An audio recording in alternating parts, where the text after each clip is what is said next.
India's New Deal and the US redefined global alignments.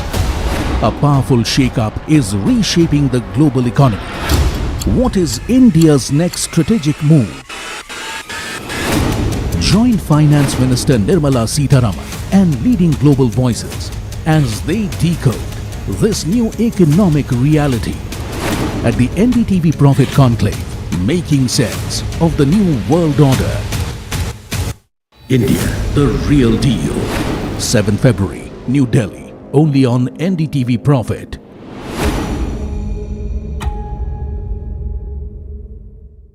A very special moment for us as we announce NDTV Masterstroke, the NDTV Art Awards. M3M presents NDTV Masterstroke Art Awards.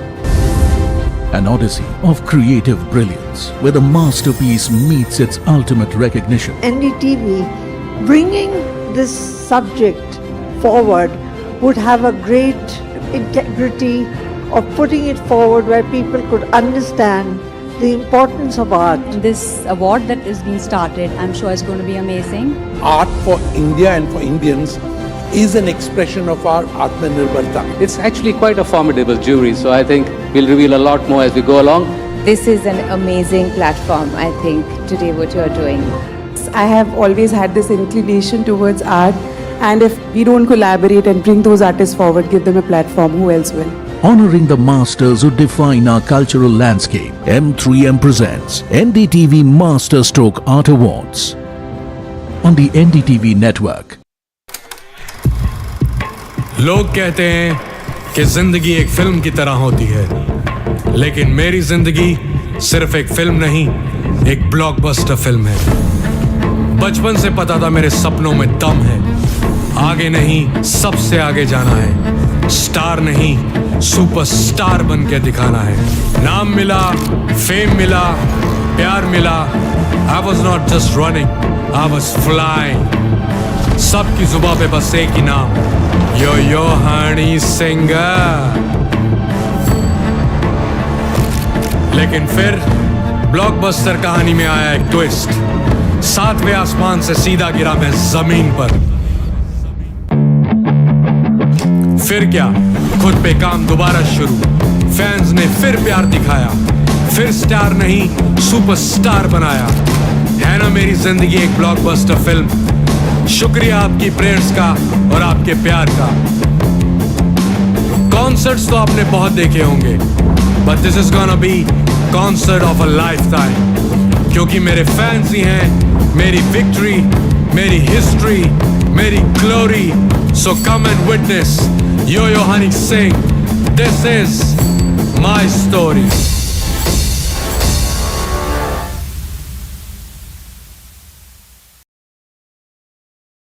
Presenting the all-knowing, all-powerful Tech Guru. Whoa. Guru? I'm no guru. Okay. I'm just a guy who loves his tech. A show where the mysteries of megabytes and motherboards shall be unraveled. Bro, nobody talks like that anymore. This is all about connected ecosystems, EVs and AI that you can use in your daily life. That's what we do on Tech 360. Real talk, real reviews, tech that you can actually use.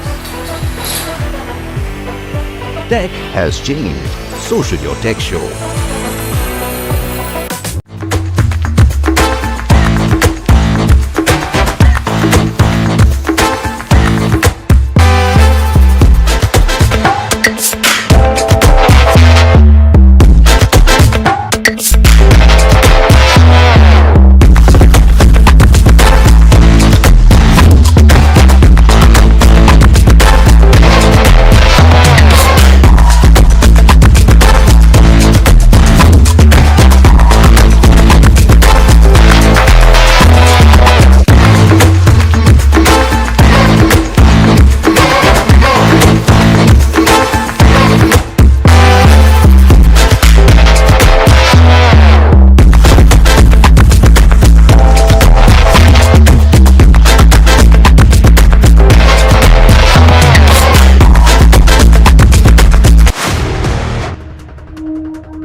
You're watching live from the NDTV Profit headquarters in Mumbai.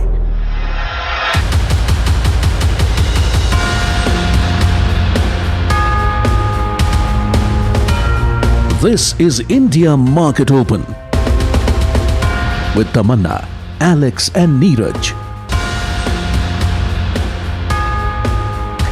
Very good morning. You're watching India Market Open, and I think before we talk about anything else, how well are you able to pronounce SaaSpocalypse? Because that's the new word and the new term, I guess, that everyone needs to learn. That's what's happening, right? And how big of a wipeout it is, I suppose, is the debate. It's spelled as SaaSpocalypse. So SaaSpocalypse. So go figure. No reference to the. No offense to any mother-in-laws. Go figure. In the Indian context, but yeah, that's the big story, isn't it? And as we've been trying to break it down, what came to mind, folks, is very contrasting views coming in from the street, from investors. One side thinking maybe it's overdone, one side thinking that the pain is just beginning. Yeah, and thankfully the slightly optimistic view is not just coming in from IT company CEOs, but even from people who've tracked this space for long. But yeah, whether the cause is Anthropic, whether it's Palantir, whether it's a combination of two, and whether it's all that's happening in the AI world, I mean, the jury's out there, I think. It's not only Dalal Street and researchers here, it's also Jensen Huang and everybody in the tech world weighing in on this. Jensen Huang saying that it's overdone as well. He's saying it's illogical. Yeah. Jensen Huang saying it's illogical, I thought was huge. He's saying that why will you replace the core service with a tool? A tool will sit on top of the core service. So I don't really know. But I thought this was interesting. These two contrasting views that came in on the IT thread. Bofa says Claude plugins have more of a read-through for SaaS. Comments of Palantir ask questions on productivity. Recent data points on AI have been leaning positive. AI is doing mainly in the areas of compliance, risk and quality assurance.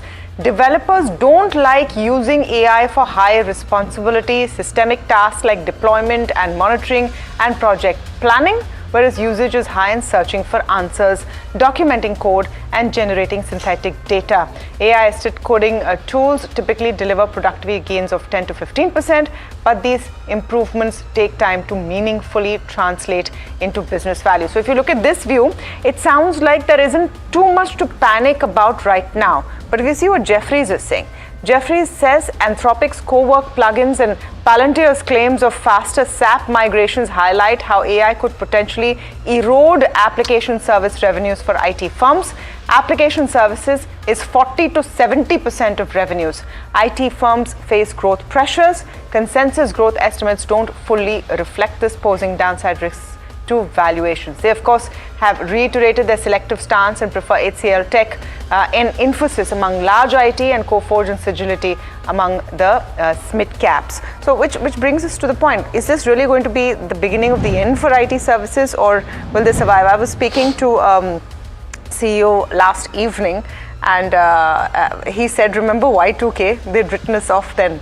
So maybe they survived this one as well. Yeah, I think the chatter has gotten heightened because some people who've been in IT service firms or IT product firms before now putting out on social media that, hey, I was on AI today and it was doing all the work that I was doing 10 years ago, and it's a bit of a tough situation because I can see that a lot of things that I was doing and my colleagues were doing are now being done by a tool, and therefore the probability of all those people who've been in those positions before saying that, you know, the man-hour build model seems to be under threat. Writing code by hand or writing code manually is a thing of the past, essentially. The guardrails and the framework will be provided by artificial intelligence, and then the tweaking and the but can you do it without a human in the loop? No, you have to do it with a human. So I mean, I don't know. I think it's out there. Let's take you through what the ripple effect of this has been globally as well, and you've definitely seen it. US markets ended mixed with S&P 500 and NASDAQ hit as the SaaSpocalypse saw investors sell software stocks. So if you pull up those indices, you'll see that the NASDAQ was the one where you saw the deepest cut, right? 1.5%. S&P 500 has a fair bit of weightage of these software stocks, and that's why the pain. The Dow Jones was spared. Bond yields saw little change despite poor private jobs reports. The 10-year as it is at 4.28%.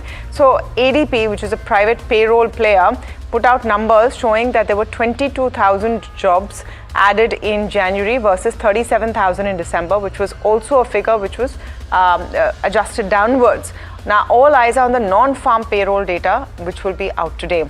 Oil prices have spiked after Trump in an interview said Iran's Ayatollah Khamenei should be worried. Brent jumped nearly 3% to $69 mark. Let's pull up Asia as well for you, and you're seeing sort of a mixed bag that the Nikkei is flat, but the Shanghai and Hang Seng down about 0.5%. Implied open in India is also indicating a bit of a weak start, and you're going to stay middling and range bound. In a sense, it's a couple of things have been wiped out. That euphoria after the trade deal, and even though that huge FII buy figure on day one has gotten pared down significantly. Oh, significantly. That's exactly what I wanted to start with. It is a buy figure though. I mean, you won't complain about that when you look at the flood of money that has exited India over the course of the last several months. But it wasn't a very large number, just about 30 crore if I'm not mistaken. Let's pull that up. And there's also the fact that that IT crash dampened an otherwise strong market day. The Nifty 50 eking out a near 50-point gain despite IT. And 37 out of the 50 constituents of the benchmark Nifty 50 gained, led by Trent, led by Eternal as well, both gaining quite handsomely. ONGC was up there also on account of oil. 5 IT constituents of the Nifty 50, all 5 of them were the top losers, and in fact those 5 contributed nearly 185 points on the downside for the benchmark Nifty 50. It was the heavyweights that counteracted that on the other side of the spectrum. Broader markets actually gained pretty smartly with strong breadth as well, and most sectors ended positive, led by consumer durables and energy, but defense and pharma were the other laggards. Defense for one losing about 0.7, 0.8% or thereabouts in trade yesterday. Pharma to a lesser extent was a loser, but advances actually outnumbered declines in a 9:4 ratio. So there was significantly more advances on the screen, particularly towards the end of the session, and quite a few stocks, Neeraj, reacting to earnings as well. Yeah, the broader markets seem very, very good, and I think today there is this Jefferies note which does the mid-quarter summation, and they are saying, much like Motilal Oswal said, that the earnings are faring a bit better. The fear was it'll be worse. It's actually faring a bit better, so which is actually a positive sign. Yesterday, Ikigai also had a note out saying 40% small cap earnings growth.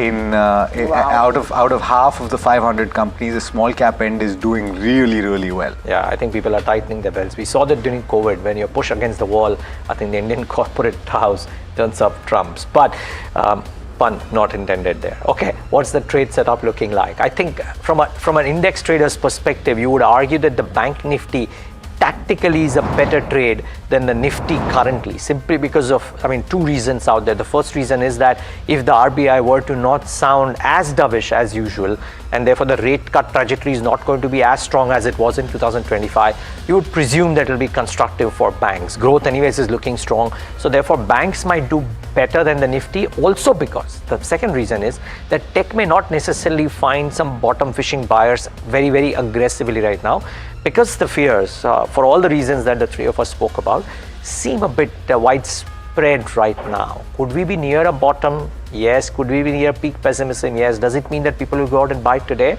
Maybe the answer is a no. So therefore, tactically, the Bank Nifty better placed than the Nifty, if you want to trade on the long side, would be a thought. When you look at pockets, I think 2 pockets that you want to highlight based on the numbers thus far. Cement numbers don't look all that bad. The belief was that quarter will be a washout, a terrible quarter. Some of the names have actually surprised on the positive. Therefore, the quarter is mixed versus being bad, better than anticipated. Does that help the cement space? Maybe it does. And just a small summary of why I think PSUs are starting to get higher multiples. And I think it's a very important part because they are present across the breadth of the Indian sectoral dispersion. You look at banks, you look at defense, you look at capital goods, and PSUs are present. Why is this happening? Earnings growth is now starting to turn up between 12 to 18%. That is no mean feat. You're seeing a clutch of PSUs do that, whereas the broader market growth is circa 10%. So earnings growth is looking strong. A lot of them traded 4 to 6% dividend yield.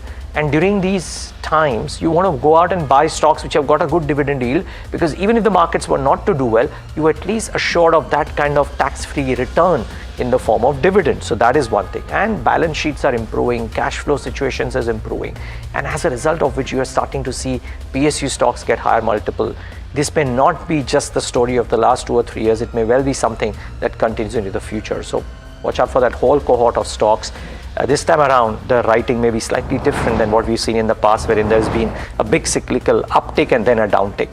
This time around, it seems more structural.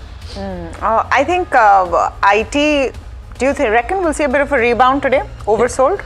I don't know. I mean, globally as well, some of the IT stocks have actually taken a beating, but for the fact that the futures are doing okay. So it's been 2 days of a rout for global IT. I don't know if Indian IT comes back. My personal feeling is that we won't see that. I don't know how you guys. I think you may see a selective buying in some, but let's wait and see. I would love to hear from Indian IT companies as well right now, even as they're trying to figure out that whether this is as bad as what is happening or not. But meanwhile, as far as the setup for the market is concerned, the Nifty enters Thursday with a rare setup. Clear technical buy signal meets a massive global tech rotation. The Nasdaq saw a 700-point rout over the last 2 days, and Indian markets are benefiting from a risk-on shift towards domestic value and consumption stocks. The India VIX crashed to nearly 5% to 12.25, signaling that the fear factor is evaporating despite global jitters. Strong buying is emerging in the 25,500 to 25,600 zone. Any dip towards these levels is being viewed as a buy on dips opportunity. You will see immediate resistance. The first hurdle at 25,800 to 25,820. Decisive move above this clears the path to 26,000. For supports, strong at 25,650 and 25,500.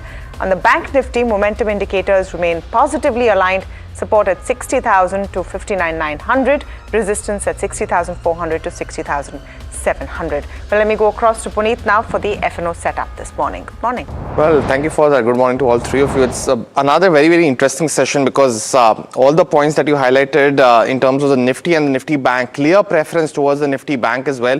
It's clearly visible in the open interest as well, because we are in the expiry for the Sensex today. So you've seen some trim off of positions, but largely a 3% downtick in terms of the Nifty futures open interest. On the other side though, for the Bank Nifty, there has actually been an increase in open interest of almost 10%.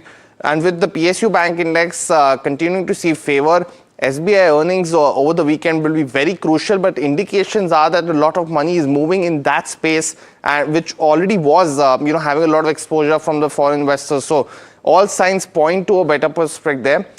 Just a slight buying essentially in both FIs and DIs yesterday in trading session, but there has been a build-up of longs yet again by foreign investors in the Nifty futures. What this means is that the index long now at almost 18% is also among the highest over the last 6 to 8 weeks, but a level that we haven't spoken about enough. It has been hovering between 10 to 12%. This is a new level which is also new for the market, so we'll continue to monitor if we can maintain that through this expiry of February. All signs indicate for now that that could be the case. In terms of stocks, very, very individual specific action seen in all the India-US FTA plays as well as in the IT sector yesterday on the back of news flows. So TCS was one, PB Fintech continues to be in favor. There's build-up of shorts there. Oil India as well on the back of oil prices continues to be in focus. In terms of the open interest losers, we've seen yet again that the open interest change has been minuscule, but Dixon Tech, PG Electroplast continue to see short covering in the market based on what we see in the India-US FTA. We'll put out a detailed piece on it today as well, but largely individual stock-specific action, but the clear shift towards Bank Nifty as well as safer plays continue to be what we're seeing in the markets today. Okay, Bank Nifty seems to be safer, definitely. When IT is wobbly, Bank Nifty came to the rescue to some extent yesterday as well. But let's look at individual companies. Trent, first on my watch list. The margin relief is what gives this stock a thumbs up this morning. So here are the numbers. Revenues up 16% at 5,259 crores versus 4,534 crores. EBITDA was up 27%. EBITDA margins up 181 basis points at 20.4% versus 18.59%. This is, I think, a margin expansion after quite a few, maybe 5 quarters if I'm not mistaken. Net profits up 36.3% to 639 crores. Here's what Jefferies is saying on Trent. They've maintained a hold and cut the target price to 4,575 from 4,600.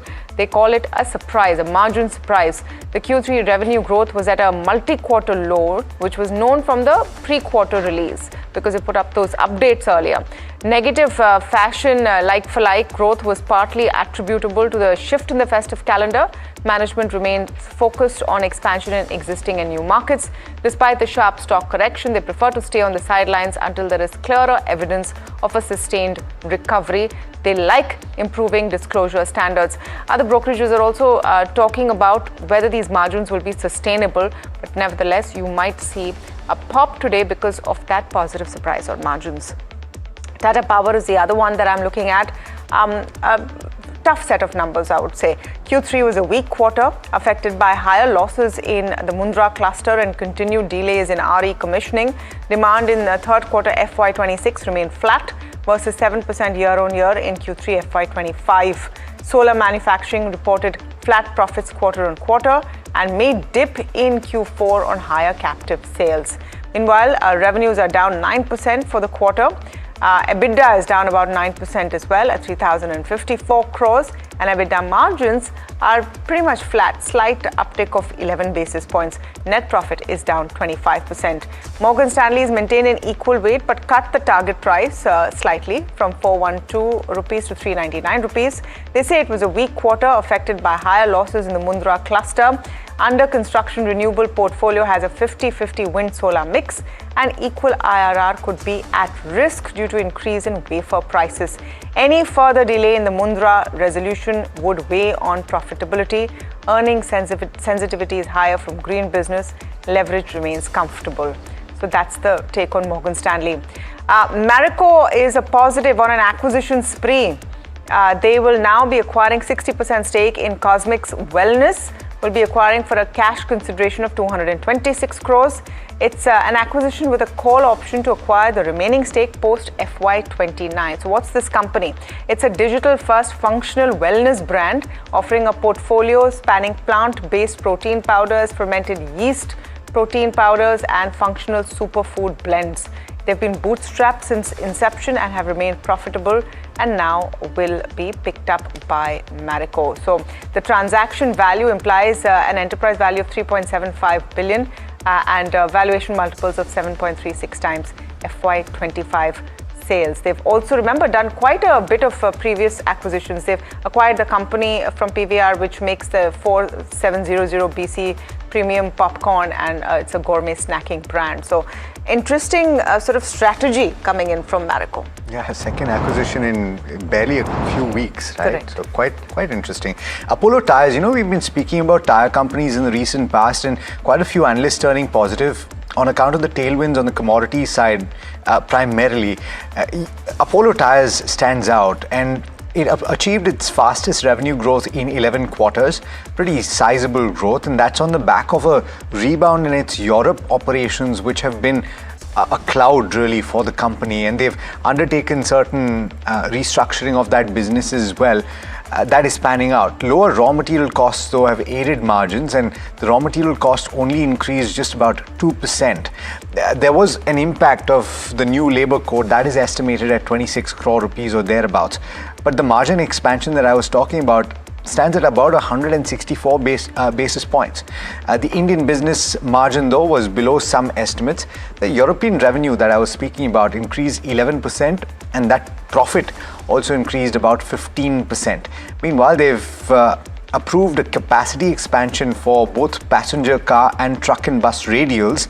They will spend 5,810 crore rupees with a blend of internal accruals and debt in order to expand that capacity. They're set to add 3.7 million tons per annum capacity in passenger car radials and a further 1.3 million tons per annum capacity in truck and bus radials. That is expected to be completed closer towards March of 2029. The current utilization is actually pretty high. For cars or passenger vehicles, it is at 82%, and for trucks and buses, it stands higher at 89% currently. So the need for that capacity expansion is quite relevant right now. Revenue increase of close to 12%, something to talk about, and EBITDA increase of about 25%, largely on account of that margin performance, and despite a slightly lower than expected margin performance by the India business. I've stuck to the automotive space to talk about Force Motors, and what do you say about the stock price, right? It's moved up quite substantially. It still trades lower than its 3-year average on the multiple side, so watch out for that one.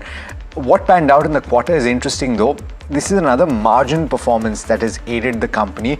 Lower raw material costs aiding margins, and those margins expanding by as much as 531 basis points on a year-on-year basis. 17.6% is where it stood at, and that profit growth remained robust during the quarter as well. Close to 13% revenue growth, but the PAT number is multiples higher, stands at 406 crore rupees compared with 115 crore. Metropolis is the third stock that I've talked about, and patient volume growth is at 14%. But remember that when you look at this year on year, it also takes into account several acquisitions that the company has made. The strategy has been to acquire small diagnostic centers in various parts of the country to bolster its network. So that is actually played out.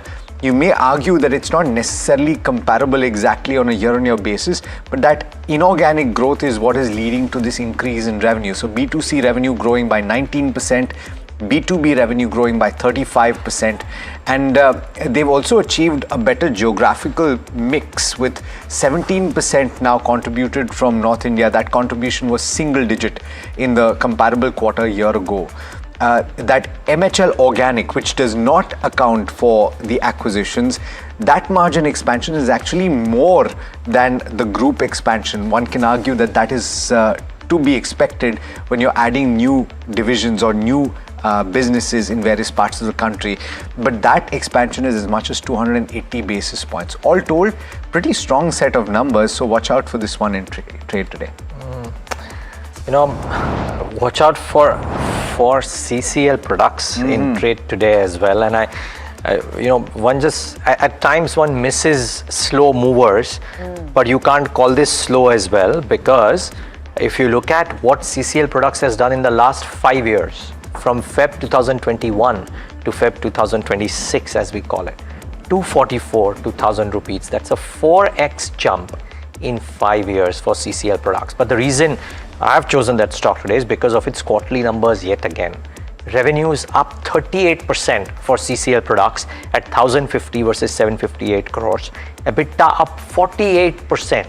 48.7% to be precise, as a result of which the EBITDA margins came in at 17.6% versus 16.4%. I mean, this is really good stuff in terms of quarterly delivery, and their EBITDA margin frankly has been in this range. In fact, it's come off a little bit, and yet they are able to put out such numbers, as a result of which the bottom line numbers also looked very, very impressive.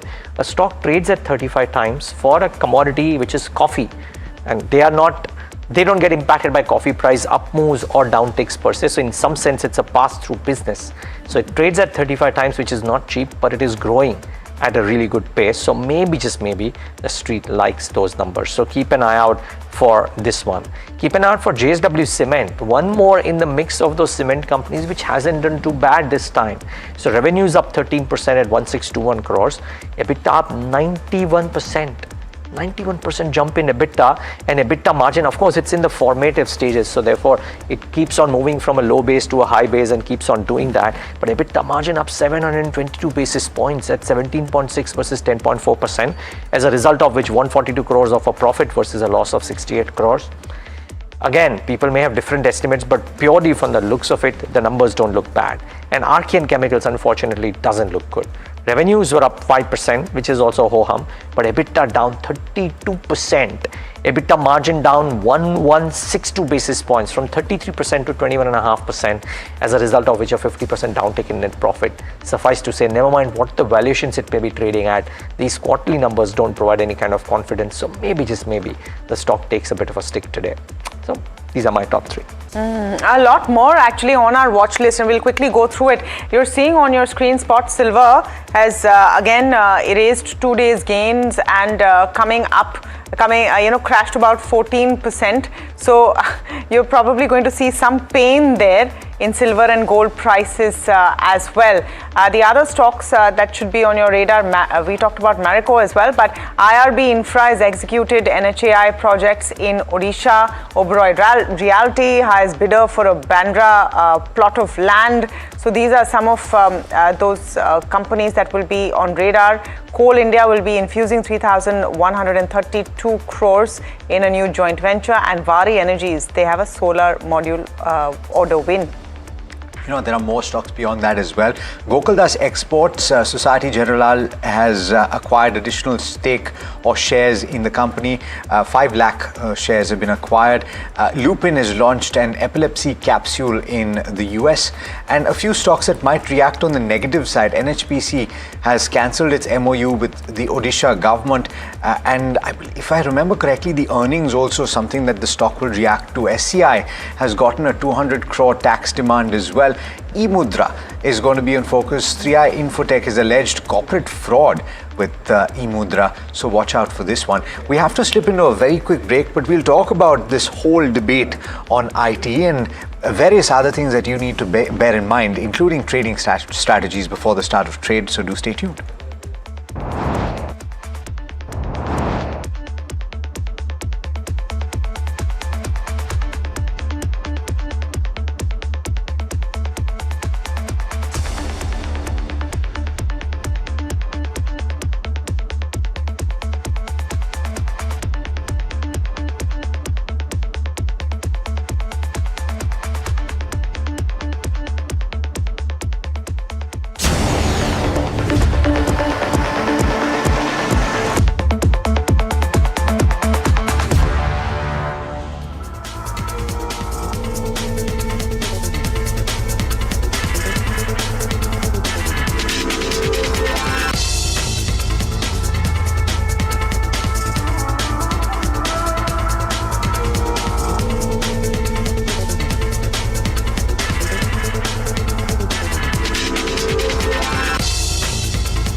As tariffs rewrite trade, and India's New Deal and the US redefine global alignments, a powerful shake-up is reshaping the global economy. What is India's next strategic move? Join Finance Minister Nirmala Sitharaman and leading global voices as they decode this new economic reality at the NDTV Profit Conclave, making sense of the new world order. India, the real deal. 7 February, New Delhi, only on NDTV Profit.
लोग कहते हैं कि जिंदगी एक film की तरह होती है, लेकिन मेरी जिंदगी सिर्फ एक फिल्म नहीं,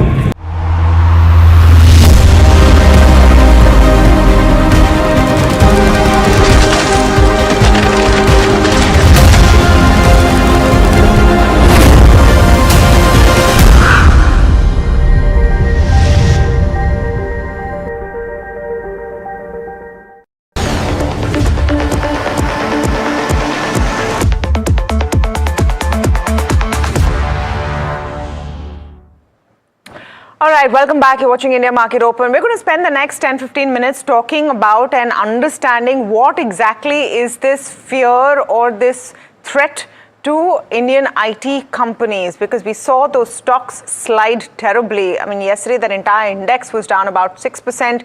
You had key companies like Infosys, TCS, all of them sliding, and we'll show some of those hot spots to you as well. But meanwhile, conversation right now with Gurmeet Chadda, Managing Partner and CIO at Complete Circle, just to put it together. Gurmeet, thank you so much for joining us this morning. Do you think this is overblown or the pain is yet to come? Good morning, Tamanna. Market always will react, always on the extreme both ways. And I think that AI-related threat to the application services is not new. What will happen over a period of time is that it has to be tested, so a chat box and smart plugins can solve, let's say, in a very simple language, level 1, level 2 kind of, let's say, services. But, it's beyond that. A lot of the work requires very advanced software engineering skills. And I think it has to be more importantly tested with, large projects and large clients. But as, the impact gradually will come. And I think the future is more hybrid. It's about people who are able to use AI tools better with human capital rather than it's being between AI tools and human capital. So I think some reaction in the market is always strong. I think what it could do is selectively, if I would put it, I would not paint everything with the same brush. You remember Y2K happened, then everything, obituaries were written, and then, web services Gurmeet, my simple question is that would you use the dips of yesterday to buy? Is there enough confidence that this is overblown to come in and place bets? Or just actually buy into some of these stocks? Or is there still, we've not yet understood this whole picture, let's figure it out? So a bit of both, Tamanna. So as I said, selectively yes, because for example, in large cap IT, HCL Tech, for example, has a software business which is, let's say, 10% of the revenue, but more than 20% of the EBITDA. It's a 25% margin business. Doesn't get highlighted too much, when large cap IT is considered. Similarly, selectively in mid cap, small cap valuations have become very, very reasonable. So KPIT Tech is not exactly related to what we are discussing, but it's more like an auto tech play. So selectively we can nibble, but as I said, gradually we are still underweight. I think IT would not be even 4% of the portfolio, but gradually we will see how it plays out. And if valuations become very reasonable, right? Let's say there's another correction and you start getting some of the IT names at 12, 14 times. Maybe yes, why not? I mean, have some bit of contrarian play. Hi, morning, Alex here. So, various perspectives and facets of this to discuss, right? So, but one argument has been that maybe the low-hanging fruit and the manual stuff is going to go out of the way, but these companies are going to be able to load up on AI themselves to improve some of their services, and to that extent that will free up the ability to take on more projects that they might not have been able to do because of availability of bench strength or what have you. And so from that perspective, revenues might actually get bolstered even as margins get crimped. Is that a way to look at it as well? Yeah, Alice, I mean, maybe in few cases, yes. But as I said, the entire sector can't be painted with the same brush. Look at, for example, when Coforge acquired Encora, the market also reacted thinking, is this a great acquisition?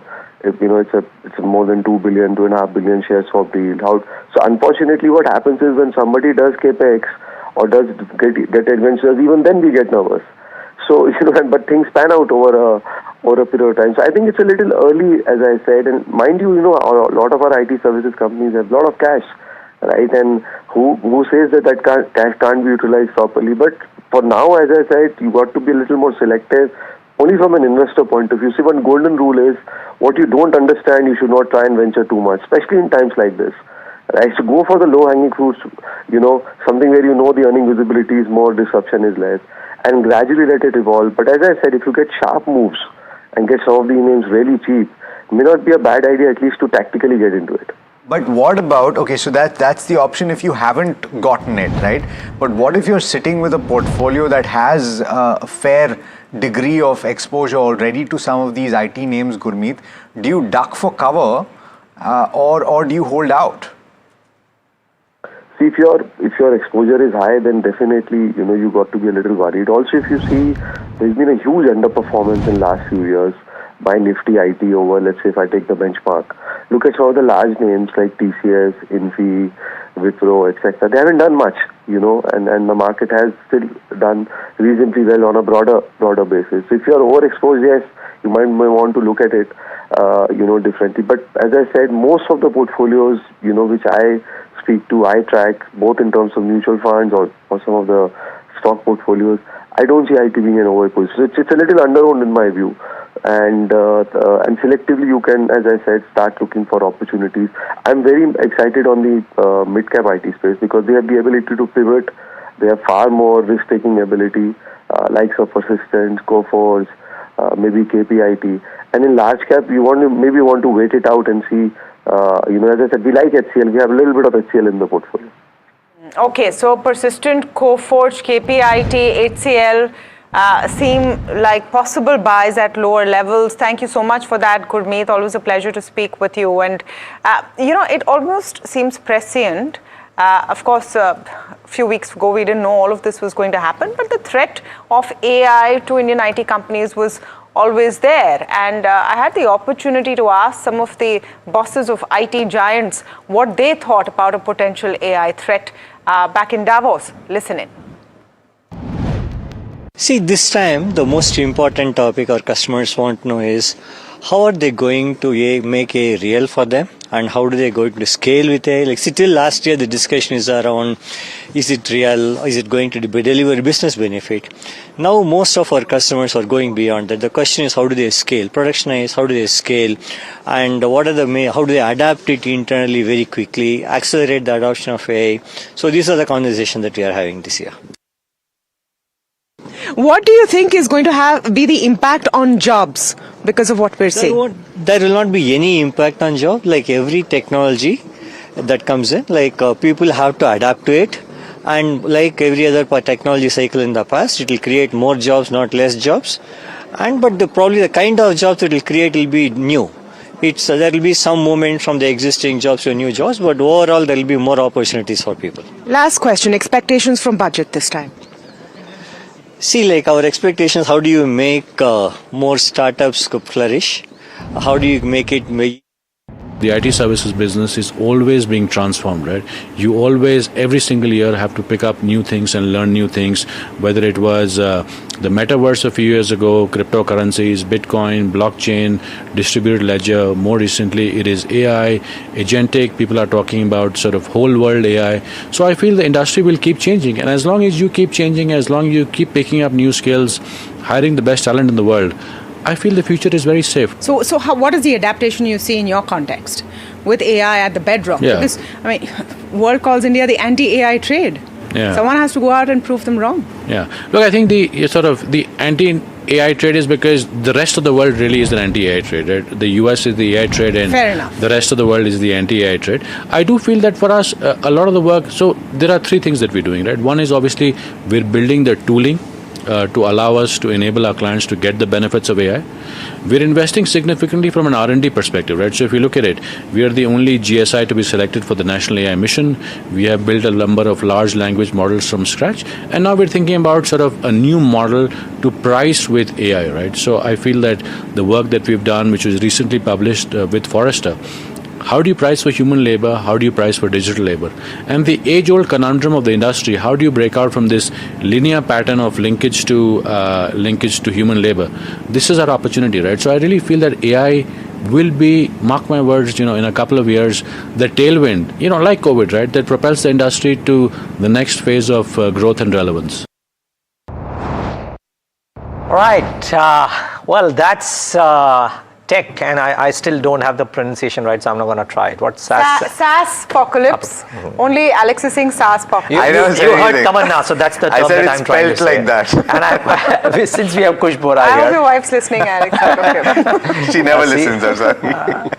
Okay, are we done with the family matters? Yes. Getting back to the markets. Start. Okay, Kush Bora, welcome into the party.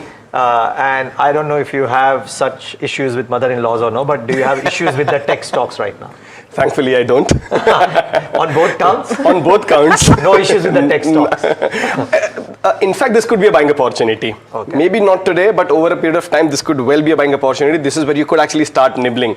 But before all of that, वो STT का क्या हुआ? So we asked that day when we spoke with Madhu Kela, he said, क्यों खुशी के time पे पुरानी बातें याद दिला रहे हो? इसीलिए मैंने भी उस दिन नहीं रेस किया और वो जो इंडिया यूएस डील आई थी उसका क्या हुआ? My point is that we live in an age where the euphoria of a historic event also sometimes lasts lesser than a social media viral trend. And I'm saying euphoria, okay, not the impact. There's definitely been impact of that where the texture of the market has changed from a sell on rise to a buy on declines, and we'll see that impact. But two big events, it's as if they happened a while ago, like a really long time ago, and now we're already talking about the next big event, which is the RBI monetary policy announcement tomorrow. So that's how fast things are moving. All in all, I think there's a good possibility that Nifty might just consolidate here for some time. A couple of key points. The FII net buying in the cash segment might have dropped from that 5,000 plus crore level to about 30,000 or 30 crores, right? But from a near-term perspective, the bigger positive is that the FII index longs have gone from 12% to 19% in the last 4 sessions, and that is something to to take note of. If that hangover is getting going away, then yes, we are in a structural uptrend from here on. Now, as far as Nifty goes, as I said, hold is the view largely, but Bank Nifty. आज भी बोल रहे हो? आज भी बोल रहे हैं, right? And it's working, right? So why not? There's a couple of data points there as well. While Nifty futures have actually seen short covering, Bank Nifty has been seeing consistent long build up, and by the tune of open interest gains of 10% or more. Also, the RSI on Bank Nifty has actually seen a breakout, suggesting that the momentum from a near-term perspective could actually pick up from here on.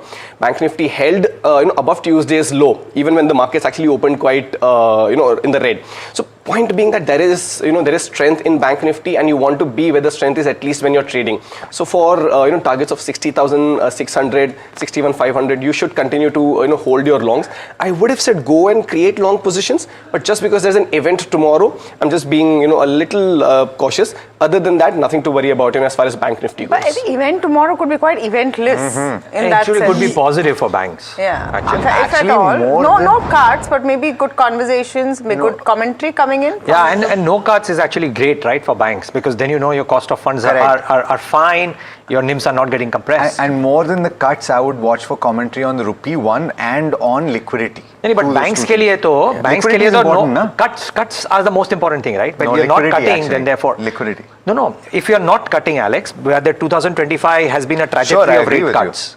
Then I agree with you, but for disbursement to take place, you need liquidity, and if there is commentary on liquidity management, then for sure that's so therefore banks are positive. Do your picks have any of the banking names? इतना push कर रहे हो तो Bank Nifty buy कर लो, बस from hold to buy, right? No, but can you say something beyond Bank Nifty, Kush? Exactly. Of course, I will say stocks. I will talk about stocks, but that's on a lighter note. अगर Bank Nifty hold किए हो तो 59,500, that's your stop loss. Just a quick update on that. Now, as far as stocks go, 3 of them, all of them on the long side: Supreme Industries, AB Capital, and Siemens. All 3 have seen good volume action, good momentum even before the market started to move up 2 days ago. So for AB Capital, the targets are 352 and 359, stop loss at 340. Supreme Industries, you can hold or buy with targets of 3860 and a stop loss at 3680. And Siemens, this one's also seeing a good up move along with the Cummins and the L&Ts of the world. But for now, Siemens for targets of 3370 and 3450, stop loss at 3210. Interesting. No banks though in the call list. No banks in the call list. I wonder if I wonder if Ambrish Baliga has something to say about this conversation we were having about banks. He's joining us right now. Ambrish, as always, thanks so much for taking the time. Good morning to you. And if there is no cut tomorrow, which is broadly the expectation, then would that be positive earnings-wise? Because you've already seen the CRR cut play through for banks in the third quarter.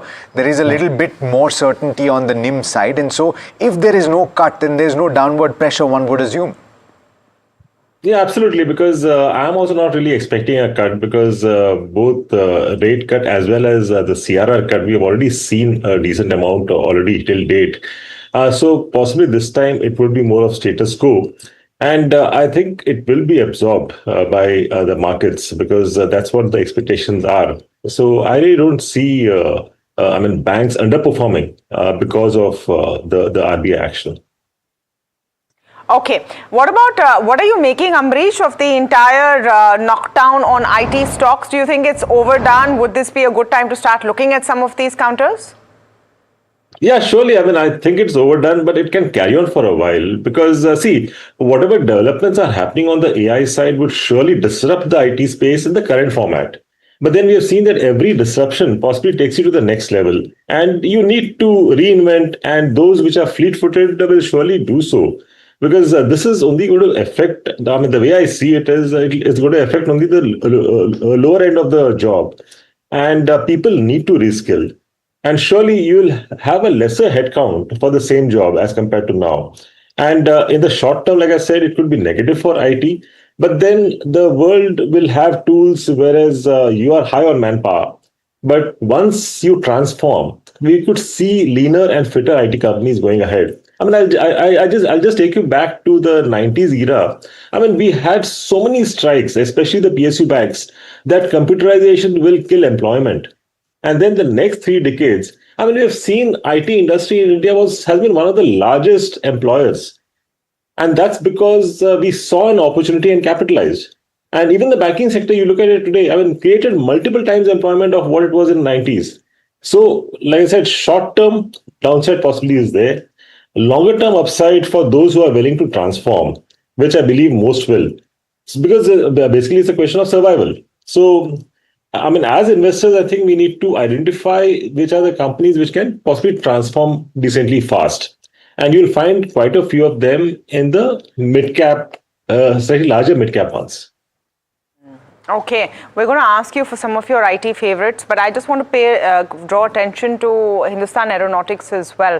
This note has caught my eye. Morgan Stanley has downgraded HAL to underweight from equal weight, and they've cut the target price quite sharply to 3,355 rupees from 5,092 rupees. They say they see downside risk to the stock given increased private sector competition, concern over slower execution due to high import dependence as multiple countries look to increase defense spend. You would think that HAL would benefit from that increased defense budget, but even yesterday they have, as per reports, not qualified for a bid on jets. Ambrish, when you're looking at HAL and the defense pack, what are you seeing? Sentimentally, it's been positive for a long time. And they have also, proven in terms of the earnings. But then the way the stocks had moved up, I think we have discounted much more than the reality at the ground level. Because, I clearly see that as far as defense sector is concerned, there could be execution issues, which you've already seen as far as HAL is concerned. And the sort of orders which most of them have in hand, I don't think they'll be able to increase the capacity to deliver on time. Because creating capacities overnight is going to be very, very difficult because one, you need to have the skilled labor and the technology, which I think would be a bit difficult, at least in the short to medium term. So we will see a lot of execution issues coming, which could dampen the sentiment. But then if you're talking of long term, yes, there's no way the defense budget of India can come down year on year. It has to increase year on year. Point. All right. So that's the view on HAL. Under pressure yesterday, one would assume that that could take place today as well. Let's go across though to Soumit Sarkar. It's that time of the day where we go across to him to find out what the chat on in the dealing rooms is in Heard on the Street. Morning, Soumit. Well, few stocks that remain around in the dealing room. Firstly, it's Aurobindo Pharma. Now, if you look at the yesterday's share price movement, at one point of time, the stock was down as much as 5%, though it recovered from the day's lowest point considerably. But the buzz on the street is that there is inspection that has started in its UGR plant, and this is expected to end by Friday. Now, UGR plant was classified as official action indicated, which is OAI, and this is the strictest regulatory classification given by US FDA. So this plant inspection is quite important for Aurobindo. Second stock on the list is Lupin. There are buy flows on the large HNI desk. Dealers indicate that the third quarter earnings could be on the stronger side for Lupin. For AB Capital, there are buy flows on institutional desks. Both foreign and domestic institutions have been accumulating this counter in trade, is what dealers have indicated. And lastly, when it comes to a couple of FMCG names, that is Marico and Nestle, a paired trade is what multiple dealing rooms are suggesting their clients. It's a buy call that has come in on Marico and a sell call on Nestle. So keep an eye out for both these counters as well. Buy on Marico and sell on Nestle. Interesting pair trade there as well. I want to get a view on Trent. Trent, Marico, Nestle. Let's talk about all three. Let's get it on the charts first. Trent margin expansion was a positive surprise. I mean, there seems to be a view out there that will it sustain or will it not sustain? That question is, of course, there. Top line was disappointing, but we knew that from the business updates that came before the results. How are you looking at Trent? And then Marico and Nestle. Marico also exciting today because of one more acquisition. Yeah, so Trent, not so constructive. There are green shoots, but then if you put it in context, that's what the entire market has been witnessing, right? Some pop and some buying. Can it last? Maybe because of this result impact, you could see some uptick from here on. But if you put it in context as to how hard the stock has fallen, there could be supply pressures at slightly higher levels almost immediately. So if you see 4250 and then 4400, I know these are about 5 to 10% higher, but then this will cap any kind of a sustained run on Trend. So at best, if you have it, I would suggest a hold, not a fresh buy right now. Marico and Nestle both, by the way, although Soumit did say there is a pair trade at play. For me, structurally, both look more or less the same. In fact, Nestle has a has a higher degree of slope on the upside. So I would actually just put them on hold and monitor rather than go in a fresh. There's a lot of momentum in a lot of other names, especially auto angs and autos. So I would rather play those from a strength perspective. Marico, Nestle, hold. Trent, similar views. Amrish, what about you on all three? Trent, yes, I mean, it's a positive, no doubt, with margin expansion. But the question, like you rightly said, I think we've lost that line with Amrish Paleka. We'll try and get him on. Trent in focus. I think even Hindustan Aeronautics, we got the fundamental view on HAL. But Kush, do you see more pain coming in for HAL on the charts? There could be. I think it was just yesterday we were discussing whether HAL makes an interesting buy at these levels. It doesn't. Even now, I would say that you're better off waiting. And just to give you those support levels from a technical standpoint, the 61.8% retracement level comes at 38.50. We have seen the stock actually hit those 61% retracement levels and then rise up. Volumes on the downside remain elevated, and today you might see a continuation of that. So maybe around the 38.50 mark, we could consider if the stock holds and takes support. Right now, I wouldn't go bottom fishing. Okay, Amrish is back. Amrish, can you hear us? Yeah, I can hear you. You want to just complete that thought on Trent, Marico and Nestle? Yeah, so see, I mean, what I was saying was Trent, increase in margin surely is positive, and the way the stock has corrected, we could see some amount of bounce back. But the question is whether this is sustainable or not, because whatever growth we are seeing as far as Trent is concerned comes from the new stores. The same stores growth is a concern. So overall, I would say I'm not that bullish on Trent. People can utilize this bounce back to possibly exit if they have got stuck. Marico, I think at least short to medium term positive because the way they have been acquiring and exactly, what Imami has been doing for the last so many years, I think Marico is finally doing it now. But we need to see, at least in the slightly medium to long term, as to how well these are integrated. So, Marico, I would say, is short to medium term positive. And Nestle, anyway, I think it will be a stable stock. This is not meant for those who are looking for, a good bump up possibly in the next 6 to 12 months, because this is the one which will keep giving you that normal returns over a longer period of time. Okay. Well, the other thing is the set of companies which have delivered decent numbers today, right? And when you think of that whole cohort, so Amrish Baliga, 3 names out there. Force Motors, brilliant numbers, especially in EBITDA and the bottom line, and continues to do well. CCL Products, another one, expectedly strong numbers, so it was anticipated, but they've delivered a superb quarter. And then JSW Cement, which is setting up capacities and therefore with higher capacities, higher EBITDA, higher profit. Did you get a chance to look at any of these 3 numbers? No, I just had a glance, and Force Motors, I think it has consolidated very well, closer to that 18,000 to 20,000 sort of a range, 21,000 sort of a range. Now, I think with these sort of earnings, we could see some amount of breakout. So Force, I would be positive. JSW Cement, I've not really looked at it very closely. And which is the other one, CCL. CCL also I've not looked at it very closely. Let's take a very quick technical view on Force Motors, because as Amrish was just pointing out and was evident in that chart, let's pull up that longer term chart, because after that very sharp run up, there has been a period of consolidation. The question is, are we ready to move out of that? Even on the valuation standpoint, I was looking at trailing earnings, 27 times right now. The 3-year average is above 30. So it's actually trading below its 3-year average price to earnings. So on the technicals, how does it look? Brilliant, very forceful. I think it's got that momentum from here on to go past that 21,800, 22,000 level. I actually like this setup, after a massive run up, a multi-bagger kind of a run up, you go in for a brief phase of consolidation. That's the time when you go out and buy, not when the stock's broken out and then it's on the charge again.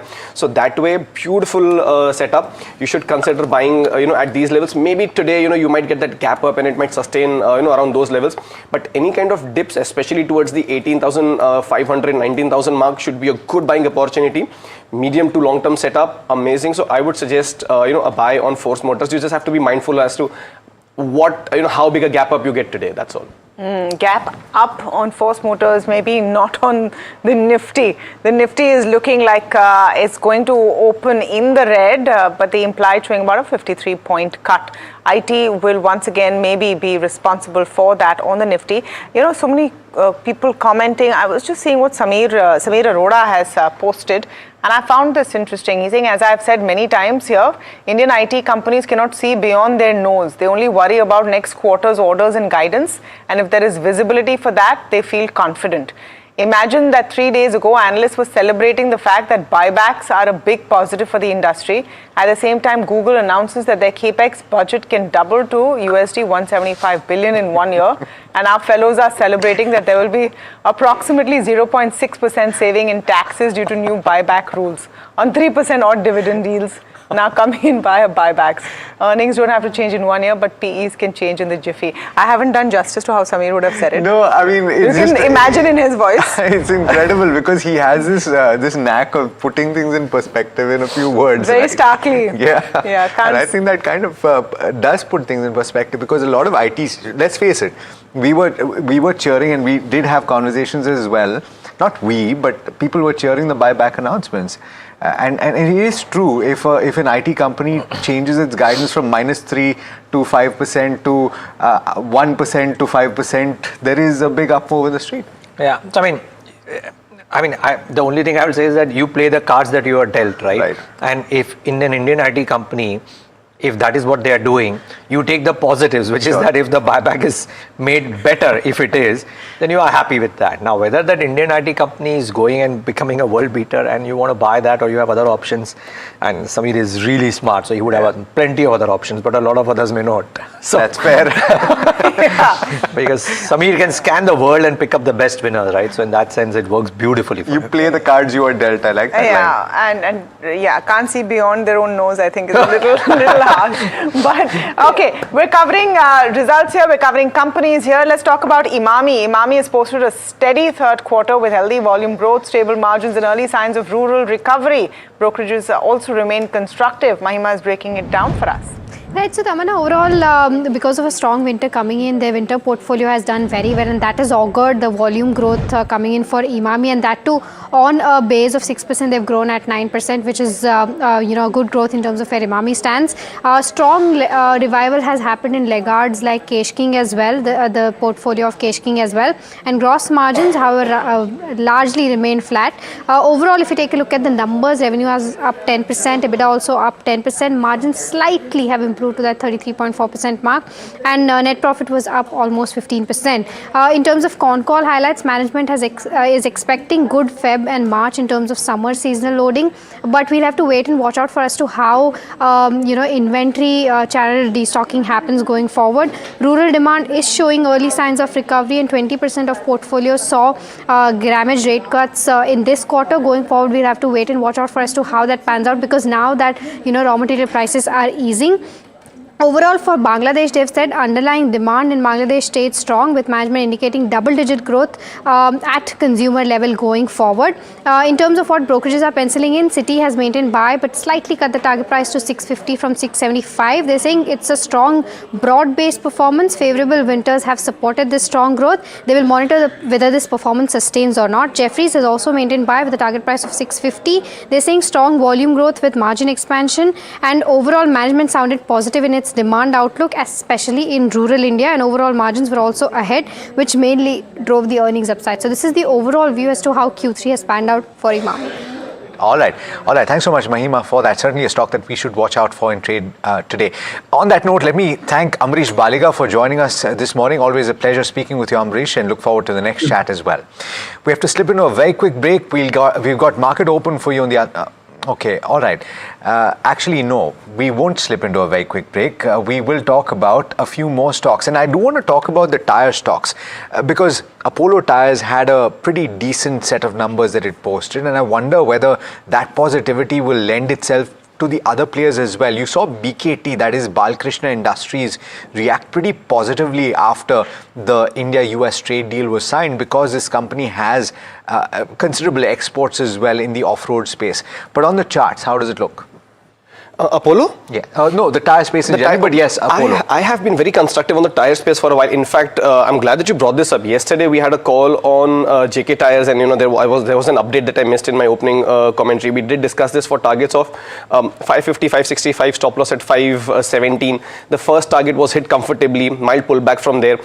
Structurally, this is in a very nice uptrend. 525 was a long-term resistance. 2024, early 2024 highs. Now there's a breakout above that. I remain very constructive on these names. These are names where you can book partial profits and re-enter at lower levels, not let go the entire holding in your portfolio.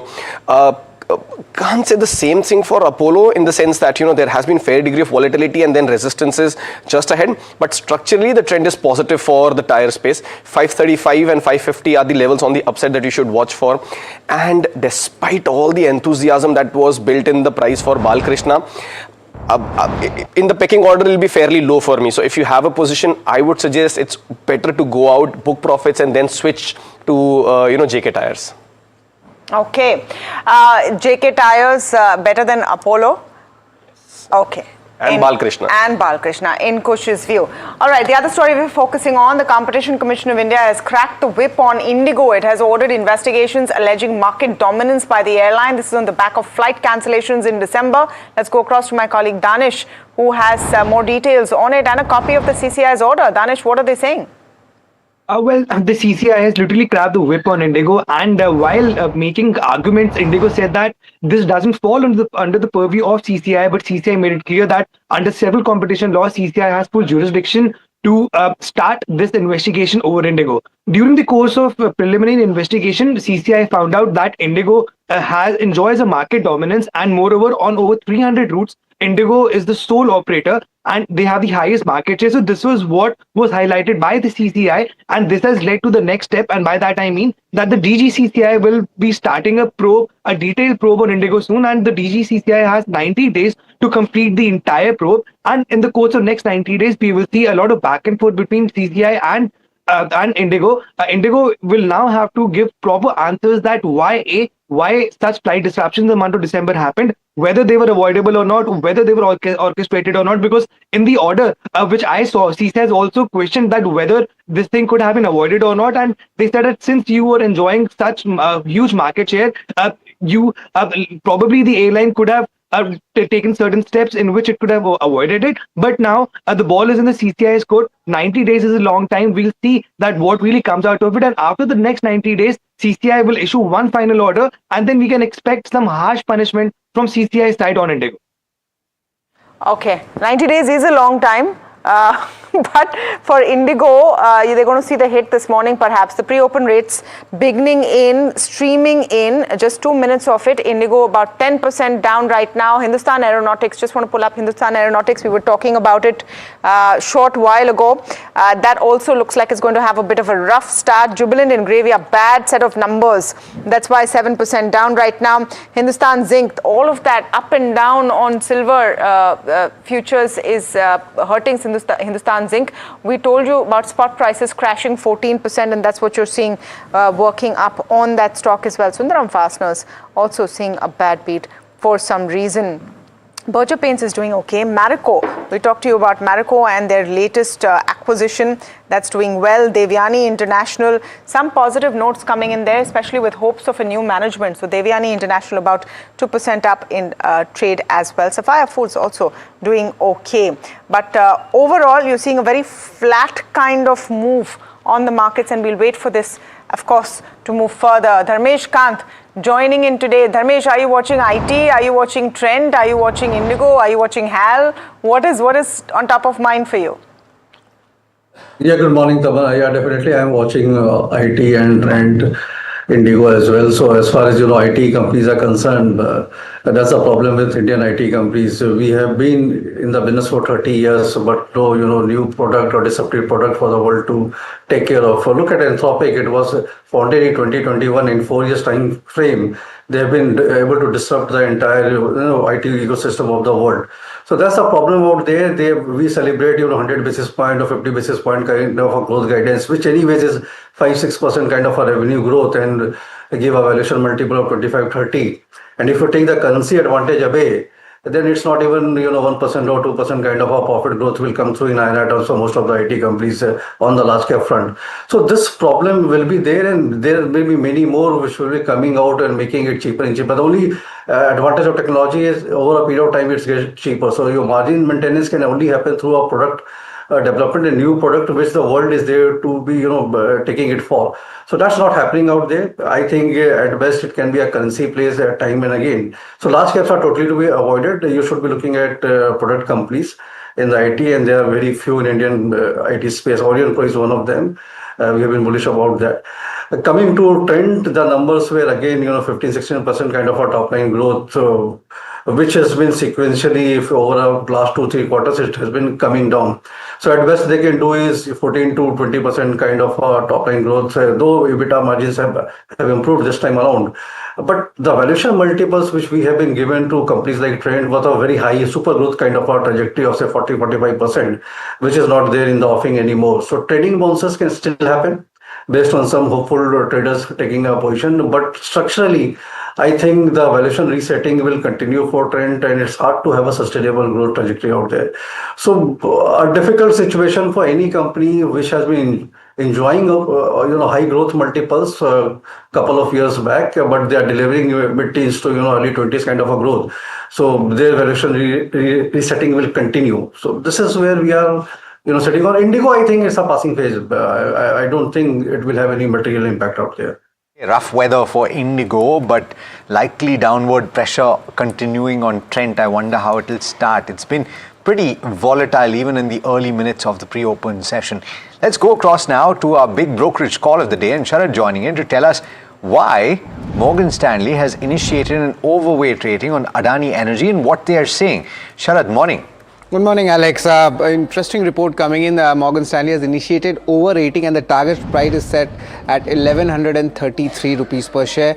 And they have stated there are multiple growth levers for the stock, a large scale, a strong execution record and a diversified earning aids well when it comes to the growth levers going ahead, especially in the transmission and the distribution segment. Now, earnings outlook, there seems to be an upside as most smart meter contracts are being won by the company, and the distribution opportunity also opens up for the entire sector as a whole. In terms of numbers, they have projected EBITDA CAGR of 21% over FY25 to 30, and a transmission company is targeting a 20 to 25% market share and EBITDA CAGR of almost 30% for the next 4 years. The distribution, the company is targeting 20% in the parallel licensing, and if you look at the smart metering, the company is targeting a 20% share with 9% of that for FY28's FY EBITDA numbers. So the street is bullish on Adani Energy Solutions, and Morgan Stanley has come out with its report. Disclaimer. Thanks so much, Sharad, for that. Standard disclaimer: NDTV Profit is part of the NDTV Group, which is owned by AMG Media Network, which is part of the Adani Group. All right, we've got Ajit Mishra, Senior Vice President Research at Religare Broking, joining us. And Ajit, very good morning to you. Thanks so much for taking the time. What looks interesting to you today? And do you anticipate that some of that buying, seemingly, by foreign institutions will help support the Nifty 50 on the downside, at least for the near term? Ajit, if you can hear me. Okay, we've lost him again. Kush, you want to take a look at some of the stocks that are looking interesting right now, because on the one hand, you have on the losing end Hindustan Zinc, once again reacting to silver prices having cracked quite sharply, and it would take a brave heart at this point to venture into the metal space and trade Hindustan Zinc. Would you agree? I agree. My only submission here is that, it's not the end of it all. There will be a point in time again when these stocks will rally, and, as I've said before, we'll be here to tell you, at least from our perspective, when that happens.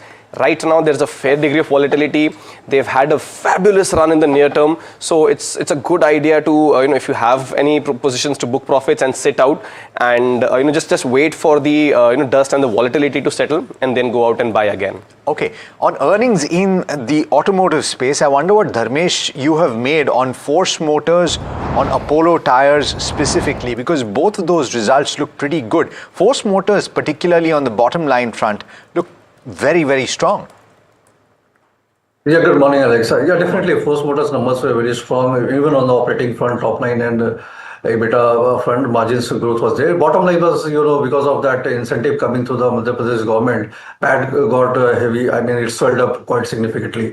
Even you stripped that out, the numbers were pretty much strong for Force Motors. I think automobile as a space has given a very good set of numbers. So the earlier, apprehension of that GST incentive fizzling out by November, December does not look like. January also saw a good continuity in the sales number.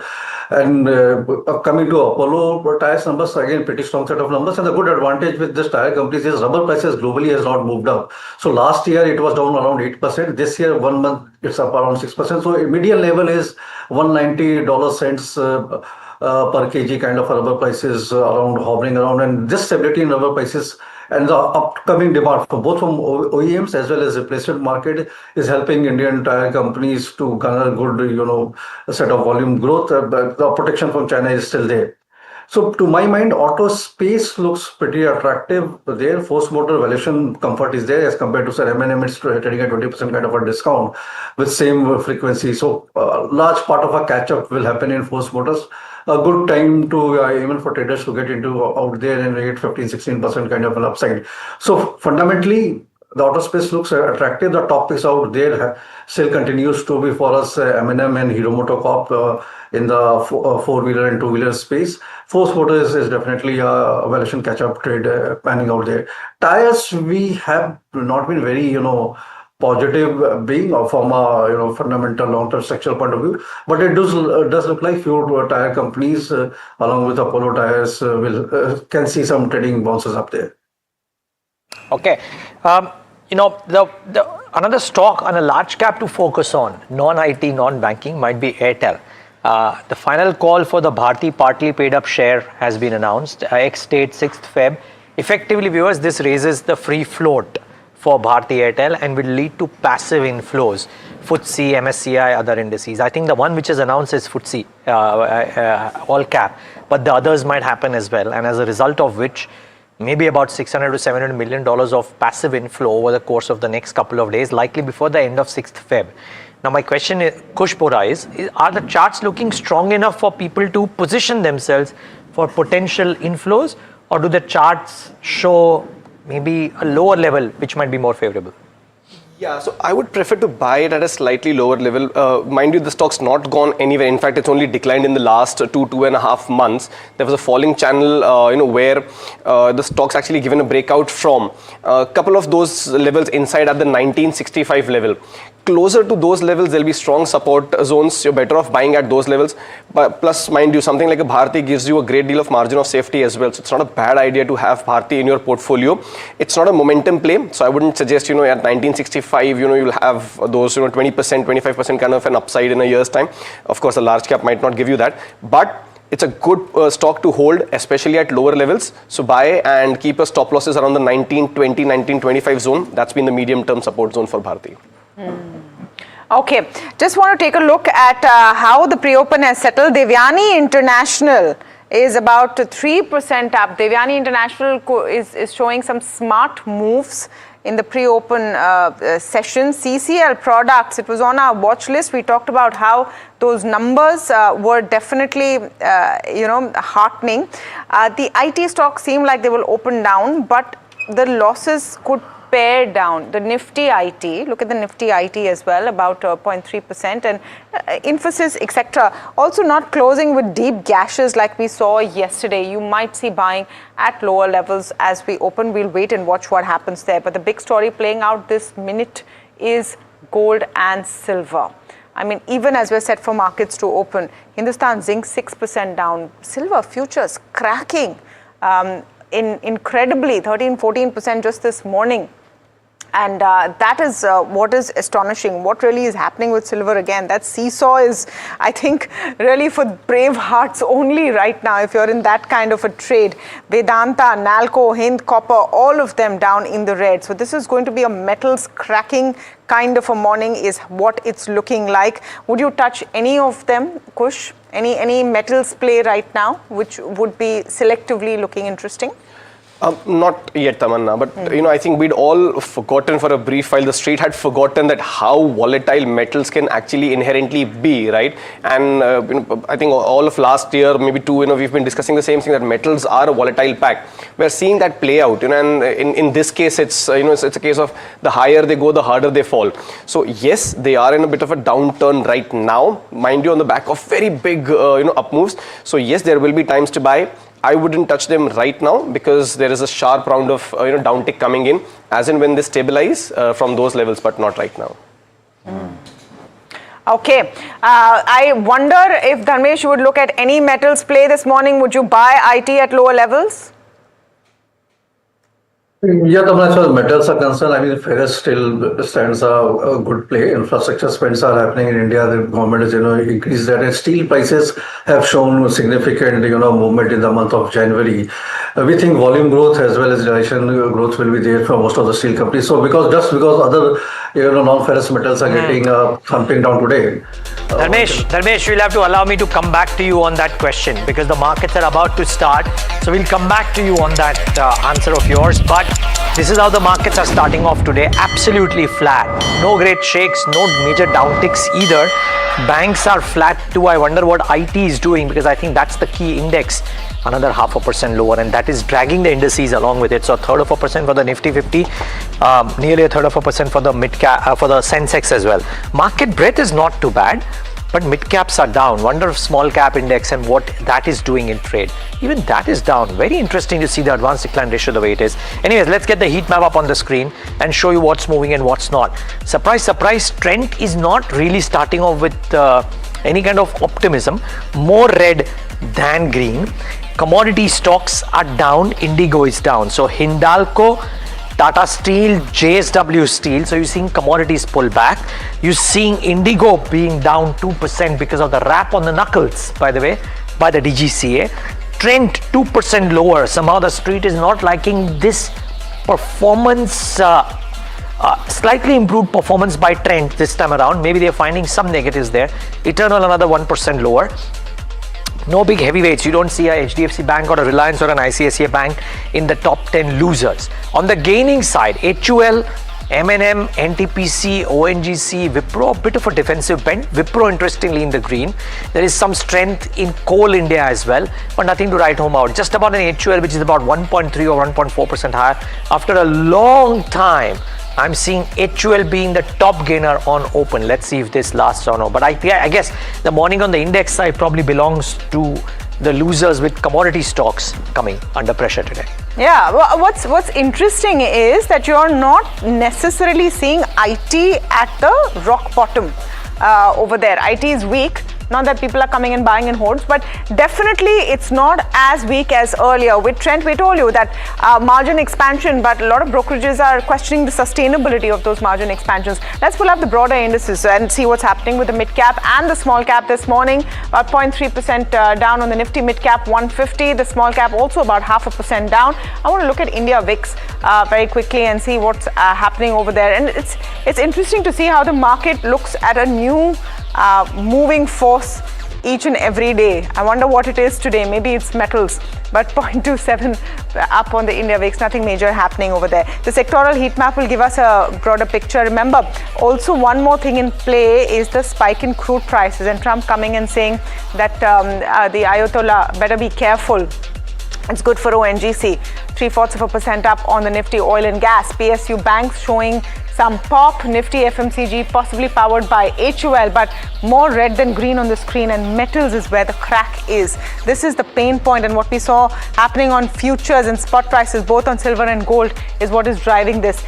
In Nifty India Defence possibly pushed down by Hindustan Aeronautics, and that's going to be the pain point of this morning. Let's get to the specific stocks, and I'm going to start with results because remember we're still in the middle of results season and some of those numbers coming in. Now look at Jubilant Ingravia, CCL. Let's pull up Trent again. Jubilant Ingravia, Street not liking those numbers. CCL Products, good set of numbers. We're going to be speaking to the management shortly.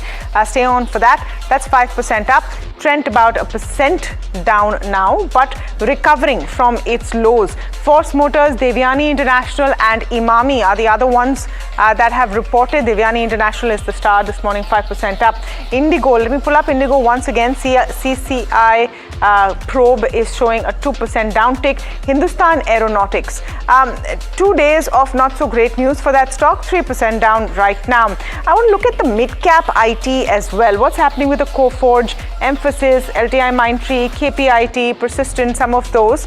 And yes, they're in the red, but definitely not looking like they are in huge pain. KPIT Tech actually 0.5% up in the green. Watch this space closely. Hindustan Zinc would be the biggest casualty of silver prices, I suppose. And yes, there you have it, 5% down as silver prices crack. So that seems to be the long and short of it, Alex. Very news-driven kind of moves this morning. Absolutely, Tamanna. So beyond what you've already spoken about, there are a couple of stocks from the broader markets that stand out to me. BLS International up and about, Sapphire Food also doing particularly well, up about 6% or so. You have Chennai Petro and MRPL, very interesting. So quite a few of the downstream oil companies are doing well in trade today. So even an IOC, HPCL, BPCL, these are stocks that are up and about, and they bear watching even on the technical. So let me go across first to Kush Bora to talk about this entire pack, to ask him what stands out. Is it MRPL that is the pick of the litter, so to speak? For sure it is. I mean, this one's had a very good move. This is actually giving a breakout today. A 183, 185, that was the resistance zone for the last 2.5 months. Very clear breakout, above those levels. Volumes very, very exciting in the last 15 sessions or so. Compared to that, Chennai Petro, while positive does not have the same kind of zip or the momentum to it. So if I were to pick between the two, I would definitely go with an MRPL, place my stop loss just under that support level of 183, so maybe 182, 182.5 is where you keep that stop loss and go for that long trade on MRPL. What is the fundamental view, I wonder, on these downstream oil companies? Would you venture into any of these basis valuations? Dharmesh, quick view? Yes, I mean, valuations have become comfortable because of the good numbers they have reported. Most MRPL and Chennai Petro and other refiners as well. We saw GRM uptake that has been there for consecutive 2-3 quarters. The GRMs are now above $10 plus, so that advantage is coming into. The only question mark is the volume throughput has not been that great. So there it's more of a status quo kind of a scene happening out there. Seeing the valuation multiples, I still think with this current environment, if the crude prices come down further, we can see 10-15% kind of a movement out there, but that should be the end of it. It's a trading play to us rather than a fundamental long-term structural story in the making. All right. Thank you so much, Dharmesh. And thank you so much, Kush, for speaking with us this morning. All right. We're keeping the big story on top of mind because you are going to see the IT pack respond in interesting ways. You might see some buying at lower levels, but the question is that what does Anthropic's new set of tools, what does Palantir's new set of tools, in short, will the AI expansion of the way things are done harm Indian IT companies, put very, very simply? Before we speak to Fractal, and Srikanth Velamakani is with us. He's the co-founder, group chief executive and executive vice chairman of Fractal Analytics. He is joining us today, and yes, Fractal is IPO bound, but we're not talking to Srikanth about his IPO at all. We're talking to him as maybe the only company in its space which is giving AI services in India of that size and what he makes of it. But before we get to that conversation, Puneet joining in to just set it up and explain why there is such a pain point right now. Puneet. Well, thank you for that. Well, this all started yesterday, right, with the Anthropic news. They are releasing new tools across segments and departments like legal, marketing, amongst others. So it is, these tools will make the job easier for a lot of individuals and enterprises, and that threat of AI finally, overpowering the traditional tools in that sense was the fear on the street. Now, what's interesting is that brokerages, multiple today, like Macquarie, for example, have come out and said that these are very large enterprises with very complex operations across countries. So hence it won't be very easy for them to just switch out, and they have big budgets, so they can afford the Indian IT players. I think that's been one of the key analysis. What's interesting will be Fractal's view on it, because new age AI companies who work with enterprises, they have the ear to the ground. So I think that would be some of the key takeaways I'll be watching out from this conversation, of what could be the actual conversation with enterprises while it is still fresh, and probably Fractal is the best to come in that space and give us that view. In fact, this is an exclusive conversation with Srikanth, and really, Srikanth, thank you for taking out the time. I know you're in the middle of your IPO rush, but we're not talking about that right now. We're talking about something very fundamental, because your company is also, in that sense, unique in what it does in the Indian landscape. So you have a perspective from the AI side, and you also understand the IT the services space very well. Should we be as worried as we have been in the last 24 hours about what happens to IT services as an industry?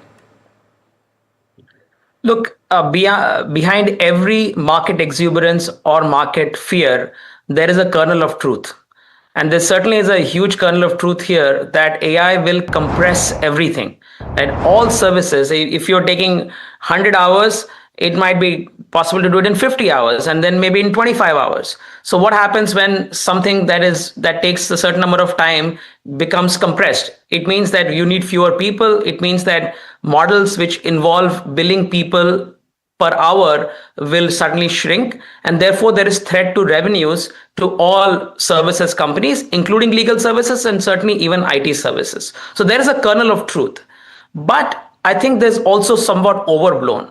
The capacity of AI, the capability of AI is always over-projected in the short term and maybe under-projected in the long term. So today, when Anthropic shows something like this, it's easy to see that, okay, this is where the puck is moving and it will compress all of IT services. But realize that IT services are handling some of the most complex transformations inside large companies. They have incredible software complexity, system complexity, user complexity, stakeholder complexity. They have to manage, connect all the data pipelines using mostly structured data, not unstructured data. What Anthropic has shown is success over unstructured data, which is video, voice, text. Most of what Indian IT services works with are structured data sets, things on rows and columns in databases, massive number of them. And therefore, to expect that you can just plug in a tool and it will completely transform something immediately is somewhat overblown.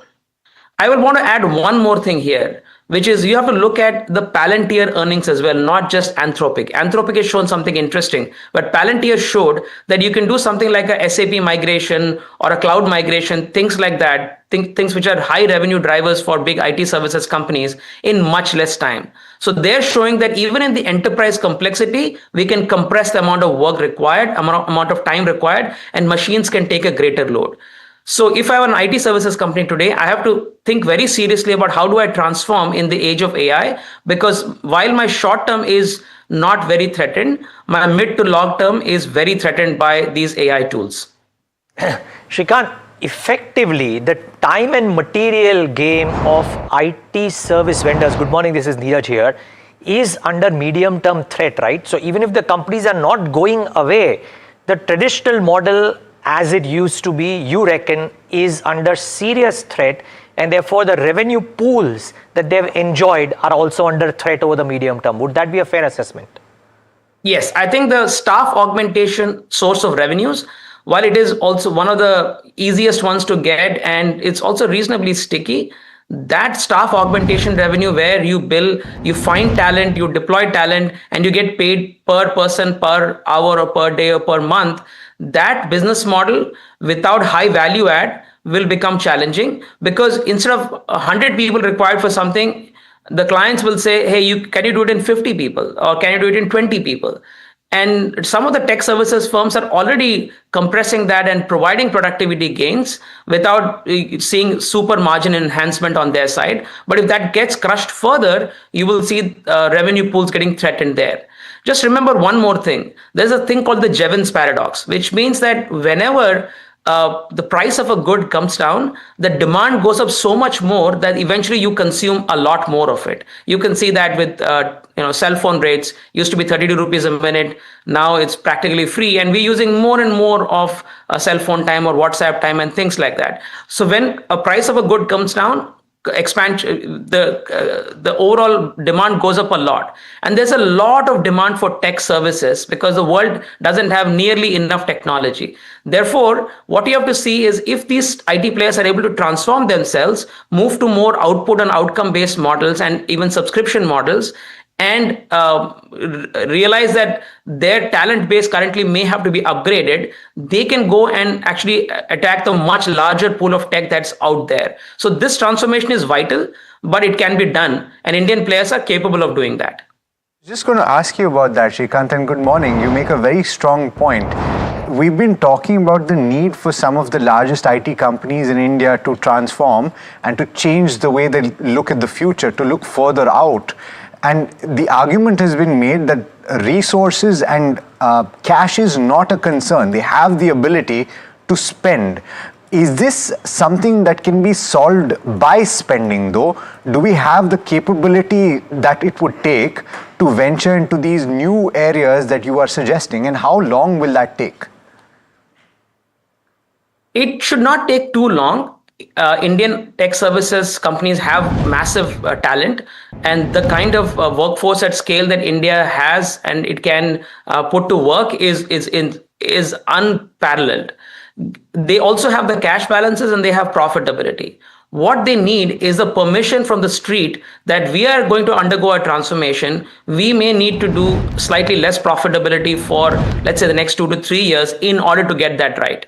And that permission is what they have to get from the street. And given the valuations are getting compressed for most of these players, I think it's time that they recognize and ask that permission from the street and go ahead and make the investments required to transform. You can see some of that in Infosys, sort of partnership with Cursor that happened a week ago or so. So companies are beginning to move. I would like them to move faster.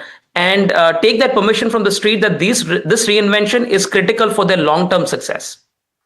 You put it very well. There's permission from the street, and then there is the ability to pivot, or at least to have planned well enough so that you're not behind the curve. I know you are sitting on the other side of the fence, really. I mean, if going forward, if there's going to be a divide between traditional IT companies and AI-led IT companies, you're, I think, on the right side.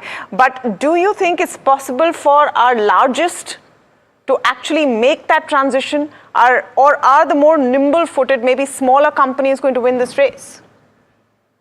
I think the faster ones will win this race. The big ones have a talent advantage. They have very good talent at the top and right through the organization. So they can make the transformation too. But I would bet on mid-sized players who don't have so much legacy to work with. Anybody who works with a lot of legacy is going to have a greater challenge than the ones who have less to lose and therefore much more to gain.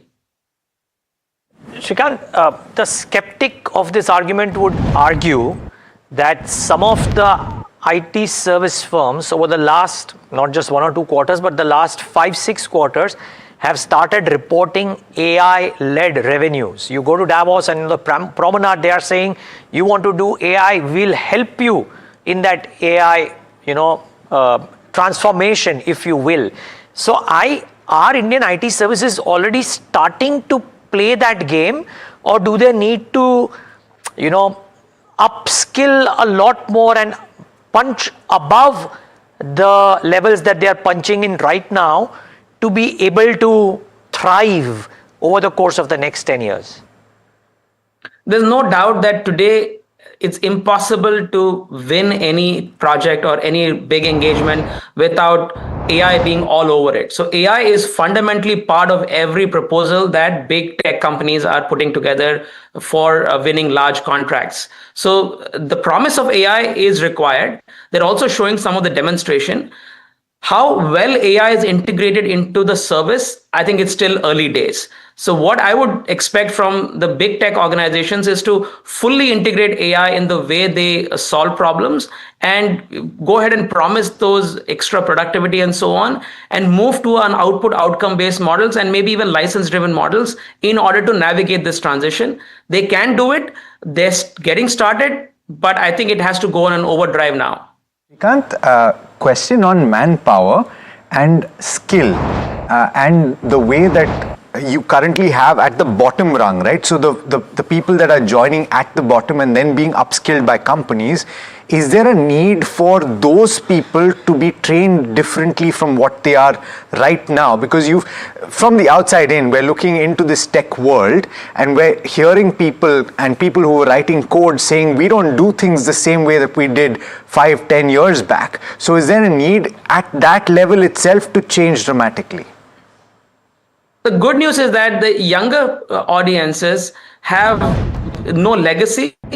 They are coming in with natively, they're comfortable with AI tools. They do vibe coding. They know how to integrate AI into the various data pipelines and things like that. So the challenge not is at the younger levels, at the entry levels. Entry levels, all you have to do is to just upgrade the talent that you hire. They already get it.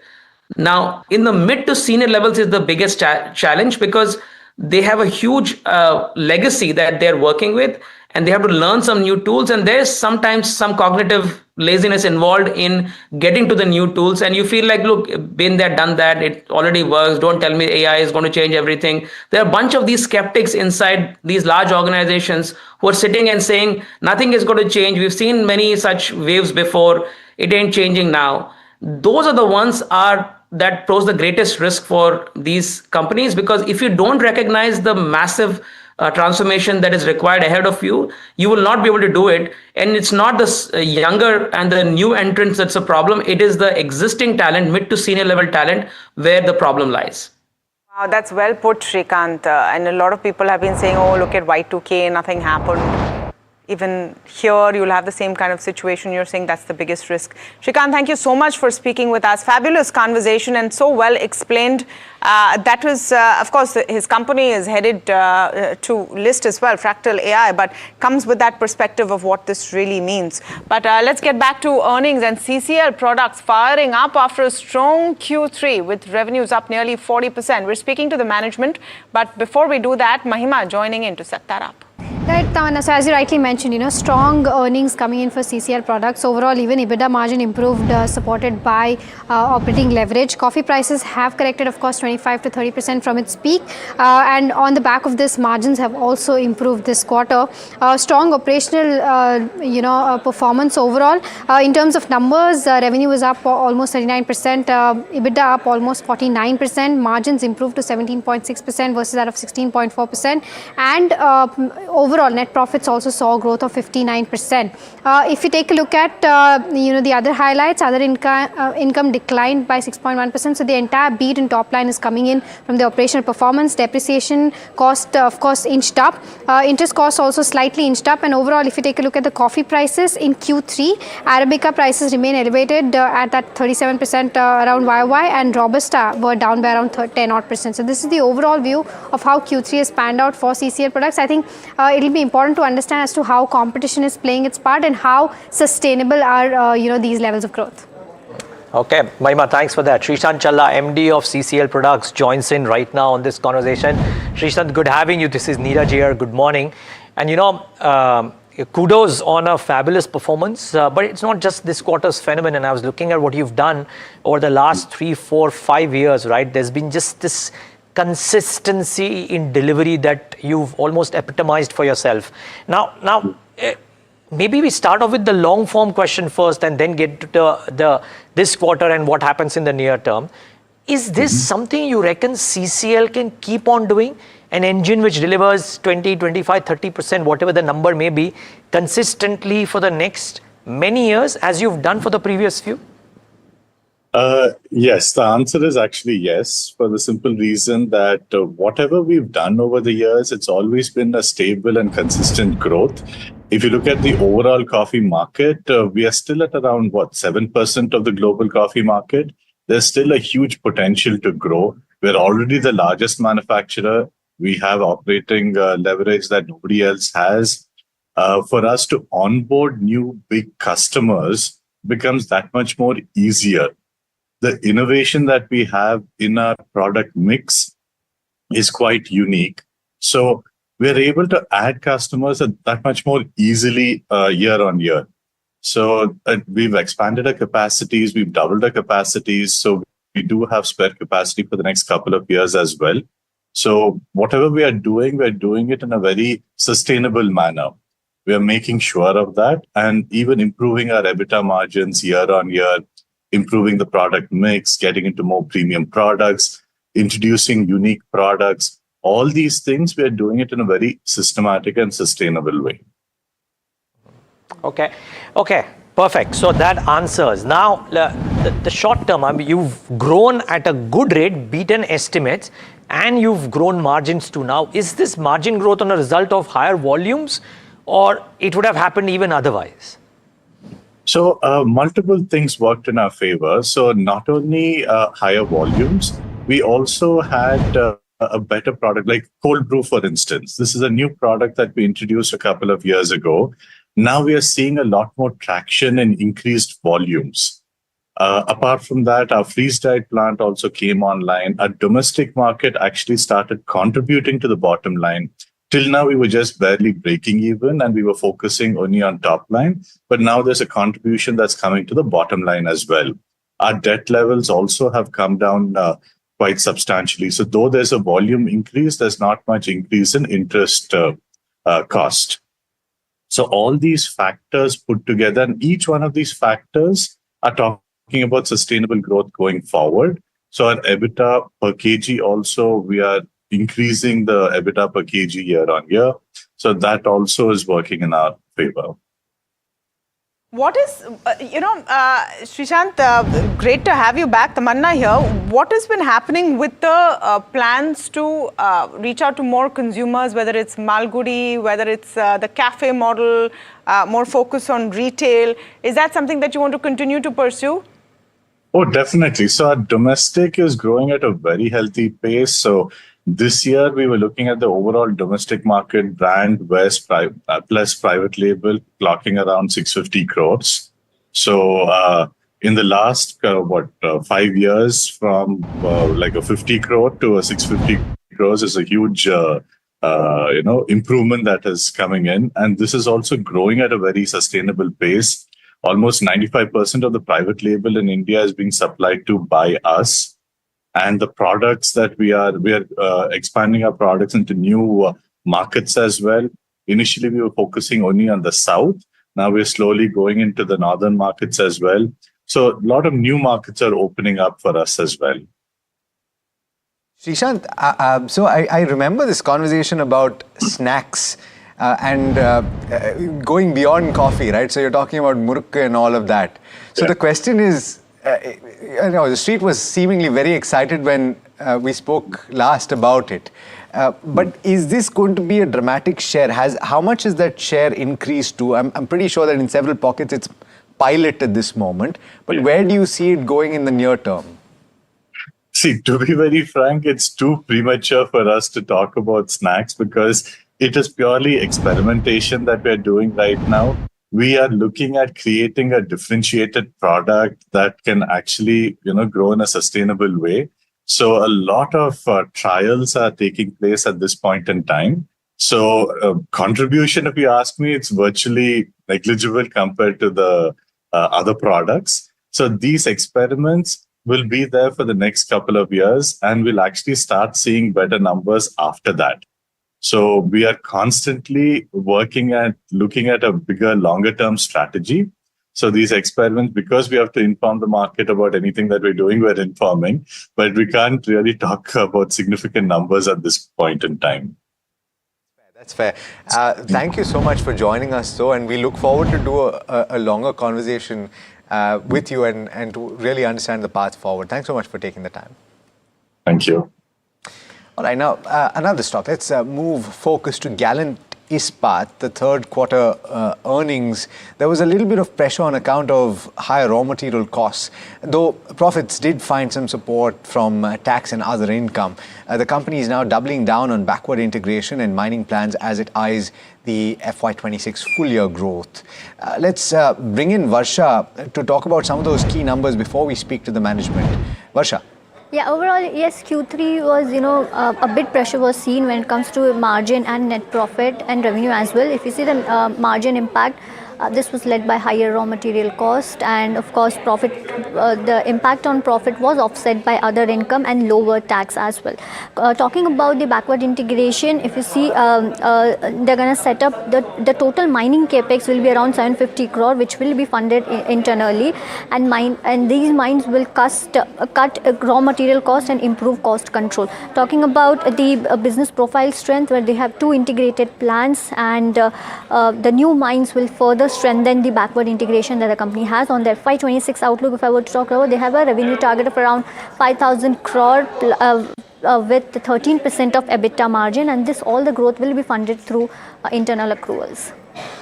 Okay, Mayank Agarwal, CEO of Gallant Ispat, now joining in on the conversation. Mr. Agarwal, thank you so much for your time to us this morning on NDTV Profit. Let's just go through the quarter, and if you can take us through why we've seen this weakness, hit on margins, hit on profits, hit on revenue all round. Was it a tough quarter because of raw material costs? Good morning, and good morning to all the viewers. Yes, this quarter, steel in general saw a lot of pressure from the realization and the demand side. And it is universal for the entire steel fraternity. And we were no separate, and we were hit too slightly by the revenues and the EBITDAs. If I talk about the numbers, the revenues fell by about 1,000 rupees a ton in this quarter, leading to a lower EBITDA.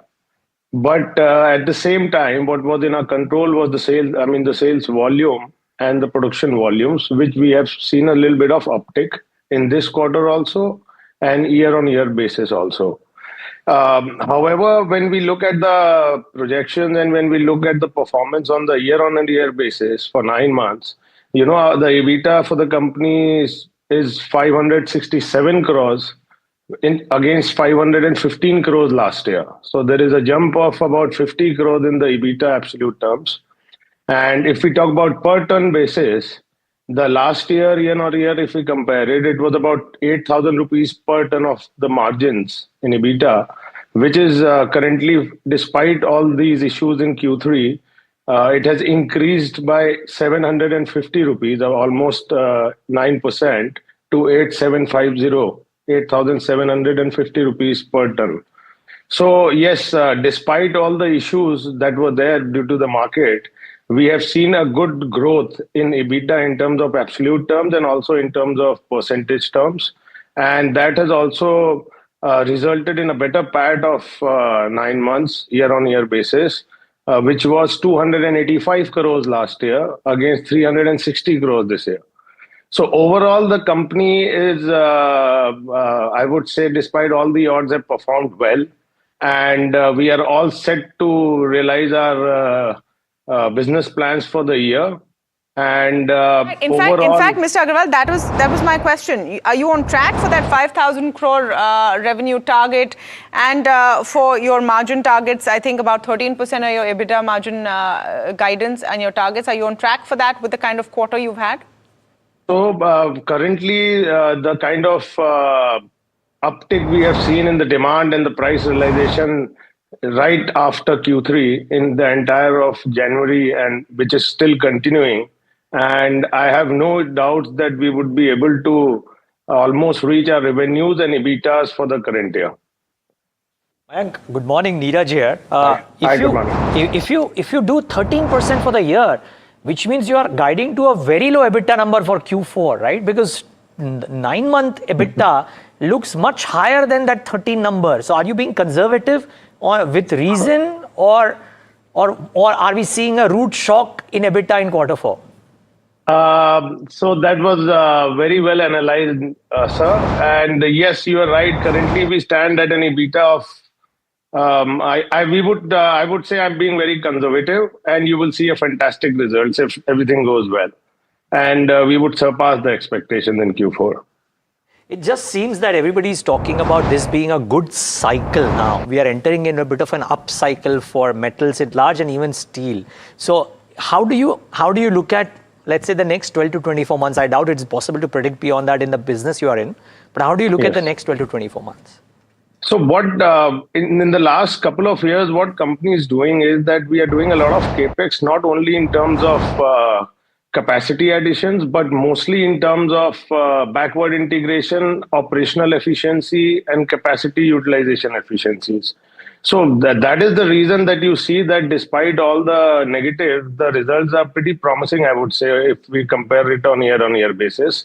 And if I talk about the market, so in the last couple of years, the company has been able to establish itself in a very respectable way in the market that we operate in, with a very good market share of more than 25% in the regions of UP, Gujarat, and etc. that we are operating.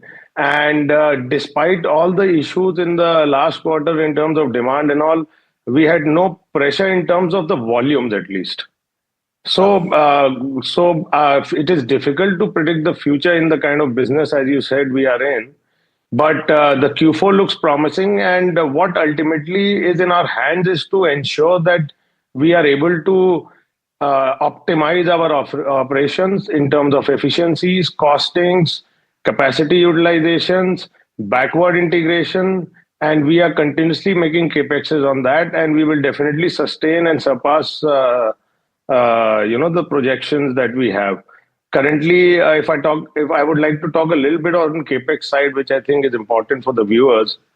So currently, in the last year, we have acquired iron ore mines in Rajasthan, which would be supplying completely to our Gujarat unit in future.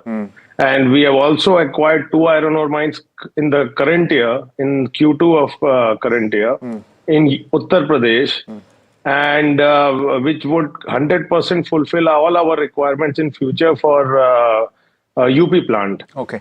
So going forward, once the company is currently planning a very good capex size of about 3,000 crores sure. in the next 2 to 3 years, which will be broadly funded by internal accruals because company is cash rich. Sure. And it basically includes all these capacity additions by 25% almost. Yeah. From 1 million to 1.25. Yeah.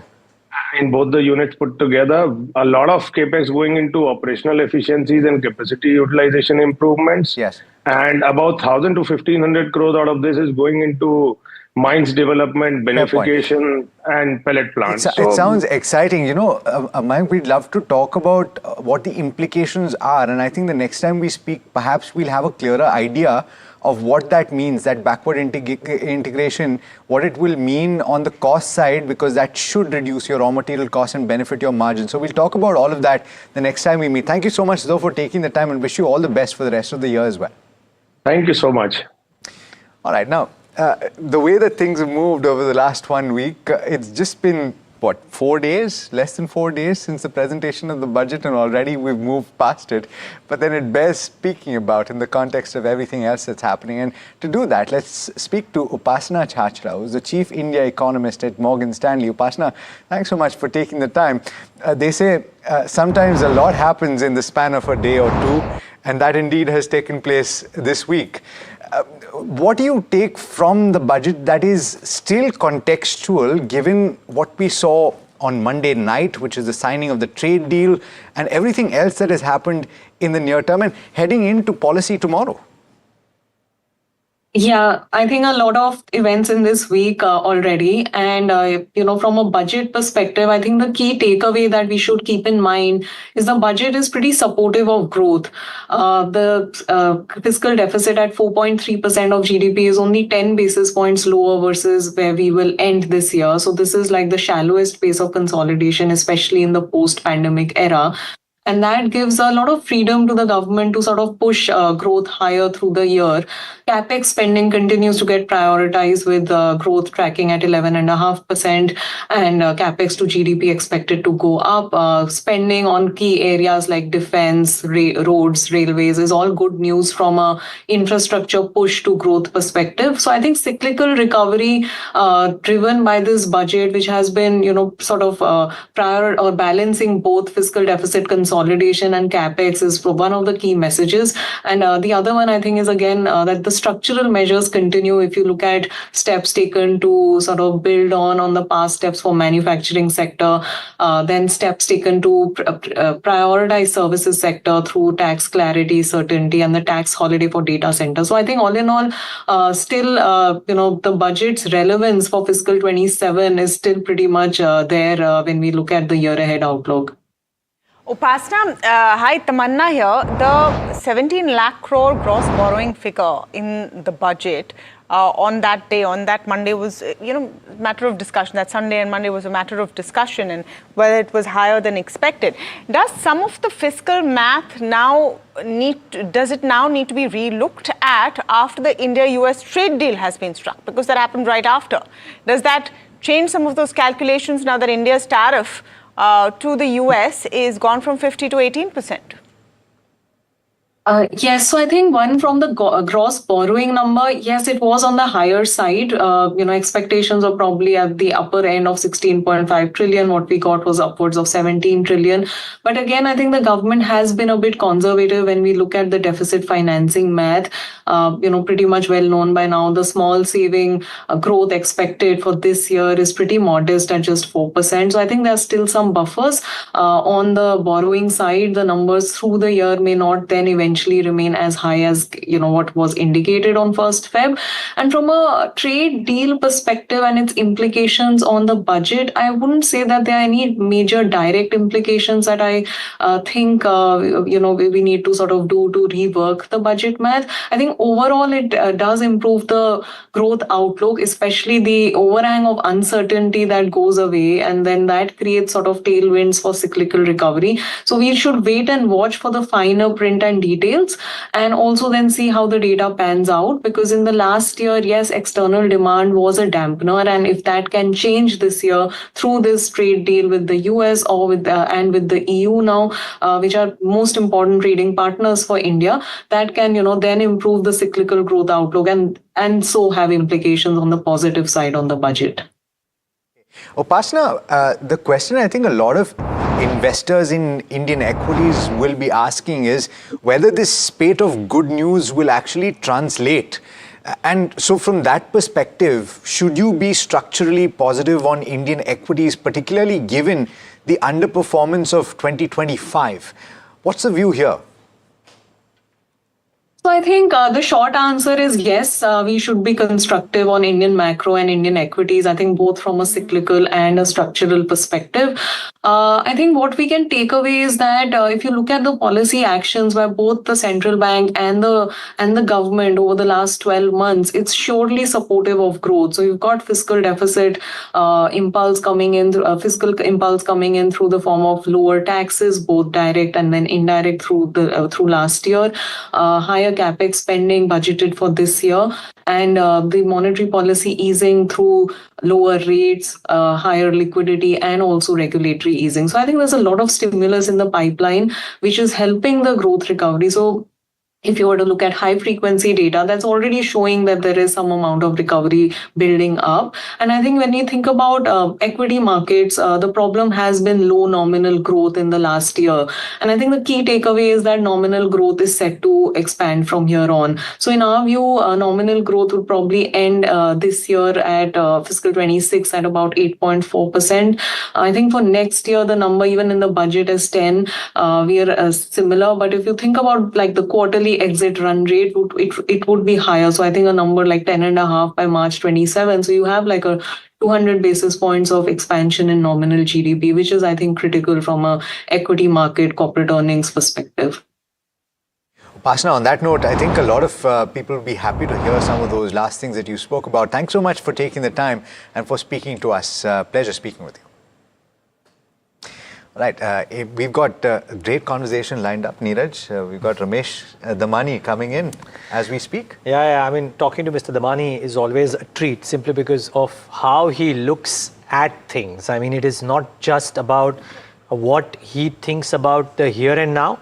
It is about, in the last time that I spoke to him, or rather heard him, he was talking about this whole possibility of a regime change. So he wasn't just simply talking about what is happening in the budget, what is happening to specific pockets. He's talking about regime changes. And it takes a great mind to be able to identify quote unquote regime changes and then simplify them. So I'm looking forward to that. That clarity of thought is exactly what we will get when we speak to Ramesh Damani after this very, very quick break. Do stay with us. We'll be back before you know it.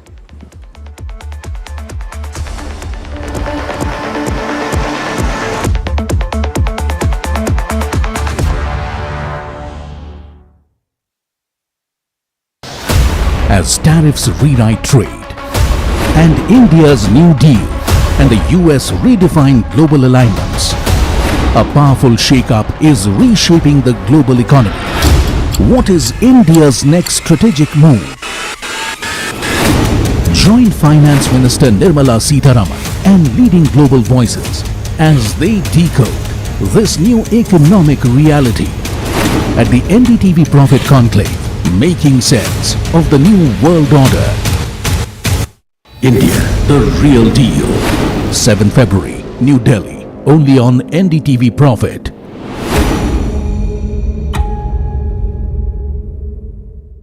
A very special moment for us as we announce NDTV Masterstroke, the NDTV Art Awards. M3M presents NDTV Masterstroke Art Awards. An odyssey of creative brilliance where the masterpiece meets its ultimate recognition. NDTV bringing this subject forward would have a great integrity of putting it forward where people could understand the importance of art. This award that is being started, I'm sure is going to be amazing. Art for India and for Indians is an expression of our Atmanirbharta. It's actually quite a formidable jury, so I think We'll reveal a lot more as we go along. This is an amazing platform, I think, today what you're doing. I have always had this inclination towards art, and if we don't collaborate and bring those artists forward, give them a platform, who else will? Honoring the masters who define our cultural landscape, M3M presents NDTV Master Stroke Art Awards on the NDTV network. लोग कहते हैं कि जिंदगी एक film की तरह होती है, लेकिन मेरी जिंदगी सिर्फ एक फिल्म नहीं, एक ब्लॉकबस्टर फिल्म है। बचपन से पता था मेरे सपनों में दम है, आगे नहीं सबसे आगे जाना है, स्टार नहीं सुपरस्टार बन के दिखाना है। नाम मिला, फेम मिला, प्यार मिला, I was not just running, I was flying। सबकी जुबां पे बस एक ही नाम, यो हनी सिंगर। लेकिन फिर blockbuster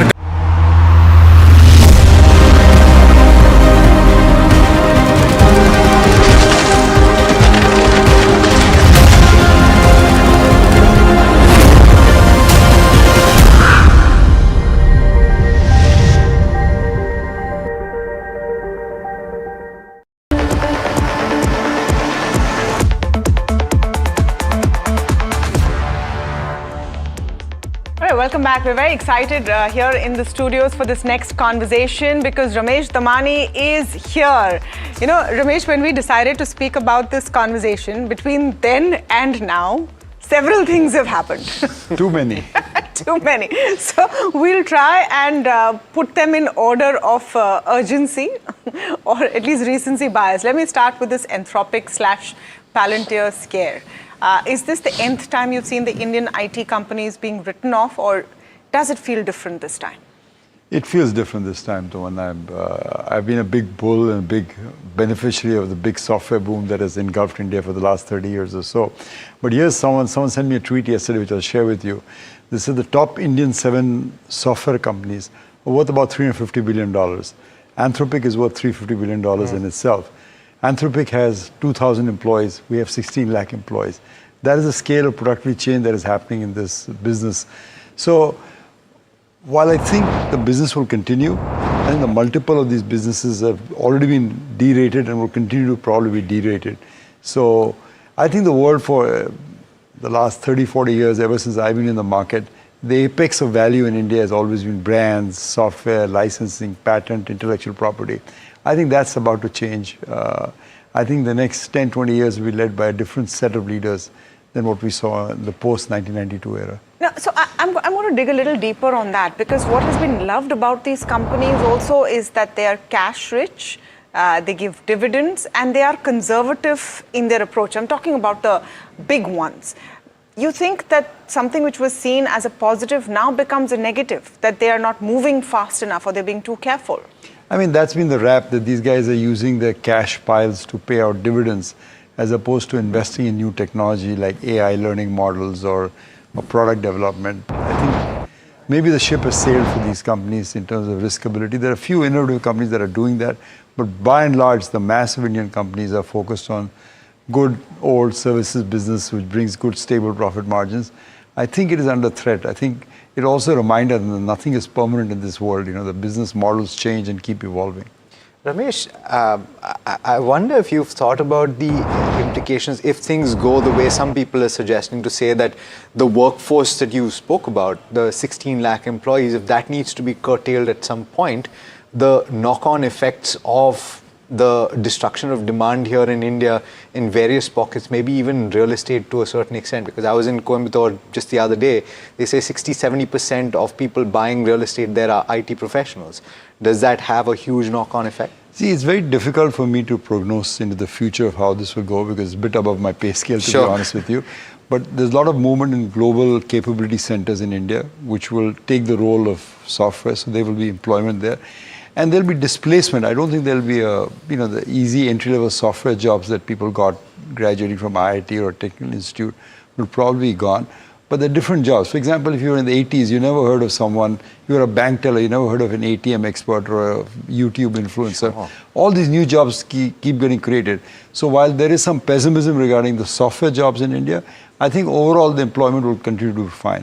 I would not be too worried about that at this point. We were speaking with the founder of Fractal AI. They're heading to IPO, and he was talking about the fact that Indian IT companies are capable of pivoting. They have the cash piles necessary, but the street will have to forgive a period of low profitability. Do you think that the street is that forgiving? I don't think so. I think both problems are there. First, the IT people need to bet the balance sheet on something new and risky, and the market needs to be able to hold them for a period of time at an elevated valuation. I think both are challenging. Mr. Damani, if indeed that ship has sailed, and if I take the cue back to your opening answer, which is that the companies that led the markets for the last 5, 10, 15, 20 years, we'll see a change in that. You look into the future very well, and that is at your pay scale, lest you be modest about it. What do you think brings about this change, the regime change as you spoke about? I'll tell you this, Neeraj. Thank you so much for having me first. Let me make a point that when I was a student in the 80s, there was a US ambassador to India called John Kenneth Galbraith. He was a professor and economist, Harvard trained. And I do remember him writing at sometime in the 1970s or 80s that the finance minister of every country should have his residence in Washington and not necessarily in state capital. Because what happens in Washington is so much more important to the economies in terms of interest rate flows, in terms of capital flows, in terms of trends, ideas. Everything takes place in Washington. Amazingly enough, 50 years later, that's still true.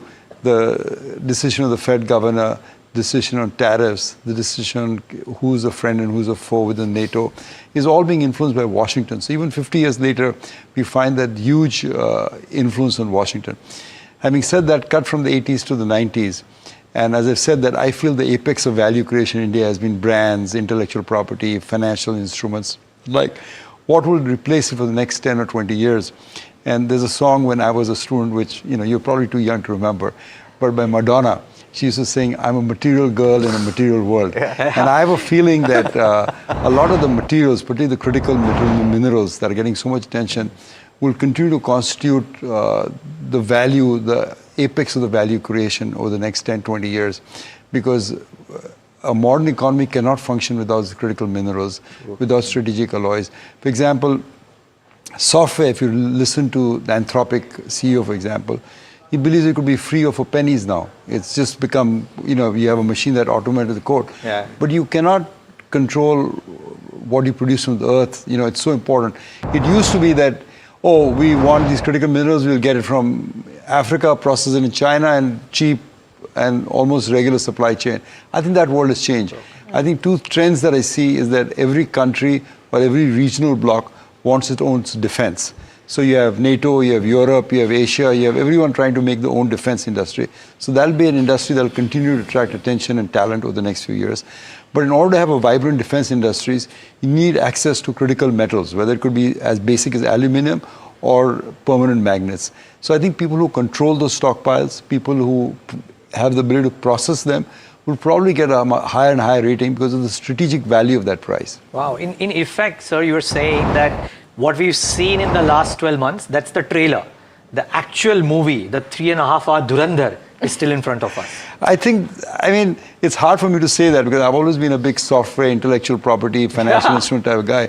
But increasingly, I realize that software is becoming commoditized business. Hard to say that it's become a commoditized business.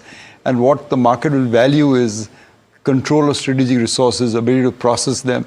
And I think defense also continue to do well. Wow. What has been your assessment of the deal, the trade deal? We're waiting for the details, of course, but you saw a day of complete relief. I would call it a relief rally more than euphoria in the markets, maybe because, finally at least, that ice has been broken. Do you think that there are long-term benefits to certain sectors, segments as we open up and this actually flows through, or are you skeptical right now? See, I'm skeptical only in the sense that you're dealing with a president who's pretty mercurial in Washington. So, for example, tomorrow he invades Iran and he wants Indian support. India refused to do it because it's a regional ally of India. You could say, okay, because they're not my friends, putting the tariffs again. What the Indian government has done, I think, is a good deal. What they did was they tried to strengthen their hands by doing deals with so many other players. So Washington ultimately had to come to the table. It's a good deal, and America remains the big daddy of the world. We need to be, pay obeisance to America, if you will. So I think India played its hand well. They didn't take any taunts that were coming from America in terms of, financing the Russian war or whatever. We maintained a relationship with Russia, maintained a relationship with EU, and now got a deal signed at a very competitive tariff. So it's a good development. I just hope it lasts. Given Trump's ability to change or pivot on a dime, I'm not very hopeful that, given that what could happen next in Iran or Venezuela, that India would support him.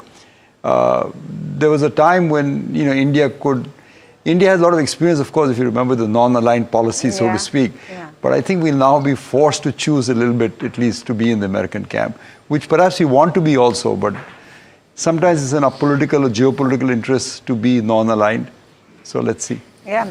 From an investment perspective, for many people watching right now and wondering where the play is it time to look again at companies which will benefit from more exports? Is it time to look at some of those factors or sectors which have gotten a boost on Atmanirbharta? Because we're doing two things at the same time. We want to increase our areas or markets for exports. So we're signing all of these deals, and then we want to become self-sufficient as well. Are these two big themes playing out that you are looking at closely? I think so. I think textiles, for example, in data centers are two new themes that benefit from all these, the way the world is shaping up in the future.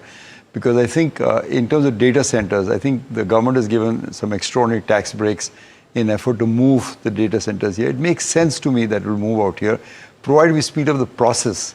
The process of starting a data center might take 2 years. We need to do that in 6 months or 8 months or so. How do you play that to construction, to fiber optics, through various other means of betting on data centers? Because they would be done and controlled by US corporations, perhaps. So you need to benefit from the suppliers to those people, if you will. The other thing is, what did you mention? Atmanirbharta, self-sustaining. I think that's probably a dominant theme that is going to run through the world economies now, that everyone wants to be self-reliant. You can no longer rely on US protection, on the rules-based order. And the whole theory that, things are, cheaper in Africa, so we'll buy them just in time from Africa or buying just in time from China. I think that world has changed. No one will now rely on the US umbrella or the Chinese umbrella anymore. If you want to be a middle power, at least you need to have your own sources of supply. So and particularly in defense and metals, I think those two areas where it will be expressed itself most forcefully. I do want to ask about that, defense and metal, and specifically on metal first. We've seen so many dislocations over the last 1 year itself in terms of prices and the way that they've moved, the base metals themselves. And, some people have spoken about demand destruction at certain prices. You see that crash come through. And then other people have spoken about the paradox of the price going up to a point where consumption goes up in a big way, right? So how do you think that settles, in your opinion? Have you thought about how long it'll take for this to pan out? And I take the point on the fact that people have to control their supplies, but till that happens, do you continue to see these dislocations? For example, the people I talk to, for example, germanium is one rare earth, which China controls 90% of the supply. Now these guys have a 6-month stockpile. What are they going to do after 6 months? They're desperate to search for sources, buy whoever is giving you a block. So there are companies that now, figure that out and are, I think the critical earths corridor, for example, or the listed companies that actually are already in the mining space for rare earths. I think market will tend to re-rate these stocks over a period of time. There will be a transition phase, as you said. I don't think it's going to be switch on and everything's fine. Yeah. I think there'll be a transition phase. But the market will, value those companies who have the access or control, perhaps. And the latest proposal that's come from the US, for example, is to say that they put a floor on the price of critical minerals, which means that a boost of profitability to all the companies that are already existing in that business. So I think the trend that Tamanna talked about, this self-reliance and protectionism, I think will be fairly dominant themes. In that context, if we speak about defense, ultimately, from our perspective in creating and manufacturing in India, there needs to be knowledge sharing and technological sharing. So from that perspective, a deal with the EU, a deal with the US is steps in the right direction. But do you think that there's going to be willingness to share in that realm where you've had so much protectionism on the one hand, and you now have these deals? You can buy aircraft from EU, you can buy a Rafale, you can probably buy an F-35, but will they be willing to share? And will that be the big challenge for Indian defense companies? I think they want to make it themselves. I think India will make it themselves, EU will make it themselves, America will make it itself. I think the idea that the US provides that nuclear umbrella, it was a great bargain for US, and despite what President Trump has said, the US provided the protectionism, and as a result of that, it became the first among equals in almost everything out there. Plus the dollar was used as a... All that is going to change. I think as Mark Twain or someone said, what does he know of America? Only America knows. And my point has always been that Trump doesn't understand America's role in the world as a policeman, moral guarantor. I mean, 1960s, President Kennedy went to Berlin and said, Ich bin ein Berliner, I'm a Berliner. Talk about the globalized Americans out there. Reagan, they were all in the mold of, America's role, projecting America's role in the world. And statesmen out there, and realizing that part of the deal was that we keep our markets open. You sell to India, you sell to America, there's no problem with it. Textiles, electronics, plastics, whatever you want, you sell that. We are economy big enough to take it. And the benefits that they had, imagine because of immigration, 7 out of the top 10 S&P companies are run by immigrants today, You're giving all that up for a manufacturing base that will never come back to America. That whole generation of Americans have lost the ability to produce an iPhone or produce machine tools or produce things like that. It's never going to happen. So it's a whimsical of one man. Unfortunately, that is now, the pendulum is now swung the other way. So the trust that we used to have in America as a free country with legal rights is probably permanently destroyed, at least permanently destroyed for the next 10, 20 years, even if Trump is no longer president. Wow. And therefore, have you wrapped your head around the investing implications of a potential dollar decline? Or is it, as Warren and Charlie sometimes do, too difficult to analyze? Chodo kyun karna hai? I'll take the short answer. It is too difficult to analyze. I don't know that. I mean, I have plenty of software stocks in my portfolio, so I'm also scratching my head what to do with, No, but at a global level, Mr. Bani, I mean, just the dollar decline, does it have implications for flows, etc., and stuff like that? I mean, see, Trump wants a poorer dollar. He doesn't want a strong dollar. The official policy is we want a strong dollar, but Trump doesn't really care because all dollar has been declining. I think it'll keep declining. I think the thing that I think Trump will, understand, and Scott Bessent is pretty sharp and Ken Walsh pretty sharp, is that at some point if the debt gets beyond reasonable, the bond vigilantes will be out. I'll give you an example of what happened in UK. When Liz Truss tried to explode the budget deficit without known source of revenue, the bond vigilantes came out and knocked her out. She was out of prime minister, the shortest duration prime minister. In America, it doesn't follow a parliamentary system, it follows a presidential system. But the only check that I see coming to all these policies is in November 26, when the US goes for midterm election. This is my fond hope. If you remember, Neeraj, in the 1980s, Mrs. Gandhi imposed an emergency in this country. And then she removed the emergency and voluntarily called for an election.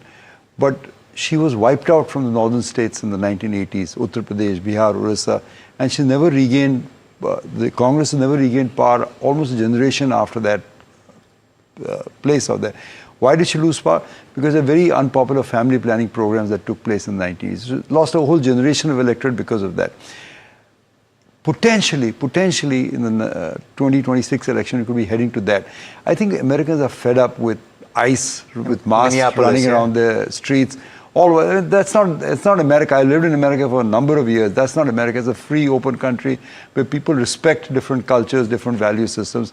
So because of a small base of yours that elected you power, you are actually changing the entire fabric of this country. So I think there'll be a price to pay, and I think November 26 is the red letter day.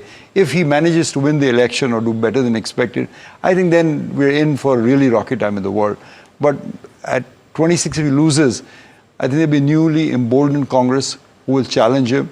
And again, there'll be some limits on executive authority. So, sorry, does that potentially reverse a lot of the trends that we've just discussed over the last 15, 20 minutes? Because everything seems to hinge around one personality. See, I doubt that because once the pendulum swings, it swings. For example, in Trump term 1, he had imposed tariffs on China. Now, Biden could have removed them if tariffs were so bad, according to him, but he kept them. He didn't change the initial tariffs that were done on China. So I think, unfortunately, the pendulum swing, the world changes. You can't cross the same river twice.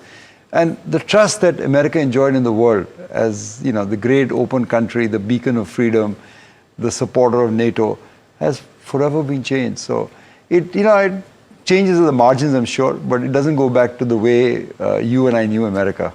I know that obviously you're known as an equity guy, but I have to ask about whether you have an opinion on the way that gold has performed in the recent past. I used to think that be in equities, avoid gold and silver completely. And the long-term CAGR for gold is, 3% over 100 years or something like that. And Warren Buffett put it best for this. He said that if in 1980 or 1989 you had bought 1 ounce of gold, even today you would have 1 ounce of gold. Nothing changes. But if you bought 1,000 shares of Infosys in 1993 when it went public, you have probably 1 lakh shares of Infosys today and all the dividends that you enjoy. So gold and silver are good for traders who can move on price speculation. They're not probably good for basic retail investors. But the caveat to that is that I think the world is now moving perhaps to a commodity-led cycle.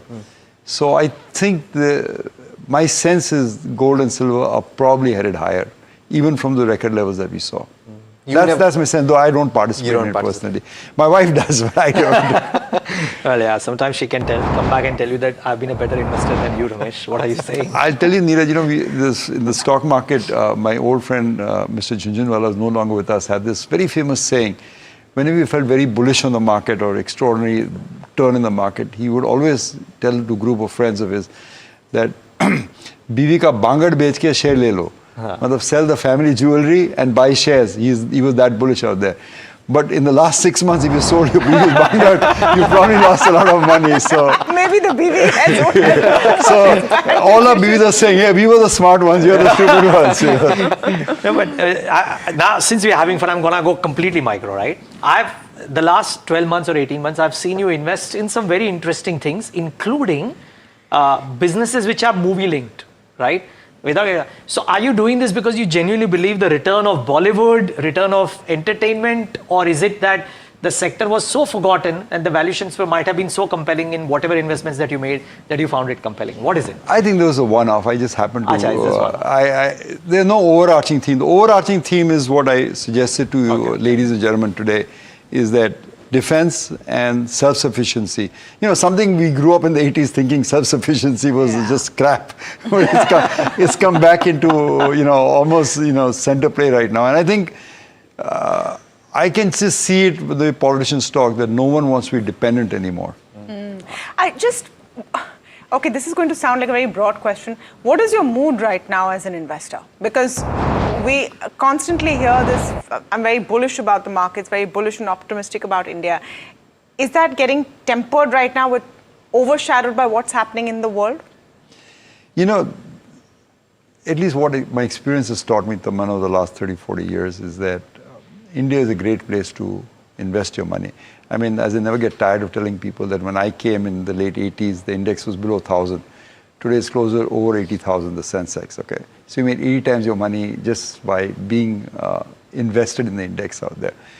So I think you remain invested, particularly when I go and visit companies and go and visit promoters or travel this country. I come back with a great sense of optimism. I mean, this is not just for standard TV fare. I believe that the promoters are doing extraordinary work in India. And they deserve to be betted upon and deserve to be held onto the shares. So I will, for whatever purpose, I'm not fully invested, but I'm 90% plus invested. I keep looking for good ideas to invest in. I keep finding good ideas to invest in. I think because of the demographic dividend that India is enjoying at this moment, there's huge upsurge into the middle class that we hope to happen by 2045 or 2050. I think that creates tremendous opportunities in various sectors, including banking, including, defense, whatever. So I would remain invested in India. Do I get rattled from time to time? I think at the budget we were together and we were all rattled, but that's the way life is. It's never a linear, never a smooth process up there. But I think people who invest today at today's valuations, in 3 years will be better off than they were, say, by not investing. Yeah. Okay, that's really the last word. Ramesh, this has been a fantastic conversation. We've all enjoyed it, enjoyed having you here. So many quotable quotes, and yes, we all know Material Girl. So with that, we'll wrap up, and I'm sure our viewers have enjoyed it as well. That's all the time we have on India Market Open. Stay tuned to NDTV Profit. Ask Profit up next.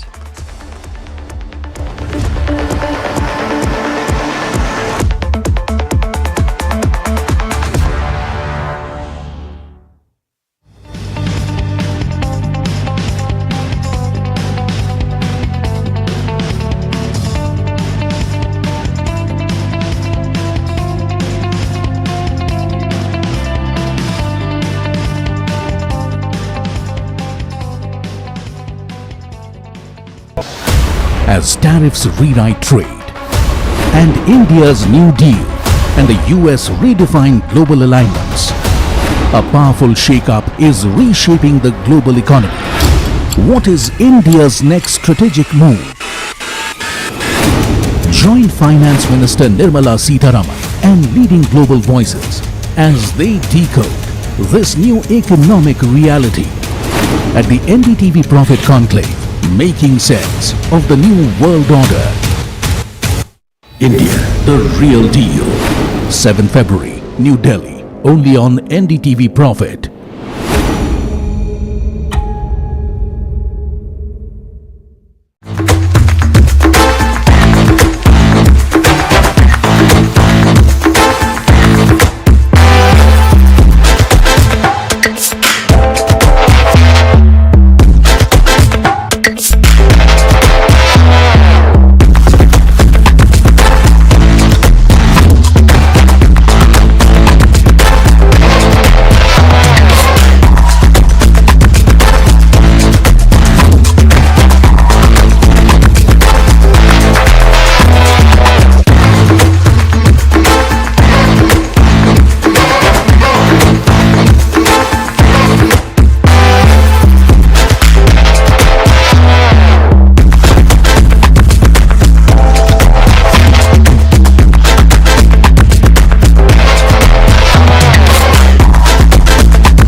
लोग कहते हैं कि जिंदगी एक film की तरह होती है, लेकिन मेरी जिंदगी सिर्फ एक फिल्म नहीं, एक ब्लॉकबस्टर फिल्म है। बचपन से पता था मेरे सपनों में दम है, आगे नहीं सबसे आगे जाना है, स्टार नहीं सुपरस्टार बन के दिखाना है। नाम मिला, फेम मिला, प्यार मिला, I was not just running, I was flying। सबकी जुबां पे बस एक ही नाम, यो हनी सिंगर। लेकिन फिर ब्लॉकबस्टर कहानी में आया एक ट्विस्ट, 7वें आसमान से सीधा गिरा मैं जमीन पर। फिर क्या, खुद पे काम दोबारा शुरू, फैंस ने फिर प्यार दिखाया, फिर स्टार नहीं सुपरस्टार बनाया। है ना मेरी जिंदगी एक ब्लॉकबस्टर फिल्म। शुक्रिया आपकी प्रेयर्स का और आपके प्यार का। कॉन्सर्ट्स तो आपने बहुत देखे होंगे, but this is gonna be concert of a lifetime, क्योंकि मेरे फैंस ही हैं मेरी विक्ट्री, मेरी हिस्ट्री, मेरी glory. So come and witness yo Honey Singh, this is my story.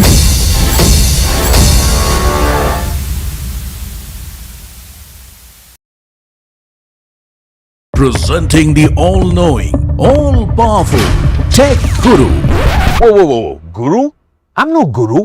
Okay. I'm just a guy who loves his tech. A show where the mysteries of megabytes and motherboards shall be unraveled. Bro, nobody talks like that anymore. This is all about connected ecosystems, EVs and AI that you can use in your daily life. That's what we do on Tech 360. Real talk, real reviews, tech that you can actually use. Tech has changed. So should your tech show.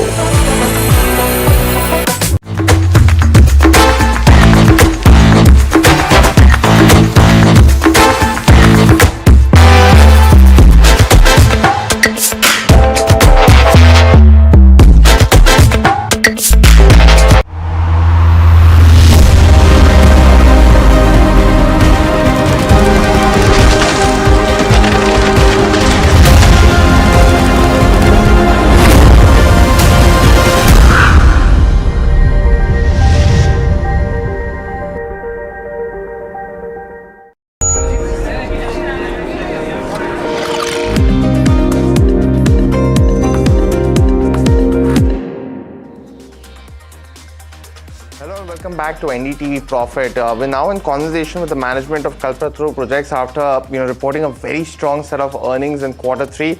To talk about that and a lot more, I'm being joined by the management, Mr. Amit Uplenchwar. He is the company's director at Kalpataru Projects. Mr. Uplenchwar, thanks so much for joining in. Firstly, many congratulations on the strong set of numbers. I just want to start off with the order book positioning first, because there are multiple things we have to talk about. Specifically, order books at 63,000 crores gives you very strong revenue visibility for the next couple of years.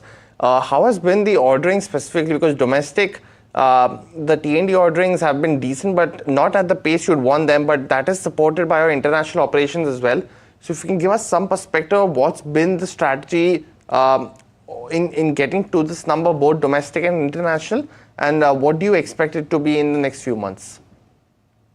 So, Puneet, thank you very much for having us. And, it is really heartening. We've had a very, very good quarter and a 9-month in the FY26 thus far. And our order book of close to 64,000 crores and another L1 of around 7,500 crores, I think that also fulfills our incoming order book target for FY26.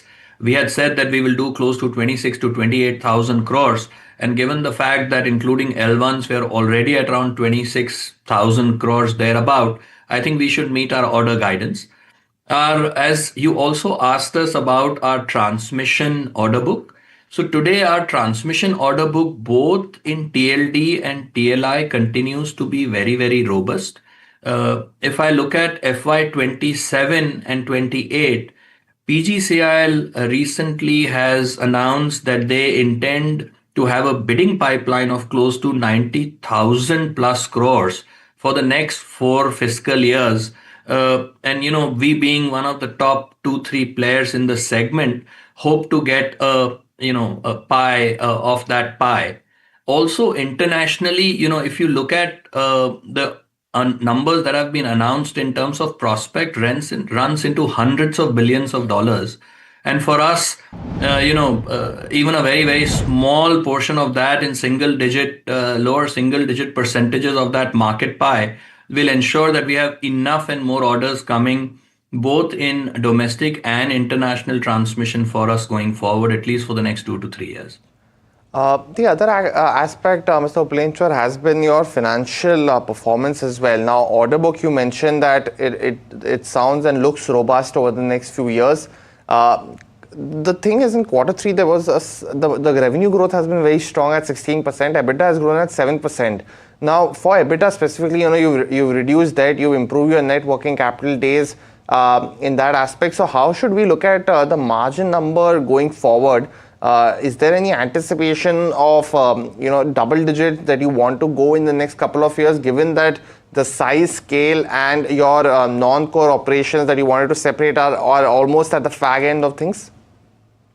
So, Puneet, good question. I mean, if you look at our margin profile at the beginning of the year, we had, strived to increase our standalone PBT margin by around 50 basis points from the incoming FY25 year, and at around 100 basis points at a console level for FY26.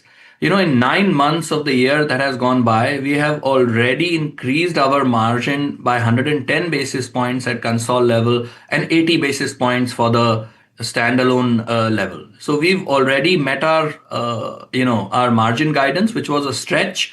But as you correctly mentioned, because of robust collections, our order execution has been without doubt one of the best order execution in terms of our physical targets at various project sites.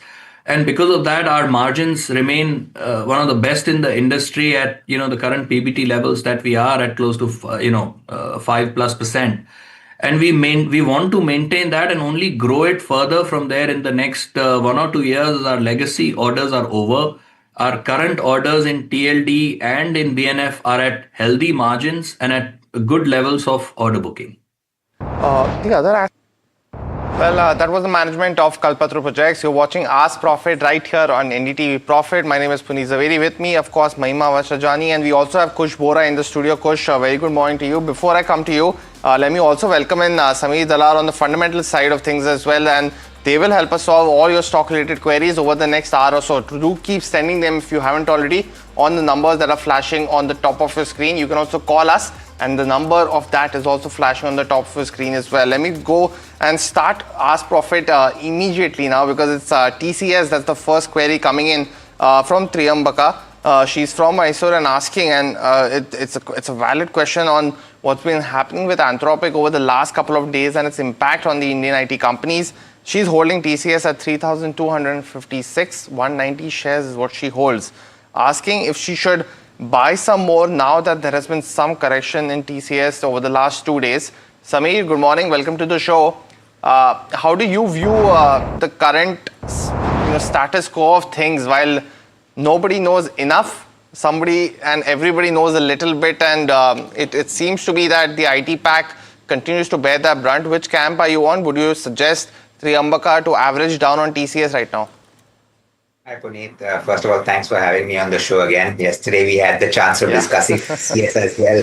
We have to discuss it every day, Sameer. Unfortunately, the state of how the things are and what's happening with IT, I think that and PSU banks will dominate the conversation in the next 1 hour. But please go ahead. No doubt. What I said yesterday stands. So, of course, like I said, I have no idea about how these Anthropic tools are going to disrupt the industry, and nobody honestly does. It's just at the moment a launch, how the integration, how the use of it works, nobody knows, right?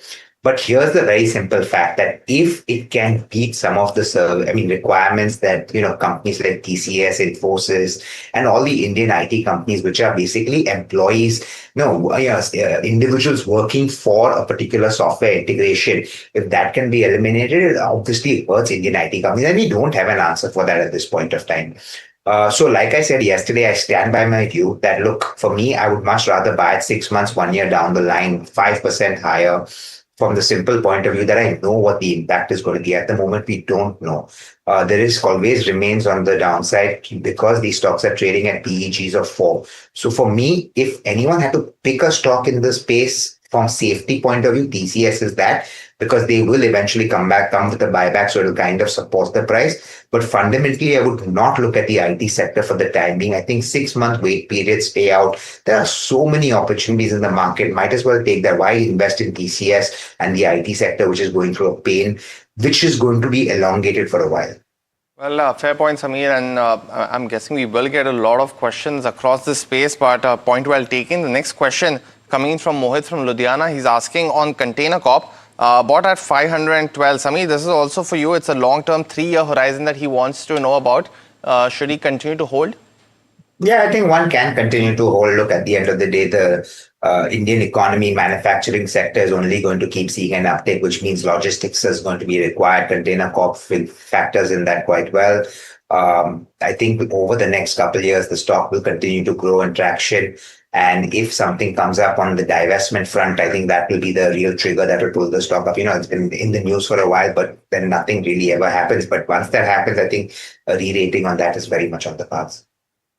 Got that view, Sameer. But the next question, and that's coming in on NHPC as well as Ujjivan Small Finance Bank. Now, our viewer actually is looking to enter these two particular counters.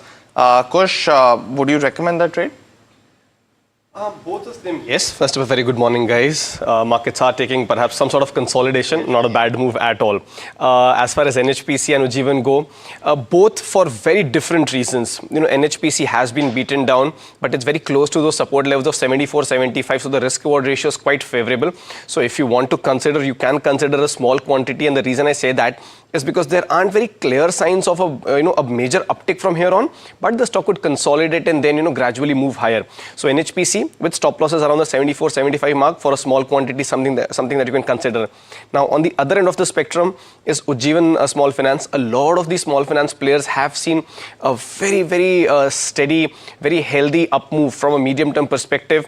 Even now, if you see Ujjivan, it's consolidating with a mild negative bias today, but overall the medium-term structure is positive. So this momentum could well continue in the months to come. Here, you could definitely keep a stop loss around the 60 to 59 zone, and for higher targets of about 71 and 79, I think Ujjivan is a good positional buy.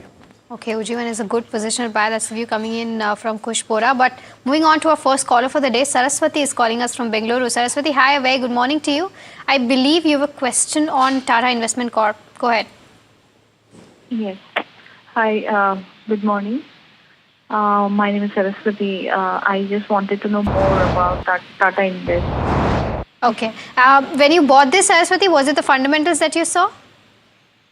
Yes. Okay. All right. Then I'll take this up with Samir. Samir, what's the view like on Tata Investment Corp? So honestly, there's not much to see in the fundamentals. It's an investment company, right? Just got to add up what the total investment value is for this company, give it a 25% hold for discount, and you can make a basis on what should be the fair price multiple for that. I haven't done that recently, so I don't know what the current value is or whatever, but it's a very simple thing. What I suggest is get the balance sheet from last year, add up the total holding value as of today, give it a 25% discount, and just if the price is, if that is higher, you can continue to hold. If not, find something else, because this is just a holdco at the end of the day. Investment company is nothing else. Got the view, Samir. And the next question that's coming is on Gateway District Parks. Now, Kosh, this is K Guru from Chennai. He's holding shares at 101. Stock's currently trading at 60, so he's currently at a loss. Asking what's the future outlook of this counter. What would you recommend? So I would suggest a hold, quite a deep gash from the buying levels right now, but there are positive signs. There are green shoots where the 56-55 support zone has been respected. The stock's moving higher. Volumes aren't as strong as I would have liked, to give a very convincing buy. But on the way up, so my suggestion is that you should continue to hold. You're anyway seeing a bit of a loss. Supports are on the 55-56 zone. Keep that as your stop loss.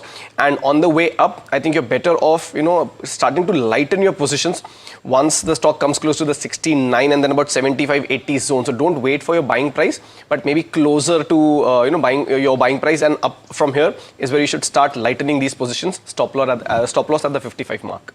Okay, all right. So that's the view coming in on Gateway District Parks. But we've got our next caller as well. Ajay is calling us from Hyderabad. Ajay, hi. A very good morning to you. I believe you have a question on Keystone. Yes, madam. Happy morning to each and everyone. And this question is especially to Samir sir. Few months back, he told about this Keystone Realtors. He's very bullish on this stock. So 2 days back, I invested 2 lakhs. Can you please tell me fundamentals and technicals? What is the future of this stock? Samir sir, I need to answer to.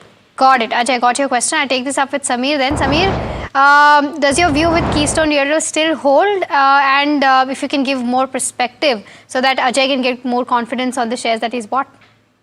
Yes, so Ajay, yes, I'm currently holding the stock as well, and I'm strongly still very positive on the stock. And I'll give you my reasonings why. So if you look at the kind of land bank that they're developing in the city of Mumbai, they have predominantly a Mumbai-based player, right? They go under the brand name Rustomjee. They have a huge development happening in various parts of the city.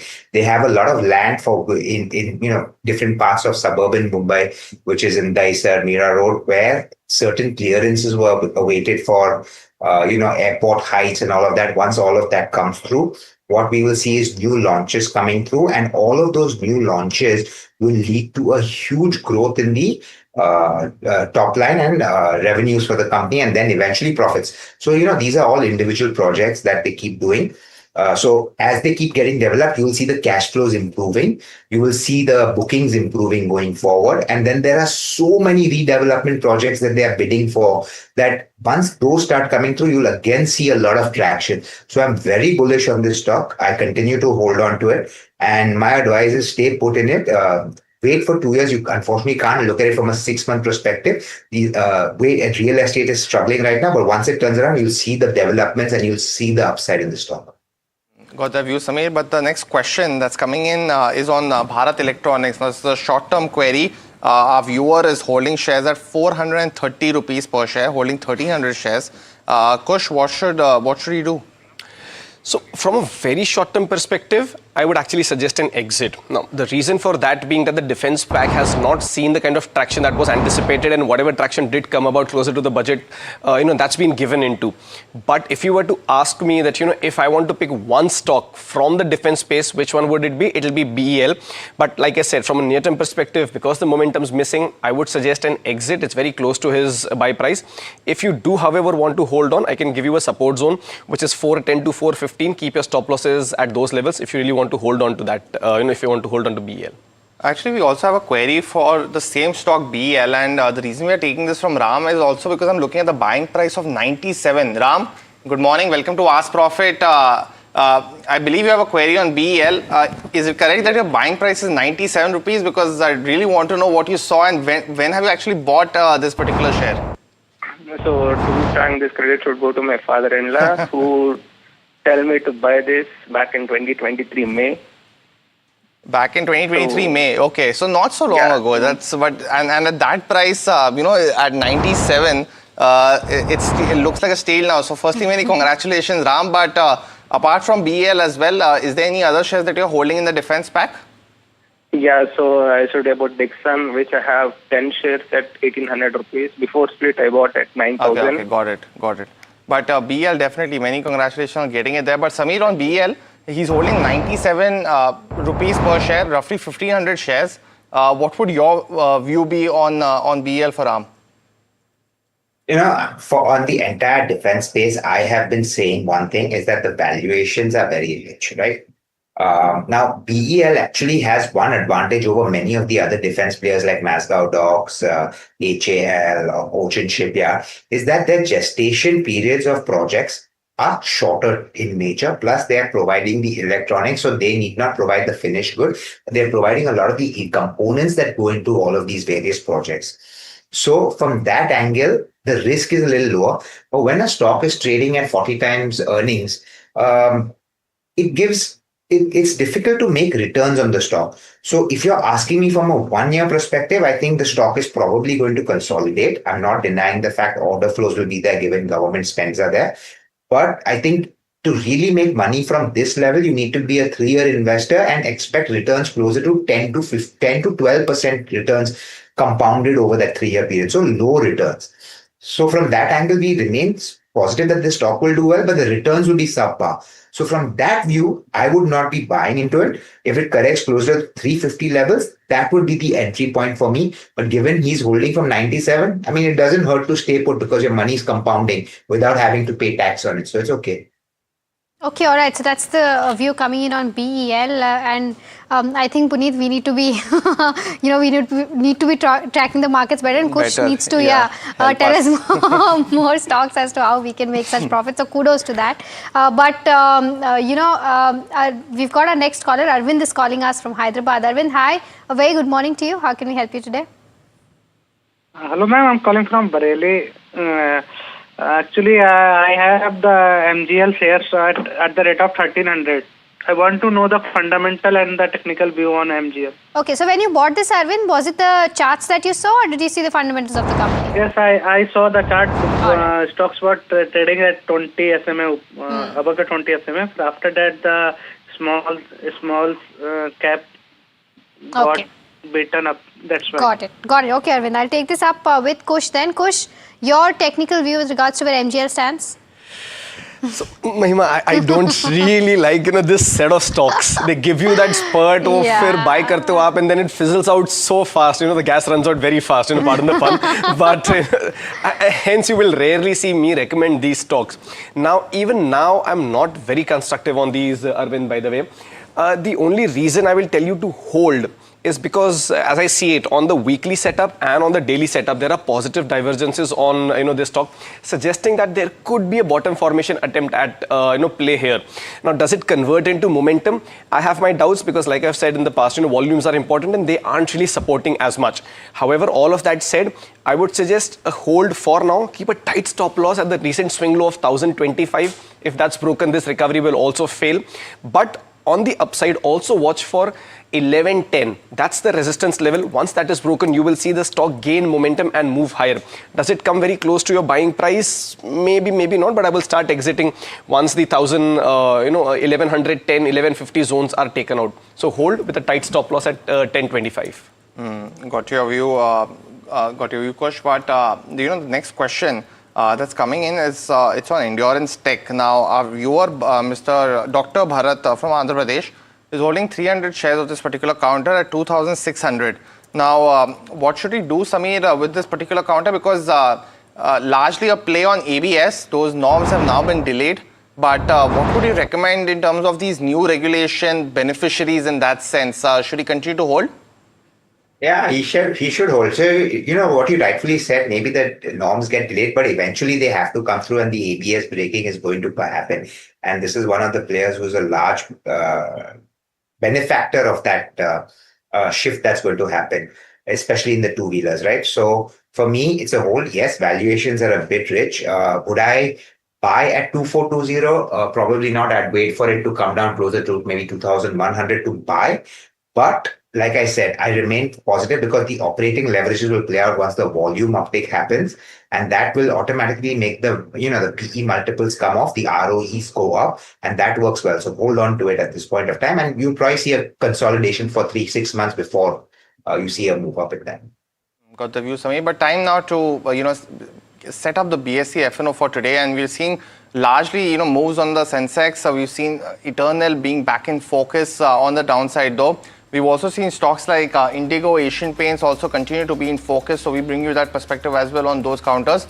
Look at the most active contracts. It'll also give you that perspective for the Sensex. And you've seen certain levels in terms of getting those active contracts. We'll get it on the screen right now for the Sensex, and we'll continue to monitor that as well. And for the Sensex futures, you've seen open interest slightly inched up. Today is also the expiry, so you have to keep that in mind. While the most active contracts for Sensex as well as the Bank Nifty is the other one that we continue to monitor as well. BankX, I think we have to correct this particular data, but let's actually just show you the key stocks now in terms of the long build up.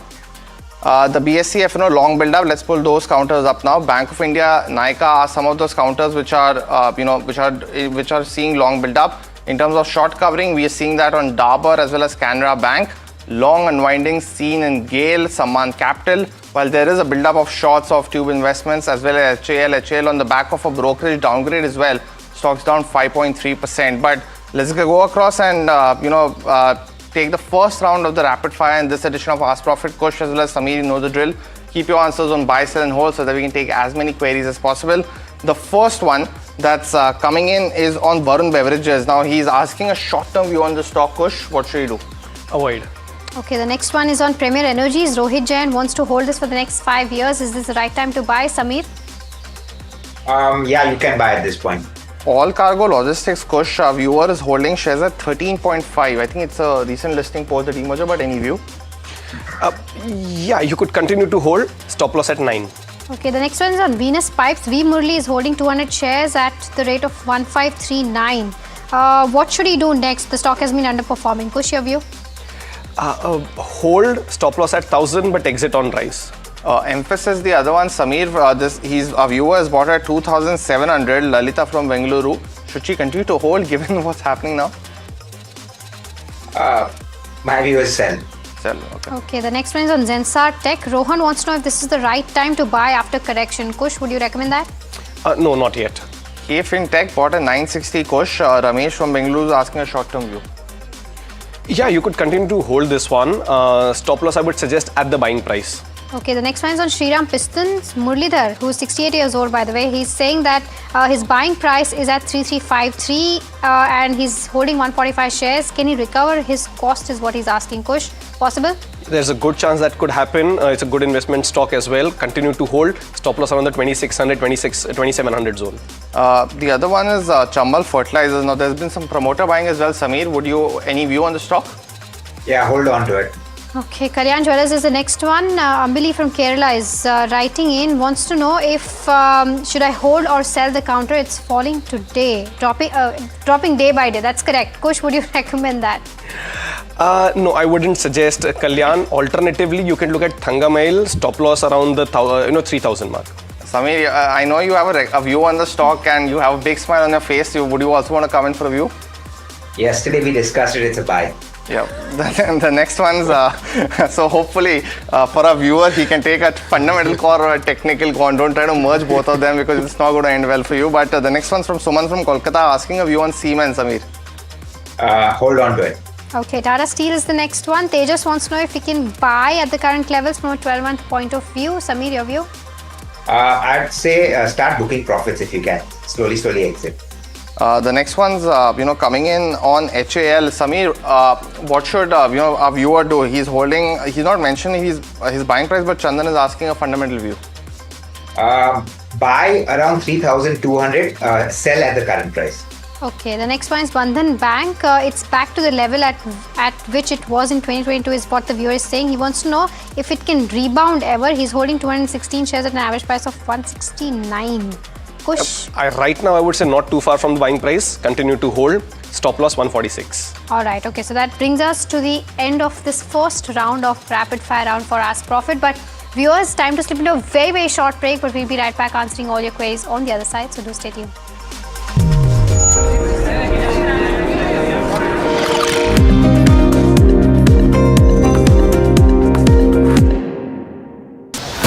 As tariffs rewrite trade, and India's New Deal and the US redefine global alignments, a powerful shake-up is reshaping the global economy. What is India's next strategic move? Join Finance Minister Nirmala Sitharaman and leading global voices as they decode this new economic reality at the NDTV Profit Conclave, making sense of the new world order. India, the real deal.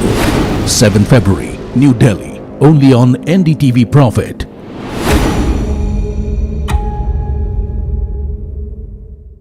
A very special moment for us as we announce NDTV Master Stroke, the NDTV Art Awards. M3M presents NDTV Master Stroke Art Awards. An odyssey of creative brilliance where the masterpiece meets its ultimate recognition. NDTV bringing this subject forward would have a great integrity of putting it forward where people could understand the importance of art. This award that is being started, I'm sure is going to be amazing. Art for India and for Indians is an expression of our Atmanirbharta. It's actually quite a formidable jury, so I think we'll reveal a lot more as we go along. This is an amazing platform, I think, today what you are doing. I have always had this inclination towards art, and if we don't collaborate and bring those artists forward, give them a platform, who else will? Honoring the masters who define our cultural landscape, M3M presents NDTV Master Stroke Art Awards on the NDTV network. लोग कहते हैं कि जिंदगी एक film की तरह होती है, लेकिन मेरी जिंदगी सिर्फ एक फिल्म नहीं, एक ब्लॉकबस्टर फिल्म है।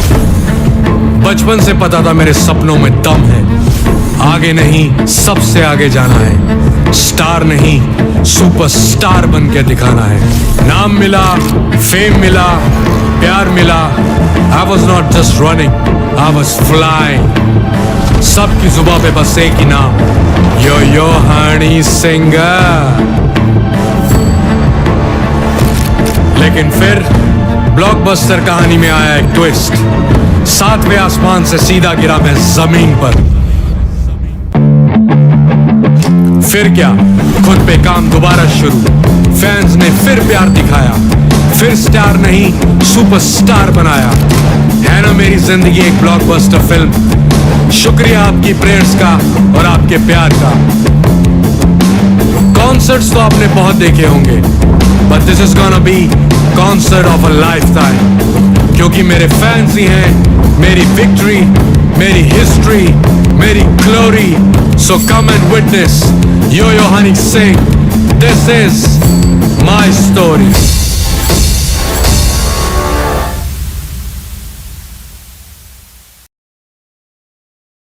presenting the all-knowing, all-powerful Tech Guru. Whoa. Guru? I'm no guru. Okay. I'm just a guy who loves his tech. A show where the mysteries of megabytes and motherboards shall be unraveled. Bro, nobody talks like that anymore. This is all about connected ecosystems, EVs and AI that you can use in your daily life. That's what we do on Tech 360. Real talk, real reviews, tech that you can actually use. Tech has changed. So should your tech show.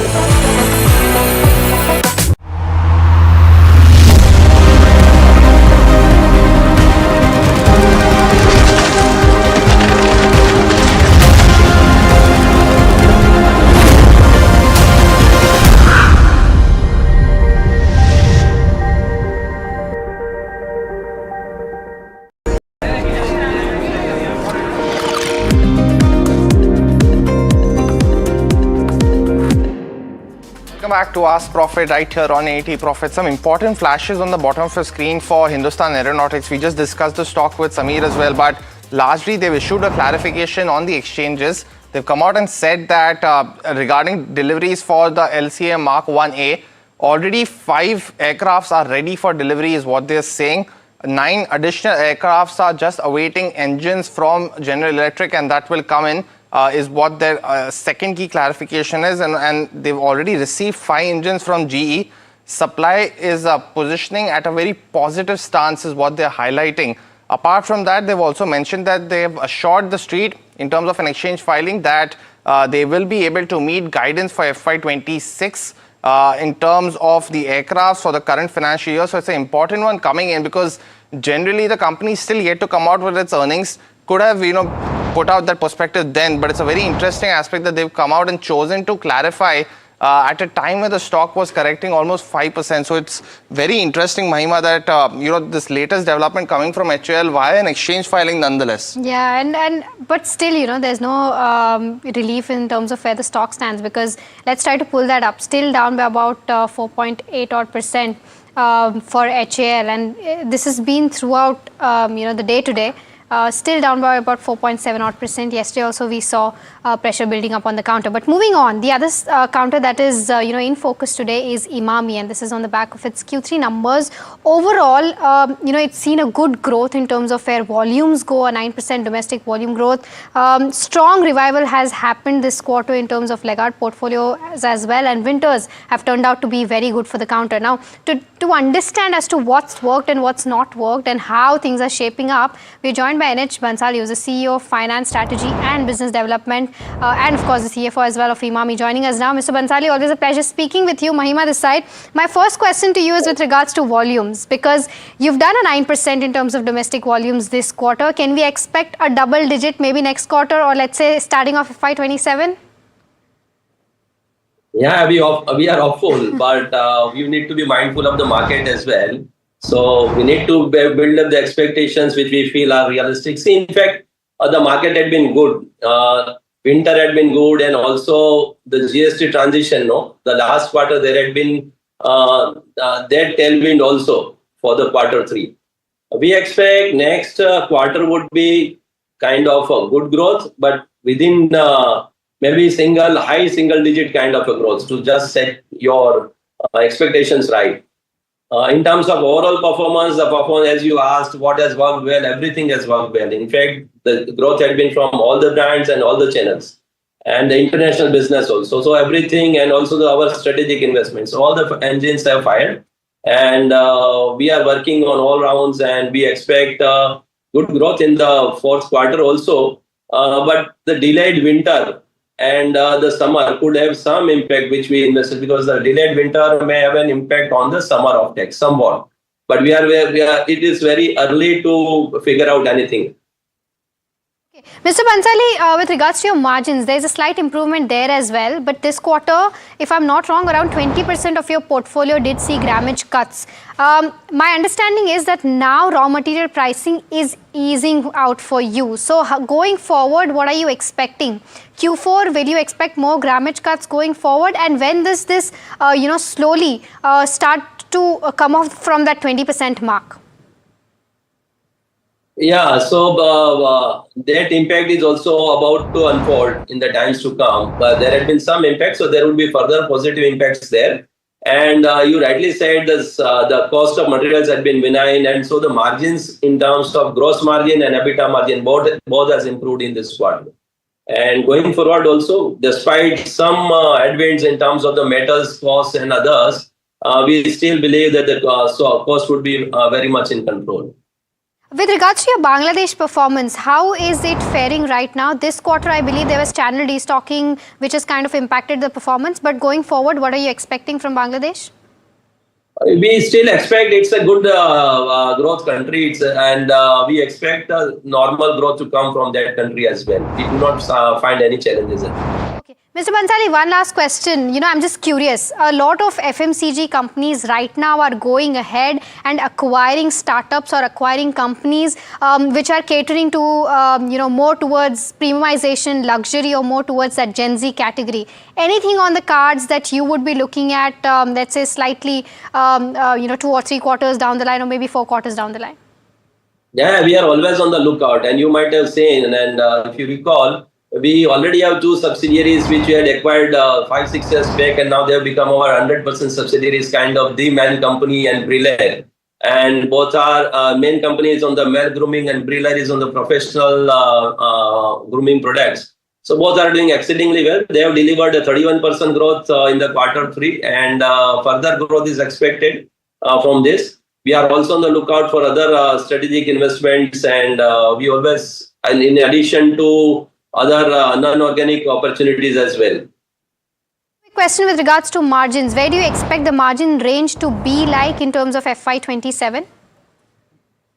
Would remain in the same line as it was. The EBITDA margins are expected to be in the same line, kind of, despite our aggressive investments in the branding and marketing there. Mr. Bansali, thank you so much for helping us answer all those queries, and thank you so much for taking out the time and speaking with us at NDTV Profit. Thank you very much. All right. Moving on, the other counter, that we're putting spotlight on is Metropolis Healthcare. It did, of course, come out with its earnings. And to understand as to, again, in terms of, what's worked, what's not worked, and to understand as to how the outlook of the company is looking like, we're joined by Surendran, who is the Managing Director at Metropolis Healthcare, joining us now. Thank you so much, sir, for, first of all, taking out the time. My first question to you is with regards to your overall group EBITDA margin, which stands at around 23.4%. What's the medium-term target that you're looking at? What is the ceiling at which you are, penciling your margins at? Good morning, and thank you very much for having me on the show, and good morning to all your viewers. So, of course, we have had a very strong quarter, and both in terms of revenue as well as in terms of margin, the expansion has been very good. I mean, unlike normal quarter 3, which is not very a seasonal quarter for the diagnostic industry, but we have done well in this quarter. Our margin expansion on an organic level, we grew the margin by about 29%, and on a group level, we have improved the margin by 32%. And if you remember, beginning of this year, we have mentioned that, our margin expansion for an organic business will be about, 70 to 100 BPS. And, at a company level, we may stay at the same levels of margin of last year, because the core diagnostic which you acquired, and what is the break-even point when we acquired it, so that will have a little bit of drag on our EBITDA during this year. That's exactly what is, planning out as we go throughout the year. And, we will be, able to see the 100 BPS levels of margin improvement on the organic business, and about a percentage dilution happening because of core for the full year basis. That's what you will be seeing on the EBITDA side. Mr. Surendra, good morning, sir. It's Puneet this side. Thanks so much for joining in. Just 2 quick questions from my side. Your share of North actually has grown quite a bit in this particular quarter. Now I think it's about 8%, and please correct me if I'm wrong. Where do you see the medium-term trajectory of that? Because from the time when you listed, largely focused on the western part of the country, you've expanded into South a lot, and now that share is going into North as well. So if you can give us some perspective, what worked in this quarter, and where do you see that maybe in the next 8 to 10 quarters? Yeah. So what happened in North is, after the acquisition of Core Diagnostic and, the Scientific Pathology Agra, and also the Dehradun asset that we acquired, all from the North. So our share of revenue from the north has gone up from 4-5% to 17% in quarter three. So, I mean, at this point of time, we'll keep growing the assets that we already have in North, and we will be at this range, maybe 17 to 20% in the next, maybe a year or two basis, until we acquire something, more in the North. So that's how the North performance will be. And of course, West and South has always been the most dominant markets for us, and we keep doing well in this market as well. And one final one, Mr. Surendran, on True Health as well as your specialty portfolio. That's also actually seen a very strong quarter this time around. Where do you see those revenue contributions for True Health going in the medium term? And for the specialty business, you've been adding a lot of new tests that's visible in your volumes as well. How should we look at that aspect too? So True Health is currently at around 19% of the organic portfolio, and we would keep moving this towards the 25% maybe in the next 7 to 8 quarters. That's what our efforts will be. And specialty on the organic side, it's about 37% of our overall volume. And of course, with the acquisition of Core, the specialty portfolio getting stronger, and our ability to cross-sell the core diagnostic products, which is largely on the high-end oncology testing capabilities into the Metropolis base, is only getting better. And as a result of that, our specialty portfolio is getting better. Now, every quarter, we would like to see a similar level of growth or maybe better.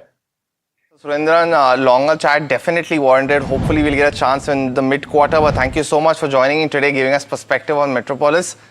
Congratulations on the good result as well. But viewers, get back to the stock-related queries now. It is earnings season. But the next one that's coming is from Rajiv. He's a senior citizen from Delhi, asking a question on a short-term view on Engineers India. Kush, what would you recommend? He doesn't have a position yet. He doesn't have for a fresh entry. I think I think it's a good time to buy. These are some of those good stocks that got hammered when the markets were correcting and consolidating.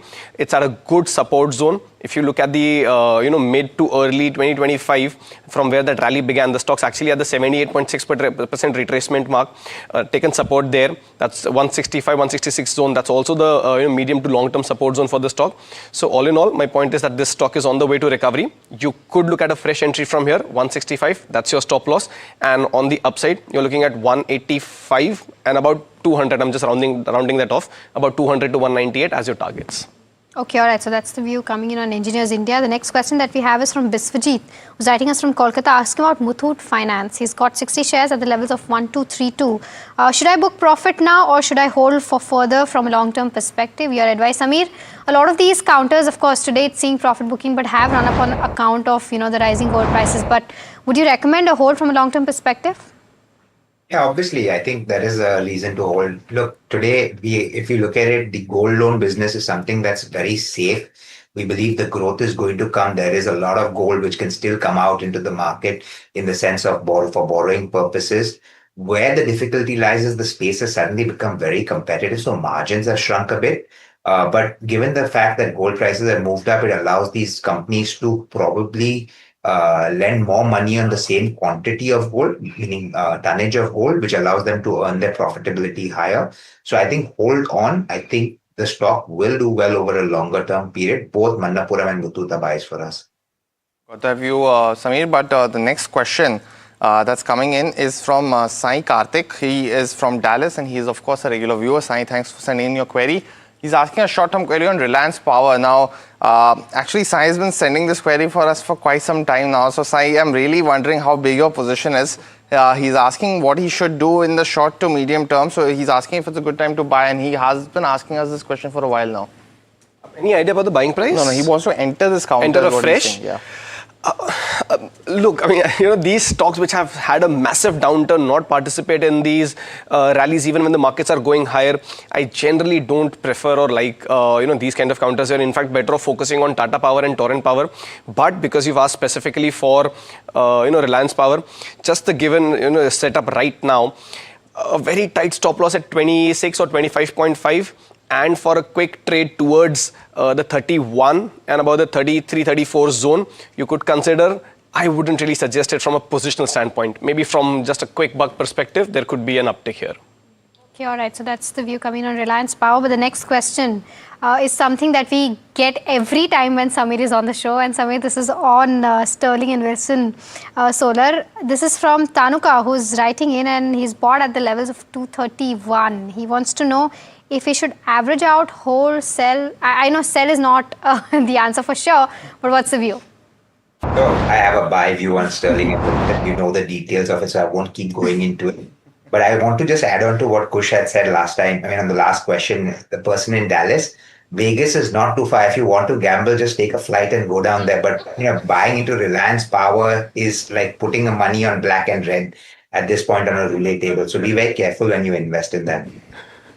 Samir, but on Sterling and Wilson, I have to harp, and we are shameless enough to ask you every time, but I have to take this query because the long-term 52-week low is roughly 176. Now results were okay, commentary was okay, and you mentioned about the long-term prospects, but people who bought it, share price corrected, then would you recommend them to buy? And is there any level that you're watching out for on the downside that people can capture it, or are you just in terms of such a long-term view that the buying price right now would 5-10% wouldn't matter? So I would buy it even at this point if you have. See, look, you got to build a portfolio, right? It's not only about an individual stock. So since I am as bullish, I can go out and say that about 5% of my personal portfolio is in Sterling and Wilson at this point of time. Okay, so I'll give you that. Now, would I go up to 10%? Maybe I'm waiting for 1 or 2 orders which I'm expecting to come through, which I am hoping will happen before the end of this quarter. If it does and the stock starts moving up, I will obviously lap up some more shares. But like you asked me, is 230 and 180 or 190 very different in price? Yeah, there's a correction of 10% that's happened on this, or 15% that's happened. But you can't catch the bottom of a stock. And here's the thing: once the turnaround happens in the order flow, you suddenly start seeing all this happening, and the stock runs up. Then you'll wonder why. 190 will look like a distant dream. So simply giving you an example of something that happened in Gokuldas Exports, when it fell down right now to about 600 odd levels. Now it's at about 800 and something. Now 600 is never going to come again on the stock price as much as you want. So when you get good opportunity, should you add on to it? Yes, you should. But don't let it cross any size of your portfolio which you are uncomfortable with. So for me, market is not about individual stocks, but portfolio construction. So even though I do this show on Ask Profit where we give buy and sell, I wish someone would do a show on portfolio construction and how you should build it, what you should have and things like that, because that is what investment is all about. It's a very interesting idea. I think Samir will definitely, take up on this idea and we have another Ask Profit also, so we can remodel that. Yes, if Samir is up for being a permanent candidate, there we love to do that. Actually, we've been trying to add some flavor, brainstorm, add. So all suggestions open to get that perspective as well. Yeah, absolutely. All right, I'll take up the next question then, which is from John, who's writing us from Chennai. Asking about TrueAlt Bioenergy, and he's been holding 50 shares at the price of 480. Wants to know if he can continue to hold the stocks or what should he do next. Samir, any view on this one? Sorry, unfortunately, ma'am. Kush, I don't think there's enough data on the charts. All right, we'll take this up in the afternoon show for sure. The next question, then I'll take it up from Ambika, who's writing us from Chennai. She's holding Aptus Value Housing, 1,200 shares at the levels of 262. From a medium-term perspective, can she continue to hold, Kush? First up, I think I was being modest when I said, conditional buys on Reliance Power. Samir's come in a very feisty mode. So I think his answer was better. So just refer to his answer, right, for that. Yeah, but no, as far as Aptus housing goes, I think it's not too far from her buying price. The stock is seeing some sort of an uptick. I wouldn't really hold on to this one for a very long time, but with a trailing stop loss at your buy price, so close to the 262 mark, 263 mark, you could continue to hold. There is selling pressure. After the stock saw that uptick, there is immediate selling pressure on the back of heavy volumes. So I suspect that there may not be a very big upside. So yes, you can continue to hold, but keep your buying price as your stop loss. In case it dips below, at least you won't incur a loss. Got that view. Kush, Godavari Biorefiners is the other one. Now, Samir, do you track this counter by any chance? Because our viewer John actually holds it at 352. Any recommendation? So I've studied the company. I didn't come out very positive after studying it, so we didn't go into detail. So for me, because I didn't like it, I will say I would avoid it, but then I don't have an actual fundamental view on it. Kush, anything on the charts that suggests any view for John? Yeah, so again, I'll be very honest, I haven't tracked it, as closely. From a near-term perspective, it's in a range. I really wouldn't venture into this one right now. Okay, all right. So that's the view coming in on Godavari. But the next question that we have is from Arvind Majeshwar, who's writing us, asking about Canara Bank. He's got 2,000 odd shares at the levels of 159. Wants to know if he can continue to hold this till March 2026. Kush, your view? Very much, very much. I think what you've seen in terms of a profit booking was more of the budget announcement, effect, and also a lot of these names had a very sharp uprun, right? So some profit booking was par for the course, was due. I think it's a good idea to continue hold on to this one. The recent swing low is close to the 138, 139 zone. If you're comfortable with that as a stop loss, that also works. If not, 142 on a closing basis is actually a stronger support zone. You can keep your stop losses there also. But yes, continue to hold Canara Bank. Got your view, Kosh. But the next question that's coming in is a caller. Now it's on PG Electroplast. Mohammed from Bengaluru is asking us this question. Mohammed, good morning. Welcome to Ask Profit. What's your query? Good morning to you all. I have PG Electroplast about 81 shares at 554. I want to know the short-term view on this. I'm willing to wait for a quarter. Kush, for the next 3 months, he's bought at 564. What would you recommend? Yeah, I would suggest a hold. Even if you look at the recovery that the stocks had, the slope of the upward sloping channel is pretty gradual, right? So I don't suspect that there could be a runaway rally, but it's a very steady rally on the back of fairly good delivery volumes on days when the stocks moved higher. So the recovery is underway. All of that put in place, you're still in profits. Not a bad idea. Continue holding on to it. You could keep a trailing stop loss at your buying price, or from a very pure technical standpoint, I think 525, 530, that's the strong support zone for the stock. Slightly deepish, but with that as a stop loss, you can continue to hold PG Electroplast. Okay. The next question that we have is from Shravan, who's asking about Moschip. He's holding at 212 levels and he's holding 115 odd shares. Wants to know if he can continue to hold and what should be the next target. Kush is already sitting on a loss of around 1 lakh rupees. What would you recommend? Very interesting. It's been a very long Sorry, time. I'll just correct. 1,000, yeah. not 1 lakh. Okay. Yeah. So it's been a long time, since we've discussed this stock. Again, it's nothing to write home about. The only thing exciting about this stock is that if you go to the last 5 to 10 days, there's been a good, healthy volume, uptick on this one. Price has also moved, but it's the volume accumulation that's actually pretty healthy. Right now, it's around the 200-day moving average zone, taking support at that level. My suggestion, there could be some trigger, perhaps, to which the stock is building up to. I would say a hold, but with a tight stop loss at 190. Got your view, Kush. But viewers, it's time now for the rapid fire in this edition of Fast Profit. Sameer, Kush, you know the drill. So let me start off with the first question. It's coming in on Dixon Tech. Now, Sameer, some news flow yet again today on the counter, but what would you recommend? So right now, I'd recommend a hold. When it was going down closer to 1,000, 1,200, 300, I'd recommend it a buy on your show. So hold on to it. Utko is the next one. Ananda is holding 1,000 shares at the levels of 245. Sell or hold? Kush, your view? Hold, stop loss, tight one at 185. Anant Raj now, viewers holding at 550. With what's happened in the data centers in the budget, Sameer, what would you recommend? Yeah, hold on to it now, given what's happened. Power Grid bought at the levels of 274 for the next 2 years. What's the view like, Sameer? I like the stock. I would buy. Netweb Tech, a short-term view is what our viewers asking. Not mentioning the buy price, but your view. Again, it's consolidating, so you can buy with a stop loss at the 29.50 mark, but the upswing might be gradual. PCBL is the next one. Viswa from Bengaluru has bought at the levels of 320 and 300 shares is what she has. 3 months point of view. Kush? Hold, stop loss 265. Tata Motors PV, Sameer, I know you're positive. The results come today. Expectation of a weak set of numbers. What should the investors expect? Anything that you can for them to watch out for? So expect from the management the view on how their production has reached from the Land Rover side. For me, it's a buy, like you said. The ramp up after the cyber security alert, if that is done with, good, buy.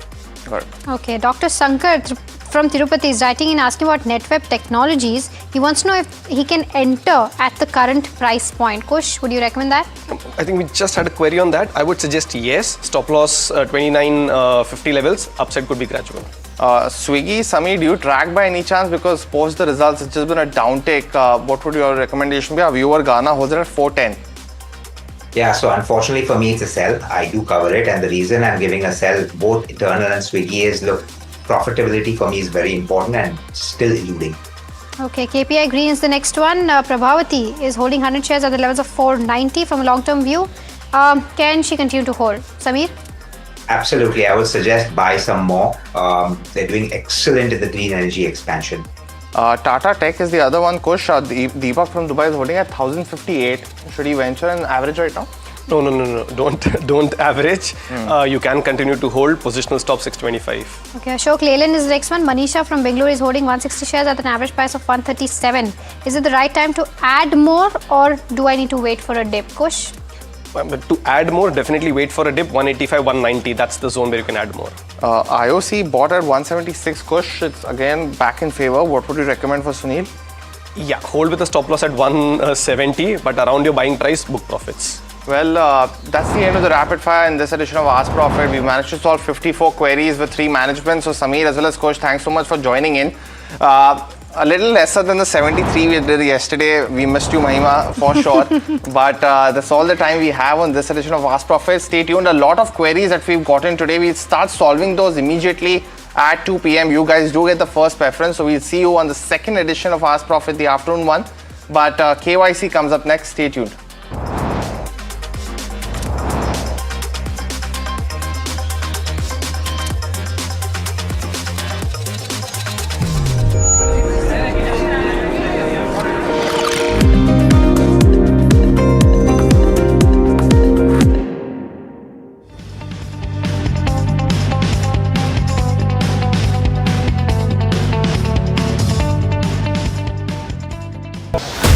As tariffs rewrite trade, and India's New Deal and the US redefine global alignments, a powerful shake-up is reshaping the global economy. What is India's next strategic move? Join Finance Minister Nirmala Sitharaman and leading global voices as they decode this new economic reality at the NDTV Profit Conclave, making sense of the new world order. India, the real deal. 7 February, New Delhi, only on NDTV Profit.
लोग कहते हैं कि जिंदगी एक film की तरह होती है, लेकिन मेरी जिंदगी सिर्फ एक फिल्म नहीं, एक ब्लॉकबस्टर फिल्म है। बचपन से पता था मेरे सपनों में दम है, आगे नहीं सबसे आगे जाना है, स्टार नहीं सुपरस्टार बन के दिखाना है। नाम मिला, फेम मिला, प्यार मिला, I was not just running, I was flying। सबकी जुबां पे बस एक ही नाम, यो हनी सिंगर। लेकिन फिर ब्लॉकबस्टर कहानी में आया एक ट्विस्ट, 7वें आसमान से सीधा गिरा मैं जमीन पर। फिर क्या, खुद पे काम दोबारा शुरू, फैंस ने फिर प्यार दिखाया, फिर स्टार नहीं सुपरस्टार बनाया। है ना मेरी जिंदगी एक ब्लॉकबस्टर फिल्म। शुक्रिया आपकी प्रेयर्स का और आपके प्यार का। कॉन्सर्ट्स तो आपने बहुत देखे होंगे, but this is gonna be concert of a life time. क्योंकि मेरे फैंस ही हैं मेरी विक्ट्री, मेरी हिस्ट्री, मेरी glory. So come and witness Yo-Yo Honey sing. This is my story.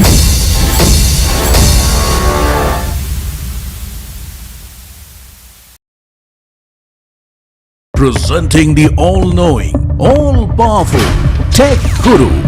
Whoa. Guru? I'm no guru. Okay. I'm just a guy who loves his tech. A show where the mysteries of megabytes and motherboards shall be unraveled. Bro, nobody talks like that anymore. This is all about connected ecosystems, EVs and AI that you can use in your daily life. That's what we do on Tech 360. Real talk, real reviews, tech that you can actually use.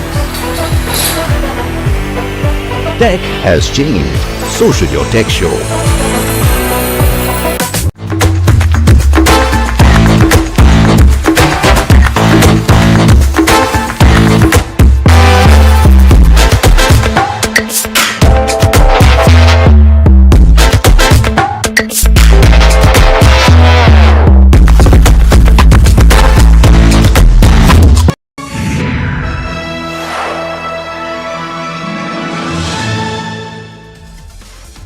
Hello and welcome to KYC. I am Sharad Dubey and you are watching NDTV Profit. And let's start the show. I'll give you some hints for the company which we are getting in KYC today.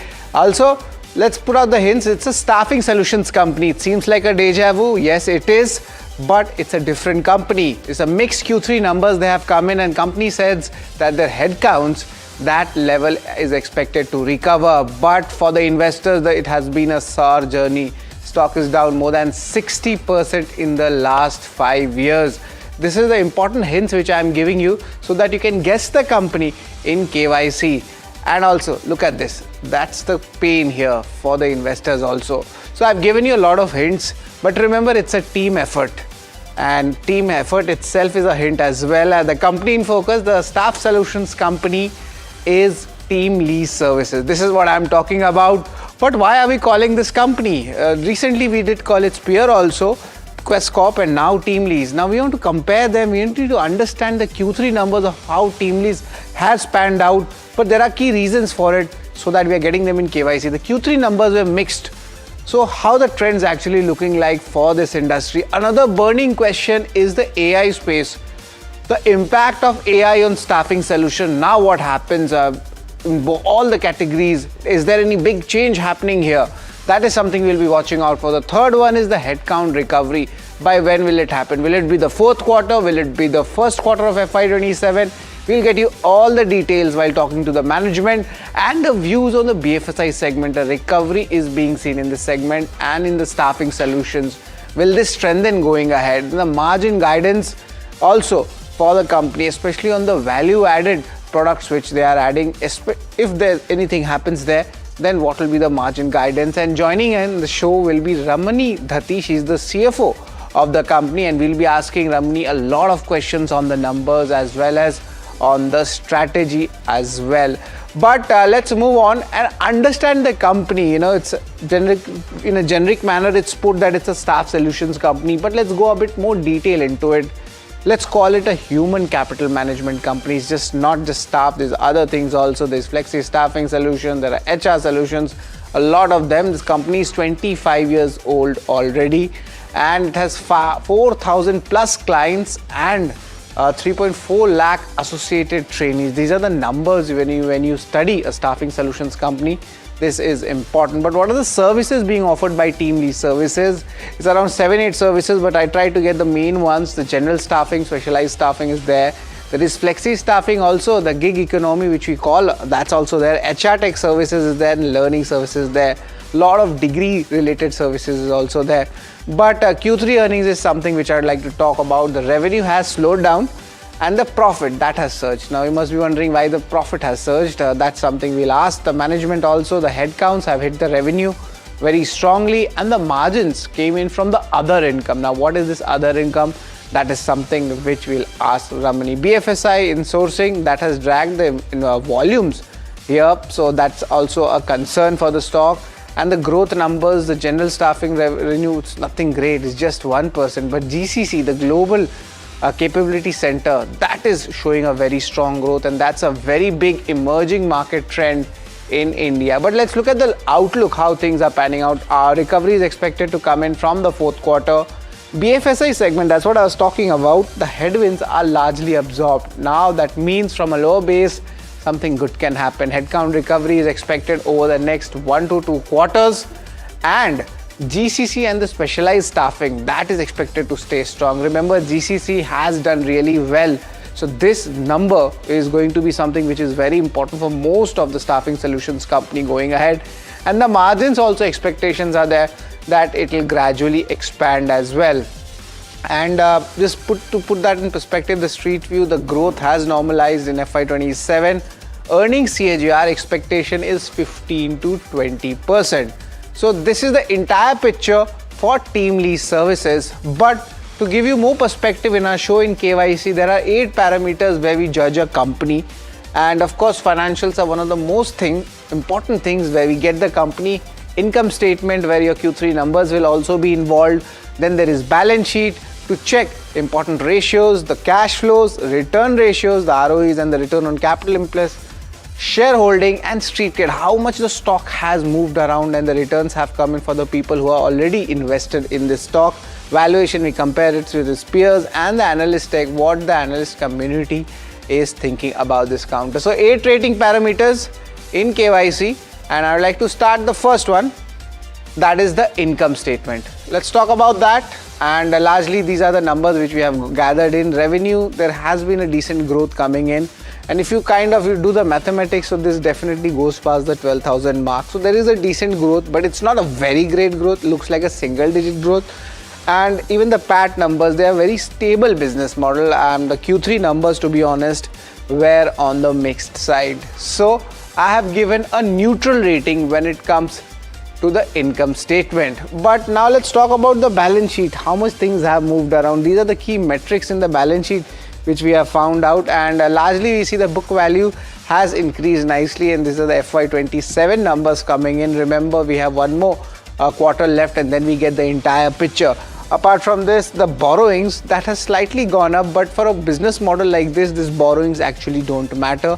These are basically the working capital related borrowings, and the cash and bank balances. Generally, these companies have a higher cash bank balances, but that has actually come down in FY25. But there was a major IT refund, which I'll talk about it later on in our third important rating which we judge. But now, right now, balance sheet also, it is stable.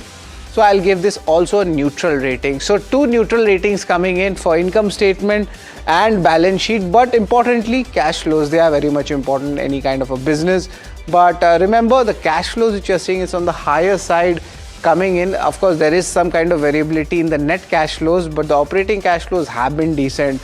But what's an important number to actually watch out for is that 400 crore plus net cash flow the company is standing at, and this is because of an important IT refund also which has come in. So company's cash flows are very strong.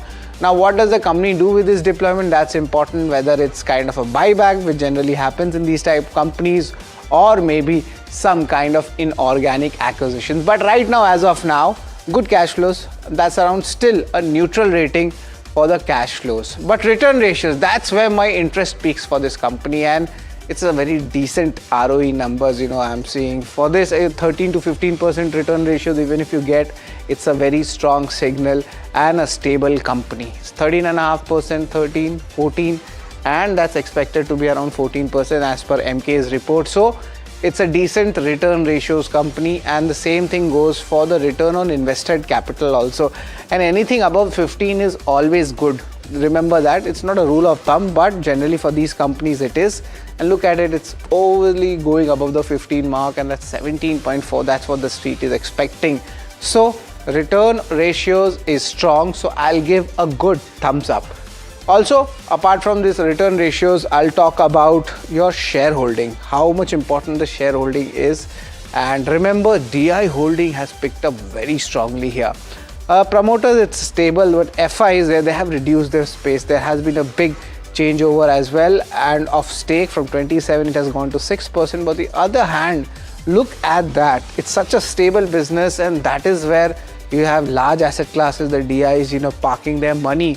so that there's no much volatility in the stock. It's 50%. It's a very safe move, to be honest, from the mutual fund industry. But nevertheless, that's 50% of that stake coming, and that'll be pretty much interesting how this pans out. And the float in the public, that's roughly 13%. So shareholding, it is nothing but a neutral rating. But street cred, how much stock has moved, stock ne kitna paisa diya, 6 months, 1 year, that's what we talk about.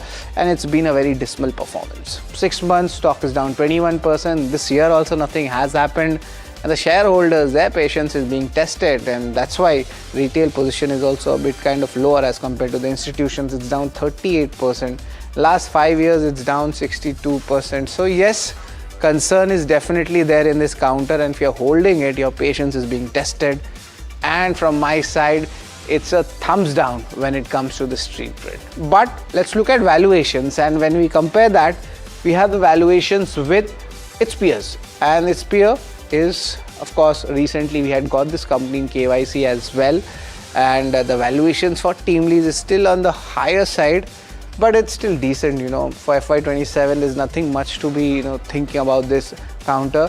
15 times, it's fine, it's decent, but it's all the industry numbers are also decent, so nothing much great here. It's a bit slight expensive than Questcorp also, but overall the expected P numbers which we have gotten, it's still a neutral rating when it comes to TeamLease services. But let's talk about analyst tech. Total analyst, I feel, is 12 of them are tracking it, and that's a strong kind of analyst take coming in at 12 buys.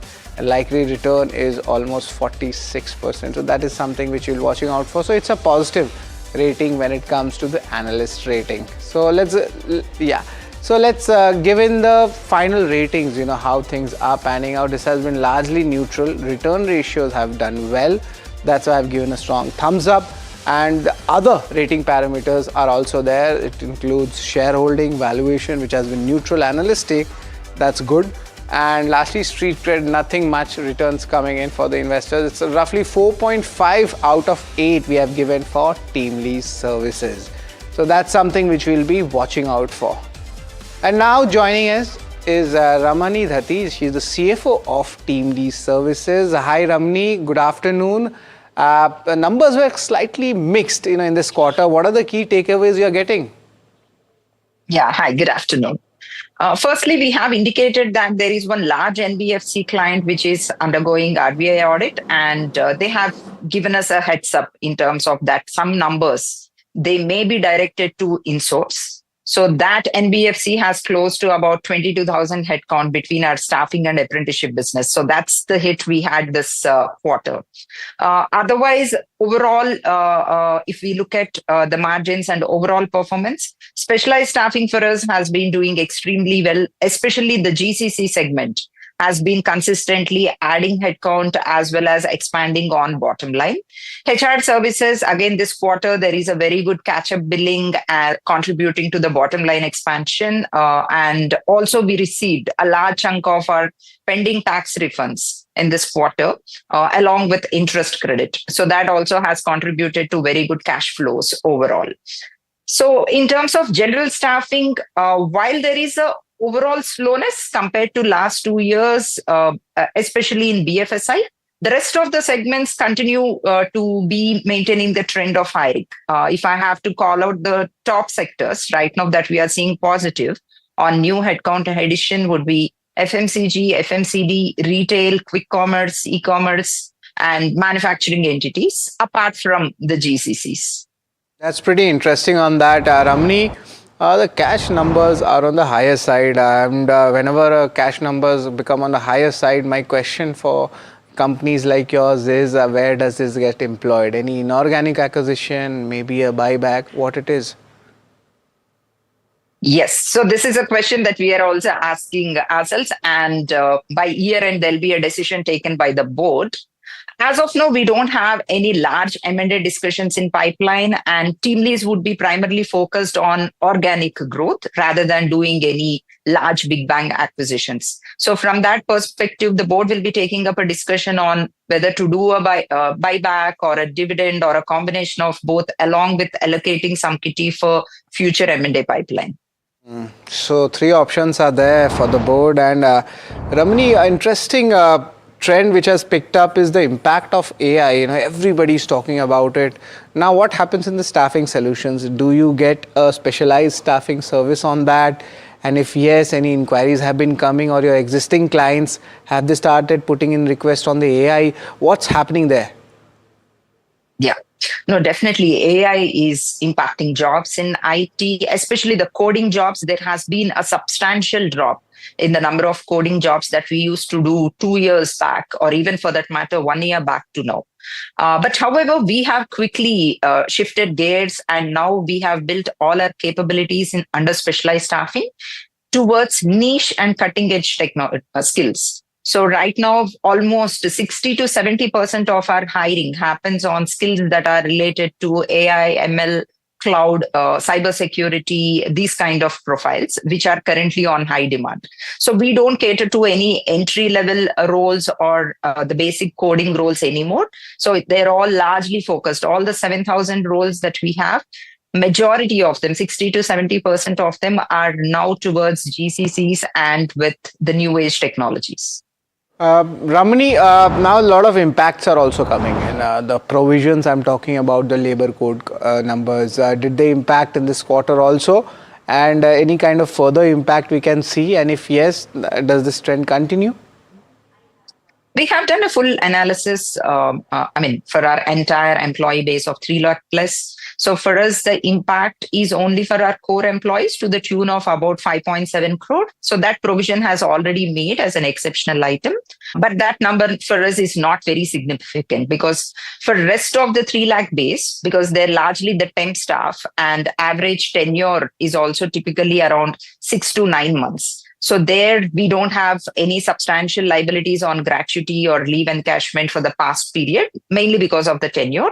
Even for those where it is applicable, we have back-to-back contracts with the clients saying that whenever any regulatory change happens, the liability will be indemnified by the end client. So we have already taken acknowledgement from all of our existing clients with respect to that liability, and that's the reason there is no incremental provision that has been made in our P&L over and above this 5.7 crore.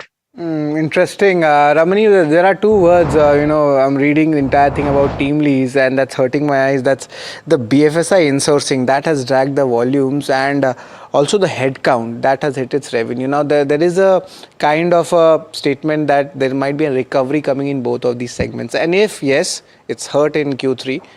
What are the timelines, Ramani, we are looking at? Q4 or Q1, where the green shoot starts coming in? We can expect in Q1, definitely, because we have already started discussions with some of our large BFSI clients as well as prospects. So the pipeline is very healthy, and also the number of open positions. But since we are already in first week of Feb, by the time these onboardings happen, that would be like end of March and early April. And that's in line with what we are also expecting. So that's why we have indicated that by end of Q1, we should be able to fully offset the headcount loss that has happened in this quarter and turn positive on a net basis by end of Q1. That's pretty much interesting. But the margin front, generally, whenever an investor is looking at your company, they do not look so much at the margin front. But there seems like the street is expecting that the margins would slightly pick up going ahead. What will be the levers for growth on this growth in the margins? Is there a specialized service you are getting in, or is there something else? Yeah.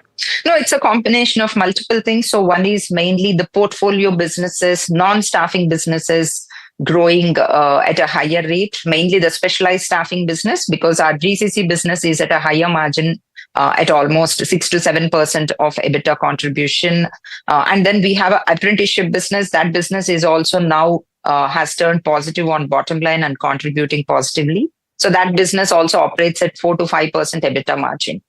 And then HR services, which historically has been at a relatively lower margin. So now that business also next year, all the investments will be fully done, and that business also should start contributing EBITDA margins of 6 to 7% going forward. So with these segments picking up at a higher growth rate, there will be an expansion on the overall EBITDA margins, in addition to the operating leverage in staffing business, our main staffing business also playing up. Yes, but Ramani, any kind of a number or a range if you could give us, then it becomes very easy for the viewers to understand, or maybe the analysts to, get your company's numbers or financials right for the future. As a percentage, it's extremely difficult for me to give any kind of indication. And what we are targeting is expanding the absolute profits of the company. So this year we should do a PBT growth of upwards of 20%, despite the impact that we had with BFSI with almost 25,000 headcount loss. And next year onwards, we should be able to consistently maintain 18 to 20% EBITDA growth and similar range of net profit growth as well. That's pretty much interesting. But just to put that perspective, a lot of layoffs have been starting to come in from US. We heard last night from Wall Street Journal, and some names coming in the IT space also. Any kind of initial inquiries coming in the large IT or the mid-cap IT firms, regarding the net hiring or the freshers not coming in? What are the initial trends suggesting? Because that's becoming a cause of concern. A lot of young viewers write to us. So just wanted to get that in. Definitely, as far as IT services is concerned, as of now, there isn't much of recovery in terms of overall hiring.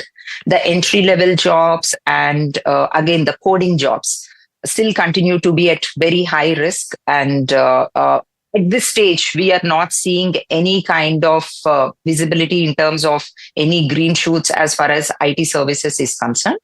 GCCs, we are very positive, because even under the new union budget, with data centers and tax exemption for data centers, especially the GCC funded ones, we are confident that there'll be more jobs that would be generated under this segment. And typically these are the higher salary jobs as well compared to the IT services.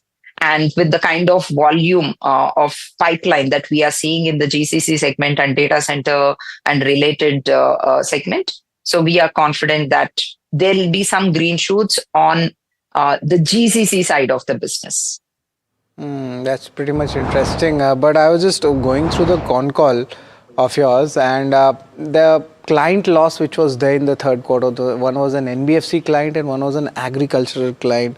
So will this reverse in the fourth quarter, or because Q3 seemed like an anomaly as put by you? So Ramani, Q4 they are back?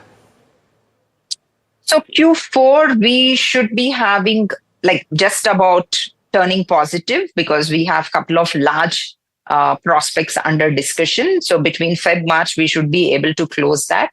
But as I said, we'll be just turning positive by end of March, netting off this impact of these two clients.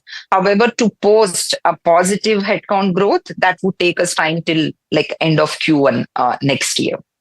That's pretty much interesting. And some new initiatives are also being taken place by team leads. And Ramani, if I see RegTech and HR Tech, both of them are also being developed. Some are being implemented. Labor code impact is also that implementation, I mean to say, is coming in. So what are the important outlook for these businesses, RegTech, HR Tech, going ahead, Ramani? We are very excited about this part under our RegTech and HR Tech businesses, because under the new labor codes, it has been now very clearly notified that going forward, there'll be a single digital return to be filed, and that would be through the Shram Suvidha portal, which the government has announced to launch. It might take little time, like maybe in the next 12 to 18 months, we can expect the launch of this infrastructure, but that would give us a substantially new target addressable market, because now all the companies who are right now manually making returns, be it under PF or ESIC and all the 25 plus labor laws, so now they would be required to make one single digital return. And team leads being in this business and working on all these labor compliances for years, we have developed products which can enable direct filing, seamless filing on this digital infrastructure. So as and when we see the notification from government on the next steps on the filing front, so we will also be targeting the market with this new product. Well, that's pretty much interesting. And one of our Gen Z viewers has written to me and they've stated that AI skilling is very much important, Sharad. And they wanted a question for you, Ramani. And we just wanted to get in, what are the key, trends coming in the AI skilling, data science, how much of that is actually, being truthful in the ground? Has that picked up? What are the young folks, asking? Yeah, no, this is an interesting question. As far as skilling is concerned, at this stage, companies are not making any massive investment in upskilling their employees. Instead, rather they are preferring to pick fresh talent directly from market, and if they themselves have already upskilled, be it on AI or the cybersecurity, either by way of having a prior experience or through taking up projects either outhouse or freelancing. So that's been given as a priority. And as I mentioned, 70% of the new hirings that we are doing in our specialized staffing are mainly around these three specific categories. So one is on AI, two is on cloud related services, and third is on cybersecurity. So currently, these are the top three skills that companies are looking for. Right, so all our Gen Z viewers who are watching NDTV Profit, please note down what Ramani has said. Get your skills, get jobs in the AI sector. Thank you very much, Ramani, for your time, giving an entire view on the industry, your company, and of course, hopefully the road to recovery as well. It was a pleasure talking to you. Thank you. Pleasure. Thank you. Well, of course, we have got the management of Team Lees, and overall you have given around 4.5 out of 8 in the total ratings as well. And it's a path to recovery. It's not very convincing, but yes, the numbers were mixed in the current time, and this is what we have given in our show. So that's all, folks, for KYC. Stay tuned to NDTV Profit. We'll be getting you more important companies in this segment.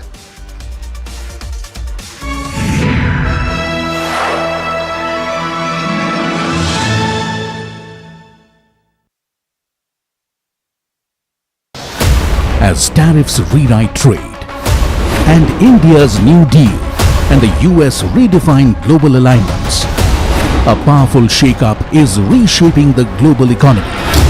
What is India's next strategic move? Join Finance Minister Nirmala Sitharaman and leading global voices as they decode this new economic reality at the NDTV Profit Conclave, making sense of the new world order. India, the real deal. 7 February, New Delhi, only on NDTV Profit.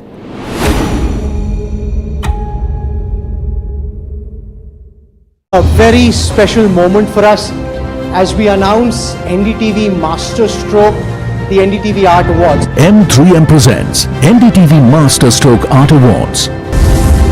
An odyssey of creative brilliance where the masterpiece meets its ultimate recognition. NDTV bringing this subject forward would have a great integrity of putting it forward where people could understand the importance of art. This award that is being started, I'm sure is going to be amazing. Art for India and for Indians is an expression of our Atmanirbharta. It's actually quite a formidable jury, so I think we'll reveal a lot more as we go along. This is an amazing platform, I think, today what you're doing. I have always had this inclination towards art, and if we don't collaborate and bring those artists forward, give them a platform, who else will? Honoring the masters who define our cultural landscape, M3M presents NDTV Master Stroke Art Awards on the NDTV network. लोग कहते हैं कि जिंदगी एक film की तरह होती है, लेकिन मेरी जिंदगी सिर्फ एक फिल्म नहीं, एक ब्लॉकबस्टर फिल्म है। बचपन से पता था मेरे सपनों में दम है, आगे नहीं सबसे आगे जाना है, स्टार नहीं सुपरस्टार बन के दिखाना है। नाम मिला, फेम मिला, प्यार मिला, I was not just running, I was flying। सबकी जुबां पे बस एक ही नाम, यो हनी सिंगर। लेकिन फिर ब्लॉकबस्टर कहानी में आया एक ट्विस्ट, 7वें आसमान से सीधा गिरा मैं जमीन पर। फिर क्या, खुद पे काम दोबारा शुरू, फैंस ने फिर प्यार दिखाया, फिर स्टार नहीं सुपरस्टार बनाया। है ना मेरी जिंदगी एक ब्लॉकबस्टर फिल्म। शुक्रिया आपकी प्रेयर्स का और आपके प्यार का। कॉन्सर्ट्स तो आपने बहुत देखे होंगे, but this is gonna be concert of a lifetime, क्योंकि मेरे फैंस ही हैं मेरी विक्ट्री, मेरी हिस्ट्री, मेरी glory. So come and witness Yo-Yo Honey Singh. This is my story.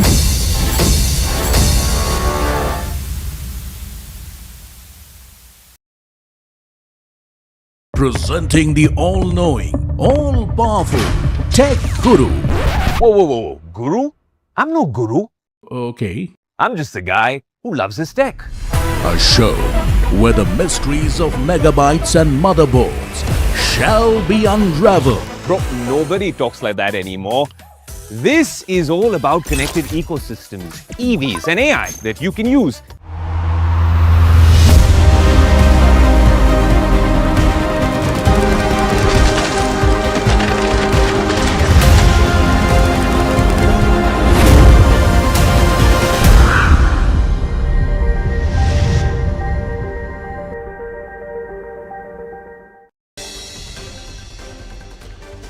Lackluster day of trade on the Lal Street today. Nifty manages to be above 25,630 odd levels. Stocks beyond the large cap universe are doing worse than the benchmarks today. Small cap and mid cap down 1% each. Nifty India, defense, metals, top sectoral laggards today.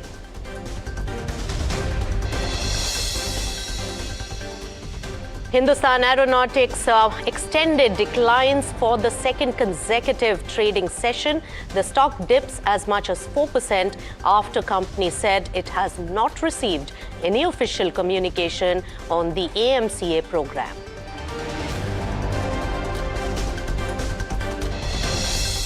Earnings continue to dominate market action. Today, Tata Power remains under pressure after losses at its Mundra cluster weighed on Q3 performance. In contrast, Emami and Trent moved higher, supported by a strong showing in the December quarter.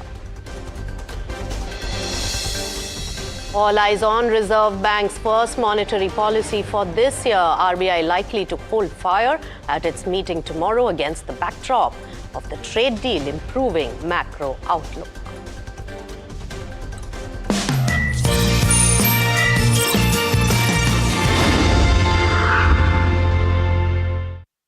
Hello and welcome. You tuned into Markets at 12. I'm Nisha Podar. Let's get checking on markets at midday today. And yes, there is a lot of weakness in the market at the current moment. So there is weakness of 0.5% when we talk about Nifty 50. Remember that the high point of the trading session today for Nifty 50 was above 25,750 odd levels, and it is down more than 100 points from the high point of the trading session. Let's look at some of the internals. What's really weighing on the markets today? So when we look at the contribution chart, big boy Reliance Industries is the one which is the top laggard and amongst the heavyweights, and Axis Bank, Eternal, Hindalco, ITC are the other ones which are really dragging down the contribution to the benchmark index. While on the other side, remember, it's a good day of trade for one pocket of the market, which is the consumption space. That is also backed by positive results coming in from the December quarter from the likes of Emami as well as Trent. So therefore, Trent is doing well. Big boy from the banking space, SBI, is adding just about 6-7 points to Nifty 50. ONGC, and in consumption, remember, Nestle as well as Trent are the ones which are really putting in their might. When we talk about the metal sector, the metal index on the whole is a top laggard in the trading session, along with the defense sector. Those two sectors are really in the weak zone. But if you really take a look at the steel counters, that's the anomaly coming in this particular space, while Hindalco, which is in aluminium and copper, is a drag down. On the other hand, Tata Steel and JSW Steel, the two heavyweights on Nifty 50, are the ones which are in the positive momentum. Overall, on the sectoral performance, the broader market is showing weakness. That is also reflective on the benchmark indices, and the broader markets in small cap and mid cap is doing even worse. Let's also focus on one particular sector which has been on top of our radar, which is the IT sector. Yes, a knee-jerk reaction that was seen yesterday because of the Anthropic effect and the troubles around AI. But on the other hand, today, again, that weakness really persists in the IT sector. So that could be a cause of concern. It's not the top laggard, but still more than 0.5% down on the Nifty IT. Some of the others like banks, they are definitely outperforming the key indices, 0.3% down on that one. And when we take a look at real estate sector, that is also a weak zone in the market today. All right, let's also now focus. Remember, we are in the midst of earnings season, and Cummins, that particular counter is really doing well in trade after the results really came out for this particular company, and it's the guidance that is given from the company, which is something that the market is really cheering at this particular time. So there you go, Cummins India at the particular moment, more than 4% up in trade. In fact, a lot to be really learned from the management of this particular company. Shweta Arya, Managing Director, Cummins India, Johnson now. So Shweta, first of all, beginning with the momentum on the stock, they are really liking the kind of guidance that you're giving for the future. First, let's start with the factors which are going to really impact your performance for this quarter and the next financial year. So the factors that play for us are actually infrastructure investment and economic activity at a very broad level. Now, if I break it down into our segments, power gen, industrial, and our aftermarket business, power generation business very largely linked to infrastructure spend and the economic activity, and that demand in the country is growing. As the country is improving its economic activity, our GDP prediction is 7% and above. That gives rise to backup power demand, which is where we play. Also, in the higher ranges in the power generation market, data centers, there has been steady demand and many more new announcements that have come in. And given what the government just announced from a tax perspective for data centers, we are optimistic about that space as well. So that's largely power generation. Industrial market, very heavily dependent on government spending. And we have been seeing steady spending in rail. And the current budget also outlays expenditure towards the railways. So railways and marine have been showing steady government investment, which our company has been able to utilize the opportunities. And that is, those are the reasons why we are optimistic about this quarter and the next year going forward. That's right, Shweta. So there are many aspects, and especially the government spending, which is going to buoy the overall economy and therefore the businesses coming in for you. Let's focus on this particular quarter that you have just reported as well. So looking at the gross margin, that showed a good jump. But when it came to the net margins, there again, there has been a lot of cost components which have really capped the upside. Can you take us through the factors and how is the margin picture going to look like in the present quarter? The gross margin, you see a high jump. It is a reason. There are three reasons behind that. One is our internal efforts to continue improving our material cost. That is something that will continue in the future as well. The second factor is the product mix. What we sell in that particular quarter, and different products garner different margins for us. And these products are sold in both domestic and export markets. So that is a factor of the demand, and that is not predictable. And then there was some one-time benefits that we had in the gross margin, which is also not likely to continue. So our endeavor will continue towards improving our material costs, and then it is a play of the demand, which gives rise to a differing product portfolio every quarter. As you come to the net margin, the costs that we have taken in is with respect to the new labor codes that were announced and provisions that we had to take based on our understanding and interpretation of the labor codes today. So the situation continues to evolve. We continue getting more clarification on the labor codes, and there might be a slight difference in those numbers going forward. But this is, as per our best estimates, we have taken provisions for the labor cost impact, and that is what is playing out. That's right, Shweta. In fact, not just Cummins India's numbers, but across the board, the entire corporate India has really taken that hit, that one-time hit from labor code. So that's the trend that we have seen in this earnings season. But on the other side, your exports were a surprise drop, and also no meaningful visible benefit from the huge rupee depreciation that the tech companies really benefit from. What went on over here, if you can give us a sense, and whether this will continue in the present quarter? On the export side, I would not say that it was a surprise, because we have been seeing this trend for the last few quarters. Our exports go to all the markets in the world. And for the last few quarters, given geopolitical conditions, given different markets behaving differently from an economic uplift perspective, we have been indicating that exports are not showing a clear trend at all.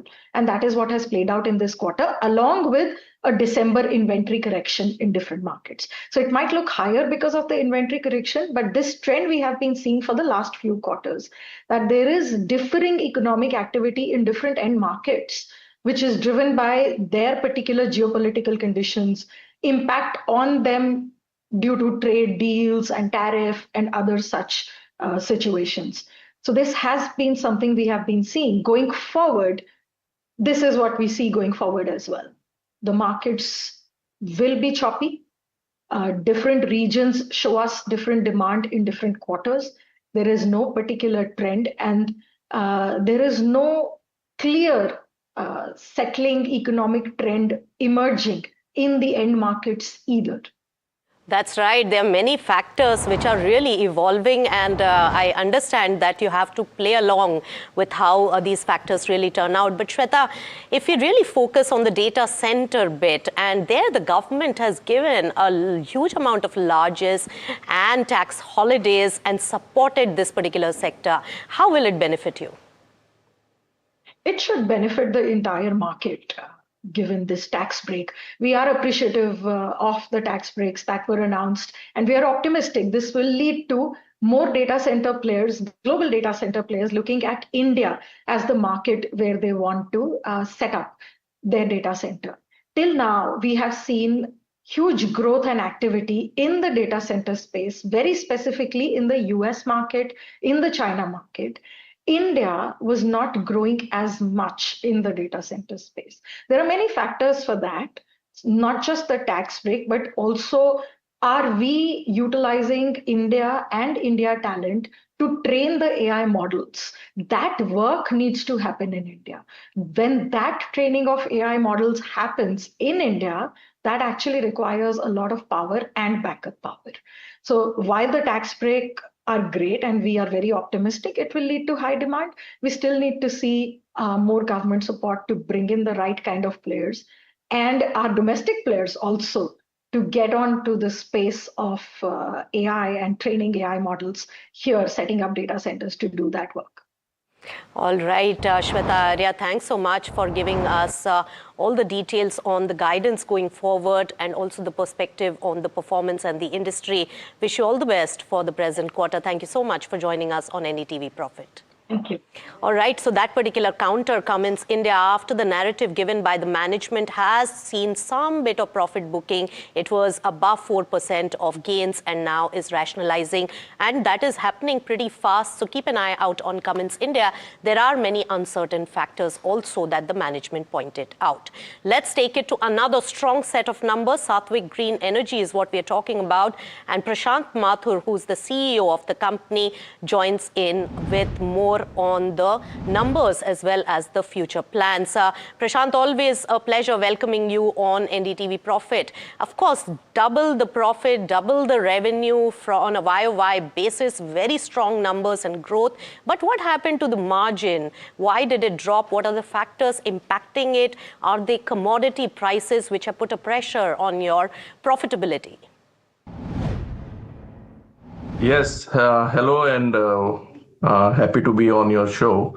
If you see our revenues year on year has grown by 137%. EBITDA has grown by 135%, and PAT has grown by 145%. So yeah, so these are really good numbers. But what has happened in this quarter is we have focused firstly on the volumes, and what happened is that the cost because of the high rise in the commodity pricing, silver went up significantly, and also copper and aluminium. So there were impact of the commodity pricing which has impacted on the EBITDA numbers in terms of percentage, because we were executing projects wherein our selling price was fixed most of the orders. So the EBITDA margin in terms of percentage looks little shrinked. That's right, Prashant. So what is the outlook for this particular quarter's margins with commodity prices stabilizing a little, silver prices coming down? Do you think the margins are going to improve in this present quarter, and also a view on the realizations? So if you see during our earlier conversations also, we have maintained that realistically for pure play module business, EBITDA margin of 13% is a realistic number, and upside will come as soon as the cell manufacturing starts. But normally the last quarter is a very busy quarter, and margins should improve in this quarter because the demand is high, and the impact of the commodity also reflects in our order books. So the margin should improve in this quarter. All right. So Prashant, you are saying that the margins should improve in the present quarter, and that 13% is a realistic number. What about your order book at the current particular moment? What is it looking like, and also the flows coming in terms of orders? So this quarter we have executed about 920 megawatt of orders, and we have added about 1.3 gigawatt. So our current order book is in excess of 5 gigawatt, which translates to more or less about 6,500 crores. So very strong order book as on date. 6,500 crore rupees of order book position. Now, US trade deal is a big deal for India. Will it boost your export, and what could be the impact on your performance? So it's a very positive move. Firstly, because it addresses two things. One is that there was this nervousness that lot of capacities which have come for the US market, and when the US market was at 50% tariff, those quantities would be sold in India. So now that gets addressed. So that takes care of the risk of the overcapacity which was being talked since the tariff got for India. The other thing is it significantly opens for export business, because like we already had export business into US. We are still doing some marginally low risk business which we were doing for US, but that really opens up the market for us. And also especially for our cell manufacturing, which is also on the anvil, it will give us a market to sell, because in US you have module manufacturing is there, but the cell manufacturing at 18% tariff makes Indian cell also very competitive for US market.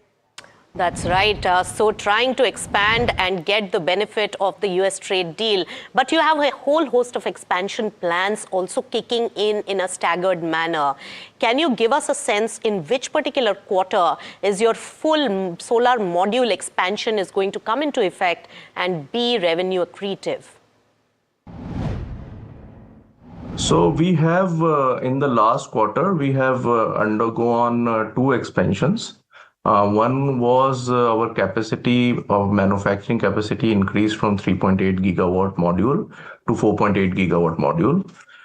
We also started 2 gigawatt of encapsulant manufacturing, and encapsulant EPE is a raw material that goes into our manufacturing of solar panels, but we are developing it as a separate business unit also, so that it contributes into our input also, but we should be competitive enough to be able to sell outside also if required. So these two expansions have already happened, and now our module manufacturing project, which is coming in Odisha, as well as cell manufacturing, they are well on track. Module manufacturing, the machines will start coming somewhere in March, and we should start installing them, and we should start, the revenue should start, and it takes about, ramp up is there, but we should start the revenue from April, May of 26. So the first quarter itself, we will see the revenue coming from the 4 gigawatt module plant.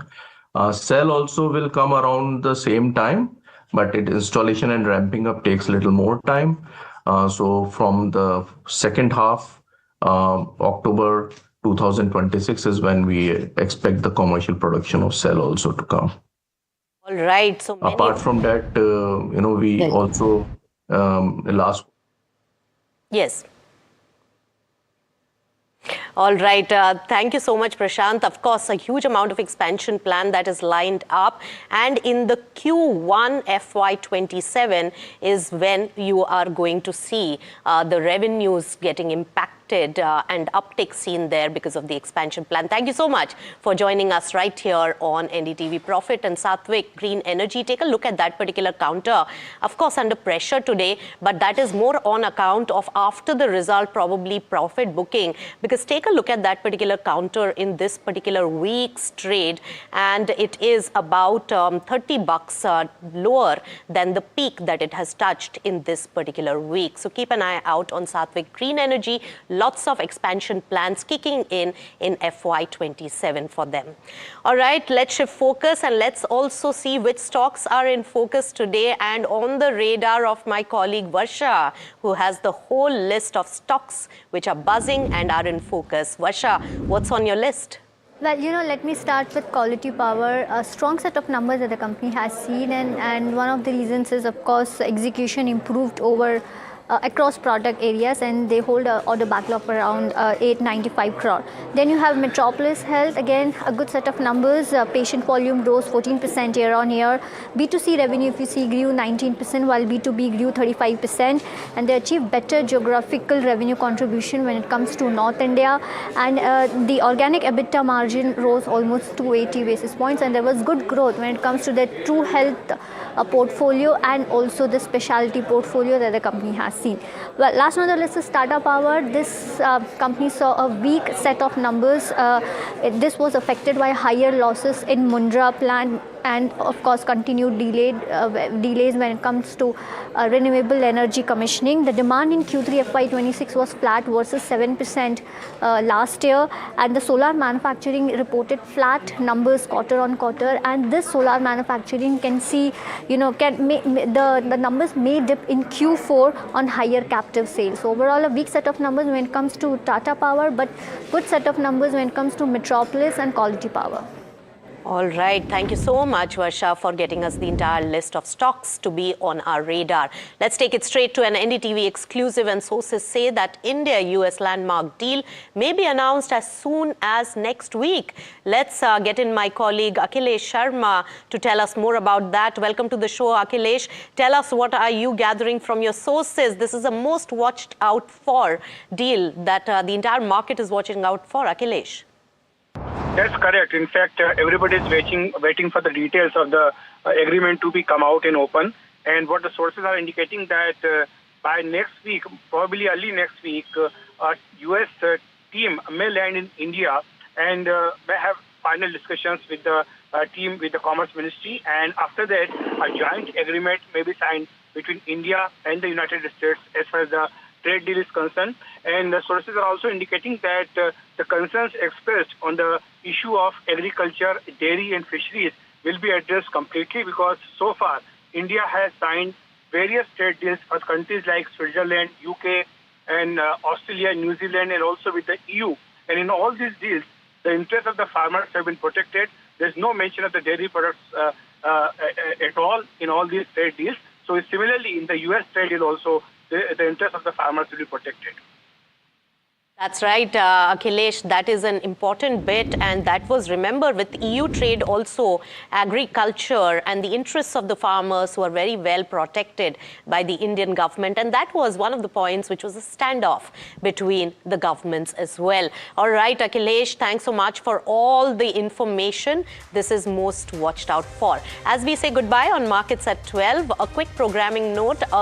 Global recalibration is underway as economic frontiers really shift, placing India at the forefront of a new world order. As the nation prepares its next strategic move, NDTV Profit Conclave brings together policymakers and corporate leaders for dialogues that shape India's growth. Tune in to NDTV Profit on Saturday, February 7th to watch the policymakers and leaders decoding the policy shift and outlining how India will chart its economic future. Goodbye. As tariffs rewrite trade and India's New Deal and the US redefine global alignments, a powerful shakeup is reshaping the global economy. What is India's next strategic move? Join Finance Minister Nirmala Sitharaman and leading global voices as they decode this new economic reality at the NDTV Profit Conclave, making sense of the new world order. India, the real deal. 7 February, New Delhi, only on NDTV Profit.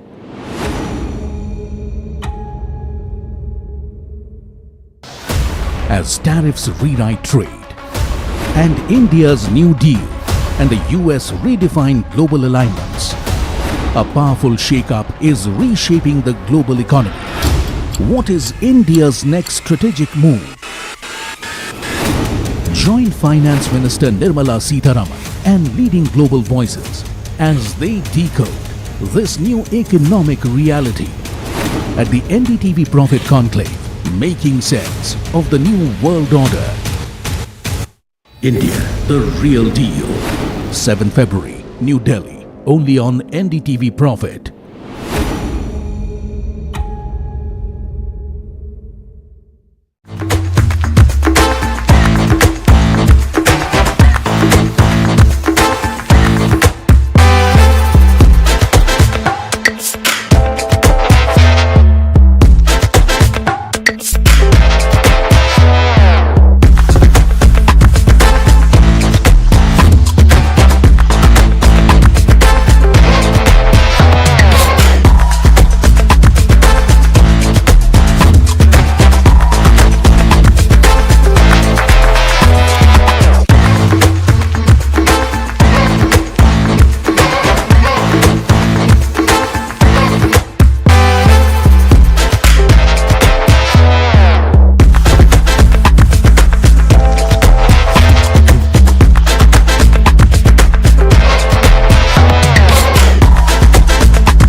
लोग कहते हैं कि जिंदगी एक film की तरह होती है, लेकिन मेरी जिंदगी सिर्फ एक फिल्म नहीं, एक ब्लॉकबस्टर फिल्म है।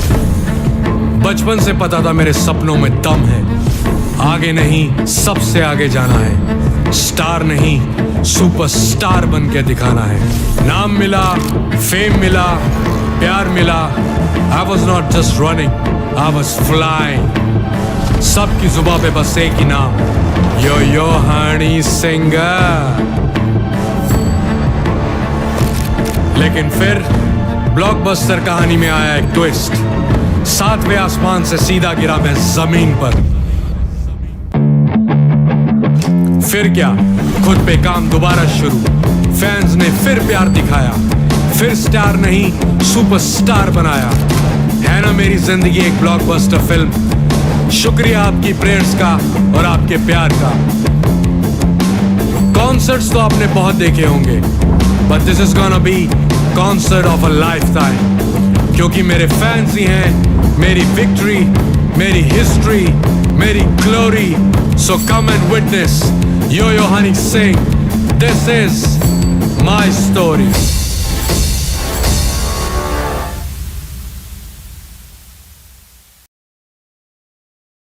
Presenting the all-knowing, all-powerful Tech Guru. Whoa. Guru? I'm no guru. Okay. I'm just a guy who loves his tech. A show where the mysteries of megabytes and motherboards shall be unraveled. Bro, nobody talks like that anymore. This is all about connected ecosystems, EVs and AI that you can use in your daily life. That's what we do on Tech 360. Real talk, real reviews, tech that you can actually use. Tech has changed. So should your tech show.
Welcome to NDTV Profit. This is Mahima Vachhajani and we are bringing you our all-new offering, Trending Stocks, with me, of course, Mahima Vachhajani, and I'm also joined by Sharad Dubey, who's standing at the NDTV Profit market pit with all the action in the market today. Sharad, I think, overall, we started slightly, on a consolidated mode, but right now we're trading at the day's low point.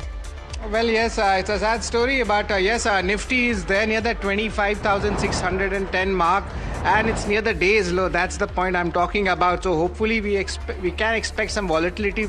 Remember, there is Sensex expiry at play as well. Nifty Bank, however, if you look at it, if you could show the Nifty Bank as well, the technical setup is not as bad as Nifty. It's also trying to make a recovery over here. So we'll be looking at that. But let's look at the key factors, what's playing out in the market. Of course, 2 days ago, we saw a massive rally coming in, but the Sensex expiry is, playing out. There's going to be volatility in the last 1 hour of trade, but that recent rally might be fizzling out. That's what we are seeing. Nifty is testing a very important support levels of 25,500 to 25,600. It'll be very much important to see the next leg if it's able to, bounce back from these support levels. That's what is actually happening right now in the market, and this is the overall setup I am talking about. But of course, the small cap and mid caps, that's where the bleeding is definitely happening, and that's why overall we can see that there is a pain in the market. Also, the IT space, we saw some kind of a recovery in the initial part of the trade, but after that again the IT stocks are coming down. That's a concern coming in. Options data is not giving a proper direction to the market, to be honest. both sides call and put there is congestion at the key levels which we are seeing, but all the sectors are in red except the PSU banking space. So, but IT still remains a concern globally also and domestically also. But it's all focused on the earnings season. And over to you, Mahima. Right, all focus and all eyes on the earnings season for sure, Sharad. And, we're putting spotlight on Wonderla Holidays. Now, the company, of course, came out with its earnings. Revenue saw an uptick of almost 11%, EBITDA an upward of 8%. However, net profit slightly took a hit, down by about 29%, and EBITDA margins stood at that 29.9% mark versus that of 30.6% mark. The stock trading around with a cuts of about 2%. But to understand as to what were the hits and misses this quarter and how the company's future is shaping up, we're joined by Arun K. Chittilapalli, who is the executive chairman and managing director at Wonderla Holidays, joining us now. Arun, always a pleasure speaking with you. Mahima, this side. My first question to you is with regards to how this quarter has panned out. So, quarter 3 also is one of the strong quarters for you with, a lot of holidays coming in. Just want to understand, because this quarter you've also, achieved, one of the highest ever quarter 3 revenues. Just want to get a sense as to what were the hits and misses that you've observed this quarter. Hi, Mahima. Lovely chatting with you as always. So this quarter was a good quarter for us in terms of revenues. We opened our Chennai park, long awaited, in December. So we got roughly about 1 month of footfalls from Chennai, roughly about 12 crores. So that added to the, the revenue. And also our new resort and isle project also contributed handsomely to the revenues. The downside was that our existing parks didn't show much growth. It was kind of flattish, which we were expecting as well. Because of unseasonal rains and few other challenges that we had in some of our markets. Bangalore did well, but Cochin and Hyderabad and Bhubaneswar also declined in footfalls. On top of that, we also had the one-time labor code impact of roughly about 8 crores. And also the Chennai launch expenses of roughly about 6 crores. So these are the impact on the bottom line that has happened. But it's in line with what we expected. In fact, revenues are better than what we thought it would be. Chennai has recorded roughly about 12 crore of revenue from 30 days of operation. So that's a fantastic start. So we are quite happy with the way it's shaped up. Hi Arun, Sharad here. This side, of course, the numbers were kind of a mixed, but I just want to get your views, on the price hikes. Is there any hike in the offering right now for your amusement parks or anything like that? Our ARPUs have grown about 8 to 9%. It's mostly because of premium pricing that we do for our holiday seasons and a few other initiatives which helps drive our ARPU. Also, our sales per head, which is our in-park spends, also has grown considerably. So these are the main drivers in terms of ARPU growth. Also, the fact that we opened a new market, which is Chennai, which is a large market for us, also helped us. Chennai has recorded the highest ARPU among all the parks, which was a kind of a surprise for us as well. But yes, so these are the factors driving ARPU for this quarter. Arun, you talked about the new Chennai park. You also opened up last month, so you have, some perspective as to how this is going to do going forward. Give us a sense as to what is the kind of, footfall that you're expecting from this particular plant, and when do you expect a break-even coming in for this plant? I know this is a little far-sighted question, but any color if you can give us. Chennai at an operational level has already shown break-even. So this quarter, for that just 30 days that we had, it is just about breaking even. In terms of revenue potential, we value Chennai as much as we value Bangalore. I think it's going to be one of our largest markets and largest parks. In fact, it is actually our largest investment, outside Bangalore that we have ever done. So we are expecting good revenues to come in line with what Bangalore can do. Of course, this is a new park, so for us to give guidance on this is very difficult because it's a completely new market and a new geography for us. But having said that, the start has been quite strong and it is continuing. We are seeing strong footfalls even in this quarter as well. So we are expecting to see some good numbers going forward. Got it. Arun, last time when we spoke, you did talk about exploring 3 or 4 new locations, and you did mention that, you know, you will be soon announcing 1 or 2, projects here and there. Just want to get a sense if there is any update with regards to that. We are still trying to finalize some locations. I think mostly on the western part of the country. We are looking at Gujarat and Maharashtra and Goa as well. So these are the 3 states that we are looking at. Of course, there are a few other states like Madhya Pradesh and even Andhra Pradesh as well also has approached us to do a project. These are being evaluated. I think with the new governments are approaching us, so we want to see what is the best option that we can take as a company. We would definitely prefer tier 1 and tier 2 markets. So based on the availability of land and the receptiveness that we get from the governments, we will take a call on that. The delay is because I think we want to focus on larger markets and larger offerings. So that is the slight shift that we are doing. We want to look at bigger projects, and so we'll have to obviously look at bigger markets, and that is why there is a delay. But we will be announcing something once we have confirmations. Got it. Arun, with regards to your resort business, how is that shaping up? Because this was a good quarter for that business as well. And, any color that you can give us in terms of expansion plans with regards to the resort business? So the resort, we have already done an expansion. We have opened a new resort in this financial year called Isle by Wonderla in Bangalore. So we have 2 resorts now in Bangalore. So both together have contributed a 71% growth in revenues from the resort division just for this quarter, and a 48% growth in revenues for the whole year, which is for the 9 months. So that I think will continue. We are expecting to see strong demand from our revamped resort offering. And we want to also expand into the resort business. We will be mostly looking at another location to do a resort project as well. Again, specifics will be announced once we have more clarity on that. Okay, all right, Arun. Thank you so much for taking out the time and helping us with all those candid answers. And of course, always a pleasure speaking with you. Thank you.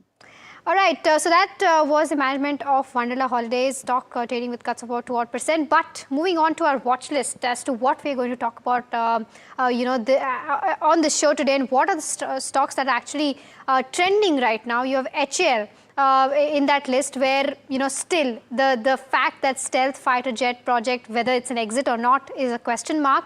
And company also did come out with a clarification with regards to their FY26 guidance as well.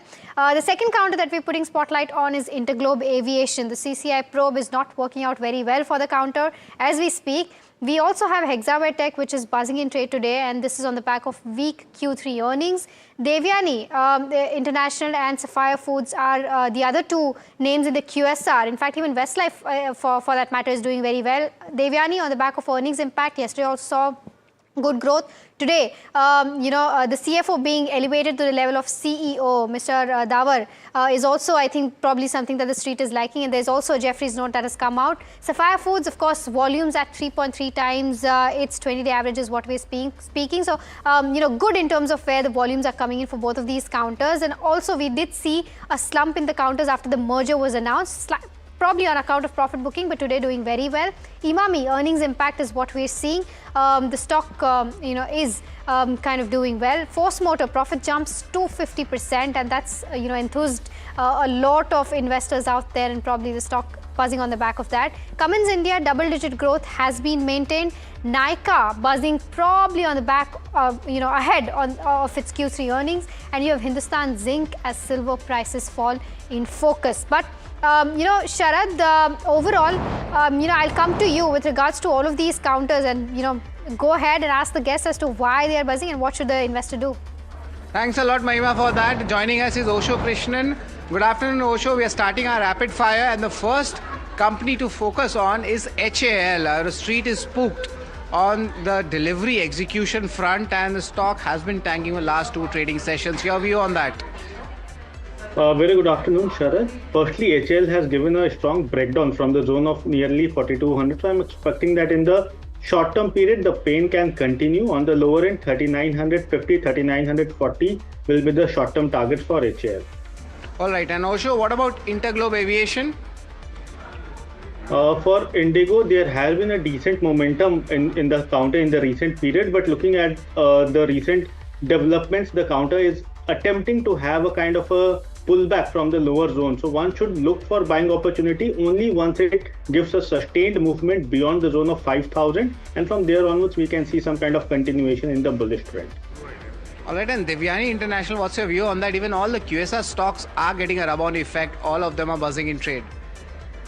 From the oversold terrain, the counter have seen a very strong pullback, and I'm expecting that with the kind of robust volume development in the last two trading sessions, there is a decent upside, potential upside in this counter. So I'm expecting in the short-term period, 148 to 150 can be seen as a short-term target for this counter. And what about Sapphire Foods? Sapphire Foods has the similar kind of a technical setup. It has seen a kind of a pullback from the oversold terrain, but on the higher end, it is having a very stiff resistance around 230 odd levels. So one should wait for 230 to have a crossover, and then only can look for buying opportunity in the counter. And your view on Imami, strong numbers coming in? For Imami, I am expecting that with the kind of correction the counter was into, and from the historical support, it is attempting to have a kind of a pullback. There is some potential on the higher end, but again on the technical front, there is a lack of conviction on the technical chart. So one should wait for 520, 525 to get breach, and then only can look for buying opportunity in the counter. Osho, what about Force Motors? How's the positional setup looking like? Each quarter they're delivering a very strong set of numbers.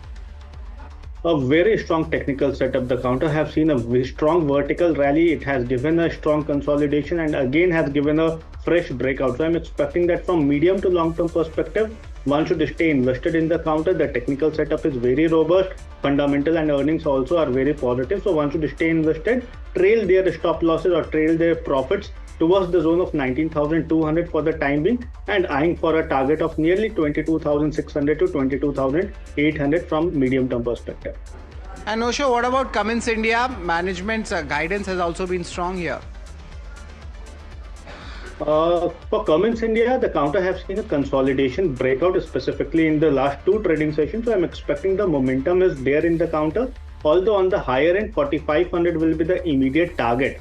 So from a long-term point of view, one should stay invested. From a short-term perspective, one should try to lighten positions around the zone of 4,500. All right, important views coming in the rapid fire segment. Thanks, Osho, for that. But Mahima, over to you.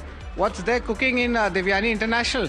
Yeah, Sharad. So, we saw as to how both of these counters, both Devyani and Sapphire, tanked after the merger news, probably on the back of profit booking. But today it is seeing gains. Yesterday also Devyani International, once it announced its earnings, did see a rally. Today seeing gains about almost 7% as we speak. And this is on the back of, two things. Of course, brokerages coming out and upgrading their target prices. And secondly, the new management rejig that has happened in Devyani. I'll take up City first, where they've maintained buy and hiked the target price to 192 from 182. What they're saying is that there's early sign of demand improvement. Sustenance, however, is the key to re-rating. They've seen positive same-store sales growth across all its brands. Of course, this is excluding Pizza Hut in Jan. Biryani by Kilo also achieved brand EBITDA break-even ahead of its target. QSR to be the biggest beneficiary of uptick in discretionary spending, and overall improvement in same-store sales growth is something that will drive the re-rating going forward. Jeffries has also gone ahead, upgraded the counter to buy from hold, given a target price of 145. They're expecting the new CEO to take a hard look at the business, the new CEO to put the franchisee back on a sustainable growth path. Chairman also indicated that Pizza Hut turnaround is underway. Jan 26 also started on a positive note for all brands. Sapphire merger may involve short-term uncertainty, but they are viewing the stock from a long-term perspective as a positive one. So this is the overall view as to how and why both of these counters, Devyani and Sapphire, are buzzing in trade today. We're also joined by Vijay Lakshmi, who is the founder of Stock Market Today, joining us now. Vijay, thank you so much for taking out the time. I'll take your view with regards to Devyani and Sapphire as we speak. Both of these counters buzzing in trade. Yes, thank you for having me here, by the way. And today, Devyani and Sapphire both are in trend. There are two major reasons for this, that these two stocks were in news for their demerger also, and some bonus shares as well. Now, coming to this part, that what we could expect ahead. So simply, like if we look at the technical price and also the valuation upfront. The results are out, and possibly we would be seeing Devyani a bounce back. In fact, we can say there's a bottom buying opportunity is possible here. So people who are looking that whether are confused actually whether to buy or should we also wait? Should we still wait for a little more pullback in this? So in my opinion, Devyani International is a kind of a buying opportunity from ranging from 115 to 135. And this is an accumulation zone. If you can if you can hold these stocks for another 3 months minimum, so you can wait for the targets of 155 and second target mostly 175. For these two targets, you need to maintain a very strict and small stop loss that is lands near to 100. That's interesting take on Devyani International from Vijay Lakshmi. But hold on, we have Interglobe Aviation as well. CCI Probe, there is a news flow coming in, and Danish is here with all the details. Over to you, Danish. Well, the CCI has literally grabbed the whip on Indigo, and while making arguments, Indigo said that this doesn't fall under the purview of CCI, but CCI made it clear that under several competition laws, CCI has full jurisdiction to start this investigation over Indigo. During the course of preliminary investigation, CCI found out that Indigo enjoys a market dominance, and moreover, on over 300 routes, Indigo is the sole operator and they have the highest market share. So this was what was highlighted by the CCI, and this has led to the next step. And by that I mean that the DGCCI will be starting a detailed probe on Indigo soon, and the DGCCI has 90 days to complete the entire probe. And in the course of next 90 days, we will see a lot of back and forth between CCI and Indigo. Indigo will now have to give proper answers that why such flight disruptions in the month of December happened, whether they were avoidable or not, whether they were orchestrated or not. Because in the order which I saw, CCI has also questioned that whether this thing could have been avoided or not, and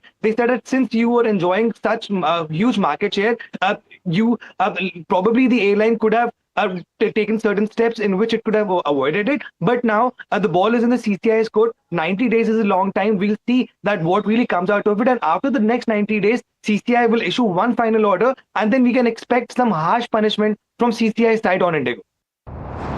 Thanks a lot, Danish, for that. But Vijay Lakshmi, your view on Interglobe Aviation, where does this company stand right now? Of course, some concerns were there, but some kind of buying did happen, and now another concern coming in from the CCI probe. Is it very much important event? What's your impact on that? Okay, so I would like to directly come to a very important point, and that is that not in present situation, but yes, very soon this company is going to face a very tough competition, mostly from Adani Group Aviations. So maybe directly or indirectly, but yes, the tough days are still going. We are going to face some more tough days for Indigo Aviation. But thing is, when to buy? Is it all done, or we are expecting some more decline in this? So it depends on there are two answers for this. If you are just looking for a trade opportunity, like swing trades for another 2 or 3 days, then you may look for the buying. But if you are actually looking for a better buying opportunity from the investment point of view, then you need to slow down. You need to wait for a little more wide. Right now, this stock is, I'm happy to share this. This stock was trading near to 6,100 something. That time we have discussed, okay, this is the time to book profit, because the decline is very much possible now, because the valuation was not at all giving a comfort. And the similar situation, because when you are evaluating the current valuation, you also need to check the other macro factors which may trigger some negative sentiments about any script or sector which you are looking for. Okay. So from this perspective, yeah. So from this perspective, in my opinion, one should wait for at least this current Indigo is currently 8,400 as of now. 4,800 as of now, close to, and very likely 3,900 is very, very much possible. Got it. So in my opinion, wait for this level before this, no fresh long position. Sure. And if you are already in, book your profit. Okay, all right. So that's the view coming in on Interglobe Aviation. But moving on, Force Motors is another counter that is in focus on the back of its Q3 numbers. Now it's been a great set of numbers this quarter for sure. The stock is also zooming on the back of that. Lower raw material costs have aided margins. Margins expanded by 531 basis points. Overall profit growth also remains robust in terms of where numbers go. Revenue saw an uptick of 12% and overall net profit saw an uptick of almost 252%. Vijay Lakshmi, I'll come to you on this one. Your quick view on Force Motors? See, Force Motor still at this price also it is lower.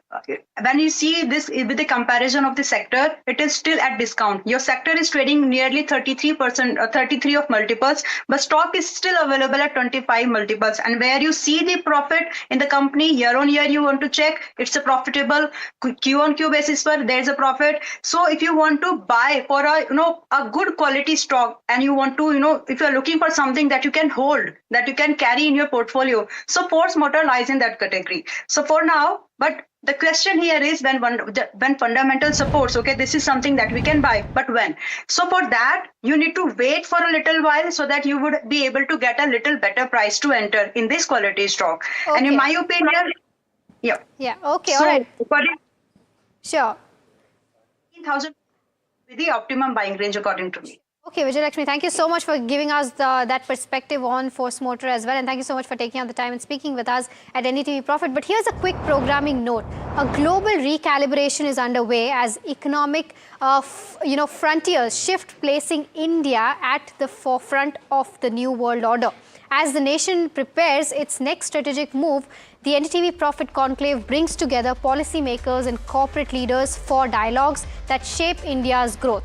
Tune into NDTV Profit Saturday, February 7th to watch policymakers and leaders decoding policy shifts and outlining how India will chart its economic future. As tariffs rewrite trade and India's New Deal and the US redefine global alignments, a powerful shake-up is reshaping the global economy. What is India's next strategic move? Join Finance Minister Nirmala Sitharaman and leading global voices as they decode this new economic reality at the NDTV Profit Conclave, making sense of the new world order. India, the real deal. 7 February, New Delhi, only on NDTV Profit.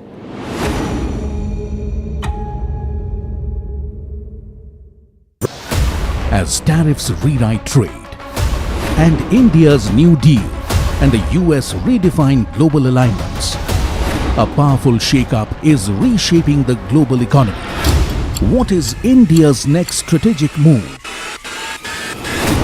Join Finance Minister Nirmala Sitharaman and leading global voices as they decode this new economic reality at the NDTV Profit Conclave, making sense of the new world order. India, the real deal. 7 February, New Delhi, only on NDTV Profit.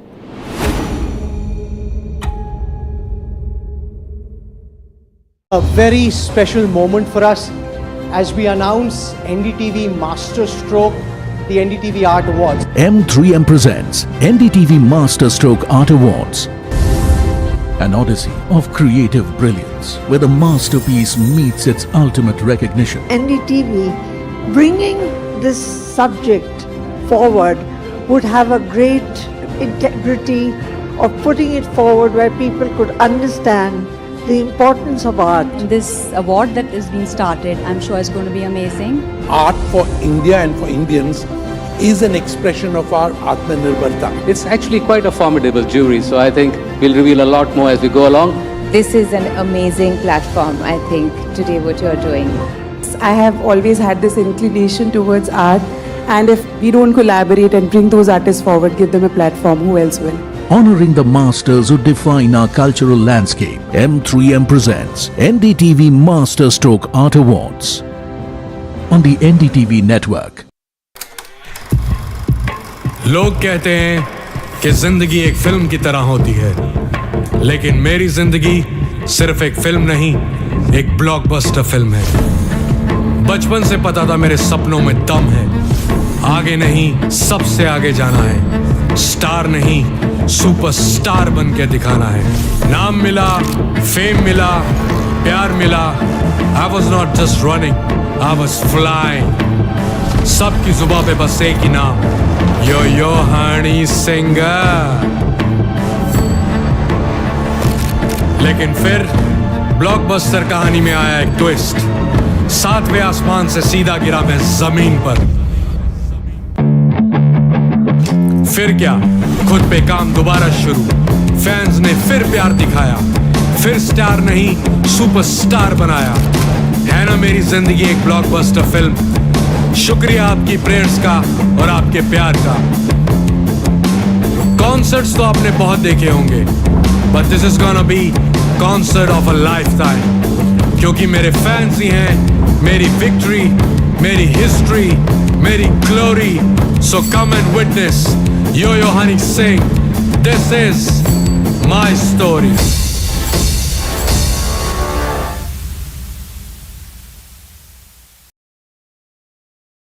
Presenting the all-knowing, all-powerful Tech Guru. Whoa. Guru? I'm no guru. Okay. I'm just a guy who loves his tech. A show where the mysteries of megabytes and motherboards shall be unraveled. Bro, nobody talks like that anymore. This is all about connected ecosystems, EVs and AI that you can use in your daily life. That's what we do on Tech 360. Real talk, real reviews, tech that you can actually use. Tech has changed. So should your tech show.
लोग कहते हैं कि जिंदगी एक film की तरह होती है, लेकिन मेरी जिंदगी सिर्फ एक फिल्म नहीं, एक ब्लॉकबस्टर फिल्म है। बचपन से पता था मेरे सपनों में दम है, आगे नहीं सबसे आगे जाना है, स्टार नहीं सुपरस्टार बन के दिखाना है। नाम मिला। Lackluster day of trade on the Lal Street, Nifty trading below 25,650. Stocks beyond the large cap universe though are doing worse than the benchmarks. Small cap and mid cap down 1% each. Nifty, India Defence, Metals, top sectoral laggards. And when you move on and talk about HAL, that extends declines for the second consecutive trading session. The stock dips as much as 4% after the company said that it has not received any official communication on the AMCA program.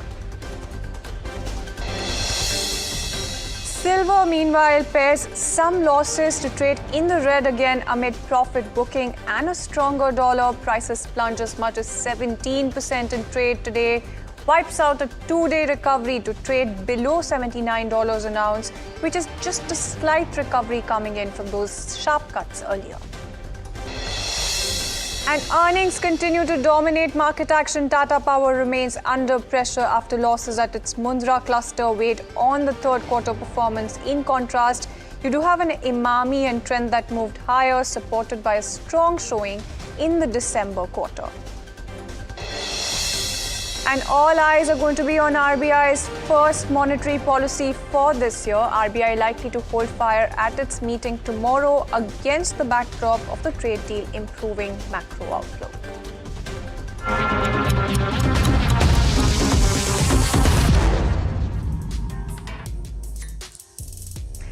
afternoon. You're watching Lunchtime Trades with me, Shreyanti Singh, and this is the show that gets you a roundup of everything that is happening in the world of commodities, news and updates on the top buzzers at this hour as well, all while you grab lunch. But first things first, let's quickly take a look at what the markets are doing right now. And when you take a look at the sectoral picture, in fact, that is actually tilted in the favor of red right now. Just a couple of sectors holding on to a tinge of green. So there's PSU banks and media that are resilient right now. But on the flip side, there's India Defence, metal also losing some sheen, realty, IT, consumption, energy, auto, exactly in that order. Those are some of your top losers as well when you talk about sectors. But let's talk about some of the stocks that are ailing in trade right now. So there's a Hindalco with a 3% cut coming in, Eternal, BEL, Interglobe, on the back of that CCI sort of observation coming in when it comes to the Competition Commission of India saying that they're going to be under a probe for that monopoly that they had over prices in the month of December. You do, of course, have a rebuttal coming in when it comes to Interglobe Aviations, but that stock trading with a cut of about 1.5%. Coal India, SBI Life, Titan Company and Kotak Bank. Some of your other losers from within the Nifty 50 pack. What's doing quite well is a trend after that largely inline set of numbers, but it's actually the margin figure that stands out because it's a strong beat coming in when it comes to the margins. Jio Financial Services, Max Healthcare, SBI and Dr. Reddy's, some of your other gainers from within the Nifty 50 pack. But let's also take a very quick look at silver as well. And before we do that, let's also try and get you a slice of the conversation that we had earlier with market veteran Ramesh Damani earlier today. He's also said that gold and silver could be set for an even bigger move up. Here's a slice of that conversation. I used to think that be in equities, avoid gold and silver completely. And the long-term CAGR for gold is, 3% over 100 years or something like that. And Warren Buffett put it best for this. He said that if in 1980 or 1989 you had bought 1 ounce of gold, even today you would have 1 ounce of gold. Nothing changes. But if you bought 1,000 shares of Infosys in 1993 when it went public, you have probably 1 lakh shares of Infosys today and all the dividends that you enjoy. So gold and silver are good for traders who can move on price speculation. They're not probably good for basic retail investors. But the caveat to that is that I think the world is now moving perhaps to a commodity-led cycle. So I think my sense is gold and silver are probably headed higher, even from the record levels that we saw. Then there you go. That's the word coming in from Mr. Damani as well, where he's talking about how you need to have an impeccable sense of how the market works, of cycles when it comes to the world of commodities. And let's try and help you get just that, because we do have Ajay Kedia joining in, who's a director at Kedia Advisory. Mr. Kedia, thank you so much for joining in and a very good afternoon to you. Yeah, very good afternoon, Jansi. But I think since last 1 week, it is a havoc for commodity market. We have seen a very sharp corrections that was in line of expectation. So I think limelight is there on gold and silver right now also. No, absolutely. And it is looking like a slightly better afternoon when it comes to gold, at least when it comes to silver. You're looking at those sharp cuts making a comeback here. What do you think is happening? Do you think this is just, dip buying that we had coming in and then you had, a little bit of profit booking? You do have that sentiment also be rattled because of the CME margin hikes and hence the increased volatility. What are you penciling in when it comes to silver? I think long-term fundamentals still remain bullish. We have central bank buying. We have numbers are being slightly like economies not performing well. Everything is in line. Only important is from 2nd of December till 28th of January, we have seen a parabolic gain after a small story that China is making a restriction on exports or curtailing that. And after that, we have seen the gold prices from 2 lakh to around 420 made a high. But now what is happening? First of all, it is in line of expected prices has to come down on profit booking. Secondly, the margin hike globally. Silver currently on domestic market on MCX, margins are around 65% for silver and for gold is around 24-25%. So I think the speculative money that has entered in last 3 months is now getting out from the market. And that is why we have seen this type of sudden whipshots in the market and correction. And over and above, there are certain 2-3 news that is negatively impacting precious metal like US-India trade, US, we can say US-China, US-Iran talks have been going on. So all this made some profit booking that was very much due. And with the higher margin, no fresh position is been building up right now. So we expect this type of momentum would continue for next 1 week period also. A drop towards $70 for silver and drop towards $4,500 for gold is near term possible unless until new story or new trigger doesn't come out.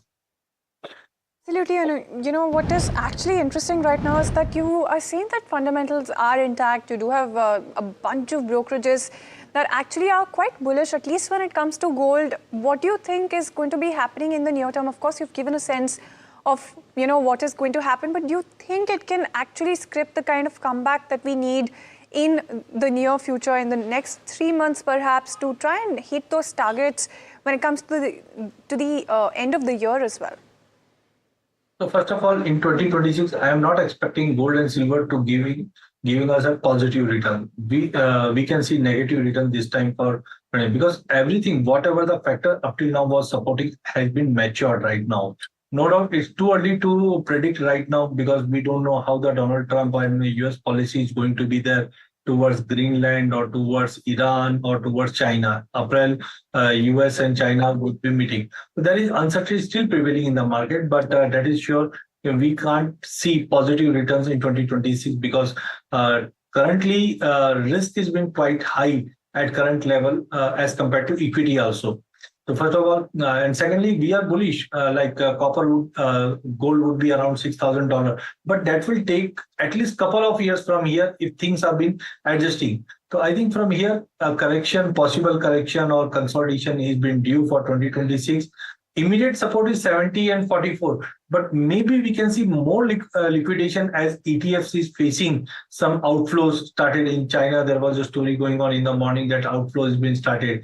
So maybe from where we have seen this rally is around $52, $53 in international.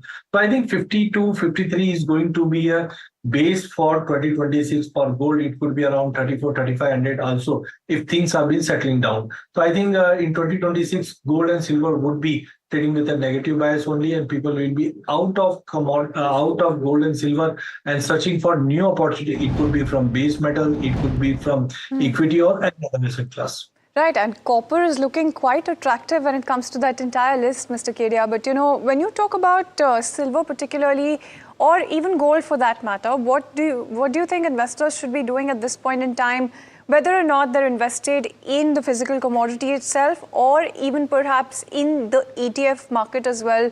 Any of these investors who are already invested, what should they do? Should they just hold on, wait for a better time to come, wait for these metals to sparkle again?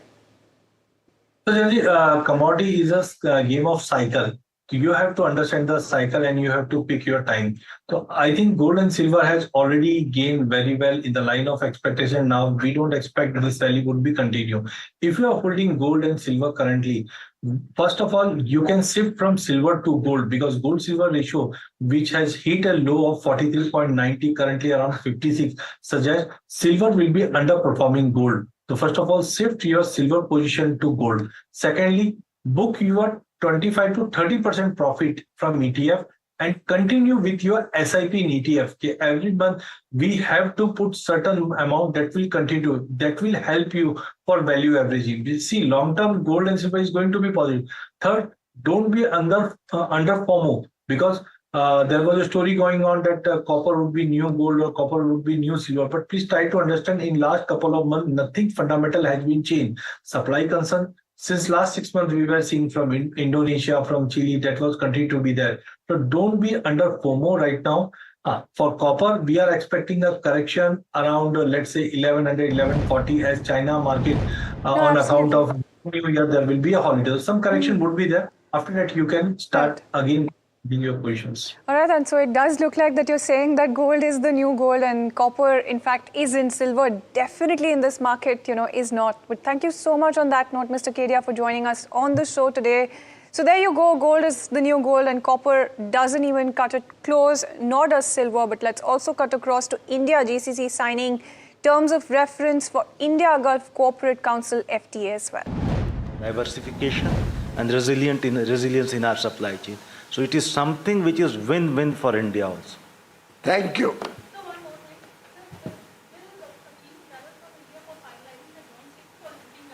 It is being done virtually. Thank you. All right, then there you go. That's just a snippet when it comes to this particular term signing as well when it comes to India and GCC. But let's also put the spotlight on Fractal because, you know, you do have Anthropic's AI move that has shaken up the entire Indian IT space. However, AI's capabilities are somewhat underprojected in the long term and overprojected in the short term. That, in fact, is the word coming in from Shrikant Makani as well, who's the co-founder of Fractal Analytics, during an exclusive interview with NDTV Profit earlier today. Let's go across and listen into a slice of that conversation. Behind every market exuberance or market fear, there is a kernel of truth. And there certainly is a huge kernel of truth here that AI will compress everything. And all services, if you're taking 100 hours, it might be possible to do it in 50 hours and then maybe in 25 hours. So what happens when something that takes a certain number of time becomes compressed? It means that you need fewer people. It means that models which involve billing people per hour will suddenly shrink. And therefore, there is threat to revenues to all services companies, including legal services and certainly even IT services. So there is a kernel of truth. But I think there's also somewhat overblown. The capacity of AI, the capability of AI is always overprojected in the short term and maybe underprojected in the long term. So today, when Anthropic shows something like this, it's easy to see that, okay, this is where the puck is moving and it will compress all of IT services. But realize that IT services are handling some of the most complex transformations inside large companies. They have incredible software complexity, system complexity, user complexity, stakeholder complexity. They have to manage, connect all the data pipelines using mostly structured data, not unstructured data. What Anthropic has shown is success over unstructured data, which is video, voice, text. Most of what Indian IT services works with are structured data sets, things on rows and columns in databases, massive number of them. And therefore, to expect that you can just plug in a tool and it will completely transform something immediately is somewhat overblown. Alright, so that's the view coming in as far as the entire AI piece of the puzzle is concerned. But let's also take a look at Devyani International because that stock, in fact, is soaring away in trade, 7% uptick coming in on that particular counter. You do have Citi and Jefferies that are turning more constructive on the stock with upgrades coming in, target hikes also that they're looking at, and early signs of demand improvement for the key calls and what's really driving the re-rating narrative here. Let's go across to Mahima, who's standing by with some more details here. Right, so I think overall, if we take a look at Devyani, yesterday it came out with its earnings and we saw the uptick coming in, and that's extended today as well. After the news coming in regards to, the CFO being elevated to the CEO level, Mr. Dawar being elevated to that CEO level. So positive momentum coming in, and Sapphire also following that trend. We saw, profit booking for both of these counters when merger was announced, and today's the day probably when people are finding opportunities to buy in. Jefferies has, of course, upgraded to buy from hold with a target price of 145. They're expecting the new CEO to take a hard look at the business and put franchisee back on a sustainable growth path. The chairman also indicated that Pizza Hut turnaround is underway, and Jan 26 also started on a positive note in terms of both same-store sales growth, and this is for all the brands except for Pizza Hut. The announced merger with the announcement with Sapphire merger might involve short-term uncertainty, but view for long-term is positive. Citi has also maintained buy with a target price of 192, which they've hiked from 182 earlier. Early signs of demand improvement is something that they're looking at, and sustenance is the key, of course, going forward for re-rating. They're seeing positive same-store sales growth across brand. They expect QSR to be, the biggest beneficiary of uptick in discretionary spending, and improvement in same-store sales growth going forward will drive the re-rating going forward. So this is the overall view of what's working for Devyani as well as Sapphire. Well, absolutely, and thank you so much, Mahima, for joining us with that update there when it comes to Devyani International. But one more stock that is doing quite well for itself, currently trading at the day's high, is Trent as well, with that 2.8% uptick coming in. And Mahima, when we talk about this one, it's a strong beat on margins that you're largely looking at, but let's also go through some of the views that brokerages also have when it comes to this one as well. Right, so at its day's high point and largely on account of a strong beat that it saw in terms of where margins go. Overall, Q3 revenue, of course, was at a multi-quarter low, but like-for-like growth is something where it was lacking. Management is seeing gradual recovery in consumer sentiment, and beat on PAT was further fueled by a 201% increase in terms of where the other income goes.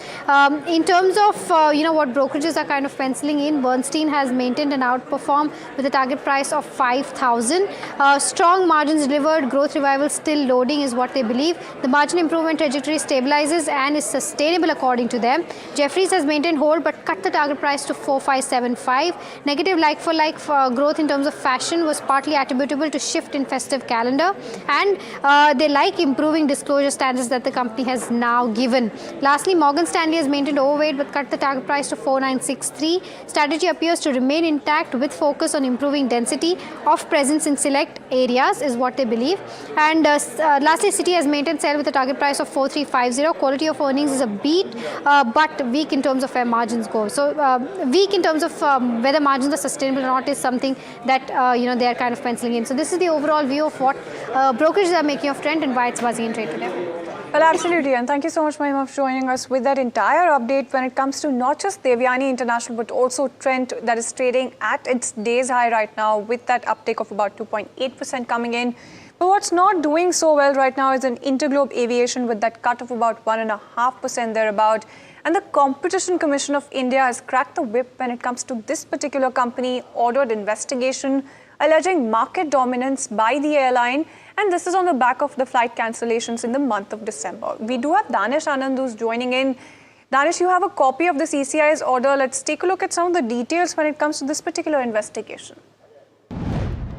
Well, the CCI has literally cracked the whip on Indigo, and while making arguments, Indigo said that this doesn't fall under the purview of CCI, but CCI made it clear that under several competition laws, CCI has full jurisdiction to start this investigation over Indigo. During the course of preliminary investigation, CCI found out that Indigo enjoys a market dominance, and moreover, on over 300 routes, Indigo is the sole operator and they have the highest market share. So this was what was highlighted by the CCI, and this has led to the next step. And by that I mean that the DGCCI will be starting a probe, a detailed probe on Indigo soon, and the DGCCI has 90 days to complete the entire probe. And in the course of next 90 days, we will see a lot of back and forth between CCI and Indigo. Indigo will now have to give proper answers that why such flight disruptions in the month of December happened, whether they were avoidable or not, whether they were orchestrated or not. Because in the order which I saw, CCI has also questioned that whether this thing could have been avoided or not, and they said that since you were enjoying such huge market share, you probably the airline could have taken certain steps in which it could have avoided it. But now the ball is in the CCI's court. 90 days is a long time. We'll see that what really comes out of it, and after the next 90 days, CCI will issue one final order, and then we can expect some harsh punishment from CCI's side on Indigo.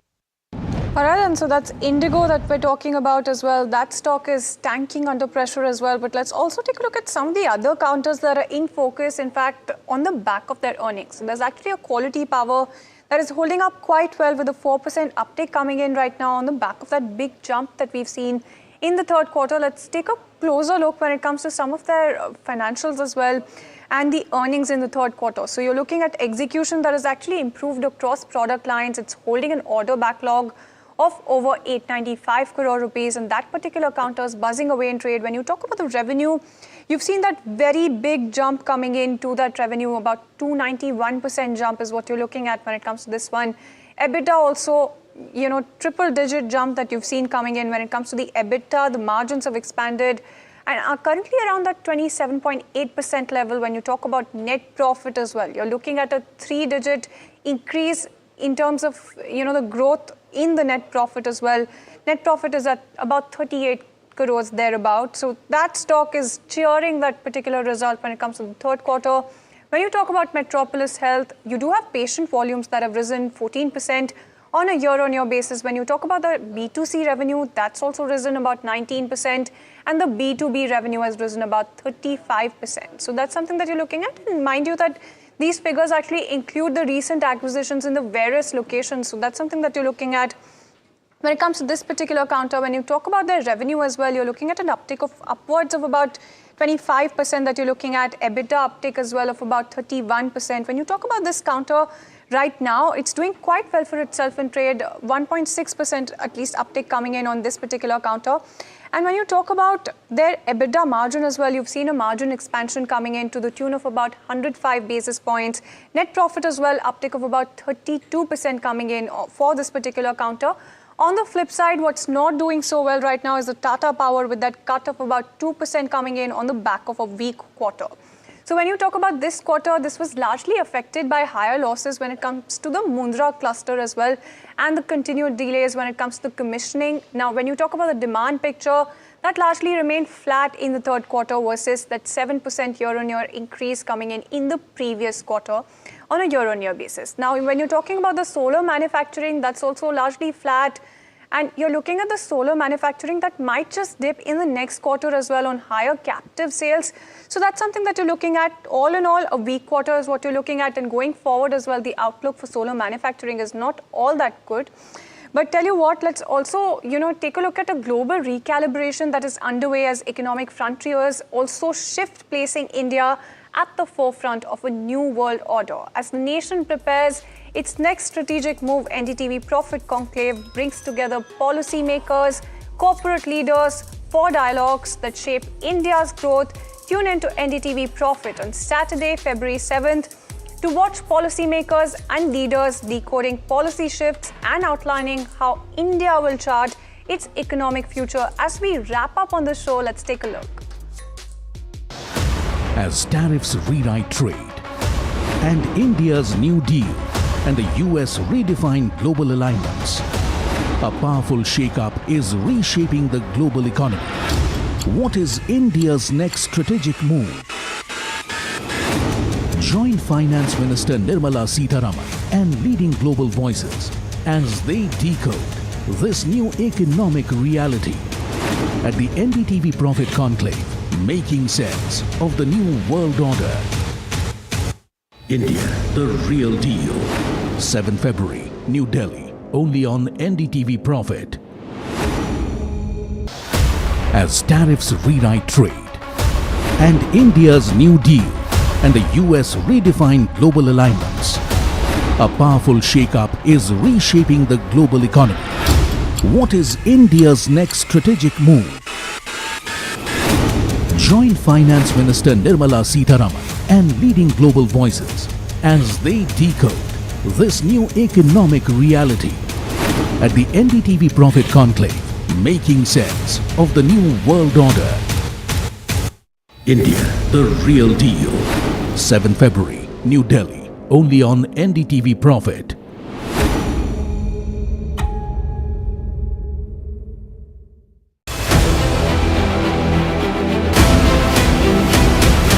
I propose to raise the STT on futures to 0.05% from the present 0.02%. There's a buzz of a potential hike that could happen when it comes to options STT, and this could be major negative coming in.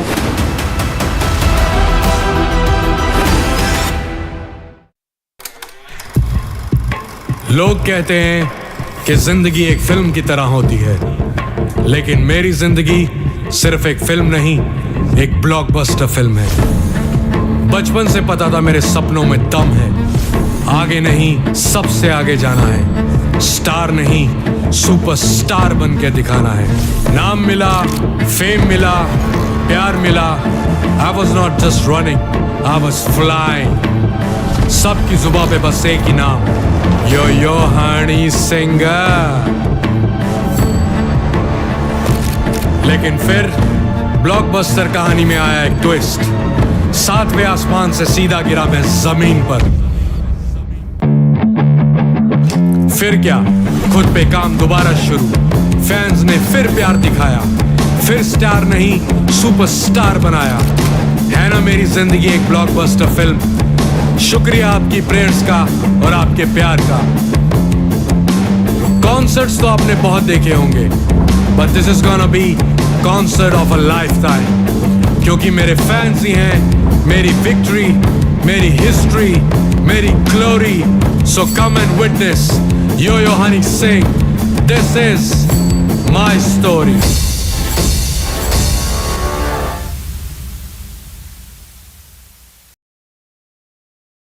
Presenting the all-knowing, all-powerful Tech Guru. Whoa. Guru? I'm no guru. Okay. I'm just a guy who loves his tech. A show where the mysteries of megabytes and motherboards shall be unraveled. Bro, nobody talks like that anymore. This is all about connected ecosystems, EVs and AI that you can use in your daily life. That's what we do on Tech 360. Real talk, real reviews, tech that you can actually use. Tech has changed. So should your tech show.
लोग कहते हैं कि जिंदगी एक film की तरह होती है, लेकिन मेरी जिंदगी सिर्फ एक फिल्म नहीं, एक ब्लॉकबस्टर फिल्म है।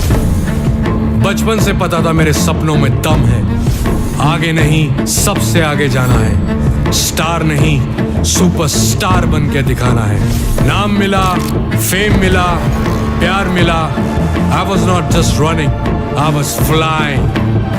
सबकी जुबां पे बस एक ही नाम, यो-यो हनी सिंगर। लेकिन फिर ब्लॉकबस्टर कहानी में आया एक ट्विस्ट, 7वें आसमान से सीधा गिरा मैं जमीन पर। फिर क्या, खुद पे काम दोबारा शुरू, फैंस ने फिर प्यार दिखाया, फिर स्टार नहीं सुपरस्टार बनाया। है ना मेरी जिंदगी एक ब्लॉकबस्टर फिल्म। शुक्रिया आपकी प्रेयर्स का और आपके प्यार का। कॉन्सर्ट्स तो आपने बहुत देखे होंगे, but this is gonna be concert of a life time, क्योंकि मेरे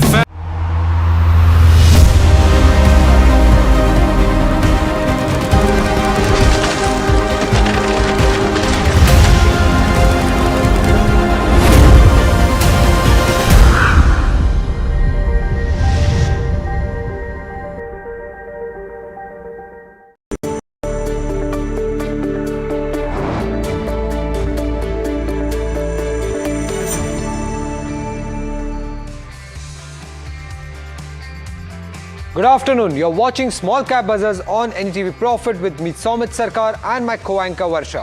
In the next half an hour, we'll take you through the most important small cap stocks that have been buzzing in trade today. But before that, let's look at what's on the show. Firstly, we'll be speaking with the management of D Development. Now, the company has come out with its Q3 numbers. If you look at the revenue, that's up nearly 77% on a YOY basis, while the order book stands at close to 1300 crore, which is nearly 1.2 times its last 12-month revenue. So what's the way forward is something that we'll be speaking with this management. Second, we'll be also getting the management of Infra. Now, this is the largest fully integrated value-added ferrochrome product in India, and recently they had acquired some unit from Tata Steel as well. The company is yet to come out with the Q3 numbers, but when they come out, you will get them first on NDTV Profit. So do stay tuned in to NDTV Profit. Apart from that, couple of other stocks that we'll be discussing on the show today. Firstly, it's Sudarshan Pharma. The stock has been gaining for the third consecutive session, and it has gained nearly 10% in trade. And if you look at this is the biggest intraday move that we have seen for Sudarshan Pharma since July 2024. And lastly, we'll also be talking about Parag Milk. It has snapped its 2-day gaining streak. The stock has fallen as much as 10% in trade. And if you look at the volumes, they are nearly 6 times their 20-day average. But before we start with the small cap segment, just let's look at how the Nifty has been performing. It has snapped its 3-day gaining streak. It's trading anywhere between the 50 and the 100 DMA. It's down around 150 odd points in trade right now. Among sectoral indices, none of them are trading in green. But when it comes to the small cap index, that's down nearly 1.3% in trade. But which are the small cap stocks that have been buzzing in trade today, Varsha? Let me start with the gainers, Somit, first. You have Pokarna, which is, this is the third consecutive day the stock is up. Now, again, India-US trade deal is one of the reasons why you're seeing the stock in focus. There you go. The stock is up almost 10% in trade. Then you have AB Infra. Now, the board is expected to meet on 13th Feb to approve the results. So, maybe, people are expecting good results when it comes to AB Infra because the stock is buzzing as of today. Then you have Aztec Life also buzzing in trade today. You have NGL Finecam, which is, I think this is the second consecutive day the stock is up. So these are basically the gainers when it comes to, small cap. But let's see who are the losers. You have iValue Info Solutions, which is under pressure as of today. Then you also have Zuari Agro, which is, the stock is under pressure. Now this is on the back of Q3 numbers. The numbers, the street is not liking the numbers.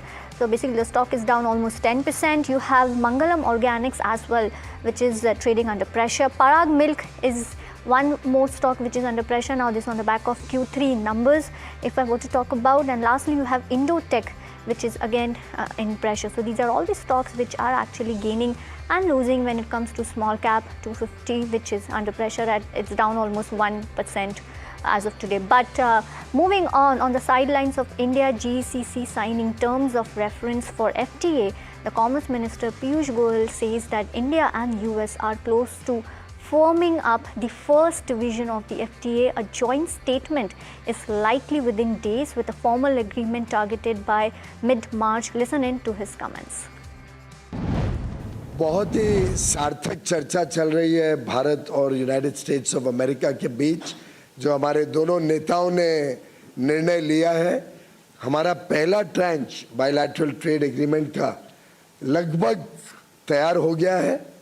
हमारी उम्मीद है कि अगले 4-5 दिन में हम एक joint statement United states of America और भारत के बीच में फाइनलाइज करके साइन कर देंगे और उस जॉइंट स्टेटमेंट के आधार पर शुरुआत हो जाएगी हमारे दोनों के बीच में इस समझौते की पहली कड़ी। साथ ही साथ एक फॉर्मल एग्रीमेंट ड्राफ्ट हो रहा है जिसको शायद महीना भर 1.5 महीना लग सकता है और उस फॉर्मल एग्रीमेंट को मिड-मार्च तक साइन करने का अंदाज़ा है। लेकिन 18% जो यूएस टैरिफ्स घटने हैं वो जॉइंट स्टेटमेंट अनाउंस होने के बाद एग्जीक्यूटिव ऑर्डर द्वारा यूनाइटेड स्टेट्स ऑफ अमेरिका कर देगा। Well, moving on, let's look at our first management of the show is D Development Engineers. Just for the benefit of viewers, this company is an Indian manufacturer of specialized process piping solution. If I were to talk about Q3 FY26 numbers, the revenues were up 77%, margins up 1,310 basis points, and net profit at 18 crore versus loss of 13 crore. But to speak more about the numbers and what lies ahead, I'm here joined by Mr. KL Bansal, who is the chairman and managing director at D Development. Mr. Bansal, welcome at NDTV Profit, and always pleasure to have you. There was a strong growth when it comes to revenue at around 77%. What specific project drew this, and what's the outlook going ahead? We have a very healthy order book, and our target for this year is also big. So, accordingly, we are moving forward. Historically, our Q3, Q4 numbers are normally very good. So, that's the way forward also. And that's the reason, you are able to look at the growth in Q3 numbers. Mr. Bansal, so that was precisely my second question, because if you see the guidance being given by you is around 1300 crore for FY26. That means the Q4 should be the strongest of all, of around 500 crores revenue. Am I on right track?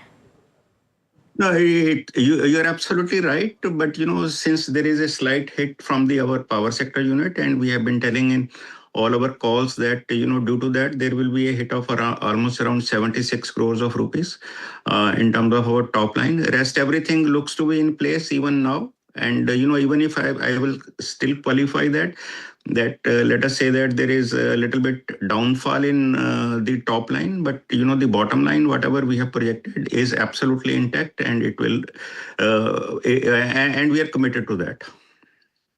Right. Okay, if you could just give us some guidance on the order inflow that you could see in the fourth quarter and in FY27 as well. We are likely to get about 400 crores worth of order in Q4. And the order book for the coming year is almost around 2,000 crores, which we are expecting to have in the coming financial year. Mr. Bansal, you just said that you're expecting a downfall when it comes to revenue for FY26. If you could quantify us for the benefit of viewers, because you were expecting almost 1,300 crores of revenue for FY26. So what's that? So I'm saying there is a revenue fall. Major reason for that is our loss due to tariff revision for our power division, which is around 76 crores.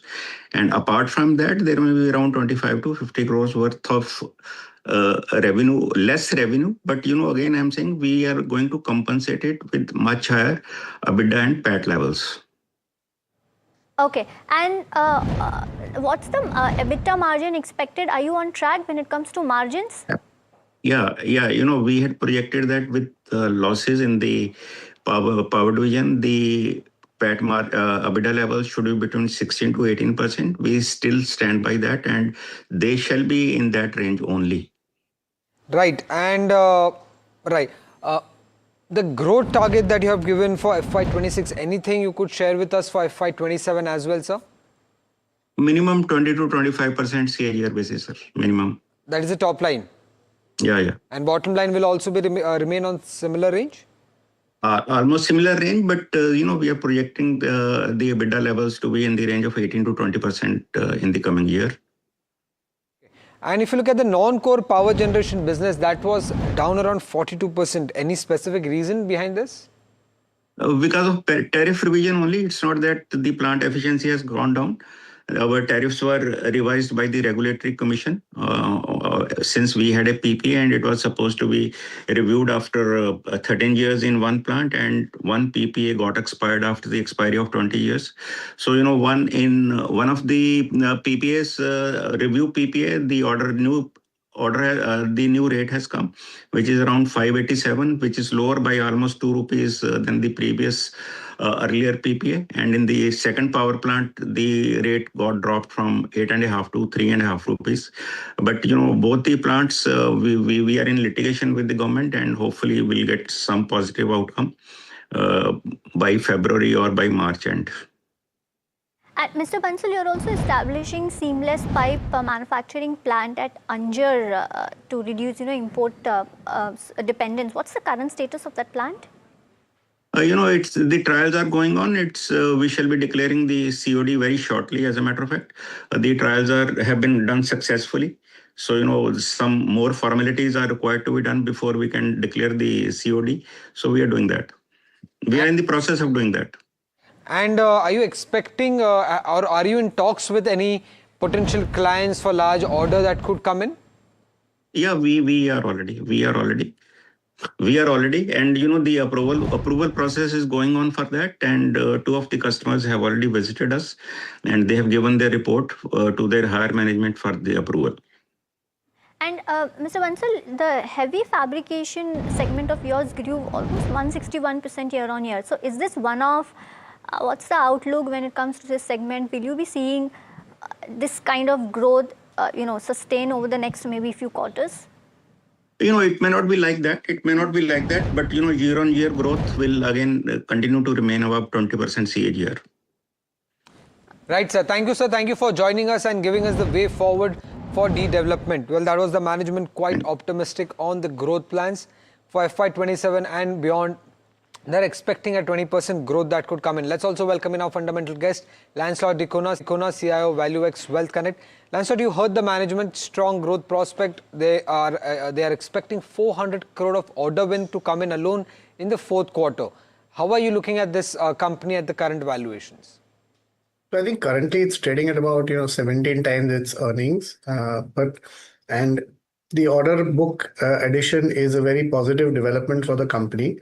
However, one has to look at its return on equity as well, and return on equity has been relatively low, probably because of the capex involvement in terms of a larger capex, and hence the return is on the lower side. So, given that background, while there is revenue growth and there is profit growth, the company will need to make further investments that will keep its return on equity relatively lower at the lower end of the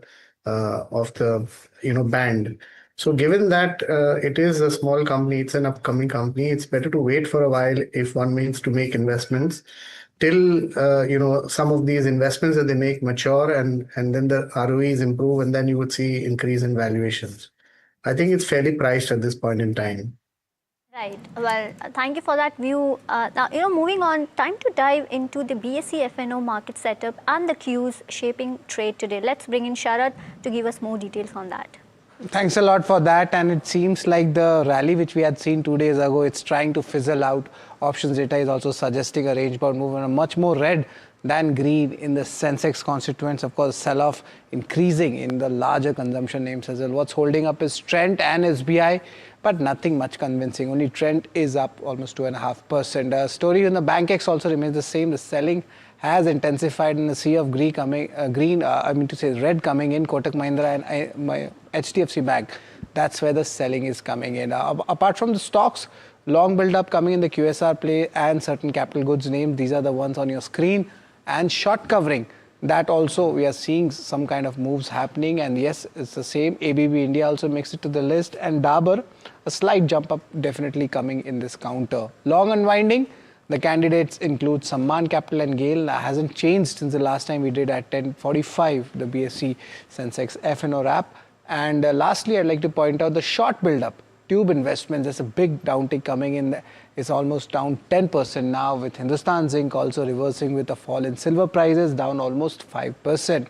So, of course, sector-specific moves, Q3 earnings, that's what the impact is and driving the F&O markets. But hopefully we can see some kind of recovery. That's what the traders are suggesting. Right. Thank you so much, Sharad, for all the details. Well, moving on, Sudarshan Pharma is gaining for the third straight session with 10% intraday move. Now, this is biggest since July last year. Let's see what's the key highlights or what are the key milestone or key triggers when it comes to this counter.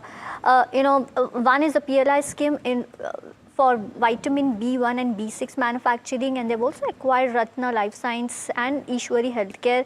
And the overseas subsidiaries, if you see Singapore plus Dubai, are some of the key milestones for this company. Well, talking about their Hyderabad API unit, 50 plus key APIs, the starting materials have been developed, several patented intermediates are also being developed, and contract manufacturing through GMP facilities also one of the key highlight.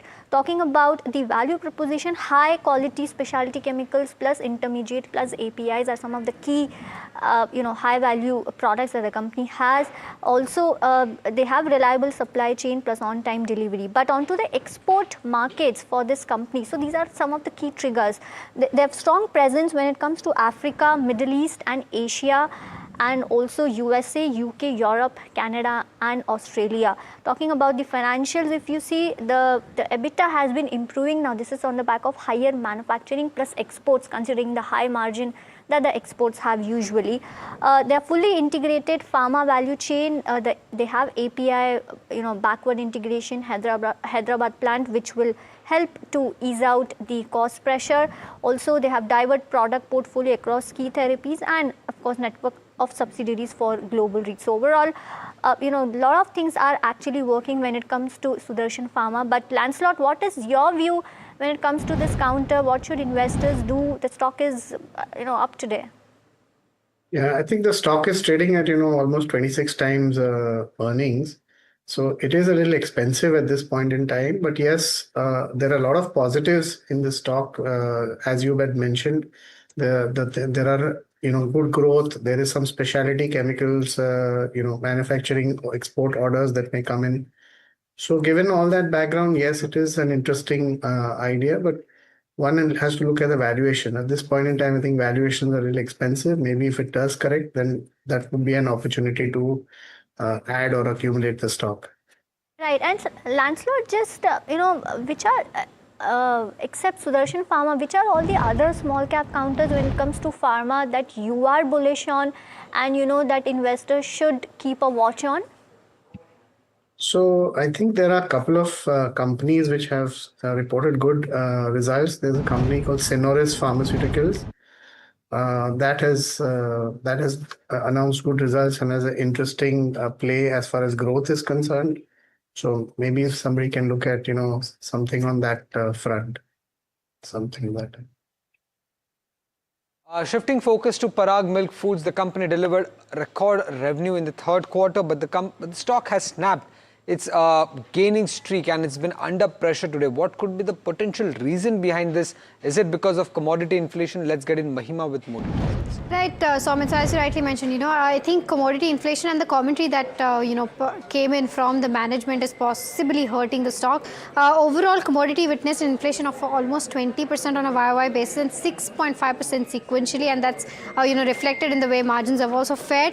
And management has said that headwinds of commodity inflation are likely to continue in the foreseeable future. So it, further will put pressure in terms of where margins stand for Parag Milk. Now, in terms of overall numbers, revenue stood at a growth of 14.5%. EBITDA came down by around 8%. Margins stood at 6.7% versus that of 8.4%. And net profit was down almost 18%. In terms of stock performance, of course, it snapped its two-day gaining streak. Has fallen, almost 10% in its intraday low, and volumes are near 6 times its 20-day average. Overall, in terms of operational metrics, improvement is there. Underlying volume growth was at 8%, but not as compared to how it did last quarter, highest ever quarterly revenue, but overall core categories saw volume growth of 12%. New age business is something that's auguring growth, of course, on a very low base and a small segment at that 123%. In terms of core categories, the volume growth was at 12% and value growth at 21%. So largely, the beat coming in is with regards to the price hikes that they've taken and not volume. And new age business, as I mentioned, has recorded a growth for around 123%. So this is the overall view of how the quarter has panned out for Parag Milk Foods. Right. Lancelot, any view on Parag Milk Foods? Revenue growth was quite strong, but because of commodity pressure, margins have come under pressure. How are you looking at this counter, and any other stock in this space that you find attractive? I think, in this space, commodity input cost does play an important, important role. And we've seen it impact the profits of this company, even though, Parag Milk Foods is one of the leaders with the cow ghee category. They have almost 22% market share in the Govardhan ghee. They're also one of the few companies to make, fresh paneer with a long shelf life. And they have the largest automated dairy farm with almost 3,000, 4,000 cows, etc. So in the private sector, I think they are a good company. But at this point in time, given that the outlook is going to be continue to remain difficult, one should probably stay away at this point in time and wait for the price to correct to a reasonable level. Currently, it trades at, even at this level, trades at 22 times earnings. So maybe if it does become attractive and cheaper, then one can look at accumulating the stock for the long term. And Lancelot, any other stock in this space that you find attractive, or just avoid the entire sector? I think one should avoid the sector at the moment because everybody in the sector is going to struggle. And then you have Amul, who is the largest, which is not listed. But, they will obviously be a dominant player at this point in time because of their scale. So I think at this point in time, it's better to stay away from the sector. And when the sector begins to turn, then one can look at putting money to work. Right. Another stock that I want to discuss today is on PB Fintech. Obviously, it's not a small cap company, but the move that we are seeing in this counter, it's up nearly 9% in trade. And this is on the back of one single announcement that came out on the stock exchanges, and that is the fact that the company has cancelled their board meet regarding fundraise. Now, why is this a positive move? Because if you look at the share price move over the last or on a YTD basis, the counter has been continuously on a downtrend, and this is largely because the company was looking to do a fundraise and was looking for an acquisition in the overseas market. At least that is what the management had indicated, and the street had taken this news quite negatively because there's a lot of uncertainty that comes in when there's an acquisition that happens in an overseas market, and that was the major reason why the stock had been declining from around 1722. It had come down to close to 1440. And the major reason behind this was this acquisition buzz that was there on the street. And given the fact that now the company is not looking to do a fundraise, the street is now expecting that they won't go ahead and do an acquisition as well. And that's the reason we are seeing this kind of a cheer coming in for PB Fintech. The stock is up nearly 9% in trade. It's trading close to around 1,572 at this point. Lancelot, PB Fintech valuations, I believe, are on the cheaper side, given the fact that the stock at one point of time used to trade above 1,800 rupees. But the buzz of around insurance cap that has come in has put pressure on the share prices, and this additional news that was there that they might look to do an acquisition, which now overhang goes away. So how are you looking at this counter overall at this juncture? Is it still a value buy even after this 9% move? So I think even after the 9% move, it is not really a value buy, because if you look at its profitability, it still trades at about 125 times earnings. So that is an expensive valuation. But the reason it trades at a higher multiple is because it's one of the new age businesses, and it can scale up much faster without having to depend on physical infrastructure, since all their business is basically done digitally or through the web. So given that background, yes, they would enjoy a little higher, higher multiple. But I think still this kind of price multiple, there is a lot of risk if anything new comes up or there's any negative part about the business, you could see some serious price correction happening later. So from a risk reward perspective, one needs to probably stay away. Well, thank you so much, Lancelot, for all the views and joining this conversation. Always pleasure to speak to you at NDTV Profit. Thank you. Well, moving on, a global recalibration is underway as economic frontiers shift, placing India at the forefront of a new world order. As the nation prepares its next strategic move, the NDTV Profit Conclave brings together policymakers and corporate leaders for dialogues that shape India's growth. Tune into NDTV Profit on Saturday, Feb 7 to watch policymakers and leaders decoding policy shifts and outlining how India will chart its economic future. Well, this is all the time that we have on this edition of Small Cap Buzzers. Stay tuned to NDTV Profit. As tariffs rewrite trade and India's New Deal and the US redefine global alignments, a powerful shake-up is reshaping the global economy. What is India's next strategic move? Join Finance Minister Nirmala Sitharaman and leading global voices as they decode this new economic reality at the NDTV Profit Conclave, making sense of the new world order. India, the real deal. 7 February, New Delhi, only on NDTV Profit.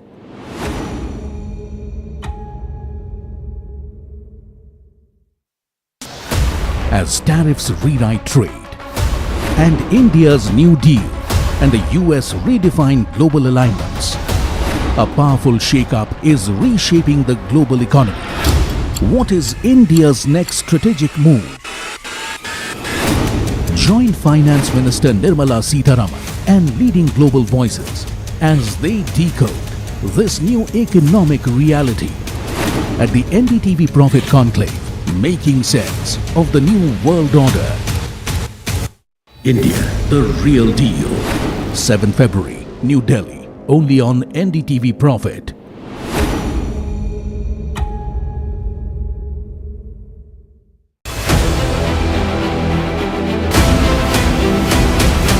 I propose to raise the STT on futures to 0.05% from the present 0.02%.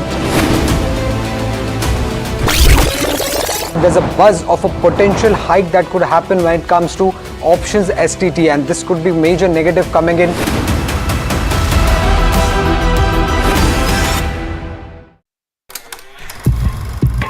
लोग कहते हैं कि जिंदगी एक film की तरह होती है, लेकिन मेरी जिंदगी सिर्फ एक फिल्म नहीं, एक ब्लॉकबस्टर फिल्म है।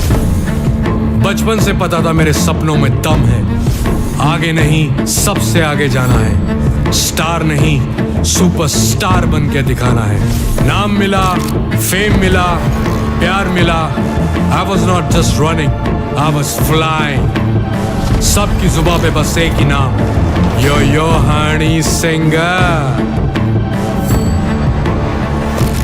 लेकिन फिर ब्लॉकबस्टर कहानी में आया एक ट्विस्ट, 7वें आसमान से सीधा गिरा मैं जमीन पर। फिर क्या, खुद पे काम दोबारा शुरू, फैंस ने फिर प्यार दिखाया, फिर स्टार नहीं सुपरस्टार बनाया। है ना मेरी जिंदगी एक ब्लॉकबस्टर फिल्म। शुक्रिया आपकी प्रेयर्स का और आपके प्यार का। कॉन्सर्ट्स तो आपने बहुत देखे होंगे, but this is gonna be concert of a lifetime, क्योंकि मेरे फैंस ही हैं मेरी विक्ट्री, मेरी हिस्ट्री, मेरी glory. So come and witness Yo Honey Singh, this is my story।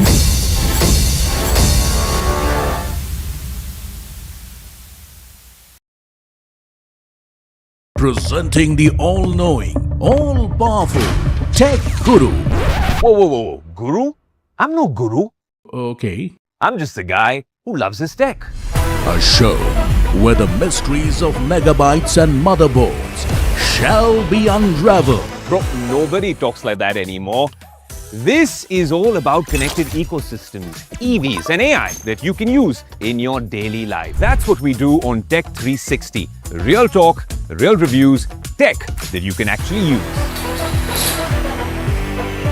Tech has changed. So should your tech show.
लोग कहते हैं कि जिंदगी एक फिल्म की तरह होती है, लेकिन मेरी जिंदगी सिर्फ एक फिल्म नहीं, एक ब्लॉकबस्टर फिल्म है।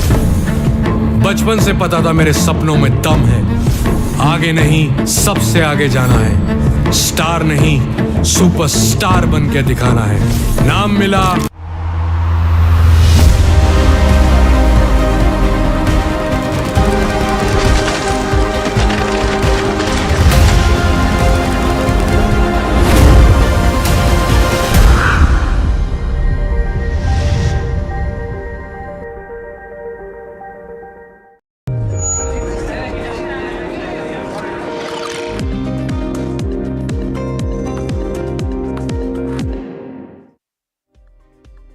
Welcome, you're watching NDTV Profit. This is Ask Profit, the afternoon edition. I'm Mahima Vajrajani and with me is Puneet Javeri as always. Puneet, I think today, despite of the 3 managements that we took, we managed to solve those 54 queries. Yeah. I think we'll try to solve more on this afternoon edition of Ask Profit. But before that, quickly, I think as to where the markets are right now, not a very happy day for the markets. I think one day of, hurrah of the India-US trade day and we're back to that 25,600 levels. The Nifty 50 down by about 0.5%. The Bank Nifty also in the red, down by about 0.4%. with regards to where the Nifty 50 heat map is concerned, the counters that are putting pressure on the Nifty includes names like Hindalco, Eternal seeing profit booking today, 2.5% of a downtick, Kotak Mahindra Bank, PEL, Bharti Airtel, Interglobe Aviation, as well as Titan Coal India. All of these trading with cuts of about 1% to 2% each. But on the flip side, Trent has come back, topping that chart up 2% on the back of its numbers, where it did see a good beat in terms of where margins go, but still I think revenue growth is still a question mark, and we'll have to wait and watch out for as to how things fare. But apart from that, I think ONGC, DRL, Tata Steel just seeing gains spot that 0.6 to 0.8 odd percent. So not much strength coming in from the gainers on the Nifty 50 as we speak. But let's also quickly pull up the sectoral heat map to see as to how sectors are doing, and then the advanced decline ratio, because that will give us a picture as to how the broader markets are doing, except for PSU Bank. I think there is pressure across that heat map. You have Nifty Defense, which is down 2%, Metals down 1%, Realty seeing downtick of about 1%. A lot of these counters, consumption, FMCG, IT continues to be under pressure, but the advanced decline ratio indicates that the broader market is also under pressure, right, Puneet? Well, most certainly, and we've seen declines being almost 1700. But very interesting, I don't think anybody anticipated Trend to be the biggest gainer at the last hour of the trading session. And Bharti Airtel also down in trade for the Nifty. Results come today, so watch out for that counter. And in terms of the broader markets, mid cap and the small caps, so we can pull up. You're seeing that pressure on these indexes. We've seen a recovery from the lows to the mid cap 150. For the small cap 250 though, it has been largely an area of strength barring today. So it's down 1.1%, but Mahima highlighted the India-US FTA not visible at all in the benchmarks. A lot of broader market stocks have also in the textile space, in Avanti Feeds, the likes of those counters are also not reacting too much. But a couple of them, if you can look at the BSE 500 very quickly before we start with all your stock-related queries. Avanti Feeds in the green. Let's pull up the BSE 500 now. Finally, to top of that list of we're seeing Westlife, Foodworks. Actually, it wasn't a very strong set of numbers, but still stocks up 12%. PV Fintech 8.8% because they've cancelled their board meet for a fundraise and enthusing the street in that sense. The last half an hour, you'll see that move. Apart from that, Jubilant Foodworks also. It's a good day for the QSRs. Tube Investments down, and we'll put that focus on that stock in our profit intelligence segment in India market close. What's leading to the downtick? Suzlon, Vedanta, Redington amongst the others. But let me welcome in CA Tapan Doshi of CATapan.in. At this point of the show, we also have Chandan Taparia of Motilal Oswal joining in. Gentlemen, thank you so much for joining in today for the afternoon edition of Ask Profit. Let me go across and take the first query then. It is on JM Financials, and it's a short-term one. So Chandan, coming to you. Lalita from Bengaluru is holding 210 shares at 110 rupees per share and asking if the gains right now seen in the stock is something that she should book out of. Chandan, what would you recommend? Looking at this counter, before I talk about any capital market related stock, let me add my disclaimer and disclosure. But yes, talking about this name, it has been making lower top, lower bottom on the monthly chart and the weekly chart. Structure is weak. I believe one need to follow the support near 110, upside hurdle is at 145. So use this level. I don't have any buy or sell recommendation here. Got your view, Chandan. The other question, the next one is from Ashish from Mumbai. It's again a short-term query. So Chandan, let me come to you. He's asking a short-term query actually on data patterns. Now the whole defense pack actually seeing some correction today, Chandan. So any view on this counter? So data pattern has been consolidating in a broader range. In fact, multiple supports are visible near 2300. Hurdles are visible near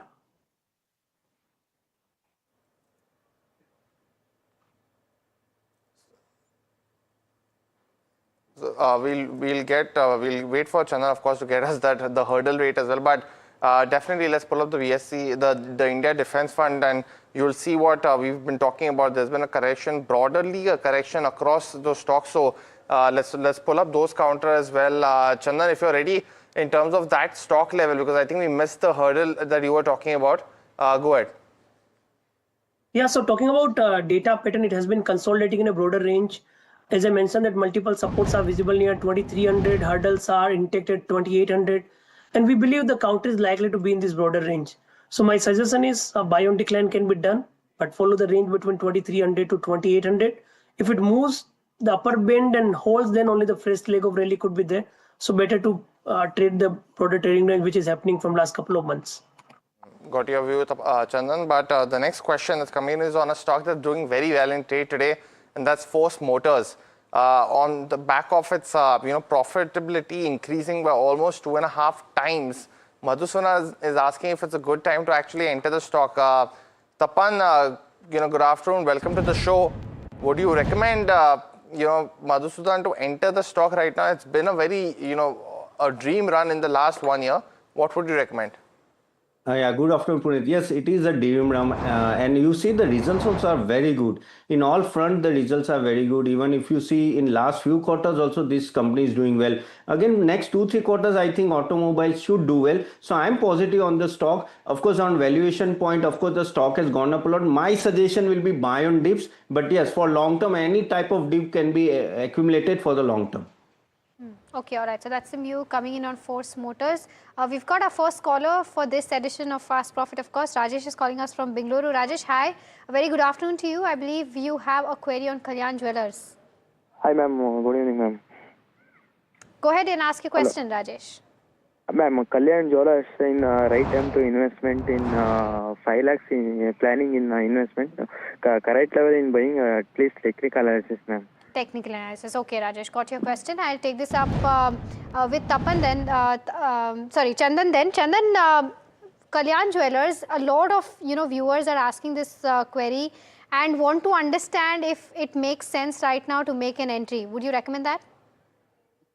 Actually, the structure of the counter is slightly negative. It has been making lower top, lower bottom. If I discuss the same on the technical point of view.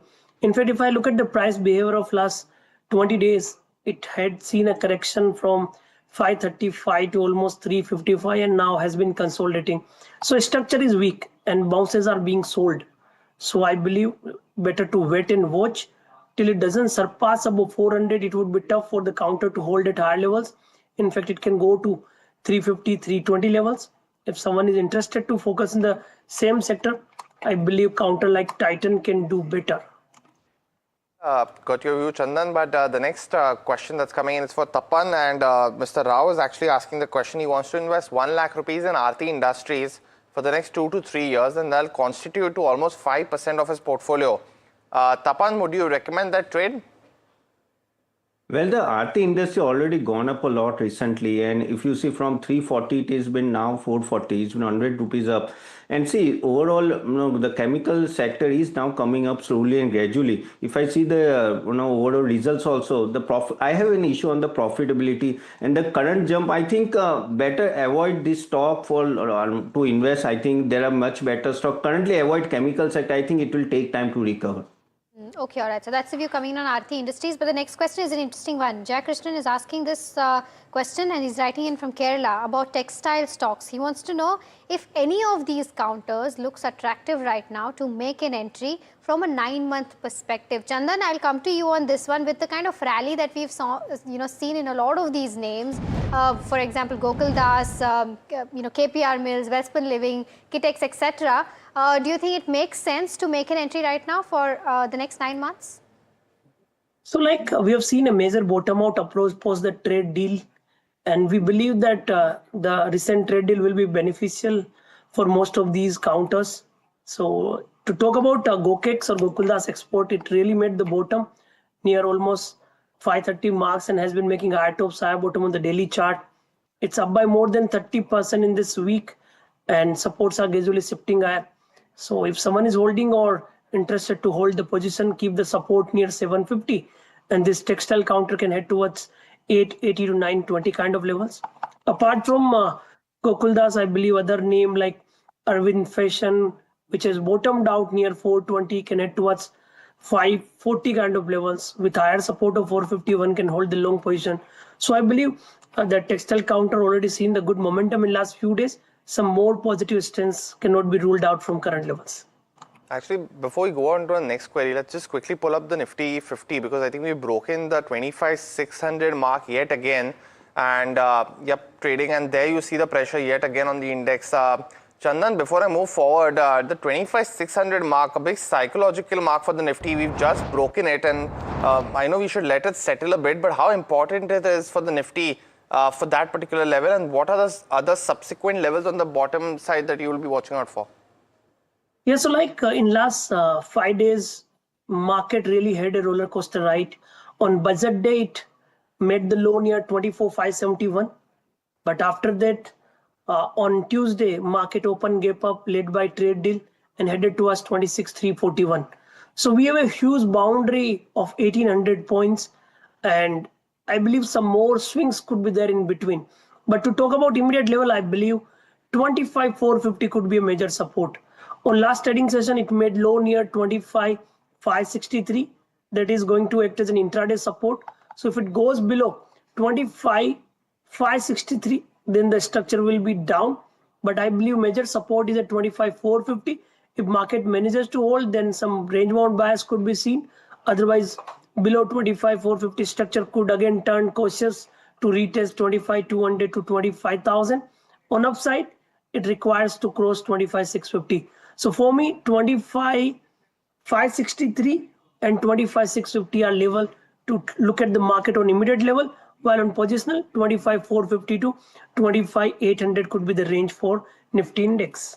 Got it. Thanks so much, Chandan. Definitely those 20 points on the downside, 70 on the upside that you have to watch out for, according to Chandan.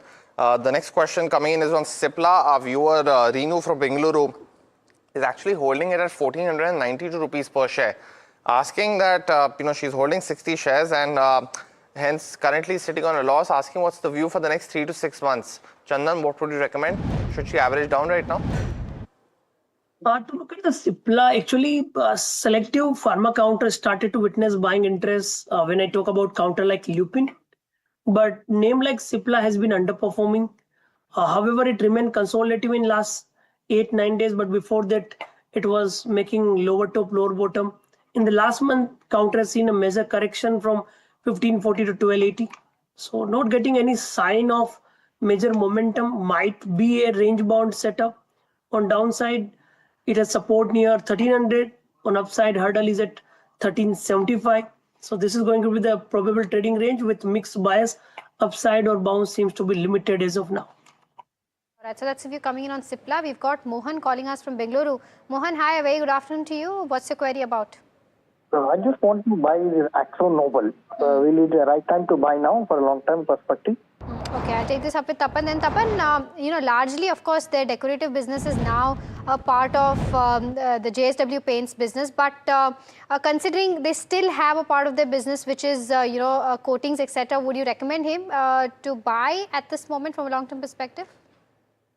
Well, talking about ExxonMobil, of course, this was one of the better counter in paint industry, and no, it has been almost a debt-free, and overall, if you see, it has been taken away by JSW Paints. But from here, I still feel the overall paint industry will struggle with the margin issues. Lot of competition is there. Again, ExxonMobil, and also if you see Birla Opus are having a very aggressive discounting policy. So this is where I have an issue. I think better to avoid this counter currently, because overall in future competitions then the margin will be on a lower side. So better to avoid currently. Got the view, Chandan. But another caller coming in from Andhra Pradesh, and this is Priyanka dialing in for a stock query. Priyanka, good afternoon. Welcome to Ask Profit. What's your query? Hi, Priyanka. Am I audible to you? Yeah, able. Go ahead, Priyanka. Yeah, my query is regarding RVNL. Okay. I'm holding 300 shares at the rate of 345. After, last budget, I anticipated that railway stocks could rally, but I took this for a very short term. So I would like to know the short-term view for this. Got it, Priyanka. Well, Chandan, coming to you, RVNL bought at 345 by Priyanka. Should she continue to hold? What would you recommend? Immediate structure of the counter is negative. In fact, in the month of December, it really developed from 320 to almost 400 kind of levels. But momentum fizzled out, and again, it's back to those levels. However, the buying price is slightly higher, and price of the counter is right now is around 8-10% down. So I don't suggest to exit at current juncture. Let the Arvinal hold the key support of 300 because there is a multiple support which is working well from last many months. So if manages to hold 300, she can get the price near 335 to 350 marks. Well, got your view, Chandan. But viewers, it's now time for the rapid fire round in this edition of Fast Profit. Chandan as well as Tapan request you to keep your answers on buy, sell or hold, so we can take as many queries in the next 3 minutes.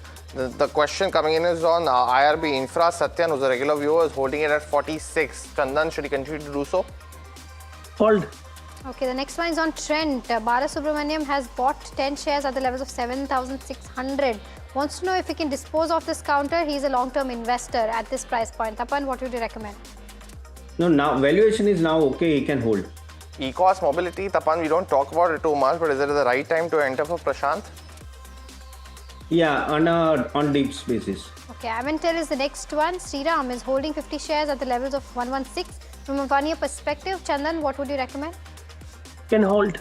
Ram is asking if he can enter Bank of Maharashtra for almost 5% of his portfolio. That's almost 5 lakh rupees. So it's a 1 crore portfolio. Tapan, would you recommend that? No. Okay, and Indraprastha Medical is the next one. 410 is the buying price of Mr. Srinivas Rao. He's asking if he can continue to hold this for 1 year from a fundamental perspective. Tapan, your view? Yeah, he can hold. Crompton bought at 282. Chandan, should he average down right now? Don't average but hold. Okay, Zydus Life Sciences is the next one. And this is, okay, we don't have the name of the viewer, but the viewer has 25 shares at the levels of 825. Should he accumulate more at the current level? Chandan, your view? Hold but don't accumulate. Suzlon is the other one, and our viewer is asking if he can buy at 52 rupees and accumulate more as well. So she's already bought it at 52. Tapan, would you recommend that? Yeah, she can average. Okay, Imami is the next one. Afreen from Hyderabad wants to know from a long-term perspective, is this a good company to hold? Tapan, your view? Yeah, currently hold. The next question that's coming in is on Tube Investment. And this is coming in from Piyusha. Piyusha, tune in at 315 for a profit in this segment as well. But Tapan, your view on the stock? Hold. Canara Bank, is this a good buy right now? Chandan, your view? Yes. The next question that's coming in is on Voltam Transformers. And our viewer is asking if he should, he's currently at a loss because he's at a loss of almost 14,000 rupees. Should he continue to hold, Chandan? Yeah, can hold. It can go to 8,200 to 8,500. GMR Airports is the next one. Mahati from Hyderabad wants to know if this is a good hold from a long-term perspective. Tapan, your view? Yes, please hold. The next question coming in is on Cupid, and we've spoken about the stock quite a bit over the last few days. Holding shares at 77 rupees, so it's currently 420, almost 6x. Tapan, what should he do? He can exit.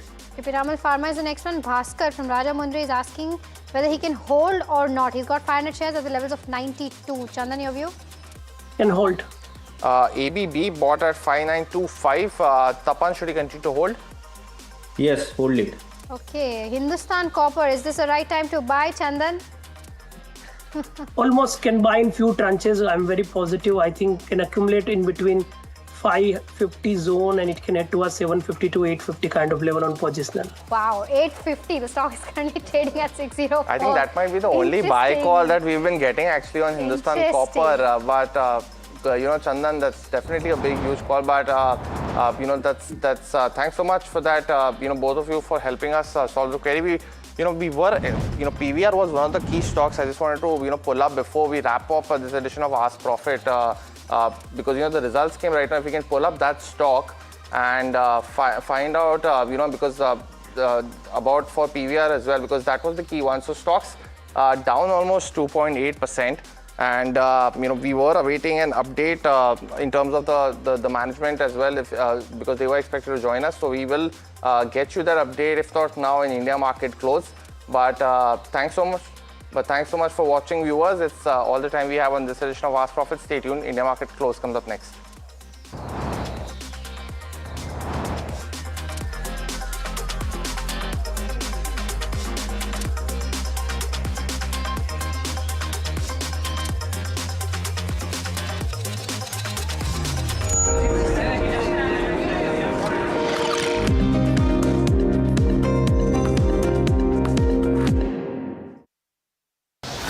As tariffs rewrite trade and India's New Deal and the US redefined global alignments. A powerful shake-up is reshaping the global economy. What is India's next strategic move? Join Finance Minister Nirmala Sitharaman and leading global voices as they decode this new economic reality at the NDTV Profit Conclave, making sense of the new world order. India, the real deal. 7 February, New Delhi, only on NDTV Profit.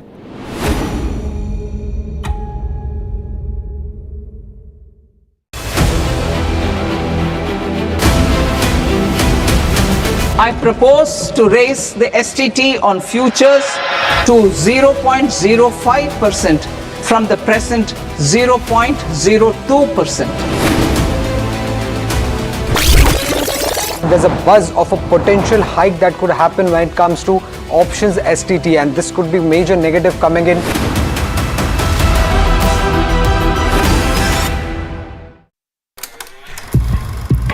लोग कहते हैं कि जिंदगी एक film की तरह होती है, लेकिन मेरी जिंदगी सिर्फ एक फिल्म नहीं, एक ब्लॉकबस्टर फिल्म है।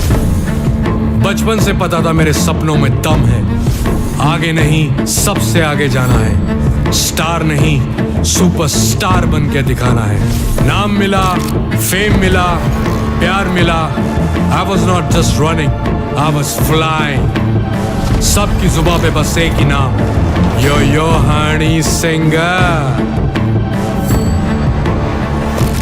लेकिन फिर ब्लॉकबस्टर कहानी में आया एक ट्विस्ट, 7वें आसमान से सीधा गिरा मैं जमीन पर। फिर क्या, खुद पे काम दोबारा शुरू, फैंस ने फिर प्यार दिखाया, फिर स्टार नहीं सुपरस्टार बनाया। है ना मेरी जिंदगी एक ब्लॉकबस्टर फिल्म। शुक्रिया आपकी प्रेयर्स का और आपके प्यार का। कॉन्सर्ट्स तो आपने बहुत देखे होंगे, but this is gonna be concert of a life time, क्योंकि मेरे फैंस ही हैं मेरी विक्ट्री, मेरी हिस्ट्री, मेरी glory. So come and witness Yo Honey Singh, this is my story.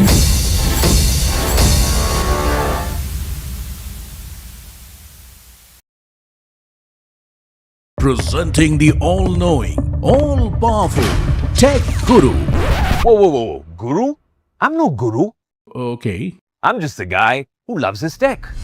A show where the mysteries of megabytes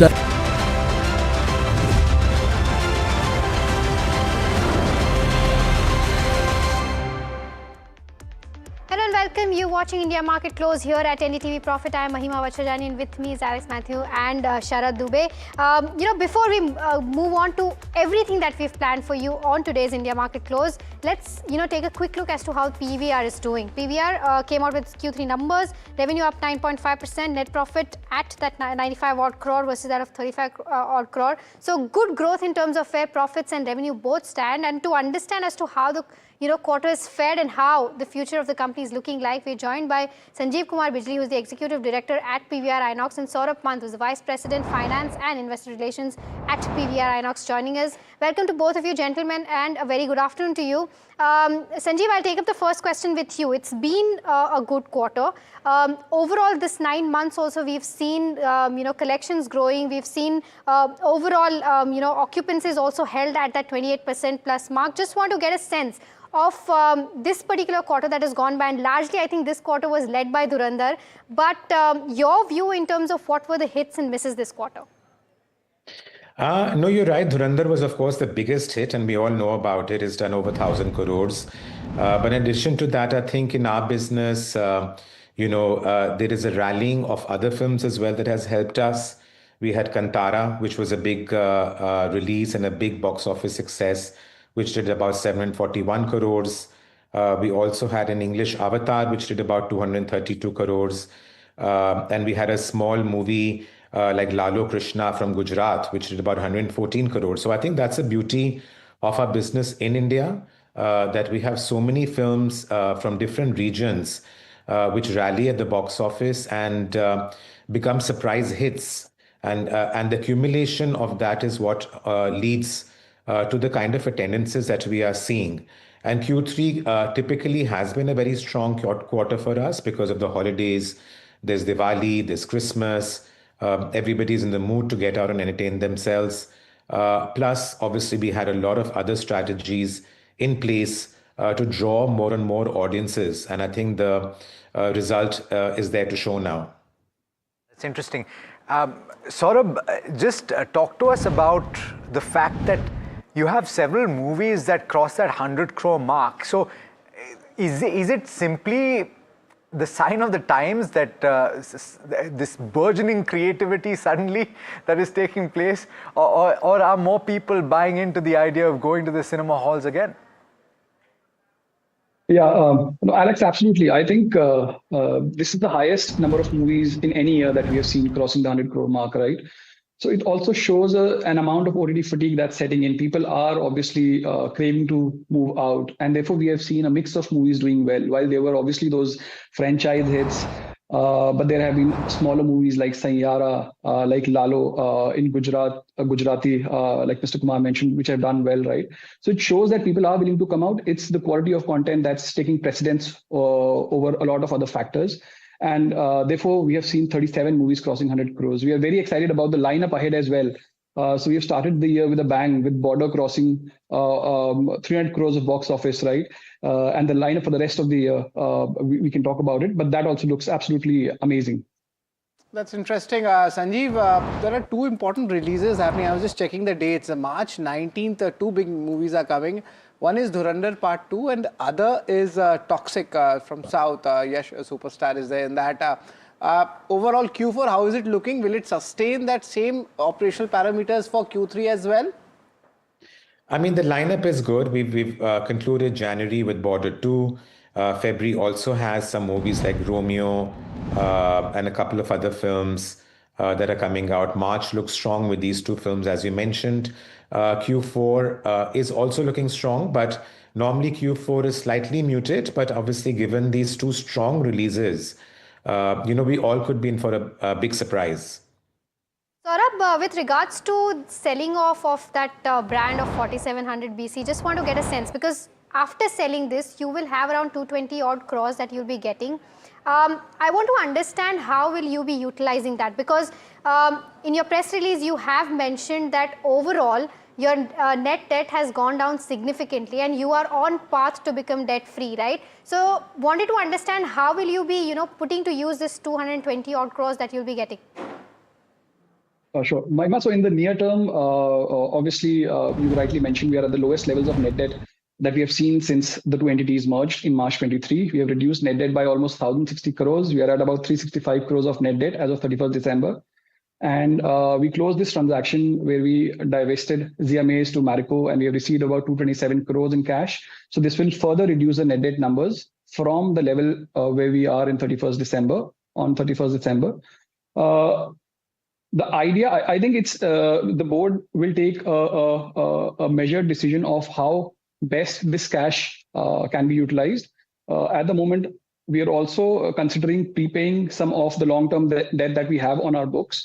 And I think other priorities relating to capital allocation will be decided and we'll be guided by what the board decides.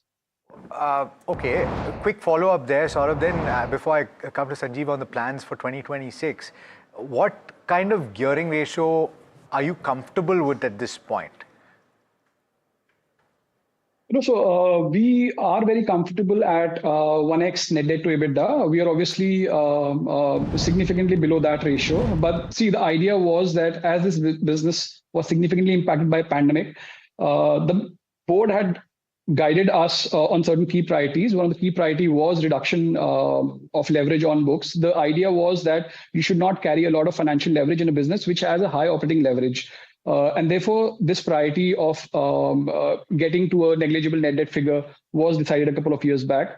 We are very happy that we have achieved it before schedule, and I would rest at that. Okay, fair point. Sanjeev, quickly want to talk about the expectations or plans for 2026. the pipeline seems to be supportive. You've already described what Q4 is going to look like, and seemingly those creative juices are flowing once again and getting some blockbuster hits. But from your perspective, the question is, how do you expand your reach? You're already the largest player in the industry. So therefore, what happens next? Are you going to utilize the available space on the debt side because you've actually delevered, you've sold this asset and you've raised some capital? How is that going to work, and what are the kind of screens that you're adding? What's the strategy there?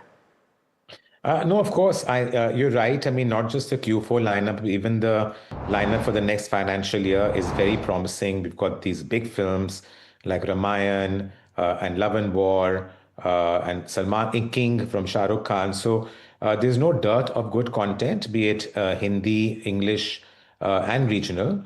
And we've got about a minimum of 100 to 120 screens already under fit out. These are very value creative screens. We are finding opportunities not just in the main cities, like we just opened 2 more centers in Hyderabad, and we are opening more even in Bombay and Bangalore as we go forward. But we're finding a lot of great opportunities in places like Agra, in Jabalpur. We recently opened in Leh Ladakh, which is doing about 50% occupancy. So India is very underscreened as opposed to the rest of the world. And we're getting some great opportunities around the country in both tier 1, tier 2, and a tier 3 strategy as well, where we're looking at even smaller centers where there is absolutely no cinemas and no retail infrastructure. I think if we manage our growth of cinemas very well with a combination of asset light and FOCO model, where our capex exposure also reduces substantially, the way it has been reduced in the last 2 years, coupled with a great lineup of films, I think these 2 things will really work well hand in hand and give us the kind of results that we all are desiring for. Saurabh, just one last quick question. Analysts believe that, on this stake sale of 4700 BC, your PAT upgrade could be anywhere in that 15 to 18% range. And this, from my understanding, is that because the business was in the cash burns phase, and, ROEs could also improve going forward. Can you give us a perspective or color on that? Yeah, sure. So I'll talk about FY25 figures for ZMAs. So it had about 100 crores of revenue and about 16-17 crores of EBITDA loss. And obviously, once this entity goes away, our EBITDA would be accretive by the same number on an annualized basis. And you're correct; it would be both accretive on EBITDA level, and on PAT level. All right. For the entity. All right. On that note, gentlemen, thanks so much for taking the time for speaking to NDTV Profit. We appreciate the time you spent with us, and wish you all the best for the rest of the financial year. Thank you so much. Thanks for having us. Thank you. All right, it's back to the markets, but we'll do that after this very, very quick break. And then we'll take you through all of the stocks that you should be keeping on your radar. Do stay tuned.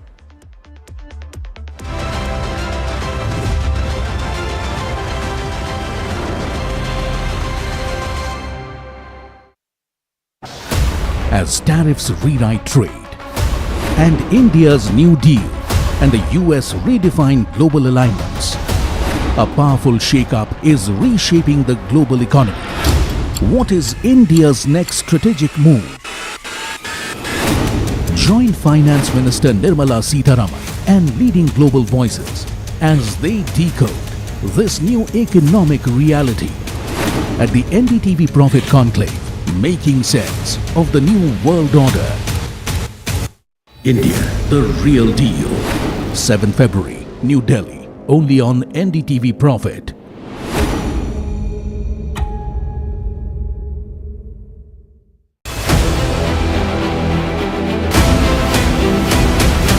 I propose to raise the STT on futures to 0.05% from the present 0.02%. There's a buzz of a potential hike that could happen when it comes to options STT, and this could be major negative coming in.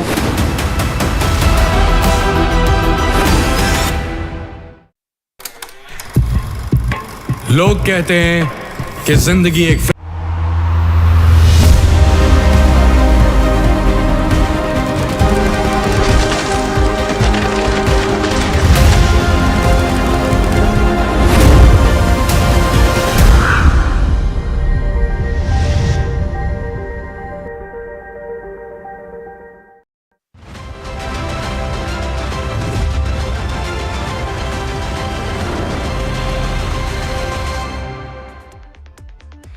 Thanks so much for tuning in. You're watching India Market Close, and my name is Alex Matthew. With me is Sharad Dubey and Mahima Vajrajani, and we'll take you through the next few minutes heading into the close of trade today. And we're trading with cuts of about 0.6%, very close to the low point of the day for the Nifty 50. And this is really what we've seen from the start today, a little bit of pressure on the benchmark. And this continues from what you're seeing yesterday. Yesterday, the focus was, of course, the downside on the IT space. You're seeing selling in IT again, not to the extent that you saw yesterday, though. So cuts of just about 0.5% or so.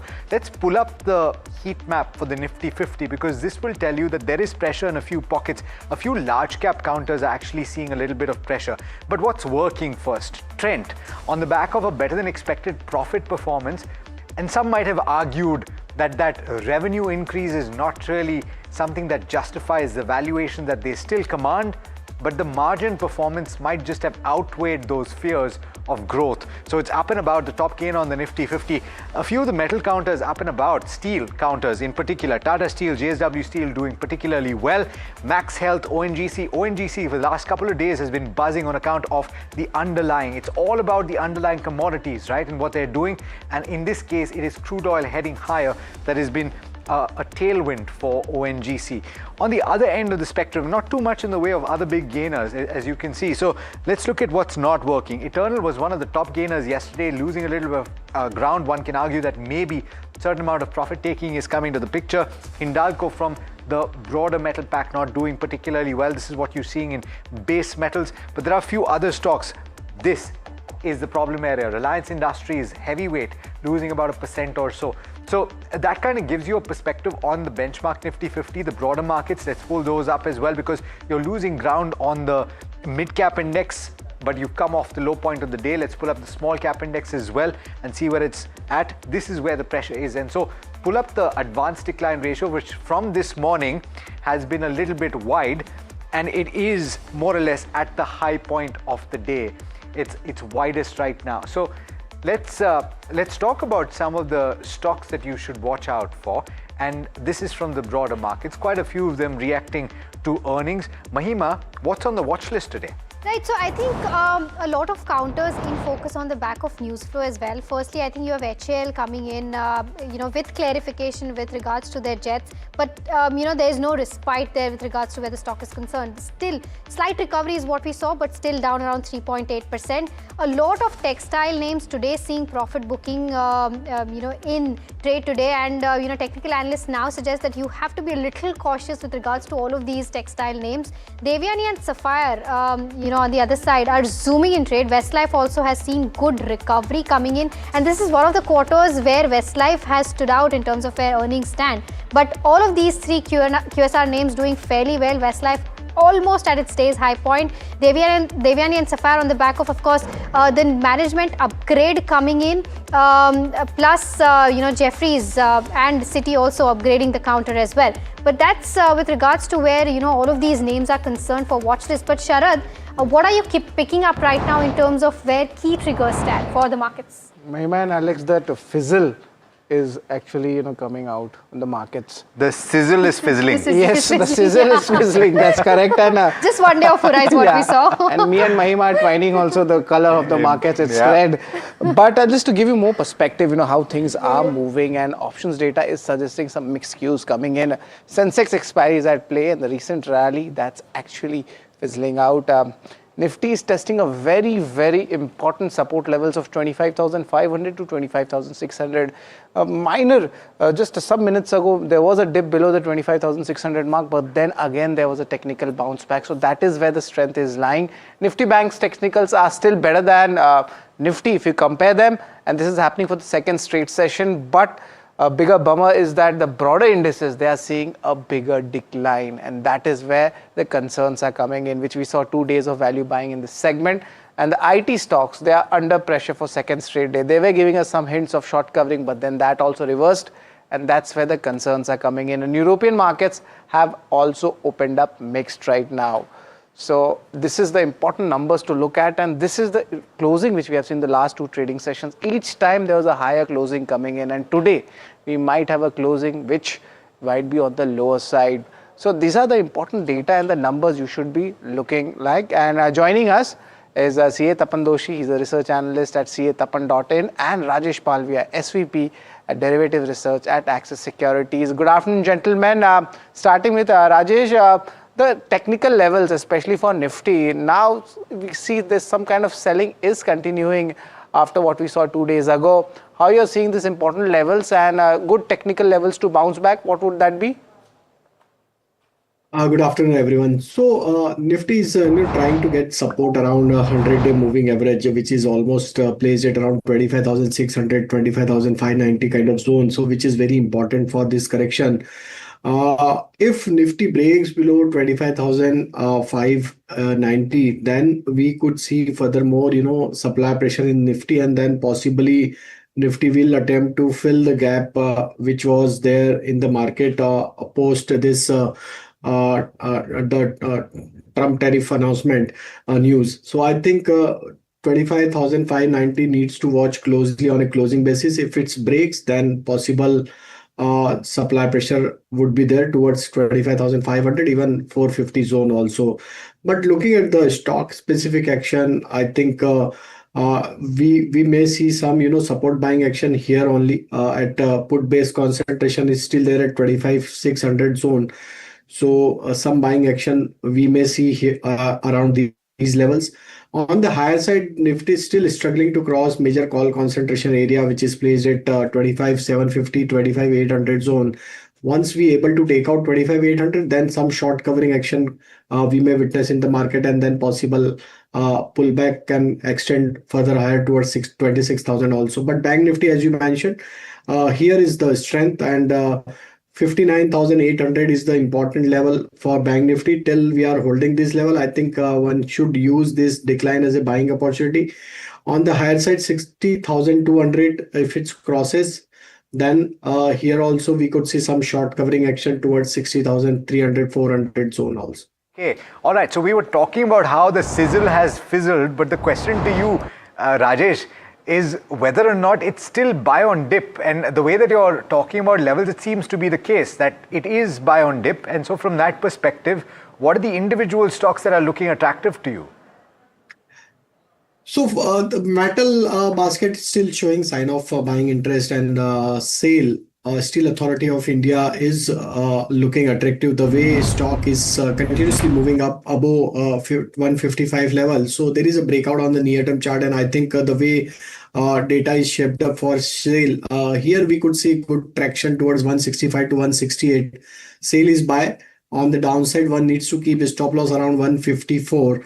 And second stock is Adani Energy.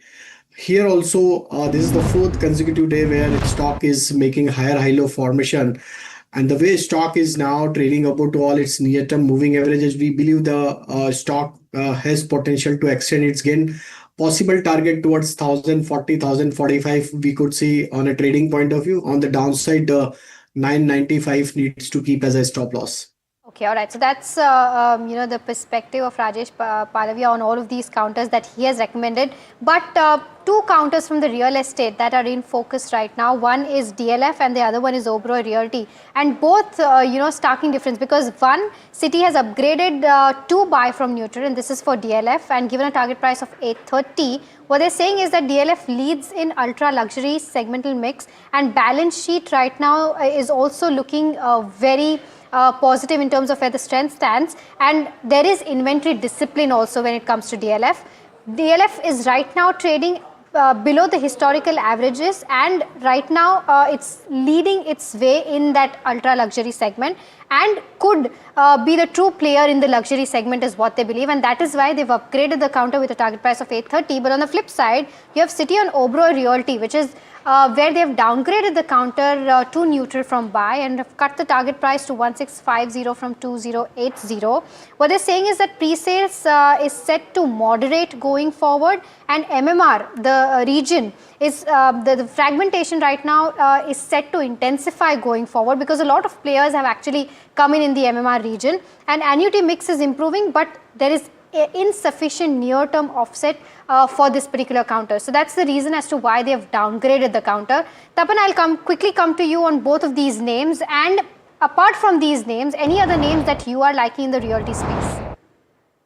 Yeah, so if you see real estate stock has not been doing well from last few quarters, and the reason is there is a price you can say upkept overall in India, but I think from here it may do well as the interest rate going down, and now the affordable housing may push up, and that is where the I think the opportunity lies. Of course, in luxury segment, I am positive on DLF. No, DLF has a very good pre-sales number now. The margin is also a little bit improving, and the prospects look good. So yes, I'm positive on DLF. And if you talk about no affordable housing, I'm positive on Prestige. There also, if you see the book is quite good, and what the management is saying, management is quite positive for next few quarters, and so that is also one of the other stock one can keep an eye on it. Okay, all right. Page Industries come out with its numbers. Pull up the stock very quickly as we speak about it.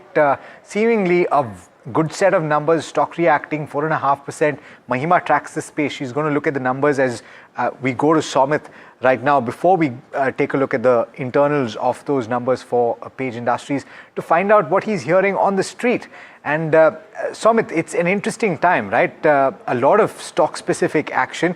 Let's find out what the dealing rooms are telling you.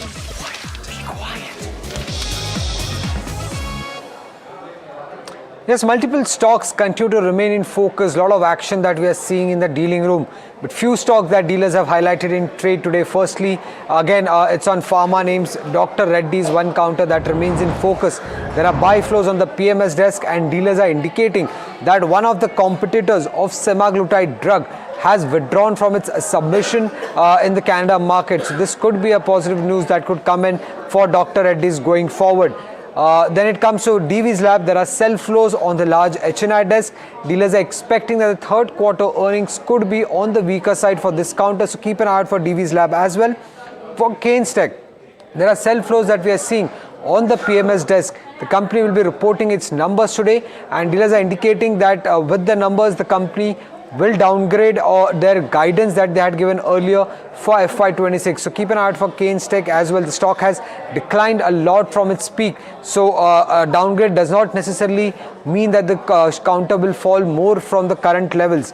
And lastly, when it comes to, not lastly, but the second last stock on the list is Hitachi Energy.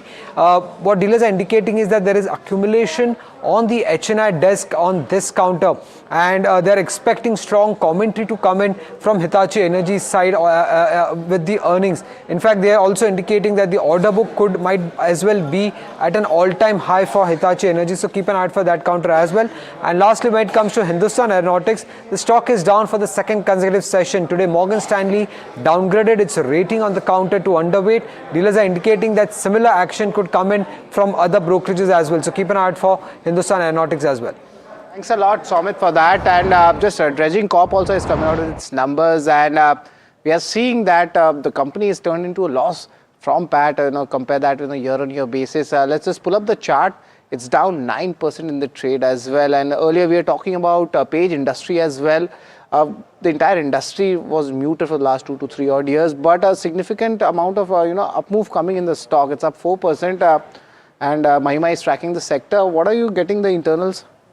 Right, so Sharad, the overall revenue has seen a good uptick of around 6% and this is after a really long time. Net profit did see a degrowth of around 10%, but there is a one-off there with regards to labor code. Otherwise, it's up almost 10%. Margins have slightly taken a downtick from that 23% mark to that 22.8% mark, but overall volume growth has come in, and I think that is why the street is liking the fact that after 3 to 4 odd quarters that Page Industries is seeing a volume growth of around 2 odd %, and probably that's why we're seeing the spike in the stock as well. Management commentary also looking very positive. The management has gone ahead and said that with the growth of e-commerce and quick commerce, they will continue to grow at the pace that they are growing at right now, and probably will go at a double-digit growth going forward. So that's with regards to where Page Industries stand. Rajesh, your quick view on Page Industries. Of course, a very expensive stock in terms of how it's trading, but overall view with regards to where charts are concerned. So after almost 7 months of correction, now some recovery trade is taking place in this counter. In this recovery process, stock is now trading about to 20-day, 50-day moving average. So on a near-term chart, some buying interest is visible. Looking at the near-term structure, 35,500 is the important level to watch for. Now, if stocks continues to hold above 35,500 level, I think some more pullback towards 36,500 to 37,000 we may see in the near-term perspective. So those who are already on the long side of trade can trail their stop loss at 35,500, 600 zone and hold the position. Okay, quick view from Tapan on Page Industries. This seems like a turnaround quarter. Is it according to you? No, I'll still wait for another quarter, no, because we have seen that there are cycles, no, when the 1 or 2 quarter company may do well, then again fizzle out, and this is what I'm little bit afraid of. Of course, the volume growth is little bit going up, but not at that level, and still premium valuation is there, and demand sensitivity is there with the pricing and all that. So competition is already there, and the margin pressure is there. So I'll still wait for one more quarter, even though I know that little bit recovery is there, because long term you have to be very sure that companies are reviving actually. That's interesting. Hosiery space, that's also something to look at. But Tapan, I would like to congratulate you on something, because last month also I had asked you on the IT space and you had stated that stay away from this counter, and now we are seeing why you had stated this. Now what your view remains? Any value emerging or still uncertainties there and you will be away from the IT space? No, sure. No, actually, IT space is a space where there is a lot of uncertainty, and from last few days, whatever news flow is coming, there are still, I think the problems are more deeper. Now, the way AI is coming up, they are doing an end-to-end solution. Now, that is when our company will suffer. TCS, Infosys, HCL, and all that. Even I was little bit positive on Coforge and Persistent, but the way things are going on, we don't know where the things will go, how the margin pressure will be there. And the way I think AI is coming, there will be a pressure of at least 15-20% on margin in coming few years also. So it will take some time, and I think 1.5 year or 1 year it will consolidate unless our company comes up with a very good AI solution and with good margin. Then only I think things will be better. Otherwise, there will be de-rating on PE ratio of most of the IT companies. Okay.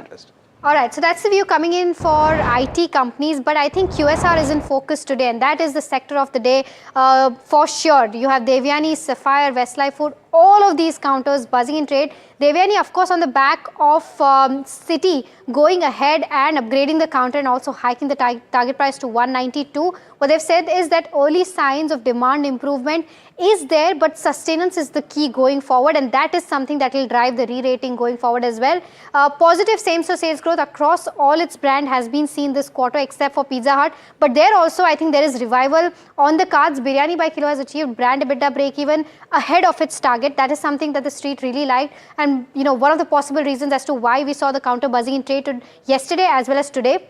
QSR, industry is going to be the biggest beneficiary of the uptick of discretionary spending going forward is what Citi believes, and improvement in same-store sales growth going forward can drive re-rating for something like a Devyani International. So that's with regards to where, Devyani International stands. And on sentiment, you have Sapphire also buzzing because there was an upgrade of management from CFO to CEO of Mr. Hargave for Devyani as well. And sentiment of that, Sapphire Foods is also moving, and Westlife on the back of good Q3 numbers. But with that, we're completely out of time on this. We are taking a very, very short break, not completely out of time. Don't go anywhere. Very short break, right back on the other side.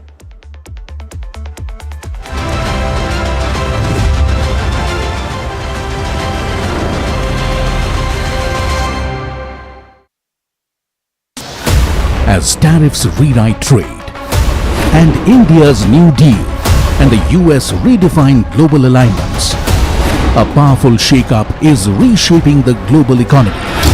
What is India's next strategic move? Join Finance Minister Nirmala Sitharaman and leading global voices as they decode this new economic reality at the NDTV Profit Conclave, making sense of the new world order. India, the real deal. 7 February, New Delhi, only on NDTV Profit.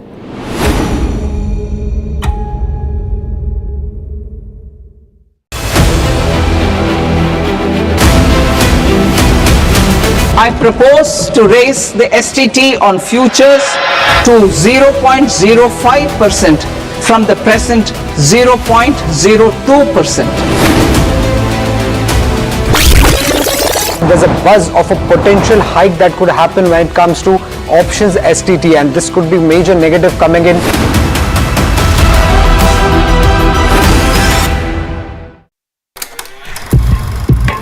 लोग कहते हैं कि जिंदगी एक film की तरह होती है, लेकिन मेरी जिंदगी सिर्फ एक फिल्म नहीं, एक ब्लॉकबस्टर फिल्म है। बचपन से पता था मेरे सपनों में दम है, आगे नहीं सबसे आगे जाना है, स्टार नहीं सुपरस्टार बन के दिखाना है। नाम मिला, फेम मिला, प्यार मिला, I was not just running, I was flying। सबकी जुबां पे बस एक ही नाम, यो हनी सिंगर। लेकिन फिर ब्लॉकबस्टर कहानी में आया एक ट्विस्ट, 7वें आसमान से सीधा गिरा मैं जमीन पर। फिर क्या, खुद पे काम दोबारा शुरू, फैंस ने फिर प्यार दिखाया, फिर स्टार नहीं सुपरस्टार बनाया। है ना मेरी जिंदगी एक ब्लॉकबस्टर फिल्म। शुक्रिया आपकी प्रेयर्स का और आपके प्यार का। कॉन्सर्ट्स तो आपने बहुत देखे होंगे, but this is gonna be concert of a lifetime, क्योंकि मेरे फैंस ही हैं मेरी विक्ट्री, मेरी हिस्ट्री, मेरी glory. So come and witness Yo Honey Singh, this is my story.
Presenting the all-knowing, all-powerful Tech Guru.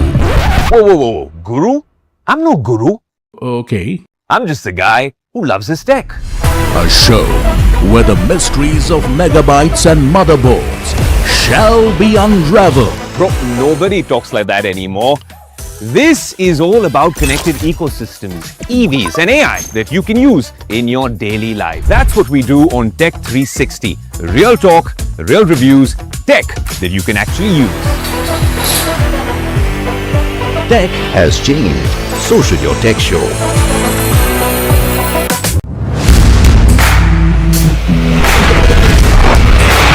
Alright team, our new order show is ready. Now we need a promo. Something cool, something sharp.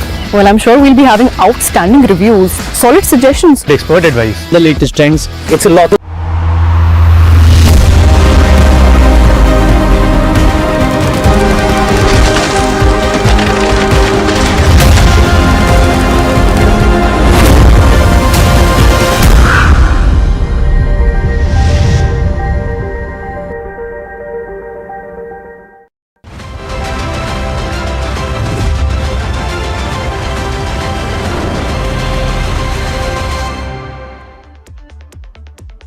Welcome back to India Market Close, and right now we are having the numbers coming in for Hindustan Copper, and let's just pull out that number, and we see the numbers are looking good. The net profit numbers, that's almost more than doubled up. We are seeing the screen, it's in the day's high also.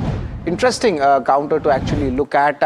Rajesh, a quick view on Hindustan Copper now. The numbers are also out. What will be your view on that? No, after a strong rally, stock has corrected, but still, if you look at the near-term, short-term structure, stock is able to hold 20-day moving average in this corrective move. Looking at the long-term structure, we are holding bullish view the way stock has managed to give breakout on the long-term chart and series of high top, high bottom formation is taking place. We believe that this dip should be used as a buying opportunity till stock is trading above 595 zone. I think any minor decline should be used as a buying opportunity. On the higher side, once stock able to cross 625, then next upward trajectory towards 650, 660 we may see for Hindustan Copper. All right. By the way, so you're going to look at Hindustan Copper, you're going to compare it with the second quarter, and you look at the sequential performance, revenue is declined by about 4.3%. You have a contraction in the margin and the EBITDA is down about 13.4%, as a result of which the net profit is down as much as 16%. Tapan, quick view on Hind Copper, if you've got it. Were you anticipating a specific number on the PAT side? There was, of course, the underlying performance of copper, which has led to a relatively okay EBITDA performance. Yeah, see, I was expecting a better result because of the base metal going up.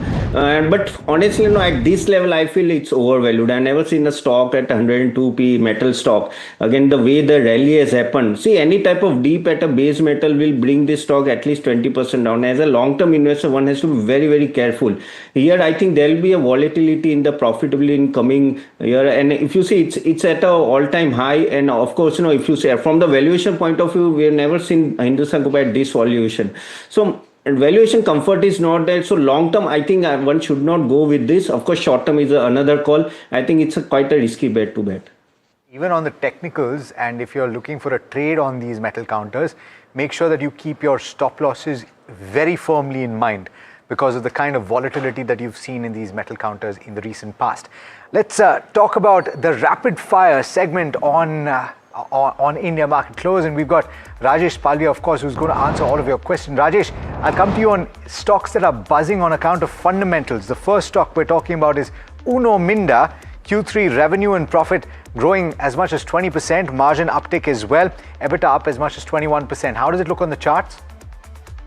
The charts are looking bullish. I think one can hold the position. 1200 is the stop loss and possible target towards 1300 we may see on the near term. Okay, from the defense pack, Hindustan Aeronautics seeing significant pressure. The first is the exclusion from the stealth jet program, and there's also that an update, of course, that 5 Tejas aircraft are ready for delivery. It remains confident of meeting a projected FY26 guidance. It's down 4% on account of several setbacks.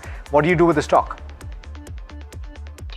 I think wait for further more correction. 3,900 would be the next level where I should one should try to buy this stock in this decline. Wait for another 100-point correction in the counter. Okay, wait for correction. Cummins India management has retained a double-digit growth outlook in its conference call, and it's bullish on data centers in the next 3 to 4 years. What's the outlook on the stock?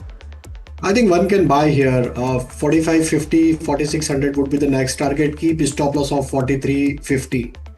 PP Fintech is the next one. The company has cancelled its board meeting today, which was supposed to discuss QIP, which was overall a big overhang because they were planning on an international acquisition. The stock has risen sharply after that. Rajesh, a quick view on the charts? I think one should try to exit in this pullback. 1600 is the major supply zone. So if it comes around 1600, exit from the position. Okay, steel stocks, that's the other pack that's in focus. Dealers have indicated steel price hike in Feb 2026. Total price hike of 7,500 per ton since November is what we've seen already. Tata Steel, JSW Steel, SAIL as well as Jindal Steel, all are the key beneficiaries. Rajesh, any of these that you're liking on the charts? Yeah, definitely SAIL have already mentioned in the opening of show. I think one can buy SAIL for upside target of 165, 168. Even Tata Steel is also looking bullish. Possible target towards 210 we may see on the near term. So that's the view coming in on the steel counters. Let's quickly pull up Hindustan Copper because that's tanked now as we speak. It's down by about 1% right now on the back of its numbers. I think, Alex, probably the fact that the revenue has come off versus the kind of prices that we've seen and the way that the stock has run up is probably the reason where we could see some more profit booking in the counter. Yeah, I think the EBITDA performance is maybe lower than what the street might have anticipated, considering the kind of underlying move that you've seen in the price of copper.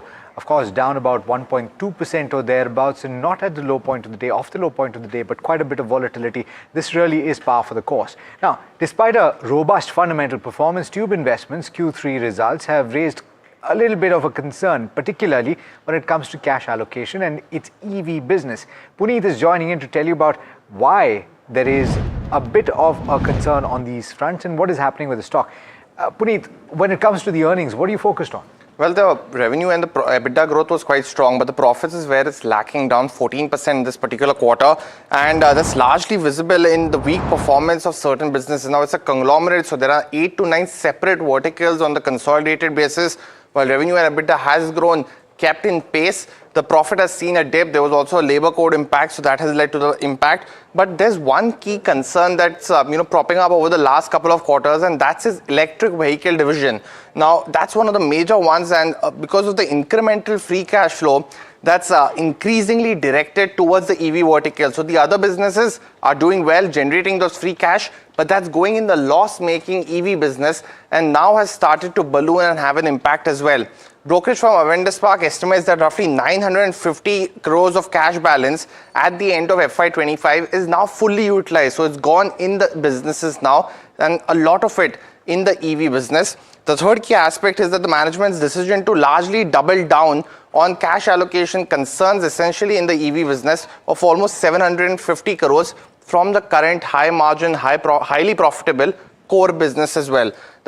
It's also despite the other aspect that they've started to invest a lot in this business, but there has been a delayed scale up of the EV business, and hence it's putting much more pressure and incremental need for cash flow as well. And finally, in terms of constraints, this is of course cash optionality, so they could be used for more value accretive M&As, which is now missing as of now. The other aspect is on deployment concerns has been that the EV business till now has, in the last almost compared to the same time last year, taken almost 1900 crores of cash versus just 694 in December of 2024, reflects that over the last 12 months, how much of a capital guzzler essentially this vertical has been. And it expects that roughly around 500 to 700 crores additional will be needed in terms of investments in FY27. So you have to continue to monitor this aspect. Finally, in terms of Axis Securities, they've maintained a cautious stance on the EV business and not given it much value in their target prices. But there could be some further pressure ahead. They've said that it remains one of the subdued businesses in the high margin EBIT business for Tube Investments. I just want to put out one final point on what could be the further pressure ahead, because at the current cash burn, there could be more incremental post FY28 cash flows as well. And also that beyond EVs, the capital allocation has to be remaining very selective in the other verticals as well, with largely focused on medical devices and CDMO. So that's the picture on Tube Investments. You have to watch out for the EV business because it's not a business that will show returns right now. But it'll be a tough management call for the management to largely, mention the utility of this business. Thanks a lot, Puneet, for this detailed deep dive on Tube Investments. The stock is down almost 10%. Rajesh, there's a big fall coming in the stock and it's near its day's low. Important levels to track here, and if any, stop loss? I think stock has corrected significantly, and looking at the fall, I think one should keep strict stop loss of 2340 if you are already in the position at this juncture. 2340, if it's break, I think furthermore, supply pressure we could see towards 2200 also. On the higher side, the major supply zone is placed at around 2500. Until the stock not crosses those level, I think stock may remain under pressure only. Okay, all right. Let's take a look at where the markets are at right now, and pretty much holding at 0.5% cuts for the benchmark Nifty 50. The action really on the downside continues to be in the broader markets, where you're seeing cuts of about 1% for the small cap index, as a result of which the market breadth is tilted in favor of the decline. Some of those stocks from the broader markets that are losing the most amount of ground, some of them reacting now to earnings. You have a tube investment. You have Hexaware Technologies, which has been under pressure since morning, down about 7% or so. IDBI Bank, one of those that is losing ground. MCX, which has seen quite a bit of volatility in the recent past. It's moving more or less in tandem with those precious metals, losing about 5.5% or thereabouts in trade today. Redington, another stock that is losing ground. Vedanta, Hind Zinc. So the entire basket of base metals and other allied metal players are losing ground today. On the flip side, you have Sapphire Food that continues to reign supreme in the broader markets, gaining about 8.5% or so. PB Fintech, Devyani, we've spoken about all of these stocks over the course of the last 1 hour or so. But AB Real Estate also makes the list. Whirlpool of India is up about 5%. Jubilant Food, recently not seen it move up 5%, have we? Yeah, I think the entire QSR pack is doing fairly well. I think the commentary coming in from Citi as well as Jefferies is very positive for the entire sector, and probably because of that we are seeing a lot of up move coming in on all of these Mahima, after a long time, Hosiery stocks and QSR stocks, they were out of flavor. Yeah. Now we are seeing that. Anything in the footwear? Not really, not seeing any gains today, but I think one stock that stands out still is Pokarna. I mean, that is the one stock that has upheld its gains since the announcement of India-US trade deal, still up 13% as we speak. A lot of these textile stocks have, come down and are seeing profit booking, but this has continued to see that uptake. Just out of curiosity, Rajesh, anything that you're observing on the charts right now? I think in the past 3 days, if I'm not wrong, it's over 50% gains is what it's seen. Yeah, almost 54% gain for this week itself. And the way stock has attracted the volume and buying action, I think there is a breakout on the near-term chart. The way stock has moved up, I think 90,000 would act as a support area in minor corrective move now. So till stock is now trading about 1,000 level, I think furthermore, really we may see in this counter possible target 1130, 1150. We may see in the continuation of this up move. Okay. All right. By the way, there are a few more stocks that are reacting to earnings. Among them, Metropolis is one of them. It had a pretty reasonable growth in the quarter gone by, and it has actually built strength through the day. Now trading at very close to, not necessarily very close to the high point of the day, but certainly doing better than it was in the morning. And the other is actually also reacting to earnings, and this is Force Motors, because the kind of performance it had on the bottom line, okay, it might have had a 12% up move on the top line, but the bottom line growth has been absolutely fantastic. So Tapan, these two counters on the fundamentals, do they warrant a look? Would you say that you can still invest at these levels? Well, talking about Force Motors, of course, a very good result, and from last few quarters it is doing well.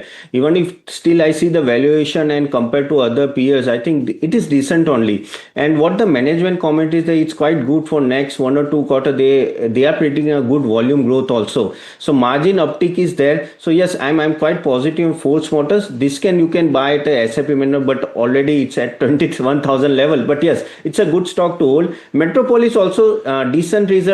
It's been doing well over the time, but of course the valuation is little bit stretched. So I think from here what the guidance of management is saying, the slow growing and gradual improvement will be there on the revenue part and the profit part, and even execution will be better on the next projects also. So yes, that will be you can buy at this level and at a lower level also. I'm positive on that stock also. Okay, that's a positive view coming in for Metropolis Healthcare, but there is a big churn underway in India's IT job market. Entry-level roles are shrinking, while level 3 jobs, the high-skill positions, are seeing a sharp surge in demand. What's driving this shift and what it means for freshers and experienced professionals? Ridhima is in here with all the details. Ridhima? So level 1 entry-level jobs will see a drop in their demand from, that's what we're hearing from the experts. But the good news is that the level 3 jobs will see an uptick. And as per the experts, they also say that actually the level 3 jobs will become the new level 1 jobs in the coming time. Now let's understand what's L1 and L2 and L3 jobs. So L1 and L2 jobs are the entry-level jobs like, software developers. L3 job is basically the experience required is 5 to 15 years, and these are senior level jobs which require cybersecurity, cloud-based architects and, cybersecurity and all. So now, why are we seeing the demand in these jobs, L3 jobs? This is firstly because of the AI and automation. Second is the rise of GCCs, the global capability centers and data centers, which was announced in the budget as well. And these people are also being paid premium of 30 to 40%. So because of the fact that they are not many in number, the level 3 people, and the demand is more. So is India actually ready for this? I mean, the experts say that that's not the case, because right now even in premium institutes like the IITs, the level of education is not to the level that can match up with the growing demand for L3 jobs. So reskilling of people is required, and also more work has to be done to reskill the people. Right. All right, Ridhima, thanks so much for that. And so not so good news in terms of L1 jobs or entry-level jobs in the IT space going away, but there is a possibility of reskilling and moving towards other jobs. In fact, that's a conversation that we had today with the head of Fractal, actually. And what he said is that there's likely to be a pretty seismic shift in the industry. Listen in to some part of what he said. Behind every market exuberance or market fear, there is a kernel of truth. And there certainly is a huge kernel of truth here that AI will compress everything. And all services, if you're taking 100 hours, it might be possible to do it in 50 hours and then maybe in 25 hours. So what happens when something that takes a certain number of time becomes compressed? It means that you need fewer people. It means that models which involve billing people per hour will suddenly shrink, and therefore there is threat to revenues to all services companies, including legal services and certainly even IT services. So there is a kernel of truth. But I think there's also somewhat overblown.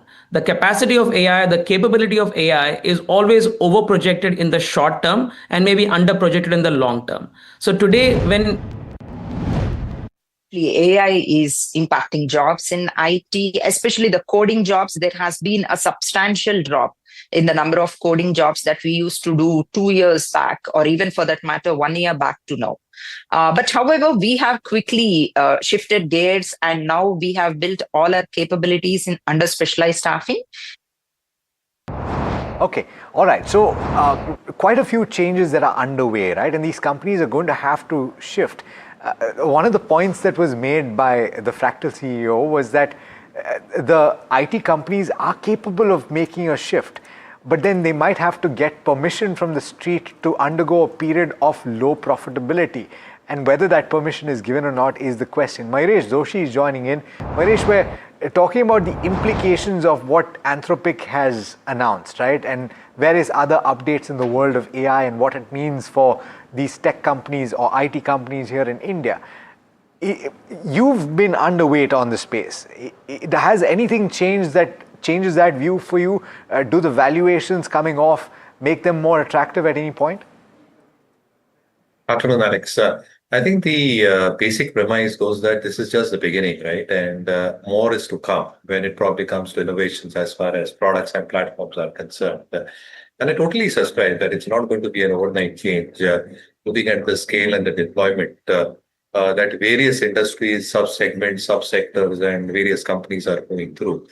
Therefore, the tectonic shift that will probably happen in terms of a full global AI model is also going to take time as business processes evolve domain-wise. However, I think our own IT companies probably need to ramp up both in terms of organic and inorganic growth perspectives as far as AI is concerned. And AI is going to be the new norm a few years down the line. So we can't take it with laxity that maybe a few quarters down the line we'll start something related to AI, upskilling, etc. I think it has to start now and in real earnest for a large pool of the companies. Right, that's the view coming in from Mayuresh. But Rajesh, what's your BTST trade today? I think Sterlite Technology is looking attractive. The way stock has managed to give breakout of previous swing high, I think here we could see some more follow-up buying action. Possible target towards 145 we could see in the near term. On the downside, 130 needs to keep as a stop loss.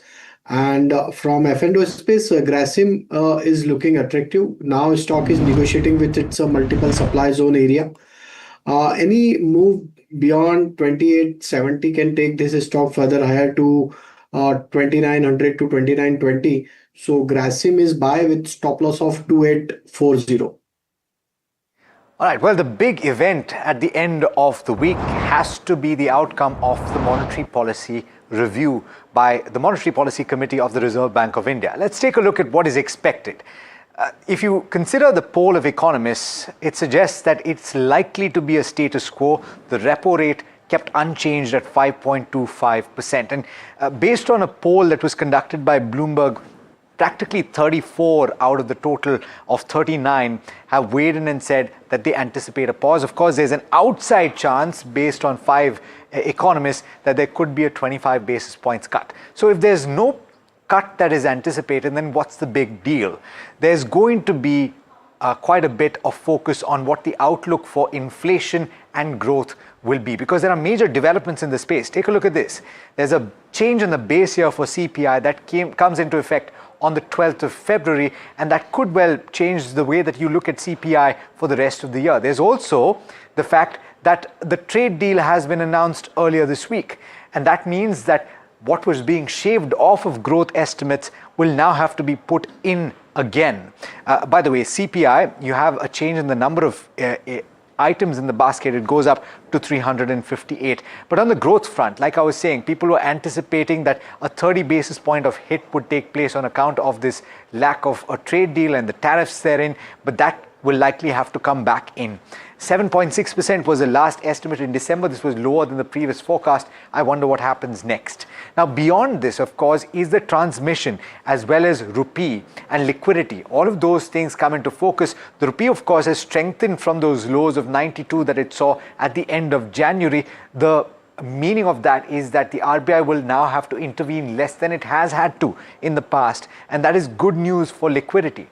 Liquidity is important, of course, from the perspective of transmission of the 125 basis points of rate cuts that you've already seen, and that is not complete. And so the RBI will likely have something to say about the liquidity going forward. That is also something that you should watch out for in trade tomorrow. Yes, so it's the interest rate sensitive stocks is something which we are talking about, but there are 3 important previews I'd like to point out. Post market hours are likely to come with the earnings. Bharti Airtel's preview, looking at it, the revenue, the EBITDA numbers, that's expected to be largely flattish.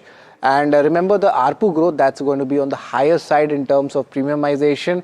And already the Airtel Africa has come out with its numbers and it has been largely in line. And the new CEO's vision, that is something which the street will be watching out for. This will be his first quarterly call in the role, and potential tariff hikes in this year going forward as well is something that the street will be looking out for. Capex plans going ahead, and the non-mobile segment, which is the home broadband, that's also expected to have a strong segment coming in. And D2H, that's going to be weak. That's what the analysts are penciling in. Tata Motors PV, another important preview coming in. JLR volumes, they have collapsed. Volumes, that's down 43%, but the India PV business volumes, that has done well. And we're talking about the Tata Motors PV numbers. It's expected that the overall India PV revenue will rise up almost 28%. And another nifty company, Hero Moto, they'll be also coming out with its numbers. The total volume growth expectations is roughly 16% on a year-on-year basis. And the most important thing to watch would be the demand momentum on the ground post GST cut. This will be the second straight month where you'll find the benefits and the profitability of its EV two-wheeler space as well. I want to get Mayuresh on this. 3 important previews we discussed. Out of these 3, which looks attractive here? So Sharad, both Hero and Bharti are stocks to watch out for, large stocks and leadership stocks within their individual spaces itself. Specifically, I think the volume numbers post GST cuts and heading into the new year for Hero MotoCorp are going to be extremely critical, because that is going to be a key indication in terms of how people in India are demand is expected to come back, stabilize, and show signs of improvement going forward as well. Obviously, we are hearing a lot of new launches happening, at least on the electrical mobility front. And Hero's platform, Vida, is probably capable enough in terms of both launches, expectations of larger dealer and distribution network. On Bharti, again, I think the ARPU number mostly should be in line with estimates. But commentary is going to do the trick. And if you probably hear Mr. Sunil Bharti Mittal himself at Davos, I think he was still very, very confident in terms of ARPU increases happening for the remainder part of this year. So if that probably takes place, I think the balance sheet strength that Bharti already has, it amplifies the balance sheet even more. And to that extent, Bharti and Hero are the numbers to watch out. Okay, Bharti and Hero, I noticed that you didn't mention Tata Motors at all. It's going to be a pretty bleak quarter. The question is how quickly are they able to bounce back from this? It's all about JLR, isn't it? But let's go across to Rajesh to find out whether he has an opinion on these three stocks. Would you buy any one of them? And of course, a major event in the form of earnings post that. What's the view? So I think Bharti Airtel is, available at a very attractive price point. We have already witnessed a correction in last couple of weeks. Looking at the long-term structure, stock is holding the strength on the long-term chart. So I think this decline is giving you buying opportunity. On the downside, 1950 is the 1950 needs to keep as a stop loss, and I think there is a high possibility that stock may show some buying interest from here onward. Once stock able to take out 2030, I think we may see a rally towards 2100 also. So Bharti is looking promising after this corrective move. Okay, all right. Let's from the large cap stocks though, you've seen a bit of a recovery in that there are more stocks that are gaining now. We're heading towards even Stevens for the Nifty 50. Pull up the heat map and you will see that. All the contributors chart. Reliance Industries, ICICI Bank, Bharti Airtel losing ground at this point. Reliance Industries actually losing about 1% or so. On the technicals, Rajesh, a lot of people have looked at this stock closely, but it's yet to give that breakout, right? I missed the stock name. We're talking about Reliance Industries. Yeah, okay. Yeah, so Reliance Industry, after this correction, they're trying to give some recovery from the lower level, but still it's not able to take out its 50-day moving average, which is placed at around 1480, 1500 zone. So looking at the near-term, short-term structure, we may see some consolidation in this counter, but those who are looking for a little, for investment perspective, yes, they have opportunity to buy this stock, as already stock has corrected from 1600 level. So they can buy and accumulate for little, positional perspective. On the downside, the 1380 needs to keep as a stop loss. Once stock able to take out above 1500, then yes, possible all-time high trajectory we may see in this counter. Right, that's the view coming in when it comes to Reliance. Thank you very much, gentlemen, Mayuresh and Rajesh, for giving your views, both fundamental and technical. But coming back to the markets, a slight recovery coming. And interestingly, let's pull out the Nifty, where the strength is coming in. It's still down, but nevertheless, we see a little bit of recovery coming in. Nifty Bank's technical setup is looking much better, and that's down almost 200 points. The advanced decline ratio clearly not favoring the broader markets. Let's pull up the mid cap and the small cap indices to give you the flavor. And largely mid cap is also bleeding, but small cap, that's where the selling is continuing. Rupee is interestingly ending near the day's high level. It's strengthening a lot. If you just pull out the rupee also to show what the Indian rupee is doing, and that is also doing well. It is showing a good strength. Also, apart from this, let's look at the key constituents. What's the movement looking like in the Nifty? And we mentioned earlier, just a little bit earlier, Trent, that is doing well on the back of good earnings. Your metal stocks is a good recovery coming in, and aided the Tata Steel and the JSW Steel. You pointed out about the price hike coming in. What's not working is, of course, Bharti Airtel just ahead of its results. ITC seeing more selling pressure, and Eternal and Hindalco also in the losers list. Of course, 3 Nifty heavyweight earnings are also going to come post-market hours. And the sectors, let's have a look at the sectors where the action is there. And only PSU Bank and the healthcare index, they are the only one in the green, rest of them in the red. But of course, the selling is higher when you talk about the small cap indices and the defense pack as well. Important volumes are being reported. Let's just have a look at the advanced decline ratio also, how things pan out. And today, the value buying is missing when it comes to the overall markets. The declines roughly 1670. Compare that with the advances in NSE, that's roughly 805. But let's just pull up the stocks in the BSE 500 to give you the picture in the entire broader markets, how things have moved. And it's a day for QSR, very strong numbers coming in, broking upgrades coming in. Look at them, all of them up. Westlife Food is up almost 16%. Interesting names. Jubilant Foodworks also makes it to the list. Amongst the losers, we are having Tube Investments. That's where the capital deployment concerns are coming. Varroc Engineering on the earnings impact. And apart from that, MCX also seeing some important selling in the counter. But yes, it's been a day where the sizzle has actually fizzled out when it comes to the important earnings for the Nifty. But let's see what are the cues to watch, and tomorrow is a very important day for the Indian markets. Of course, the jobless claims data and Japan's forex reserves come, and overall, India's RBI interest rate decision, the expectations is a status quo statement would be coming in, so we'll be looking at it. Interest rate sensitive stocks would be in focus. Demerger, there's an important corporate action coming in for Genus Power, which we'll be tracking. These are the important 4 stocks where the anchor lock-in will be coming off. Remember, there might be some selling pressure from the individuals or institutions. Important board meeting or fundraise for these 2 counters. And of course, the earnings season, that's the most important thing. Bharti Airtel is something we'll be watching out for. And also, there are 2 other important Nifty earnings which would be in focus as well. And they haven't actually come out with their numbers yet. We're talking about Hero MotoCorp and Tata Motors PV, and these are the other companies which we'll be looking out for tomorrow. But that's all, folks, for India Market Close. Stay tuned to NDTV Profit, and up next is Market Express by Himangshi.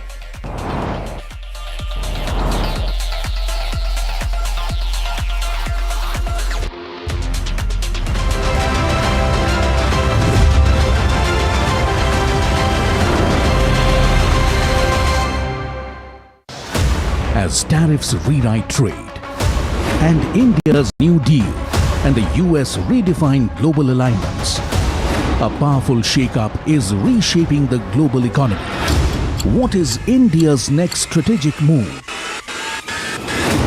Join Finance Minister Nirmala Sitharaman and leading global voices as they decode this new economic reality at the NDTV Profit Conclave, making sense of the new world order. India, the real deal. 7 February, New Delhi, only on NDTV Profit.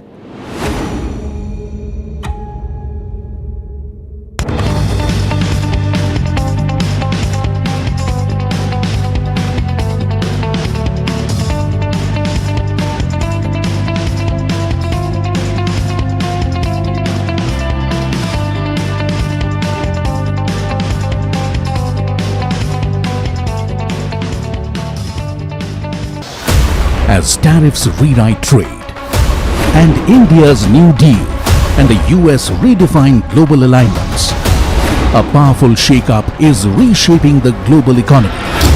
What is India's next strategic move? Join Finance Minister Nirmala Sitharaman and leading global voices as they decode this new economic reality at the NDTV Profit Conclave, making sense of the new world order. India, the real deal. 7 February, New Delhi, only on NDTV Profit.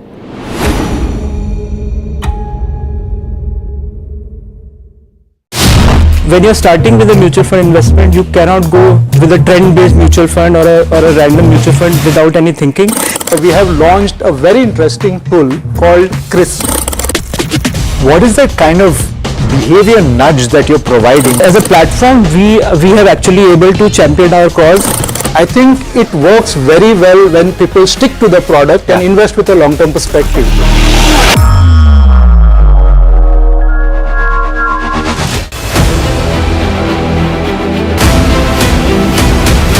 I propose to raise the STT on futures to 0.05% from the present 0.02%. There's a buzz of a potential hike that could happen when it comes to options STT, and this could be major negative coming in.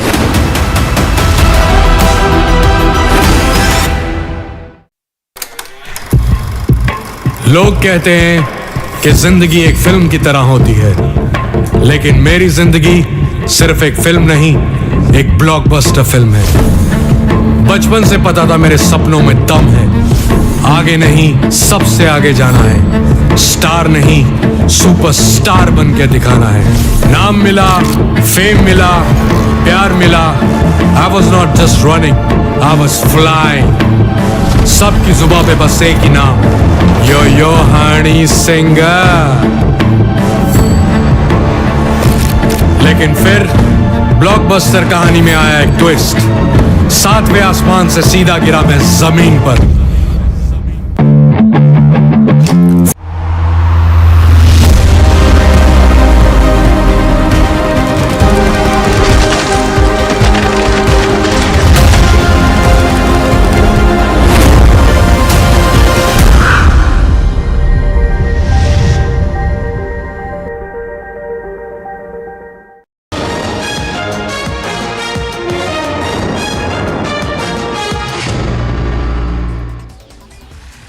Hello and welcome viewers, I'm Himakshi Bahugna and you're watching Market Express coming to you right after the closing bell. So the markets have wrapped up their day, but the news cycle certainly hasn't. So let's get you up to speed with everything moving India's political, economic and national landscape. So viewers, first up, let's see how the markets have fared today. So it was a weak day for Dalal Street as benchmarks have erased the positive momentum. Nifty has tested the important, support levels of 25,500 to 25,600 levels on a lackluster day, while the Sensex has fallen nearly, 500 points on the expiry. Now, broader markets, however, have seen, deeper cuts with small cap index declining more than 1%. And sectorally, if we look at, other than, the PSU banks, it was a sea of red across the sectors, and this was led by the defense pack. So metal stocks have also lost their shine in the trade, followed by the realty counters. And now let's look at some key earnings of the day. First up, we have Hindustan Copper. That was in focus after the company delivered a weak operational performance in Q3. Net profit has fallen 16% to 156 crores as compared to 186 crores last year. If you look at the revenue, that has also declined 4.3% to 687 crores, while the EBITDA has dropped 13% to 245 crores. Margins, however, have compressed sharply to 35.6% from 39.3%. However, the quarter includes a one-time cost of 96 crores linked to a post-retirement, benefit scheme. Excluding that, EBITDA actually grew 21% to 340 crores, with margins expanding to 49.5%. And next up, we have Page Industries that has posted a mixed set of Q3 earnings. The company's net profit has declined 7.4% to 190 crores as compared to 205 crores last year.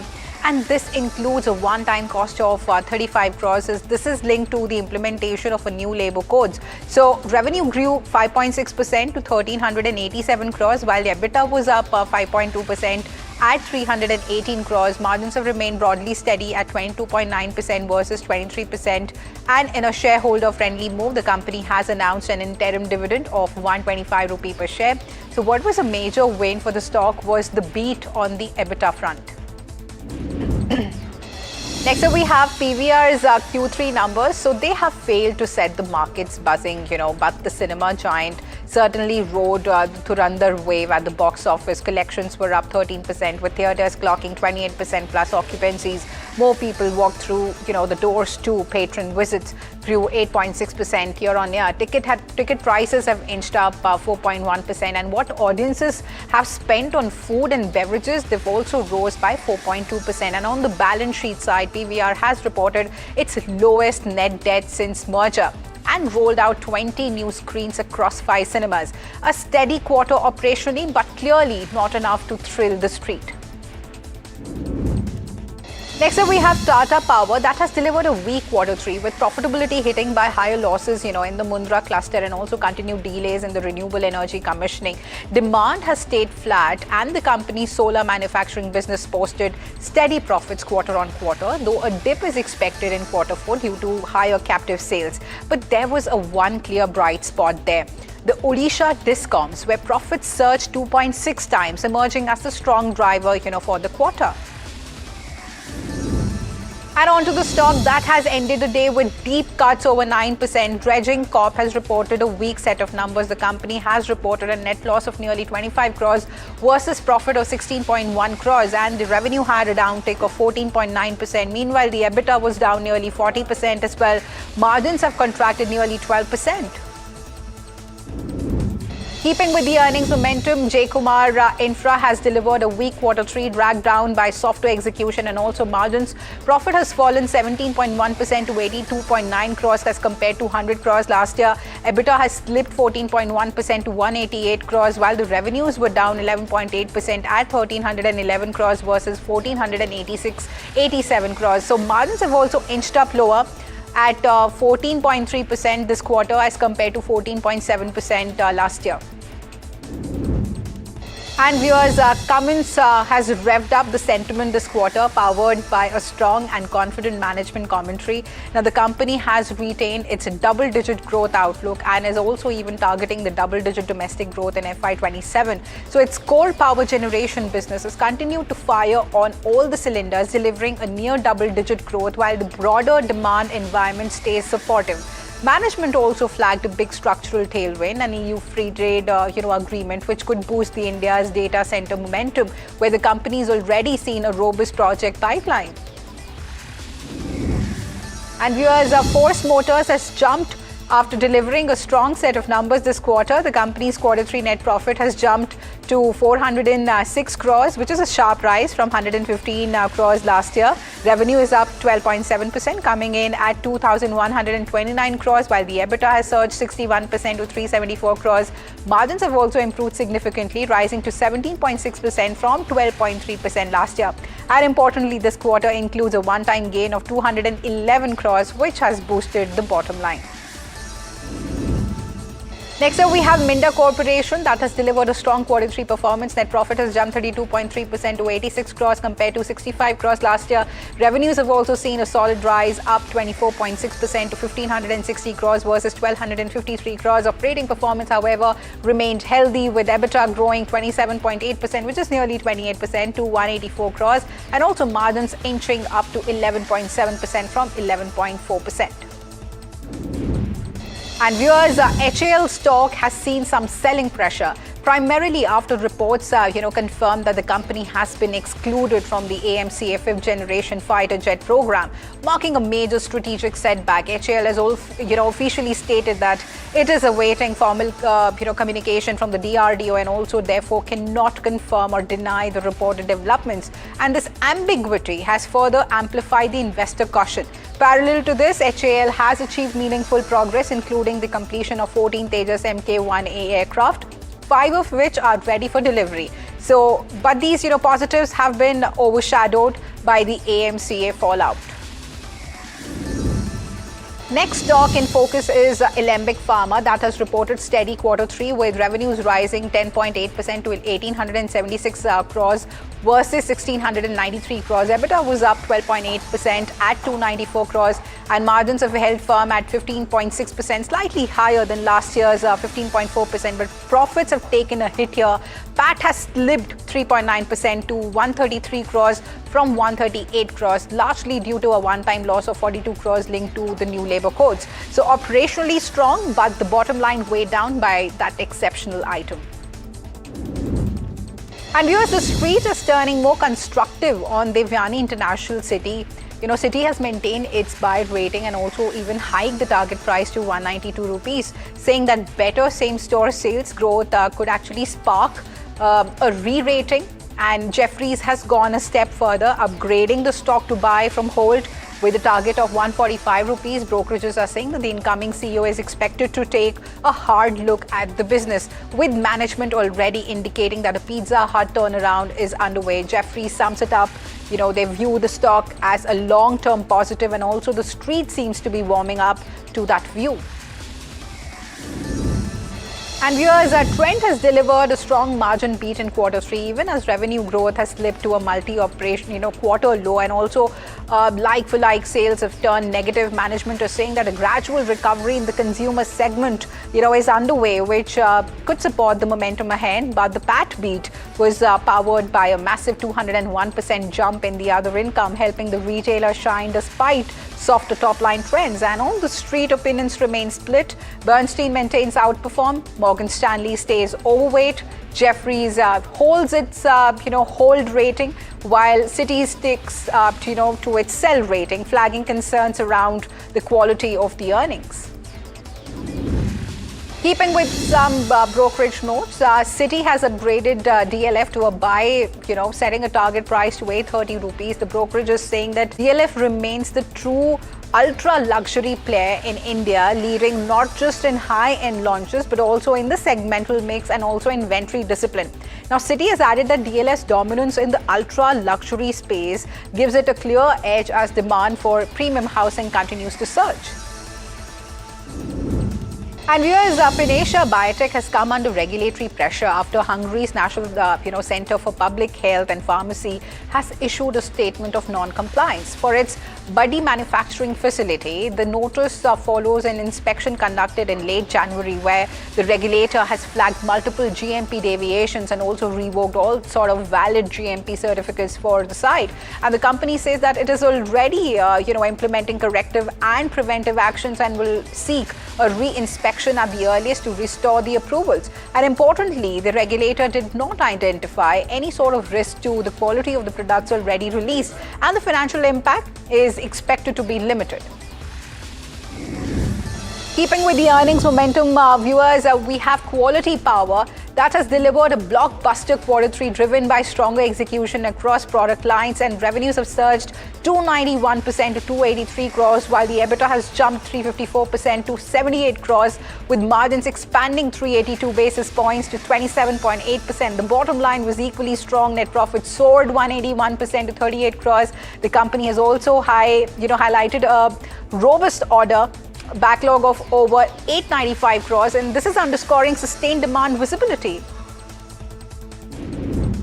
Next up, we have Metropolis that has delivered healthy Q3. This is buoyed by strong volume growth and also improved profitability. Patient volumes have rose 14% year on year, while the B2C revenues were up 19% and also B2B has surged 35%, including the contributions from recent acquisitions. And on the financial front, revenues grew 26% to 405.9 crores, which is nearly 406 crores. EBITDA has jumped 32% to 94.8 crores, with margins expanding 105 basis points to 23.36%. Organic EBITDA margins for MHL alone has improved by 280 basis points, signaling better operational efficiency. Net profit has also strengthened, which is up 32% to 41 crores rupees.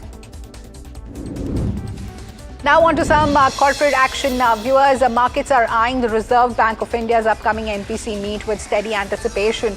Most of the economists are expecting the central bank to keep the repo rate unchanged this week and holding the fire, after a series of cuts already delivered. And headline inflation has climbed off the recent lows but remains comfortably within the RBI's 2 to 6% target band, reducing pressure for further action.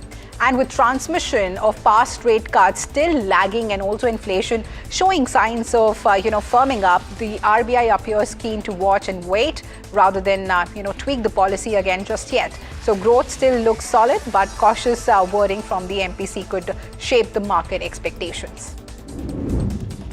And on that note, while central banks stay cautious, a new competitor enters India's ride-hailing arena today with the launch of Bharat Taxi, billed as the country's first cooperative cab platform. But what's the twist here? Well, the drivers are not just contractors here. They're owners paying a small fixed daily access fee instead of, per ride commissions. And that structure could translate into fares up to 30% lower for the riders and also higher take-home earnings for the drivers, and bluntly challenging the dominance of Ola and Uber. So union leadership in Delhi has launched the app amid optimism that the cooperative model could shake up the pricing amid the profit dynamics in the sector. And viewers, Adani Energy Solutions has hit a major infrastructure milestone by delivering 1 crore smart electricity meters across India's distribution networks. Now, this is a major digitization milestone for India's power sector. And this rollout is considered one of the fastest in the industry and also forms a key part of the government's ambitious push to modernize electricity networks. And smart meters bring real-time usage monitoring, allowing the remote reading, reducing the transmission losses, and also curb billing disputes, and all critical, for improving distribution efficiency. So Adani says that the installation pace has exceeded the targets and is helping DISCOMs unlock better revenue recovery and operational transparency. Viewers, a major shockwave in the media world. The Washington Post has announced one of the most sweeping layoffs in its history, cutting nearly 1/3 of its entire workforce as part of a dramatic restructuring plan. Now, the move, will significantly scale back the paper's coverage of sports, local news, and also foreign bureaus, with entire teams dissolved and long-standing desks shuttered. And executive editor Matt Murray claims that the motive is to restore the stability, but employees they have condemned what they call one of the darkest days, for the storied publication. And among those who have been laid off is senior columnist Ishant Tharoor, son of Congress MP Shashi Tharoor, who has shared a somber image of the newsroom and said that he was heartbroken. Whereas Bitcoin has dipped below the $72,000 mark, reigniting debate over whether the current downturn is just another market cycle or something more fundamental. And the selling pressure comes amid persistent outflows from the Bitcoin ETFs, broader risk of global sentiment, and also nervousness about the liquidity conditions across crypto markets. Analysts are saying that part of the decline reflects a temporary crisis of faith, where traders are questioning Bitcoin's role as a hedge and also a store of value, especially with traditional assets outperforming in the recent weeks. Volatility is nothing new for crypto, but the sharp sentiment shift that has traders watching key support levels closely. Whether Bitcoin bounces or slides further will likely hinge on flows into institutional products and also macro risk appetite. And viewers, the Japanese yen is on track for its biggest weekly decline since October. And the timing is no coincidence. Elections are just around the corner. Traders have interpreted, comments from the political figures as an indication that Japan may tolerate a weaker yen to support its export-led economy. That narrative has pushed the currency lower against the dollar, sparking chatter of potential central bank intervention to stabilize the slide. And with volatility rising and uncertainty around post-election policy, foreign exchange desks are bracing for continued swings. While Japanese authorities prefer stability, markets are reading the signal as a green light for short-term weakness, making the yen one of the most watched currencies this week. Viewers, are now on to some national news. A long-anticipated India-United States trade agreement is finally moving into the home stretch. India's Commerce Minister Piyush Goyal says that a joint statement on the first phase of the trade pact is expected in the next 4 to 5 days, and the full legal text should be signed by mid-March after paperwork is completed. Now, once the joint statement is out, the US will issue an executive order to reduce its tariff on the most Indian exports to 18%, which is down around 25% previously, clearing a major hurdle in bilateral commerce. India, in turn, will cut the tariffs on certain US goods once the legal agreement kicks in. And the minister has stressed that the key sectors such as agriculture and dairy will be protected even as new opportunities open up for textiles, engineering goods and MSMEs. Now, the deal is seen as a strategic win for Made in India competitiveness and also a deepening economic partnership with the world's economy, though discussions on the sensitive items continued behind the scenes. Viewers, in a major geopolitical and economic move, India and the Gulf Cooperation Council including Saudi Arabia, UAE, Qatar, Kuwait, Oman and Bahrain have signed the terms of reference, that is the TOR, to begin the long-delayed free trade agreement negotiation. And this move revised the talks that stalled for years and sets the framework for deeper goods and also services exchanges and better market access and also stronger investment ties. Officials say that the pact could be a game changer for India's exports, especially in energy, food processing and petrochemicals, while facilitating smoother trade with the region that's both an energy hub and also home to millions of Indian workers. Commerce Minister Piyush Goyal has presided over the signing and has called it a big step forward, in India's economic diplomacy. Viewers, External Affairs Minister S. Jaishankar used a key forum in Washington to highlight a strategic threat many countries are now focused on: China's overwhelming dominance of critical mineral supply chain. And addressing the inaugural Critical Minerals Ministerial attended by over 50 nations, Jaishankar has said that excessive concentration of production and processing capacity can make global supply chains vulnerable economically and geopolitically. He has underscored India's own initiatives like the National Critical Minerals Mission and also called for structured international cooperation to de-risk these essential inputs for technology such as the solar batteries and also telecommunications. And viewers, India's Ministry of External Affairs has reiterated that New Delhi is open to importing crude oil from Venezuela, but strictly subject to commercial viability. Spokesperson Randhir Jaiswal has said that discussions continue as India explores the energy sourcing options amid the global market shifts. The MEA has clarified that this is not a formal agreement yet, rather than an openness to explore terms that work for Indian refiners, a pragmatic approach balancing the geopolitical engagement with economic realities. And viewers, in a high-level, call ahead of a planned summit, US President Donald Trump and Chinese President Xi Jinping discussed a wide slate of issues from trade and security to Taiwan and agricultural purchases. Both the leaders have painted the conversation in constructive terms, with Trump saying that it was positive and highlighting China's willingness to boost the soybean purchases from the US, and a welcome signal for American farmers facing export challenges. So relations between the world's two largest economies have been, strained on multiple fronts, from tariffs and technology control, to military posturing around Taiwan. But in this call, the emphasis was on stability. Viewers, that's all from this edition of Market Express. I'm Himakshi Bahugna. Thank you for joining us. We'll keep tracking every development as it unfolds. So keep watching NDTV Profit.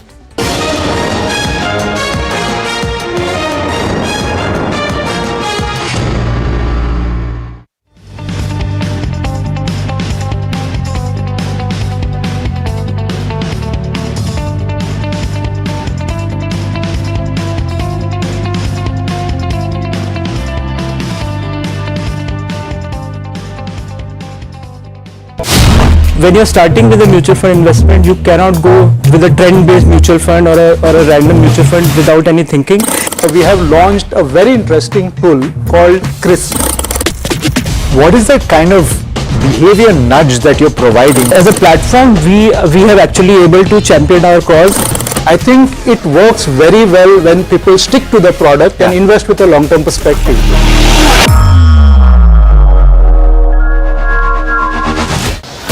As tariffs rewrite trade, and India's New Deal and the US redefine global alignments, a powerful shake-up is reshaping the global economy.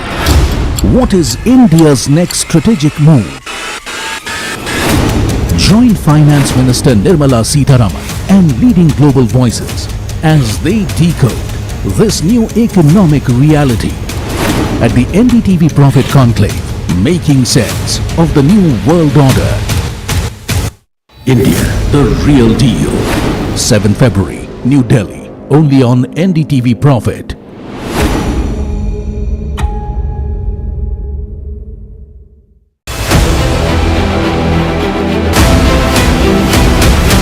I propose to raise the STT on futures to 0.05% from the present 0.02%. There's a buzz of a potential hike that could happen when it comes to options STT, and this could be major negative coming in.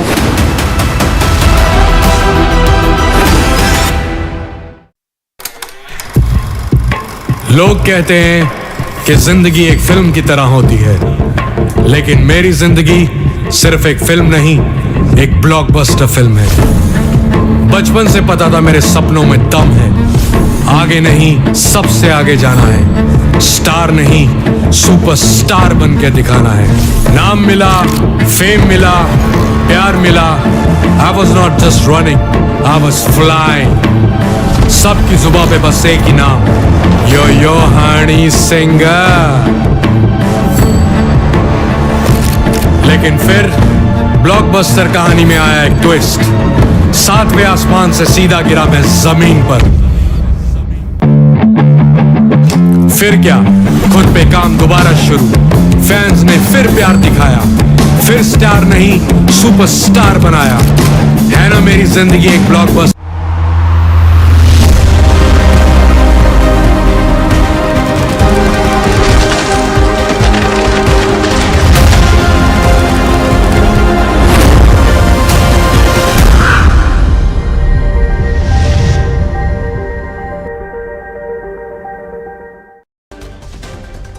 Market ends lower with Nifty closing below 25,700 while Sensex losing over 500 points. Broader market shows mixed performance. All sectors barring Nifty PSU Bank Index end in the red. Defence leads the losses. Hindustan Aeronautics closes more than 4% lower after the company clarifies that it has not received any official communication on the AMCA program. PVR Inox fails to impress the street with its third quarter numbers. Loses 2% despite reporting a 166% jump in Q3 profit. Suzlon Energy also falls 4% even after the profit jumped 15%. Ace investor Ramesh Tamani sees ominous signs for Indian IT amid Anthropic buzz. Says the ship has sailed for most traditional Indian IT companies. He believes that by and large these companies have become comfortable with providing good old services. Anthropic's AI move has shaken the entire Indian IT space. However, AI's capabilities are somewhat underprojected in long term and overprojected in short term, says Srikanth Velamakani, co-founder of Fractal. India and the US will issue a joint statement on the trade deal in the next 4 to 5 days, says Commerce Minister Piyush Goyal, as the government aims to sign by the mid of next month. India adds 9th trade deal to its kitty after signing FTA terms with the Gulf Cooperation Council. Commerce Minister Piyush Goyal says this deal will bring in a lot of investment, encouragement, food security and create jobs at both ends. Silver pairs some losses to trade in the red again amid profit booking and a stronger dollar. Prices plunge as much as 17% intraday, wipes out a 2-day recovery to trade below $78 an ounce. Prime Minister Modi is set to speak in Rajya Sabha today, a day after the Lok Sabha was adjourned, seconds before he was about to reply to the debate on motion of thanks on the President's address.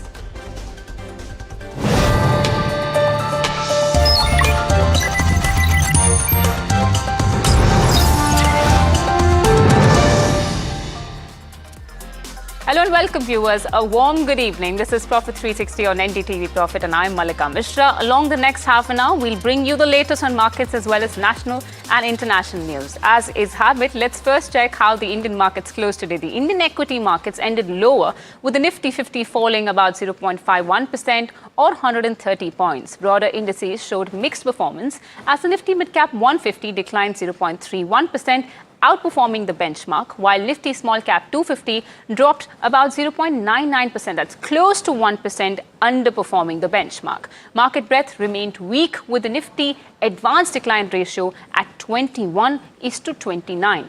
All major sectoral indices closed in the red except Nifty PSU Bank, which extended gains for the 4th consecutive day. For more on today's market action, let's go across to my colleague Varsha.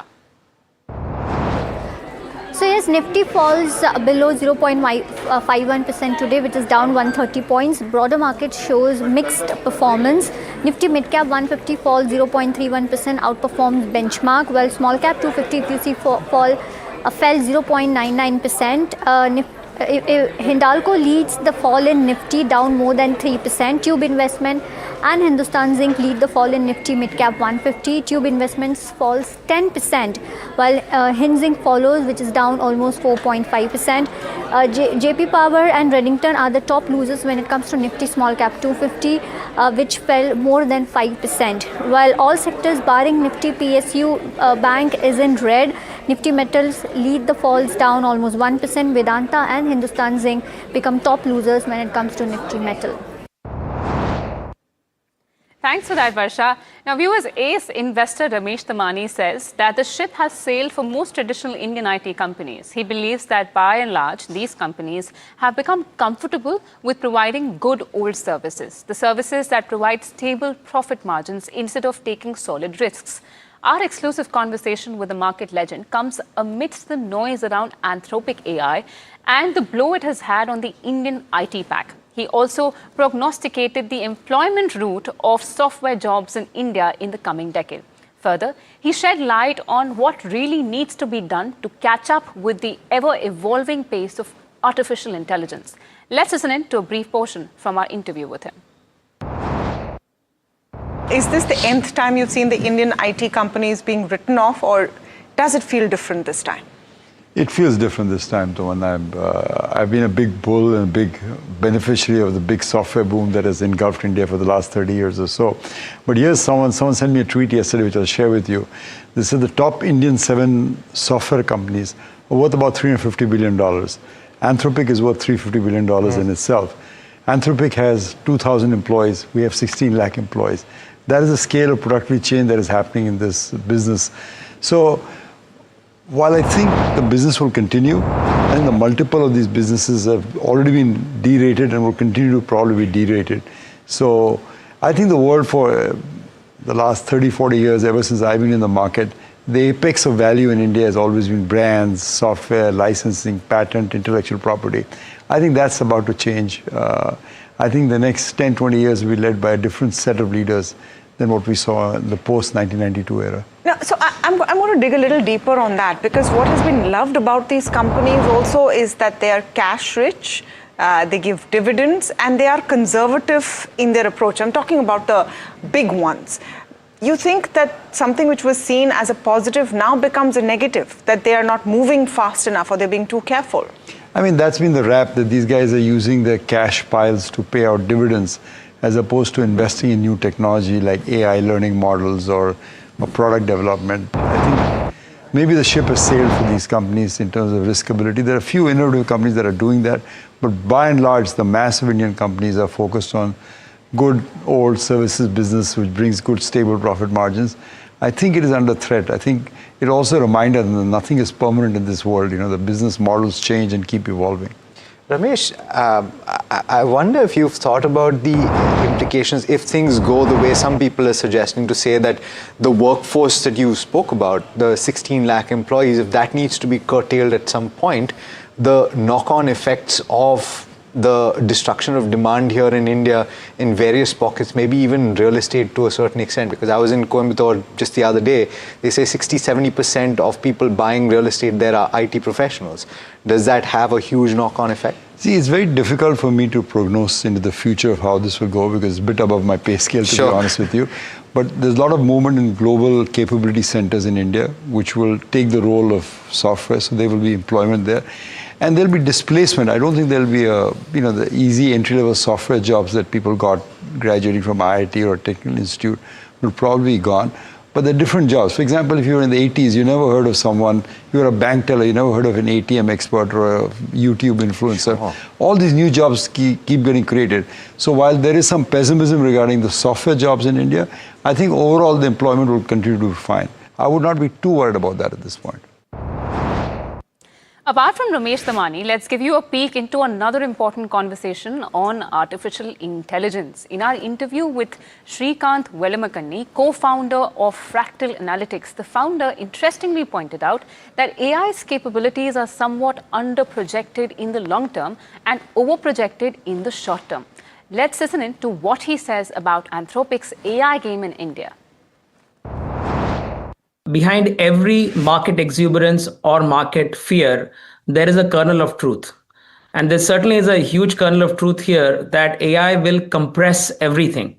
And all services, if you're taking 100 hours, it might be possible to do it in 50 hours and then maybe in 25 hours. So what happens when something that takes a certain number of time becomes compressed? It means that you need fewer people. It means that models which involve billing people per hour will suddenly shrink, and therefore there is threat to revenues to all services companies, including legal services and certainly even IT services. So there is a kernel of truth.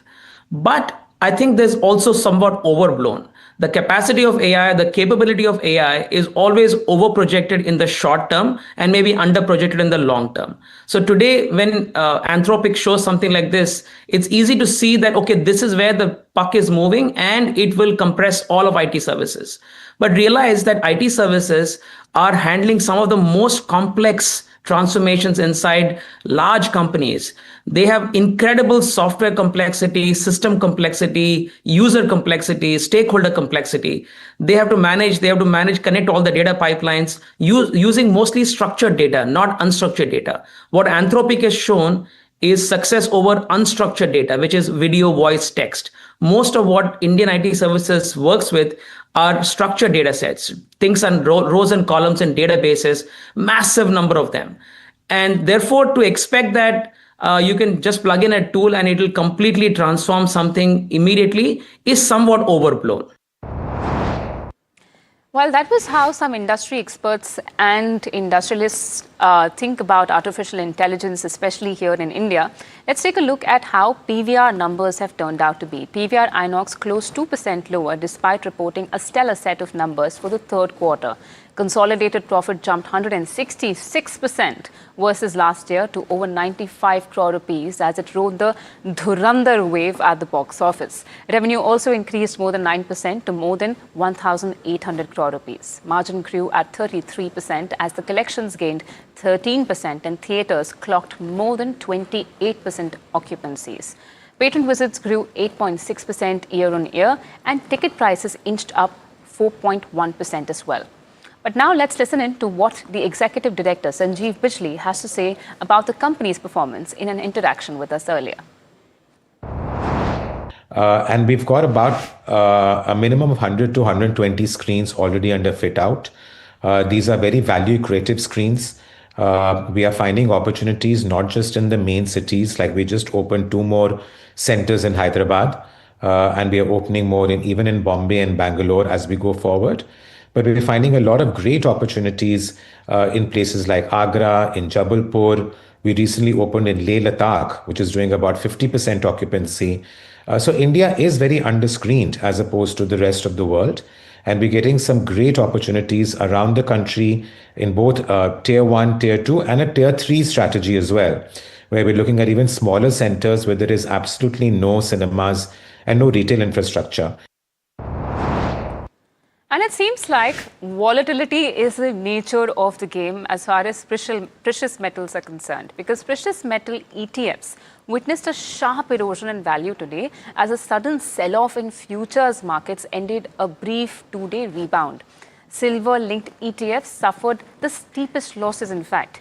The decline was triggered by an aggressive fall in MCX silver futures during early trade, which quickly spilled over into ETF prices, exposing investors to one of the most volatile sessions in recent months. Let's get in my colleague Shreyansi from the newsroom live with us on all the details on silver's action.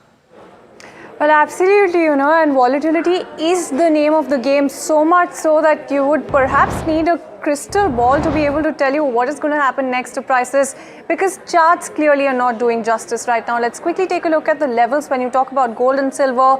Silver, the fall was actually much sharper because you're looking at a plunge of as much as 17% coming in for silver prices. In terms of the other factors as well, we'll come to that, but you do have silver also retreating by more than a third from that all-time high that was hit on January 29th. So that should give you an idea of what kind of decline we've seen coming in when it comes to silver prices. So it's actually more volatile than gold due to the liquidity concerns as well. You do have a smaller market size that you're looking at, and market cap, of course, when you talk about the white metal, and that's something that is being reflected in the prices, which is why you do have that bigger cut coming in as far as silver is concerned. But even gold is not faring much better. 2% downtick is what you're looking at right now when it comes to gold as well. And you're looking at a 9.6% fall coming in for the last 5 days. When you talk about silver, though, that is much sharper, upwards of 30% downtick coming in just the last 5 days. When you talk about factors, there's actually two factors among others that make it to this list. So number one, of course, is dollar strength. So you do have a stronger greenback that is currently weighing on appeal for both bullion as well as the white metal. And lastly, when you talk about the second factor, there is actually profit booking, and that's actually quite the concern here, because you do have those elevated levels that do provide that little bit of impetus for people to be booking profits when it comes to both of the metals. Right, Shreyanti, thanks so much for giving us clarity on what really dipped the prices as far as gold and silver is concerned. But viewers, while profit booking has been seen in both these commodities and a bit of a shadow on the sheen of silver and gold, we caught up with market veteran Ramesh Damani earlier today, and he said that gold and silver could be set for an even bigger move up. Here's that slice of conversation for you. I used to think that be in equities, avoid gold and silver completely. And the long-term CAGR for gold is, 3% over 100 years or something like that. And Warren Buffett put it best for this. He said that if in 1980 or 1989 you had bought 1 ounce of gold, even today you would have 1 ounce of gold. Nothing changes. But if you bought 1,000 shares of Infosys in 1993 when it went public, you have probably 1 lakh shares of Infosys today, and all the dividends that you enjoy. So gold and silver are good for traders who can move on price speculation. They're not probably good for basic retail investors.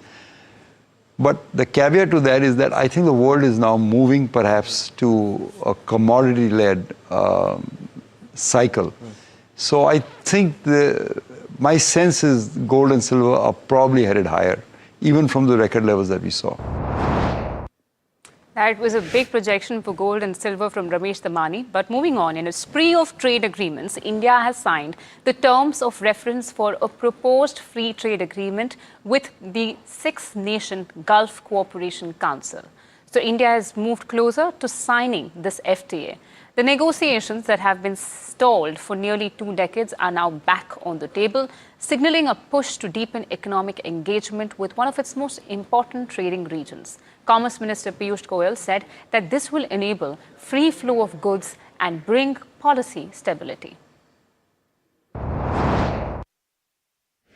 It is most appropriate that we now enter into a much stronger and robust trading arrangement which will enable greater free flow of goods, services, bring predictability and stability to policy, help encourage greater degree of investments, and take our bilateral relations between the six-nation GCC group and India to greater heights.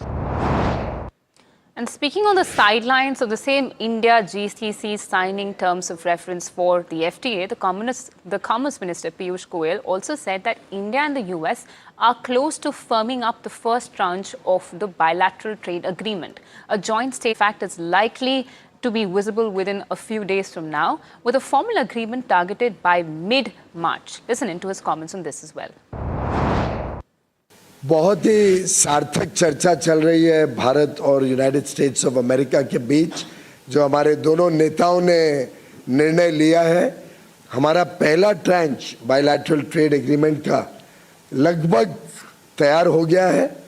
हमारी उम्मीद है कि अगले 4-5 दिन में हम एक joint statement United states of America और भारत के बीच में फाइनलाइज करके साइन कर देंगे और उस जॉइंट स्टेटमेंट के आधार पर शुरुआत हो जाएगी हमारे दोनों के बीच में इस समझौते की पहली कड़ी। साथ ही साथ एक फॉर्मल एग्रीमेंट ड्राफ्ट हो रहा है जिसको शायद महीना भर 1.5 महीना लग सकता है और उस फॉर्मल एग्रीमेंट को मिड मार्च तक साइन करने का अंदाजा है। लेकिन 18% जो US टैरिफ्स घटने हैं वो जॉइंट स्टेटमेंट अनाउंस होने के बाद एग्जीक्यूटिव ऑर्डर द्वारा यूनाइटेड स्टेट्स ऑफ अमेरिका कर देगा.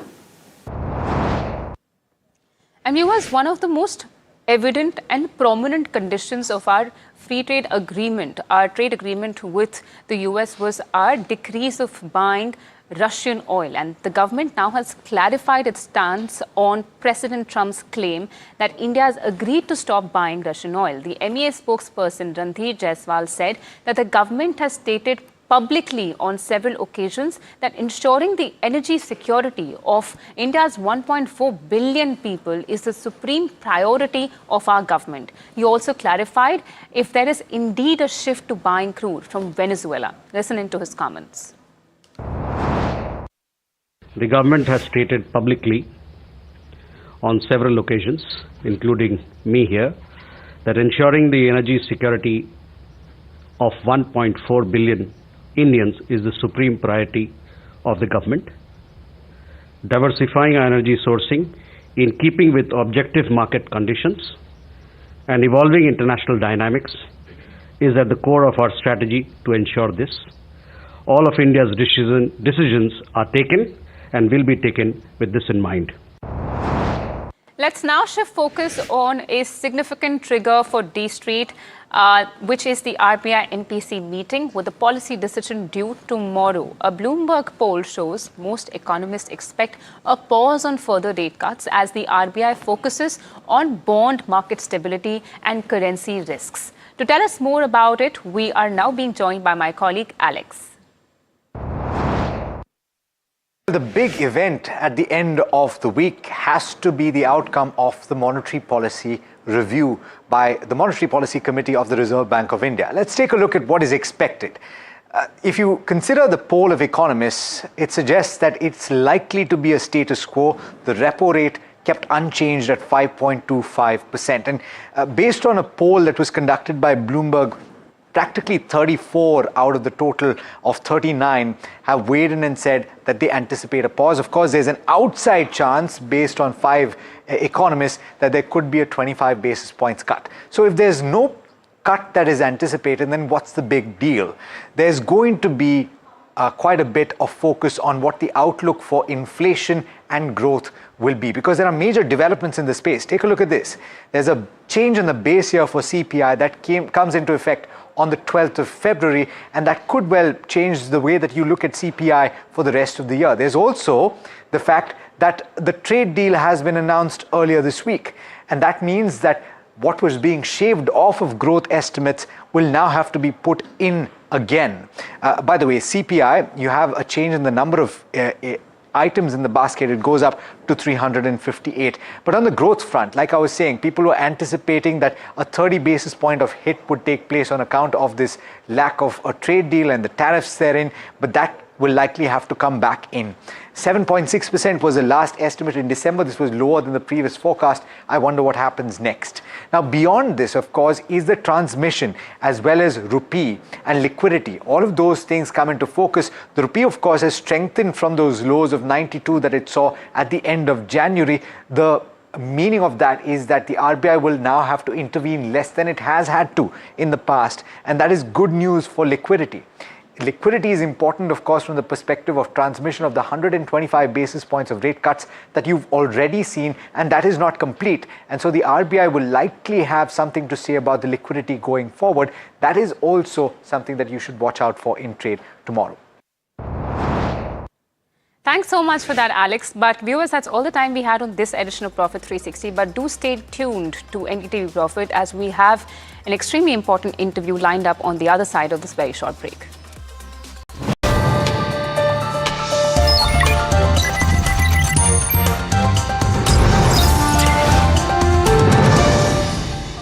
We plan for targets, but do we plan for time? Today's workforce dreams fast, but peace of mind doesn't come from paychecks. It comes from a plan.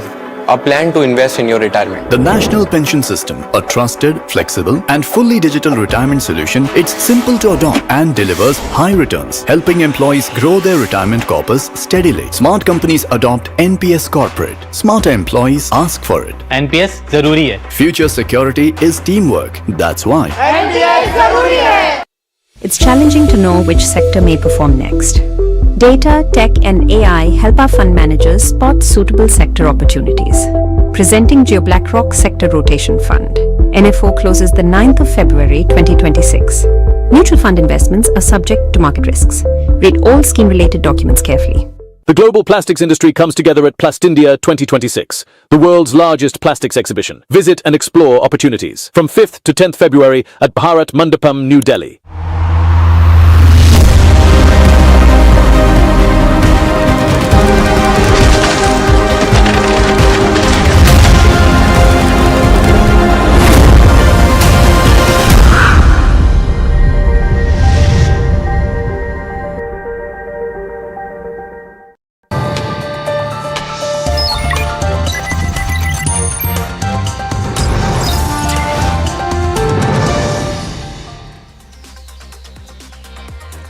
Welcome back, viewers. HAL is in the spotlight as, especially for the fact that the delivery of its light combat aircraft Mark 1A series seemed to have been delayed from March of 2025, and that was the promised timeline.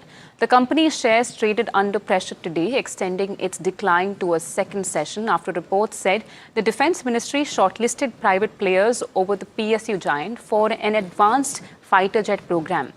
Now, HAL has clarified it has not received any official communication in this regard and will therefore not comment on the reports. And on the delivery of the light combat aircraft Mark 1A series, the company issued a statement today saying that 5 LCA Mark 1A aircraft are fully ready for delivery and that an additional 9 aircraft have already been built and flown. So to discuss and clear the air on some of these subjects, we have DK Sunil, Chairman and Managing Director of HAL, joining us. Thank you so much, sir, for joining us. I also have my colleague Sharad Dubey with me to partake in this conversation. Sir, my first question to you is that you've issued a statement today saying that 5 LCA Mark 1A aircraft are fully ready for delivery and that an additional 9 aircraft have already been built and flown, as I said in my introduction as well. Of course, this depends upon the receipt of engines from GE. These aircraft will be made ready for delivery. What do you have to say on these? And could you also give us some clarity on why there was a delay? So I think... Thank you for having me on the show. As I said, as you have said, the aircraft are ready, 5 aircraft are ready with engines and 9 more have been flown, test flown and are also ready. So as of today, 14 aircraft are ready, we have 5 engines and by the end of the year we will have 24 of these aircraft ready. So I think we have been building the aircraft notwithstanding the shortage of engines. I was also at the GE plant and I see that they have opened a new line and also have put in new automation for increasing the rate of testing. So the guidance from GE is that in the second half of this year, H2 of calendar year 26, we will be getting more engines. So it is expected that we will get about 24 engines in the calendar year 26. Interesting. So Hi, Sunil, I think, sir. This is Sharad here. Please continue. So these aircraft are now, as I said, 14 are ready, and we will be continue building these aircraft. And as and when the engines come, we will be in a position to deliver. These 5 aircraft already we have done the testing, the missile testing, the bombing, and the integration of the EW suite and the EXA radar. So I think these are in a capable condition, and we will be talking to the Indian Air Force to accept these 5 aircraft in the current financial year. Hi Sunil sir, Sharad here. And how does the management interpret the AMCA shortlisting outcome and the reported clause that discouraged companies with large order books? What does this imply for HAL's positioning in the future large platforms?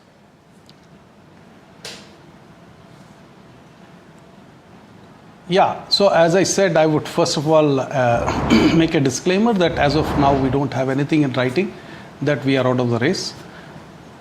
But notwithstanding that, this contract is for building 5 prototypes. It's purely a design and development contract where the consortium will assist ADA in producing these 5 prototype aircrafts. And once the certification is done, the production will once again be open as a tender. So even assuming that HAL is out of the race, we will still be in the race when it comes to production. So we will throw our hat into the ring. We have a capable workforce, we have the plants, and we have the pedigree. So therefore, we will be the right candidates to produce the aircraft. So, excuse me, I think I don't see it as a setback. Let us wait and see what is the final outcome. Also, I would also like to make a point that the AMCA is not catered to in our revenue plan for the next 10 years. We know that this is a design and development effort. It will take 10 years to come to production. So in our planning for the next 10 years, this doesn't figure in our revenue projections at all. So I think this has been misread that if HAL is out of the AMCA race for this phase, it will have no impact at all. We have a very robust order book which will take us to FY 22-23. We are building the 156 Prachand, 180 LCAs. We will be building about 60 of the maritime helicopters. We have just got an order for the Dhruv NG, which is the civil version of the ALH. And we see a very good order book coming up for the LUH and other products which are under design. We have a lot of products in the pipeline for design like IMRH and other aircraft which we are designing. So I don't see this news has any material impact on our revenue projections or our profitability projections. Noted that point. You've said that the AMCA program, you've not penciled in the effect of it into your revenue, at least for the coming decade. So that's a big takeaway from what you've said. But sir, coming back on the engine delivery, you've received 5 F404 engines from GE. And I'd like to ask you, what is the status of the remaining engines? Are they on track with the delivery schedule or facing any further delays? Because as far as we've read, we've known that the delay in delivery of these engines was exactly what caused the delay in the entire, the entire delivery of the aircraft to the Indian Air Force as well. And we are already running back on schedule by almost a year. So even if these 5 are delivered soon, I'd like to ask you, what is the projection of these delivery of 180 aircrafts that you've promised to the Indian Air Force? The guidance from GE is that in the second half of this calendar year, H2 of 26, we will be getting further engines, and in the whole year, they will deliver 24 engines to us. So that is the guidance we have from them, that we will get engines. The way we have now planned it out, we will still be able to meet the deadline for the 2 contracts, 83 plus 97, and we will be able to close it in FY 22-23 as per the schedule. So we will be able to catch up, notwithstanding the initial delay in the deliveries of aircraft. We will still be able to catch up and deliver the balance aircraft on schedule. As I've said, we have 2 lines in Bangalore. We had recently inaugurated a 3rd line in Nasik. So we have 3 lines in HAL and a 4th line in the private sector, where we have parts of the fuselage coming from our partners in the private sector. So effectively, we have built 4 lines for the LCA, and I don't see any constraint in capacity for producing this and meeting the overall deadline. And Mr. Sunil, can you give us an update on the long pending CCS approval, for SU30 upgrade project? This project is having a valued estimate of roughly 60 to 70,000 odd crore rupees. What will be your views on that?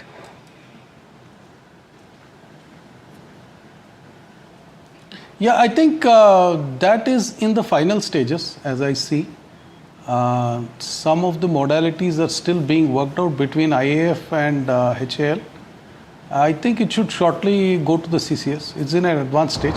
The technical parts have been ironed out. It's more to do with the financial details of the project that are being ironed out. So I expect that it should happen in the next couple of months. All right, and Sunil sir, at the end of FY25, you had guided a FY26 revenue growth of 8 to 10%. Do you expect to surpass this target given that the performance in H1 has been good?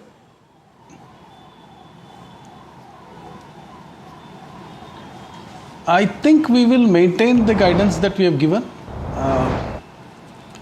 Given that there are some headwinds still in terms of the engine deliveries and so on, but still we will be able to make the numbers by pulling up some of the other parts of our portfolio like the engines or the helicopters.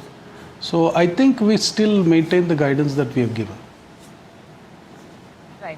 So although you've said that the AMCA program does not have much of a consideration into your revenue, how does HAL assess competitive intensity from L&T, BEL, Tata Advanced Systems and Bharat Forge-led consortia and future large programs beyond AMCA?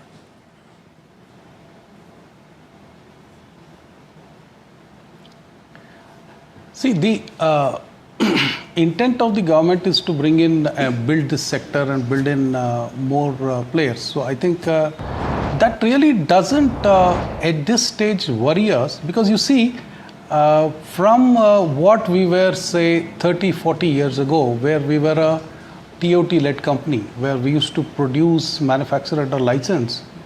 Today, if you look at our product range, they are all designed, developed by HAL. So we have a very strong R&D culture, and we have built these products. If you look at the Prachand, which is an attack helicopter as good as anything in the world, we have the LCA. We have built the HDT-40, which is a trainer. We have the light utility helicopter. So we have moved from a licensed manufacturer to a IDDM category company, indigenously designed, developed, manufactured, right? So which is the first category in the DPP for procurement, which is 50% of indigenous content. And our aircraft have indigenous content upwards of 60% and more. So I think the capabilities that we have built and the core strength that we have in building new products is unmatched in India. And our competitors are truly only abroad. I mean, it is the foreign OEMs who are really competitors to us. So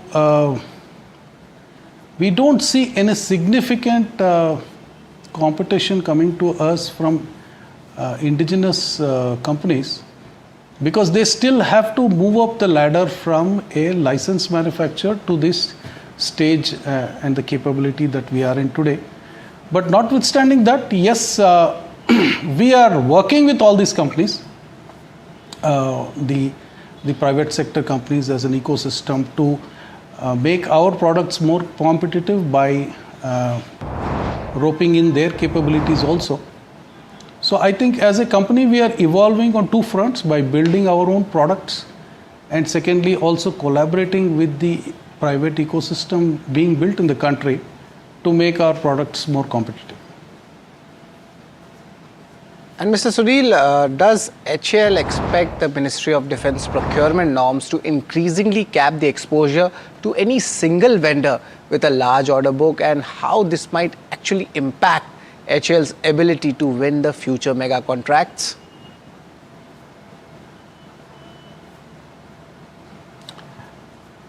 No, I don't think there is any move like that. I mean, in this particular RFI, that was a condition where they had, given 0 marks if you had an order book which was more than a certain threshold. So, which we did also protest to ADA that this was unfairly, tilted against us, because it goes to say that a company which has better financials and better strength is more qualified to do a project of this nature. So, however, notwithstanding that, we did participate in the RFI, and let us see how this pans out. But my own submission is that today we need to grow in size to be able to compete on the global stage. You see, HAL has a $4 billion turnover roughly, and today the major companies of the world talk to us because of the size of our balance sheet and order book. So I think if we have to go global and export and become a big player on the global stage, then size does matter. So I am not very happy with this narrative that if a company becomes too big, it is a negative for the company. I think this is not true. In the global stage, if you have to grow and compete with the big OEMs, then you have to grow in size. Your balance sheet has to become stronger and stronger. So I feel that this is not a negative for us. It will only add to our stature when we are trying to export across the globe. Having a larger order book and a strong balance sheet will help us export more. So I think this should be seen as a positive and not as a negative for the company. Right. Mr. Sunil, I remember coming to your Nasik base when during the first official launch of the LCA Mark 1A Tejas aircraft, and that time in a short interaction with me, you'd said that the delivery of the 180 aircraft is on time and you project to deliver that by 2032-33. My question is that the current backlog that HAL stands at is about 7 times trailing 12 months sales. And I just previously right now asked you that we're already behind schedule, although you've said that you expect 24 engines to be delivered by this year. I just need some clarity on those timelines. You do not see any disturbance to the capacity and the projection, but do you think you will be able to deliver all those 180 aircraft by 2032-33? And if yes, what is going to be the rate of delivery per year? Is it going to be 24 per year, or is it going to increase every year?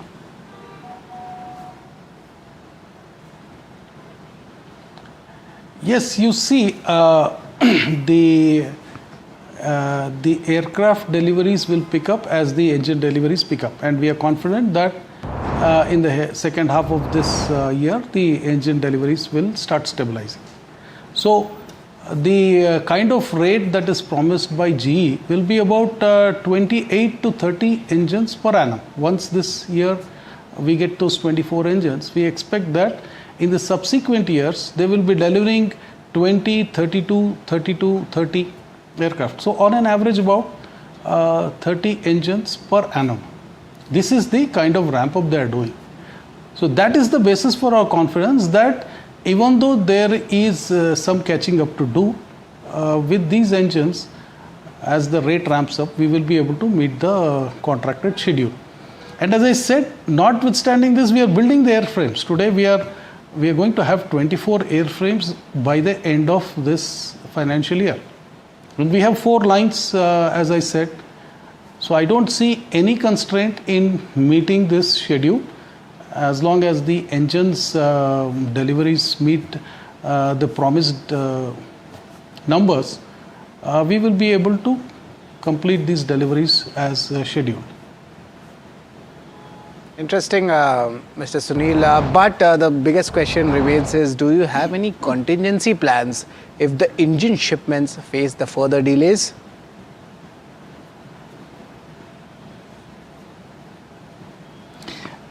Unfortunately, you see, we can't change the engine on a fighter aircraft of this class. The aircraft is built around the engine. You first decide an engine and then you build the aircraft around it. So, unfortunately, you can't pull out the engine and put in a new engine because it's as good as a brand new aircraft. So, that's the reason we reached out. I myself I visited the GE plants, had discussions with their top brass.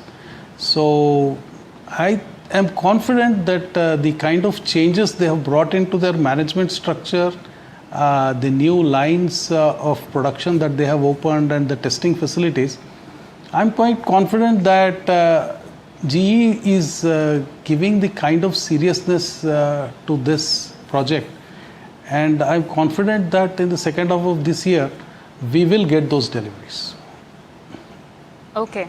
Thanks so much, sir, for conversing with us on these subjects that have brought HAL to the forefront of our coverage today.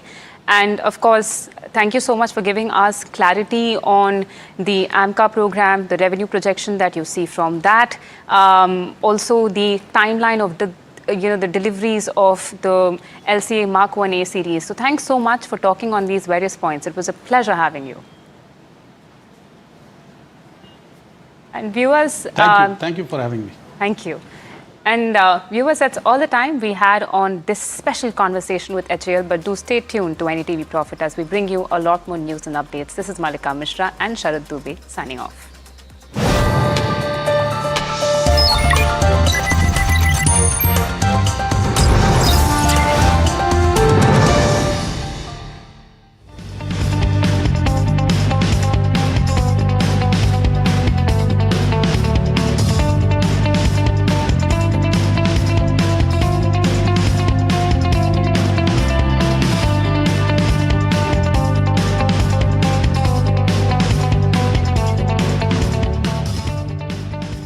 Agarwal Packers and Movers Limited. Man with the cap. Not 300. Today, Uttar Pradesh has become the country's largest and most trusted investment destination. So far, foundation stones have been laid for more than 16,000 projects involving investments exceeding 15 lakh crore. Well-planned initiatives in areas like the defence corridor and electronic manufacturing have helped UP shed its image as a Bimaru state. सुशासन में ही निवेश सुरक्षित हो सकता है, हमारे युवाओं की आकांक्षाओं की पूर्ति का माध्यम बन सकता है. Investment and infrastructure development are complementary to each other. UP has a portfolio of 330 infrastructure projects worth 10.48 lakh crore, which is the largest in the country. Of these, 128 projects worth 2.37 lakh crore rupees, that is about 39%, have been completed and commissioned. Uttar Pradesh में आया हुआ 45 लाख करोड़ रुपए का निवेश का प्रस्ताव नौजवानों के लिए नौकरी की गारंटी का दस्तावेज है. पापा, फीस ज्यादा है. बेटा, याद है बोनस के कुछ पैसे हमने दूसरे खाते में रखे थे? 2 साल से खाते में कोई लेन देन नहीं हुआ है, शायद इनऑपरेटिव हो गया होगा. तो अब बैंक जाके या वीडियो केवाईसी से केवाईसी अपडेट कराओ, खाता होगा एक्टिव एकदम फ्री. चलो. कहाँ? एडमिशन कराने. खाता हुआ एक्टिव. RBI कहता है जानकार बनिए, सतर्क रहिए. We plan for targets, but do we plan for time? Today's workforce dreams fast, but peace of mind doesn't come from paychecks. It comes from a plan to invest in your retirement. The National Pension System, a trusted, flexible and fully digital retirement solution. It's simple to adopt and delivers high returns, helping employees grow their retirement corpus steadily. Smart companies adopt NPS Corporate. Smarter employees ask for it. NPS जरूरी है. Future security is teamwork. That's why. NDTV जरूरी है. Bittu and Kittu. Same. How's this car? Same. Car same, but how does yours give so much more mileage? Ask this question not just to your car but also to your fuel. Good fuel means better mileage. Petrol at GOBP with international active technology increases mileage up to 100 kilometers per year at no extra cost. Same. Today, Uttar Pradesh has become the country's largest and most trusted investment destination. So far, foundation stones have been laid for more than 16,000 projects involving investments exceeding 15 lakh crore. Well-planned initiatives in areas like the defence corridor and electronic manufacturing have helped UP shed its image as a Bimaru state. सुशासन में ही निवेश सुरक्षित हो सकता है, हमारे युवाओं की आकांक्षाओं की पूर्ति का माध्यम बन सकता है. Investment and infrastructure development are complementary to each other. UP has a portfolio of 330 infrastructure projects worth 10.48 lakh crore, which is the largest in the country. Of these, 128 projects worth 2.37 lakh crore rupees, that is about 39%, have been completed and commissioned. Uttar Pradesh में आया हुआ 45 लाख करोड़ रुपए का निवेश का प्रस्ताव नौजवानों के लिए नौकरी की गारंटी का दस्तावेज है. When you're starting with a mutual fund investment, you cannot go with a trend-based mutual fund or a random mutual fund without any thinking. We have launched a very interesting tool called CRIS. What is that kind of behavior nudge that you're providing? As a platform, we have actually able to champion our cause. I think it works very well when people stick to the product and invest with a long-term perspective.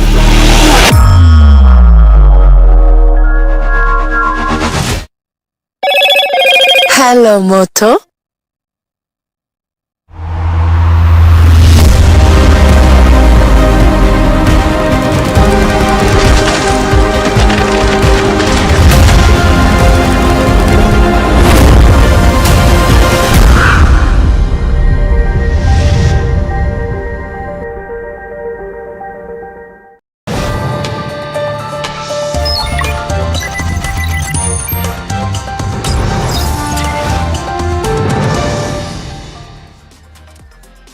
Welcome back, viewers. This is Malika Mishra on NDTV Profit, and you're watching Profit 360, a show that keeps you ahead of all the news and updates. Let's begin with an important commentary.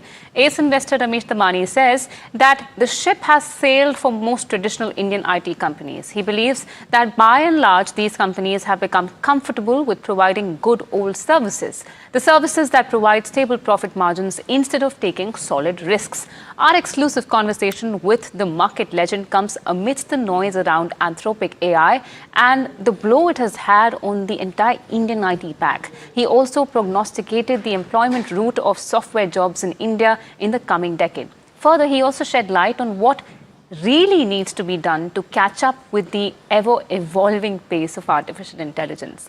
Let's listen in to a brief portion from our interview with him. Is this the nth time you've seen the Indian IT companies being written off, or does it feel different this time? It feels different this time, though. I've been a big bull and a big beneficiary of the big software boom that has engulfed India for the last 30 years or so. But here's someone sent me a tweet yesterday, which I'll share with you. This is the top Indian 7 software companies are worth about $350 billion. Anthropic is worth $350 billion in itself. Anthropic has 2,000 employees. We have 16 lakh employees. That is the scale of productivity change that is happening in this business. So, while I think the business will continue, I think the multiple of these businesses have already been derated and will continue to probably be derated. So I think the world for the last 30, 40 years, ever since I've been in the market, the apex of value in India has always been brands, software, licensing, patent, intellectual property. I think that's about to change. I think the next 10, 20 years will be led by a different set of leaders than what we saw in the post-1992 era. Now, so I'm going to dig a little deeper on that, because what has been loved about these companies also is that they are cash rich, they give dividends, and they are conservative in their approach. I'm talking about the big ones. You think that something which was seen as a positive now becomes a negative, that they are not moving fast enough or they're being too careful? I mean, that's been the rap, that these guys are using their cash piles to pay out dividends, as opposed to investing in new technology like AI learning models or product development. I think maybe the ship has sailed for these companies in terms of riskability. There are a few innovative companies that are doing that, but by and large, the massive Indian companies are focused on good old services business, which brings good, stable profit margins. I think it is under threat. I think it also reminds us that nothing is permanent in this world. You know, the business models change and keep evolving. Ramesh, I wonder if you've thought about the implications if things go the way some people are suggesting, to say that the workforce that you spoke about, the 16 lakh employees, if that needs to be curtailed at some point, the knock-on effects of the destruction of demand here in India in various pockets, maybe even real estate to a certain extent, because I was in Coimbatore just the other day. They say 60-70% of people buying real estate there are IT professionals. Does that have a huge knock-on effect? See, it's very difficult for me to prognose into the future of how this will go, because it's a bit above my pay scale, to be honest with you.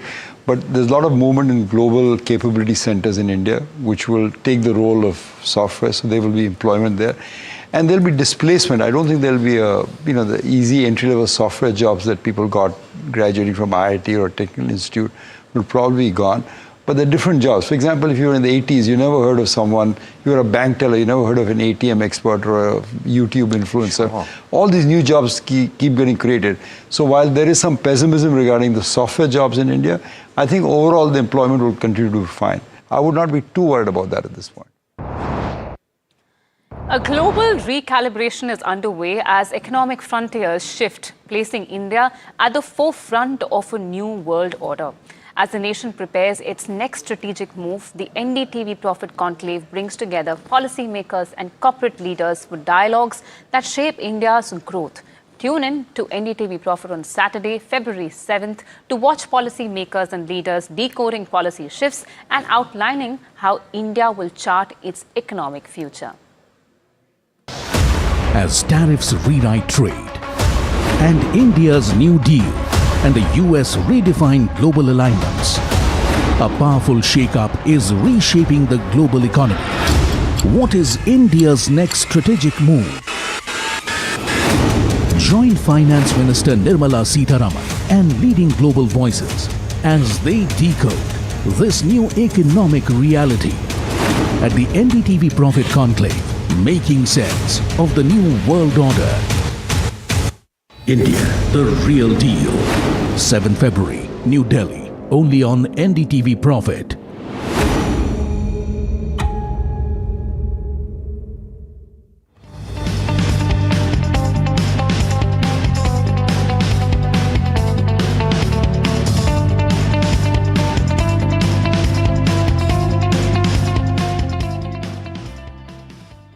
Agarwal Packers and Movers Limited.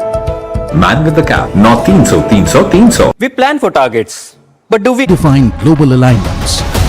A powerful shake-up is reshaping the global economy.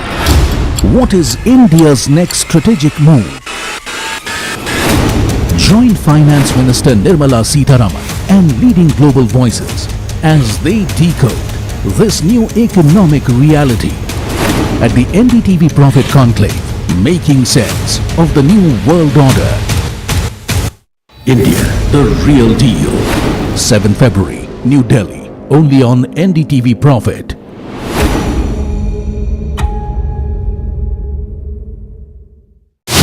When you're starting with a mutual fund investment, you cannot go with a trend-based mutual fund or a random mutual fund without any thinking. So we have launched a very interesting tool called CRISP. What is that kind of behavior nudge that you're providing? As a platform, we have actually able to champion our cause. I think it works very well when people stick to the product and invest with a long-term perspective.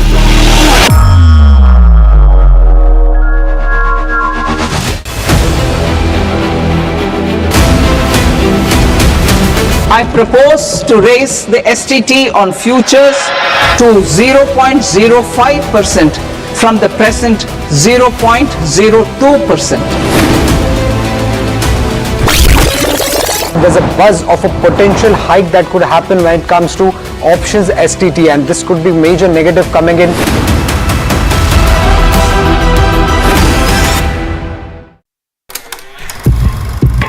लोग कहते हैं कि जिंदगी एक film की तरह होती है, लेकिन मेरी जिंदगी सिर्फ एक फिल्म नहीं, एक ब्लॉकबस्टर फिल्म है। बचपन से पता था मेरे सपनों में दम है, आगे नहीं सबसे आगे जाना है, स्टार नहीं सुपरस्टार बन के दिखाना है। नाम मिला, फेम मिला, प्यार मिला, I was not just running, I was flying। सबकी जुबां पे बस एक ही नाम, यो हनी सिंगर। लेकिन फिर ब्लॉकबस्टर कहानी में आया एक ट्विस्ट, 7वें आसमान से सीधा गिरा मैं जमीन पर। फिर क्या, खुद पे काम दोबारा शुरू, फैंस ने फिर प्यार दिखाया, फिर स्टार नहीं सुपरस्टार बनाया। है ना मेरी जिंदगी एक ब्लॉकबस्टर फिल्म। शुक्रिया आपकी प्रेयर्स का और आपके प्यार का। कॉन्सर्ट्स तो आपने बहुत देखे होंगे, but this is gonna be concert of a lifetime, क्योंकि मेरे फैंस ही हैं मेरी विक्ट्री, मेरी हिस्ट्री, मेरी glory.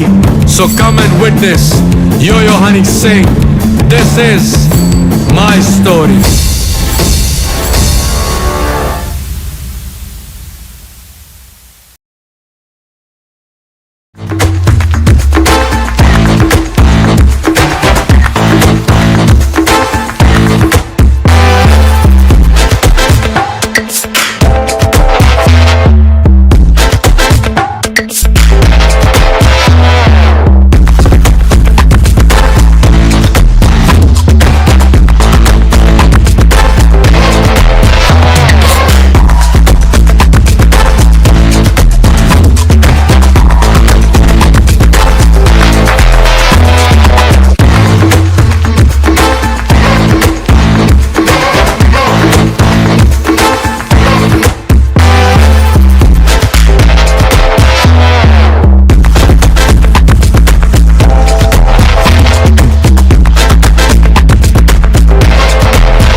Presenting the all-knowing, all-powerful Tech Guru. Whoa. Guru? I'm no guru. Okay. I'm just a guy who loves his tech. राष्ट्रपति जी के अभिभाषण पर आभार व्यक्त करने के लिए This is not correct. Please take your seat. This is not correct. Please take your seat. No. Please take your seat. आप बैठिए प्लीज, आप बैठिए please. Prime minister is on his legs, please आप बैठिए, प्लीज आप बैठिए।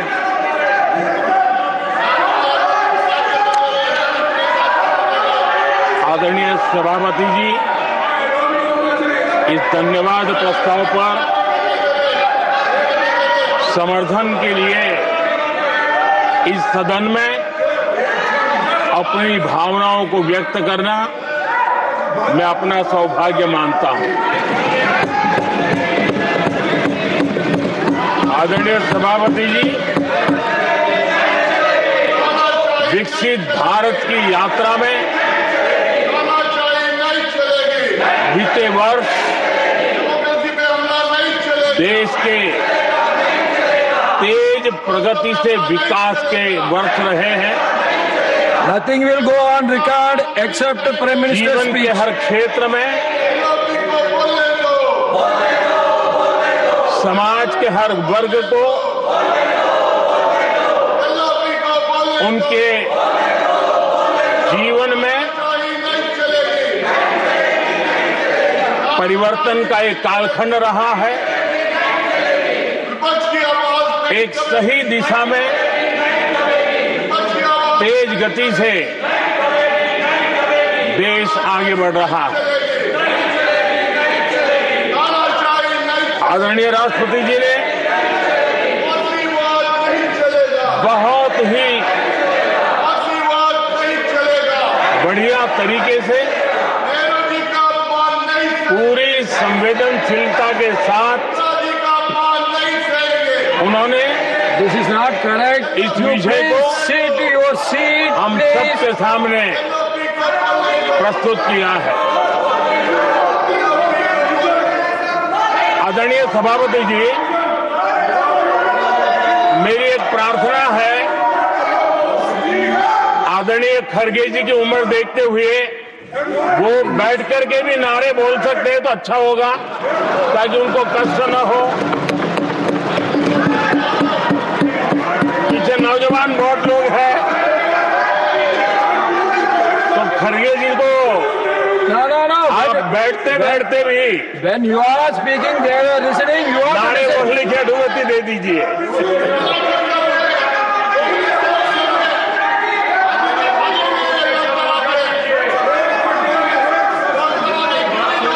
आदरणीय सभापति जी, राष्ट्रपति जी ने इस देश के मध्यम वर्ग, इस देश के निम्न मध्यम वर्ग, इस देश के गरीब, इस देश के गांव, इस देश के किसान, महिलाएं, विज्ञान हो, प्रौद्योगिकी हो, कृषि हो, सभी विषयों को लेकर के बहुत ही विस्तार से भारत के प्रगति का एक स्वर संसद में गूंजा है।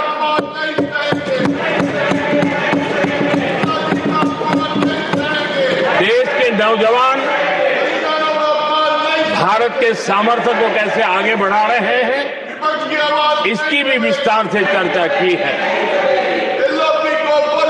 हर वर्ग के सामर्थ्य को उन्होंने शब्दांकित किया है, और इतना ही नहीं, आदरणीय राष्ट्रपति जी ने भारत के उज्जवल भविष्य के प्रति एक विश्वास व्यक्त किया है। ये अपने आप में हम सबके लिए प्रेरक है। आदरणीय सभापति जी, 21वीं सदी का प्रथम क्वार्टर पूरा हो चुका है, लेकिन ये दूसरा क्वार्टर जैसे पिछली शताब्दी में भारत की आजादी के जंग में दूसरा क्वार्टर बहुत ही निर्णायक बना था। मैं साफ साफ देख रहा हूं कि विकसित भारत के निर्माण की दिशा में ये दूसरा क्वार्टर भी उतना ही सामर्थ्यवान होने वाला है, उतना ही तेज गति से आगे बढ़ने वाला है। और इसलिए आदरणीय सभापति जी, राष्ट्र का हर व्यक्ति ये महसूस कर रहा है कि एक अहम पड़ाव पर हम पहुंच चुके हैं।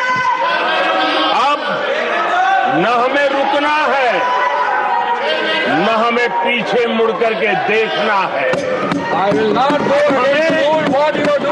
ही आगे देखना है, तेज गति से चलना है, और लक्ष्य को प्राप्त करके ही हमें सांस लेनी है।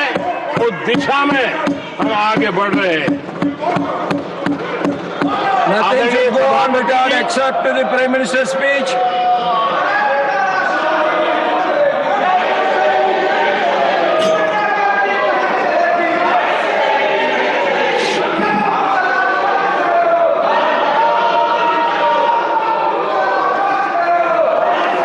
आदरणीय सभापति जी, वर्तमान में अगर हम देखें तो भारत के भाग्य के अनेक सुयोग एक साथ हमें नसीब हुए। ये अपने आप में बहुत ही उत्तम संयोग है, ऐसा मैं मानता हूं। सबसे बड़ी बात है, विश्व के समृद्ध से समृद्ध देश भी बुजुर्ग होते जा रहे हैं। वहां की आबादी उम्र के उस पड़ाव पर पहुंची है हम जिन्हें बुजुर्ग के रूप में जानते हैं। हमारा देश ऐसा है जो विकास की नई ऊंचाइयां छू रहा है। उसी समय दिनों दिन हमारा देश युवा होता जा रहा है, युवा आबादी वाला देश है। ये अपने आप में एक बहुत अच्छा सुयोग है। आदरणीय सभापति जी, दूसरी तरफ मैं देख रहा हूं जिस प्रकार से विश्व का भारत के प्रति आकर्षण बढ़ा है और उसमें भी विश्व भारत की टैलेंट का महात्म्य समझ रहा है। हमारे पास आज दुनिया का बहुत ही महत्वपूर्ण टैलेंट पूल है, युवा टैलेंट पूल है, जिसके पास सपने भी हैं, संकल्प भी है, सामर्थ्य भी है। और इसलिए ये दूसरा सुयोग है। शक्ति का आशीर्वाद हमारे साथ है। आदरणीय सभापति जी, भारत आज विश्व में जो चुनौतियां पैदा हो रही है, उन चुनौतियों का समाधान देने वाला एक देश आशा की किरण बना हुआ है और हम समाधान दे रहे हैं। वैसा ही एक महत्वपूर्ण सुयोग है कि आज मेजर इकोनॉमी में भारत का ग्रोथ बहुत हाई है और हाई ग्रोथ और लो इन्फ्लेशन ये बहुत ही यूनिक संयोग है और ये हमारी अर्थव्यवस्था की मजबूती को प्रदर्शित करता है। आदरणीय सभापति जी, हम जिस गति से आगे बढ़ रहे हैं, जब हमें देश की जनता ने सेवा करने का मौका दिया तब फ्रेजाइल 5 के रूप में ये देश जाना जाता था। जब हमें अवसर मिला तब देश आजाद हुआ तब हम दुनिया में 6 नंबर की इकोनॉमी थे, लेकिन इन लोगों ने ऐसा एक हाल करके रखा कि 11 पे पहुंचा दिया। आज हम 3 पर जाने की दिशा में तेज गति से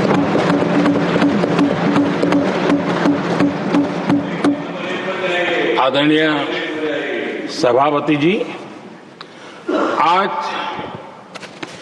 कोई भी सेक्टर देश कीजिए, चाहे साइंस हो, चाहे स्पेस हो, चाहे स्पोर्ट्स हो, हर क्षेत्र में आज भारत एक कॉन्फिडेंस के साथ, आत्मविश्वास से भरा हुआ भारत है।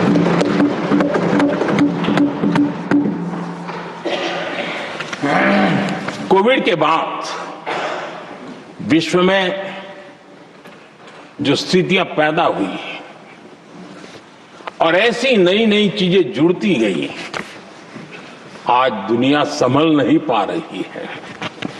ऐसे में साफ साफ नजर आ रहा है कि दुनिया एक नए ग्लोबल ऑर्डर की तरफ, नए वर्ल्ड ऑर्डर की तरफ आगे बढ़ रहा है। सेकेंड वर्ल्ड वॉर के बाद एक वर्ल्ड ऑर्डर बना था, अब एक नए वर्ल्ड ऑर्डर की तरफ विश्व बहुत तेजी से आगे बढ़ रहा है। और सबसे बड़ी खुशी की बात है, सारी घटनाओं का और राजनीतिक तरीके से निष्पक्ष भाव से विश्लेषण करेंगे तो झुकाव भारत की तरफ है।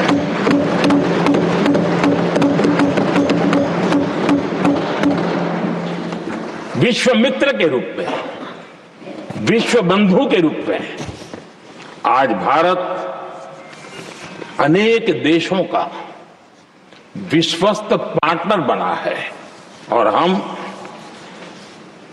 कंधे से कंधा मिला करके विश्व कल्याण की दिशा में भी अपनी उचित भूमिका निभा रहे हैं, अपने सामर्थ्य से सहाय भी कर रहे हैं। आदरणीय सभापति जी,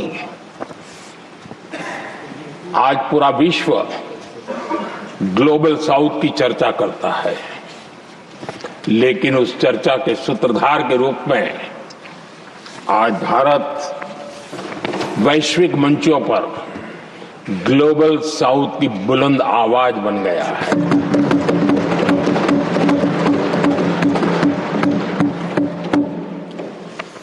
अनेक देशों के साथ आज Bharat future ready trade deals कर रहा है। पिछले कुछ ही समय में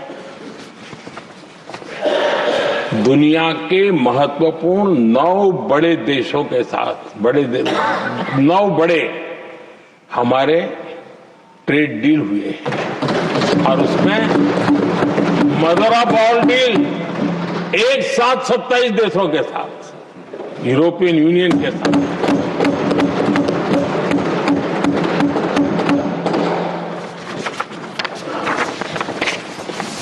जो लोग थक गए,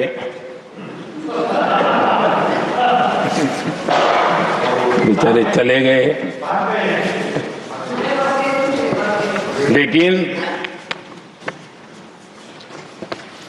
कभी न कभी उनको जवाब देना पड़ेगा कि देश की ऐसी हालत कैसे बना के रखी थी कि दुनिया का कोई देश हमसे डील करने के लिए आगे नहीं आता था। आपने कोशिश की होगी, पीछे पीछे पीछे बहुत चक्कर लगाए होंगे, लेकिन किसी ने आपकी तरफ देखा भी नहीं होगा। क्या स्थिति ऐसे पैदा है? दुनिया के देश ऐसे ही भारत के साथ डील नहीं कर रहे हैं। आदरणीय सभापति जी, इसके पीछे सबसे बड़ी बात, डेवलप कंट्रीज एक डेवलपिंग कंट्री के साथ डील करता है ना, वो अपने आप में भी अर्थ जगत के लिए एक बहुत बड़ा और मेरे लिए नई बात नहीं है। जब मुझे गुजरात में सेवा करने का अवसर मिला था तो मैं एक वाइब्रेंट गुजरात समिट करता था और मेरे लिए गर्व की बात थी कि एक स्टेट, हिंदुस्तान का एक स्टेट, मेरी इस वाइब्रेंट समिट के partner country, develop country Japan हुआ करता था। एक राज्य ने सामर्थ्य दिखाया था, आज मेरा देश है सामर्थ्य दिखा रहा है। ये तब होता है जब आपके पास आर्थिक सामर्थ्य हो, आपके पास आपके नागरिकों के अंदर, देशवासियों में एक ऊर्जा हो और खास करके मैन्युफैक्चरिंग के लिए एक मजबूत इकोसिस्टम हो, तब जाकर के विश्व आपके साथ डील करने के लिए आगे आता है। वोट बैंक की राजनीति में डूबे हुए लोगों ने कभी भी देश के ऐसे अनेक पहलुओं पर मजबूती देनी चाहिए, ये कभी उनकी प्राथमिकता नहीं रही और उसी का परिणाम है। और जहां तक कांग्रेस पार्टी का सवाल है, मैं साफ साफ कहना चाहता हूं और मेरे शब्दों पे भरोसा नहीं तो मैं देश को, लोगों को कहूं कुछ मत करो, सिर्फ लाल किले से कांग्रेस के प्रधानमंत्रियों के जो भाषण है, सिर्फ उन भाषणों का एनालिसिस कर लो, आपको साफ साफ लगेगा कि न उनके पास कोई सोच थी, न उनके पास कोई विजन था और न ही कोई इच्छा शक्ति थी। और इसका परिणाम है कि देश को इतना भुगतना पड़ा। आदरणीय सभापति जी, मैं कोटि कोटि देशवासियों का आभारी हूं, उन्होंने सेवा करने का अवसर दिया। हमारी काफी शक्ति उनकी गलतियों को ठीक करने में जा रही है। दुनिया के मन में जो उनके समय की छवि है, उस छवि को धोने में मेरी ताकत लगती है। ऐसा बर्बाद करके रखा हुआ था। और इस काम के लिए हमने फ्यूचर रेडी पॉलिसीज पर बल दिया है। और आज आपने देखा होगा, देश नीति के आधार पर चल रहा है, पॉलिसीज के आधार पर चल रहा है। एडवोकेज्म को हमने त्याग कर दिया है और उसके कारण विश्व का विश्वास बनता है। हमने रिफॉर्म, परफॉर्म, ट्रांसफॉर्म के मंत्र को लेकर के आगे बढ़े और आज स्थिति ऐसी है कि देश रिफॉर्म एक्सप्रेस पर सवार हो चुका है।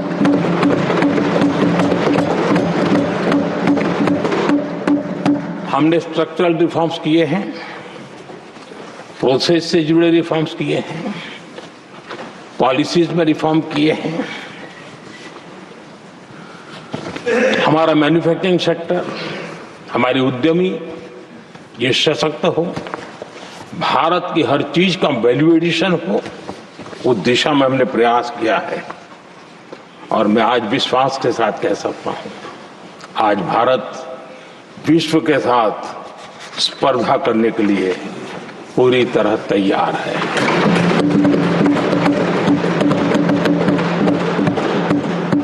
जब मैं विश्व के सीईओ फोरम की समिट देखता हूं, आज दुनिया हमारे उद्यमियों को समानता के रूप में देखती है।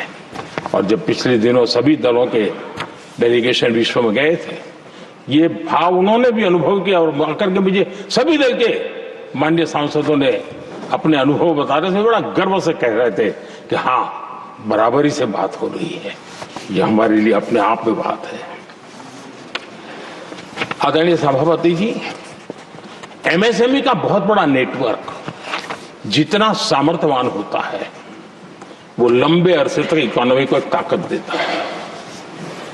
हमने उस दिशा में बल दिया और हमने कई रिफॉर्म्स किए हैं।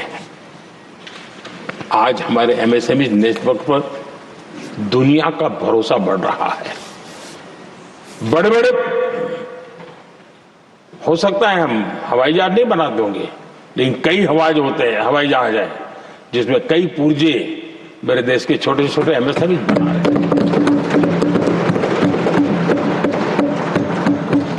आदरणीय सभापति जी, देश में हुए इन प्रयासों का नतीजा सबके सामने है। बड़े बड़े देश भारत के साथ व्यापारिक संबंध बनाने के लिए बहुत ही आतुर है। यूरोपीय संघ का ट्रेड डील हो, अमेरिका के साथ अभी अभी हुआ जो ट्रेड डील हो, और कल हमारे पीयूष जी ने सदन में विस्तृत जानकारी भी दी है। और पूरा विश्व खुल करके इस ट्रेड डील का तारीफ कर रहा है। और उसमें जब यूरोपियन यूनियन के साथ ट्रेड डील हुआ तो विश्व को भरोसा हुआ कि अब वैश्विक स्तर पर स्थिरता की संभावना बढ़ेगी। अमेरिका के साथ ट्रेड डील होने के बाद विश्व को और भरोसा हो गया कि जो स्थिरता की एहसास हो रहा था, अब गति का भी एहसास होने लगा है। अब विश्व के लिए शुभ संकेत। आदरणीय सभापति जी, इसका सबसे बड़ा लाभ हमारे देश के नौजवानों को होगा। और जब मैं नौजवान कहता हूं तो उसमें मध्यम वर्ग का भी नौजवान होता है, शहर का नौजवान भी होता है, गांव का नौजवान भी होता है, बेटा भी होती है, बेटी भी होती है। और इसलिए उसे टुकड़ों में न देखा जाए। मेरे देश के युवा के सामर्थ्य का हमें गौरव करना चाहिए। और उनके लिए पूरा विश्व बाजार अब खुल चुका है। अब उनके लिए अवसर ही अवसर है। और मैं उनको कहता हूं, आइए दोस्तों, मैं आपके साथ कंधे से कंधा मिला करके खड़ा हूं। हिम्मत कीजिए, बढ़िए, देश आपके साथ खड़ा है और दुनिया आपका स्वागत करने के लिए इंतजार कर रही है। आदरणीय सभापति जी, जिस प्रकार से दुनिया में हमारे युवा प्रोफेशनल्स की मांग बढ़ रही है, इवन केयर गिवर्स की मांग बढ़ रही है, हर कोई मिलता है हमें इस प्रकार के लोग चाहिए। कुछ लोग तो अपना स्पेशल ऑफिस यहां बना रहे हैं रिक्रूट करने के लिए, योग्य टैलेंट की खोज के लिए। इसका मतलब हुआ कि भारत के प्रोफेशनल्स के लिए भी विश्व में बहुत बड़े अवसर बन रहे हैं। आदरणीय सभापति जी, ये संसद का उच्च सदन ये एक प्रकार से राज्यों का प्रतिनिधित्व करता है और जो चर्चा की बारीकियां मैंने देखी, मेरा मन कहता है कि थोड़ा स्तर इसका ऊपर होना चाहिए था और वहां से तो ज्यादा होना चाहिए। वो तो कितने साल तक सरकारों में रहे हैं, वहां से जरा चर्चा का स्तर ऊंचा होना चाहिए था, लेकिन उन्होंने ये मौका भी गंवा दिया। देश उन पर कैसे भरोसा कर सकता है।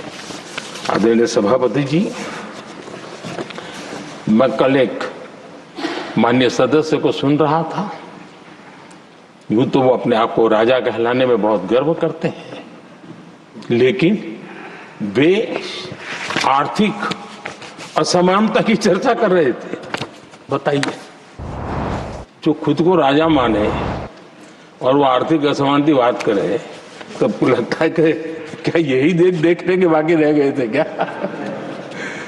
आदरणीय सभापति जी, हमारे टीएमसी के साथियों ने काफी कुछ कहा। जरा खुद तो अपने गरेबा में देखें। निर्मम सरकार पतन के जितने भी पैरामीटर्स हैं, उन सब पैरामीटर्स में नए नए रिकॉर्ड बनाते जा रहे हैं और यहां उपदेश दे रहे हैं। क्या हाल करके रखा हुआ है। ऐसी निर्मम सरकार से वहां के लोगों का भविष्य अंधकार के अंदर डूब रहा है, लेकिन इनको कोई परवाह नहीं है। सत्ता सुख के सिवाय कोई आकांक्षा नहीं है और वे यहां उपदेश देते हैं। घुसपैठ, दुनिया का समृद्ध से समृद्ध देश भी अपने यहां गैर कानूनी नागरिकों को बाहर निकाल रहा है। हमारे देश में घुसपैठियों को बचाने के लिए अदालतों को तब तक प्रेशर पैदा किया जा रहा है। मेरे देश का नौजवान कैसे ऐसे लोगों को माफ करेगा जो घुसपैठियों की वकालत करने के लिए ताकत लगा रहे हैं। और घुसपैठिए मेरे देश के नौजवानों के हक छीन रहे हैं, उनकी रोजी रोटी छीन रहे हैं, आदिवासियों की जमीन छीन रहे हैं। बेटे बेटियों के जिंदगी पर खतरे पैदा हो रहे हैं, लेकिन उनके लिए महिलाओं पर अत्याचार होते रहे। सत्ता नीति के सिवा कुछ करना नहीं, और वो यहां पर हमें उपदेश दे रहे हैं। और ऐसे चिंताजनक सभी विषयों पर आंखें मूंद करके बैठे हुए वो लोग हैं। एक हमारे माननीय सदस्य काफी कुछ बोल रहे थे, जिनकी पूरी सरकार शराब में डूब गई, जिनके शीश महल घर घर में नफरत का कारण बन गए, और शायद उनको ब्लैक शब्द ज्यादा पसंद है। हर एक का अपना अपना एक भूतकाल होता है।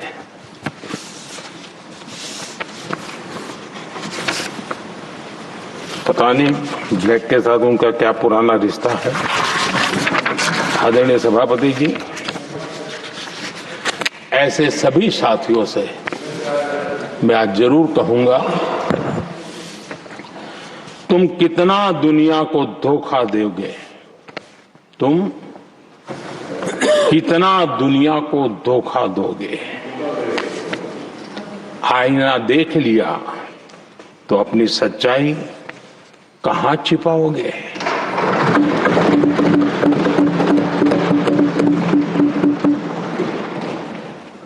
कांग्रेस हो, टीएमसी हो, डीएमके हो, लेफ्ट हो, ये दशकों से केंद्र में सत्ता में रहे हैं, सत्ता के भागीदार रहे हैं। राज्यों में भी उनको सरकारें चलाने का अवसर मिला है, लेकिन उनकी पहचान क्या बनी? आज डील की चर्चा होती है तो गौरव से कहते हैं, तब डील की चर्चा होती थी तो बॉफोर्स डील याद आता था। ये डील होते थे।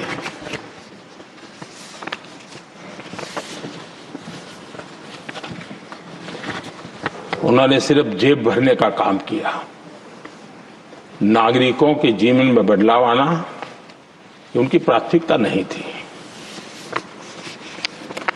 आदरणीय सभापति जी, मैं कुछ उदाहरणों के साथ भी बात बताना चाहता हूं, क्योंकि यहाँ चर्चा में ये सारे विषय आए हैं और इसलिए मुझे कहना बहुत जरूरी है। अब एक उदाहरण देता हूं मैं बैंकिंग सेक्टर का। बैंकिंग सेक्टर एक प्रकार का अर्थव्यवस्था की ग्रिड होता है। 2014 से पहले फोन बैंकिंग का कालखंड था। नेता के फोन जाते थे और उसके आधार पर करोड़ों रुपया दे दिए जाते थे, और गरीबों को तो बैंकों में दुत्कार मिलती थी, नफरत होती थी। देश की 50% से ज्यादा आबादी बैंक के दरवाजे तक नहीं देख पाई थी। कांग्रेस के नेताओं के फोन पर अरबों रुपये लोगों को दे दिए गए, और जो ले जाते थे वो अपनी पर्सनल प्रॉपर्टी मान करके पैसे हजम कर जाते थे। यही खेल चलता रहा। कांग्रेस और यूपीए के राज में, और आज जो इंडी अलायंस बन करके बैठे हैं उनके राज में, बैंकिंग व्यवस्था तबाही के कगार पर खड़ी थी। मैं नया प्रधानमंत्री के पद का दायित्व मुझे मिला, मैं एक देश के मुखिया से मैं मिला, ऐसे ही बात कर रहा था। मैंने कहा बैंकिंग की दृष्टि से हम कुछ आगे बढ़ना चाहिए। उन्होंने कहा पहले एक बार साहब जरा, अभी आप नए हो, आपके बैंकों की व्यवस्था का अध्ययन कर लीजिए। हम कैसे हिम्मत करें? एक देश के नेता ने कोई ये जानकारियां थी, उसने मुझे बताया, यहां इनको कोई परवाह नहीं। यानी प्रकार से उन्होंने जिस प्रकार से बैंकिंग व्यवस्था को, एनपीए के पहाड़ खड़े हो गए थे। जहां भी देखो चर्चा चलती थी, एनपीए का क्या होगा, एनपीए का क्या होगा, कैसे बचेंगे। आदरणीय सभापति जी, चुनौती बड़ी थी, लेकिन हमने समझदारी से काम लिया। बैंकिंग व्यवस्था के सब कर्ता धर्ताओं को विश्वास में लिया। रिफॉर्म की आवश्यकता थी, हिम्मत के साथ रिफॉर्म किए, पारदर्शी व्यवस्था बनाई, ढेर सारे बैंकिंग रिफॉर्म्स हुए, और जो सरकारी बैंक दुर्बल हो चुकी थी, ठीक नहीं चल पाती थी, उसको हमने बड़ी बैंक के साथ मर्जर कर दिया। और मुझे याद है किसी एक महाशय, बड़े अपने आप को विद्वान मानने वाले, लिखा था, अगर मोदी सरकार बैंकों में ये कर ले तो हिंदुस्तान का बहुत बड़ा रिफॉर्म हो जाएगा। वो काम मैंने आते ही कर दिए थे। आदरणीय सभापति जी, और इन सारी चीजों का नतीजा हुआ, बैंकों में जो बीमारी घर कर गई थी, उस बीमारी से बैंकों को मुक्ति मिली। बैंकों का स्वास्थ्य सुधरा, लगातार सुधरा, अभी भी तेजी से आगे दौड़ रहे हैं। और बैंकिंग का जब स्वास्थ्य सुधरा तो लेन देन का कारोबार भी उनका बढ़ा, लोगों को पैसे मिलने लगे, सामान्य व्यक्ति को पैसे मिले। ऐसे ऐसे गरीब लोगों को लोन मिले जिनके लिए कभी बैंक के दरवाजे बनते बेचारा दूर से देख करके उसे जाना पड़ता था। आज मुद्रा योजना जो देश के नौजवान को अपने पैरों पर खड़े रहने की ताकत देता है, मुद्रा योजना जो स्वरोजगार की प्रेरणा देता है, लेकिन स्वरोजगार के भाषण के काम नहीं होता है, उसका हाथ पकड़ना पड़ता है, उसको साथ देना पड़ता है, उसको सहाय देनी पड़ती है। और हमने मुद्रा योजना के साथ द्वारा 30 लाख करोड़ रुपया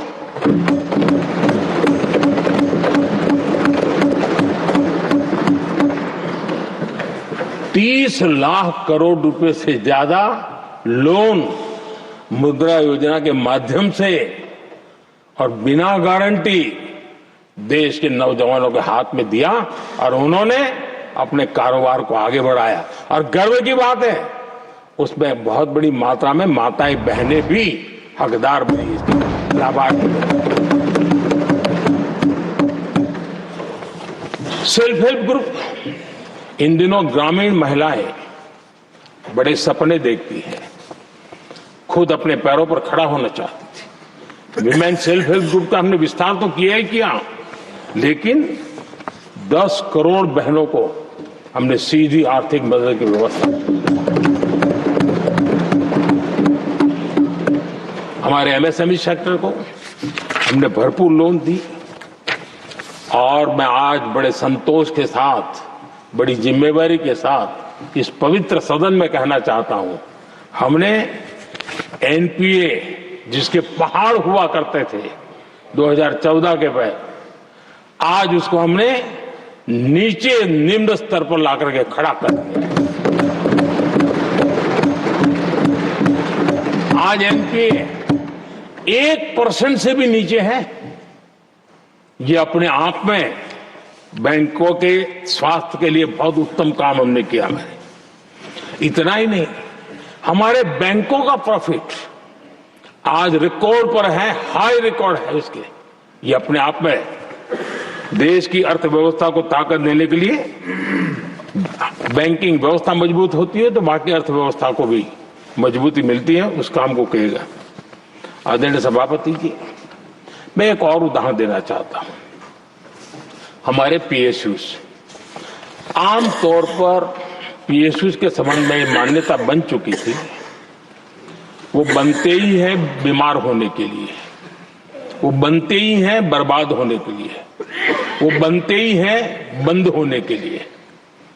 हमने इस पूरी मानसिकता को हकीकतों के आधार पर बदलने में सफलता प्राप्त की है। और ये लोग पीएसयूज को लेकर के कितनी गलत बातें फैलाते थे। अर्बन नक्सल की तरह ऐसे पीएसयूज के दरवाजे के बाहर मजदूरों की मीटिंग करके भड़काने का पाप करते थे, गुमराह करने का काम करते थे। इन्होंने LIC, state bank of India और भी एचएएल, ऐसे हर एक को बड़ा भला बुरा और इतना भद्दे तरीके से, जब उनकी सरकार थी तब तो ये इन चीजों को संभाल नहीं पाते थे, उसको कुछ कर भी नहीं पाते थे। आदरणीय सभापति जी, हमने इसमें भी हिम्मत दिखाई। हमने पीएसयूज के संबंध में भी रिफॉर्म्स किए, रिफॉर्म्स की एक लगातार परंपरा चलाई। आज एलआईसी बेस्ट तरीके से, उसने पूरे कार्यकाल में अपना एलआईसी का जन्म हुआ तब तक उत्तम से उत्तम परफॉर्मेंस का कालखंड उसका गुजर रहा है। जिन पीएसयूज को कांग्रेस के नेता ताले लगवाने की कगार पर पहुंच चुका था और उसी पर अपनी राजनीतिक रोटी सेकने का प्रयास भी किया गया था, आज हमारे पीएसयूज रिकॉर्ड प्रॉफिट पर हैं।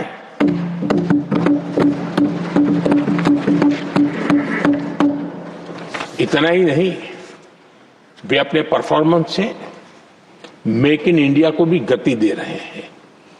मेक इन इंडिया का जो सपना है उसका पूरा करने में वे भी एक बहुत बड़े कैटलिक एजेंट के रूप में आज भूमिका अदा कर रहे हैं।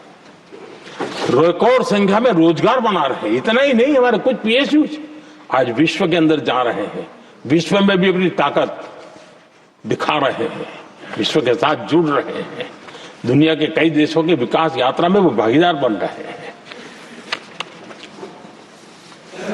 आज हमारे पीएसयूज को बहुत बड़े बड़े ऑर्डर देश से भी और देश के बाहर से भी मिलने लगे हैं।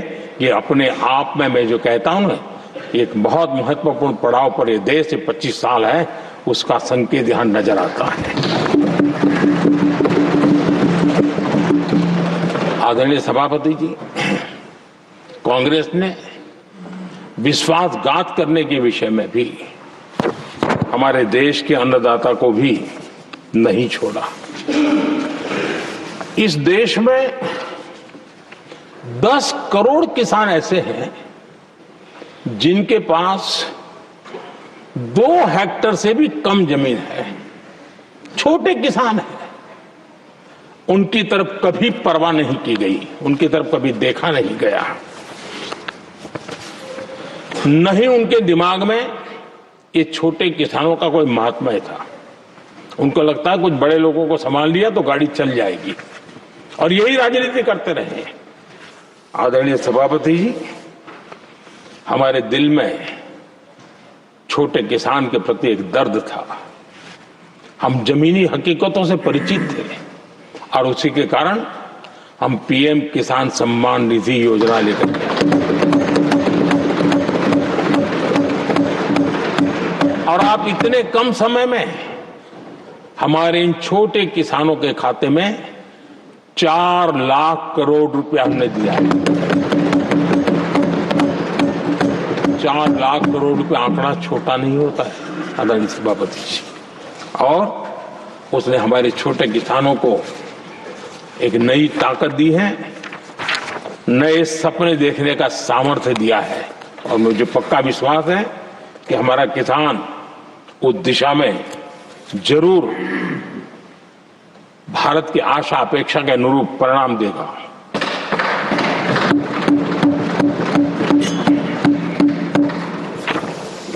आदरणीय सभापति जी,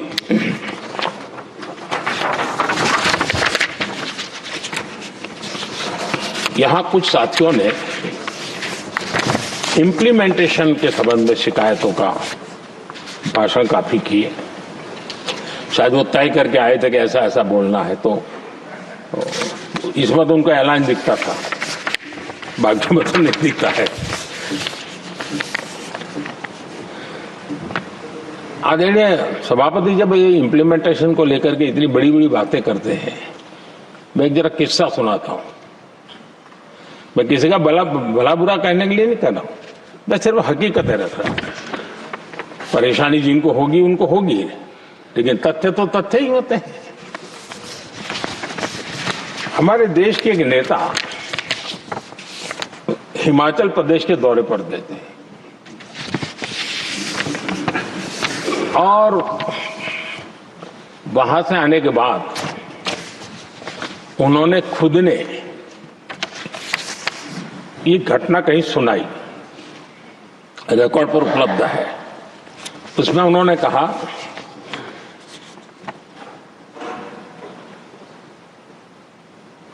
उस नेता ने क्या कहा, मैं उन्हीं के शब्द पढ़ रहा हूं। काफी लंबे समय तक मुझे योजना आयोग से संघर्ष करना पड़ा, क्योंकि वे पहाड़ी क्षेत्रों के लिए अलग योजनाएं बनाने को तैयार ही नहीं थे। मैं हिमाचल प्रदेश गई थी, जब मैं वापस आई तो मैंने योजना आयोग में कहा कि हमारे कामदारों को, वर्कर्स को जीप की जरूरत नहीं है, बल्कि खच्चरों की आवश्यकता है, ताकि कम से कम उन पर सामान आदि लादा जा सके। आगे उन्होंने कहा, लेकिन मुझे बताया गया हम पैसा तो जीप के लिए ही देंगे, क्योंकि खच्चरों के लिए पैसे देने की पॉलिसी नहीं है। इसी भाषण में आगे वो कहती हैं, अब वहां सड़कें ही नहीं थी। उनका कहने का कारण यह था कि हिमाचल में जहां वो गई वहां सड़कें ही नहीं थी। अब वहां सड़कें ही नहीं थी तो फिर उस पर जीप का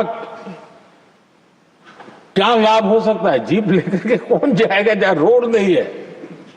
लेकिन उस समय योजना आयोग का जोर था या तो जीप या तो कुछ भी नहीं। आदरणीय सभापति जी, ये भाषण किसी और का नहीं, ये कांग्रेस के वरिष्ठ नेता और तत्कालीन प्रधानमंत्री इंदिरा गांधी का भाषण है।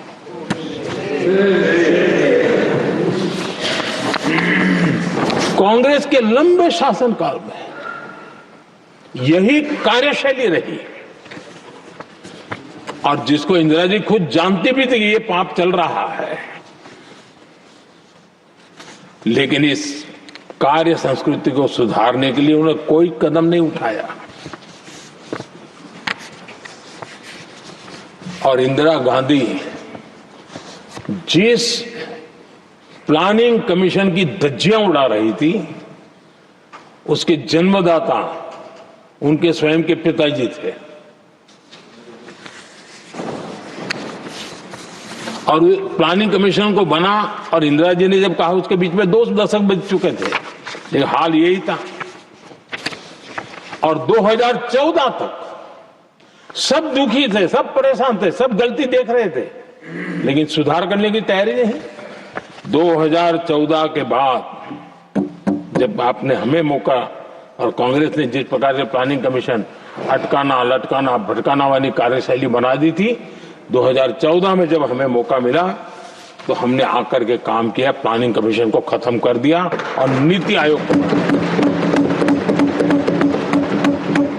आज नीति आयोग बहुत तेज गति से काम कर रहा है। अब देखिए एस्पिरेशनल डिस्ट्रिक्ट,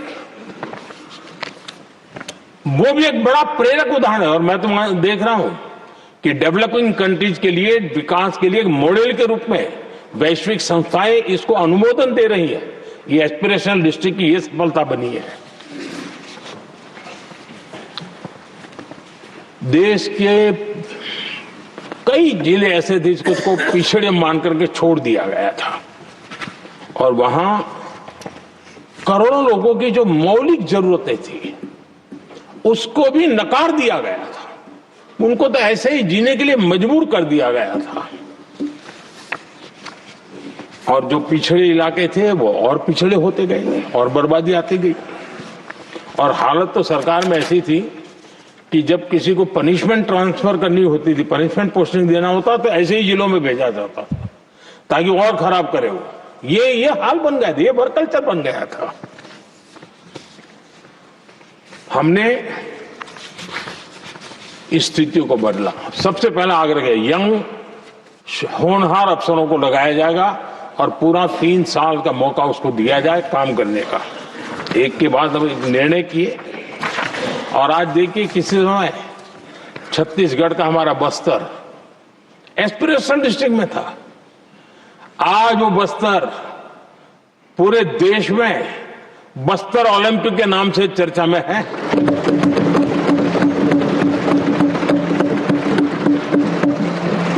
आज विकास की धारा बस्तर के गांव-गांव पहुंच रही है। अभी कुछ गांवों में पहली बार बस देखी, पूरे गांव ने उत्सव मनाया बस्तर में। ये परिस्थितियां छोड़ करके गए हुए हैं लोग और यहां पर पता नहीं किस प्रकार से देश को कहां ले जाना चाहते हैं लोग। आदरणीय सभापति जी, इम्प्लीमेंटेशन क्या होता है, ये एस्पिरेशनल डिस्ट्रिक्ट एक बहुत बड़ा शानदार उदाहरण है। ऐसे तो सैकड़ों उदाहरण हैं, लेकिन मैं कहने के लिए इसको उल्लेख कर रहा हूं। कांग्रेस के हमारे साथियों को ये जो बदलाव आ रहा है उसमें इम्प्लीमेंटेशन नजर नहीं आ रहा है और उनका तो एक ही प्लानिंग कमीशन वाला मॉडल है, जीप और खच्चर वाला मॉडल, यही वो लोग जानते हैं, उससे आगे कुछ नहीं जानते। और ये इम्प्लीमेंटेशन कैसे करते हैं? मेरा जन्म नहीं हुआ था उसके पहले सरदार वल्लभ भाई पटेल ने नर्मदा नदी पर बांध बांधने की कल्पना की। विषय तो पक्का हो गया, सरदार साहब नहीं रहे, खैर नेहरू जी ने शिलान्यास किया। अब इंप्लीमेंटेशन देखिए इनको। मेरा जन्म नहीं हुआ था जब इसकी कल्पना की गई थी, और प्रधानमंत्री बनने के बाद मैंने उसका उद्घाटन किया, ये हाल है।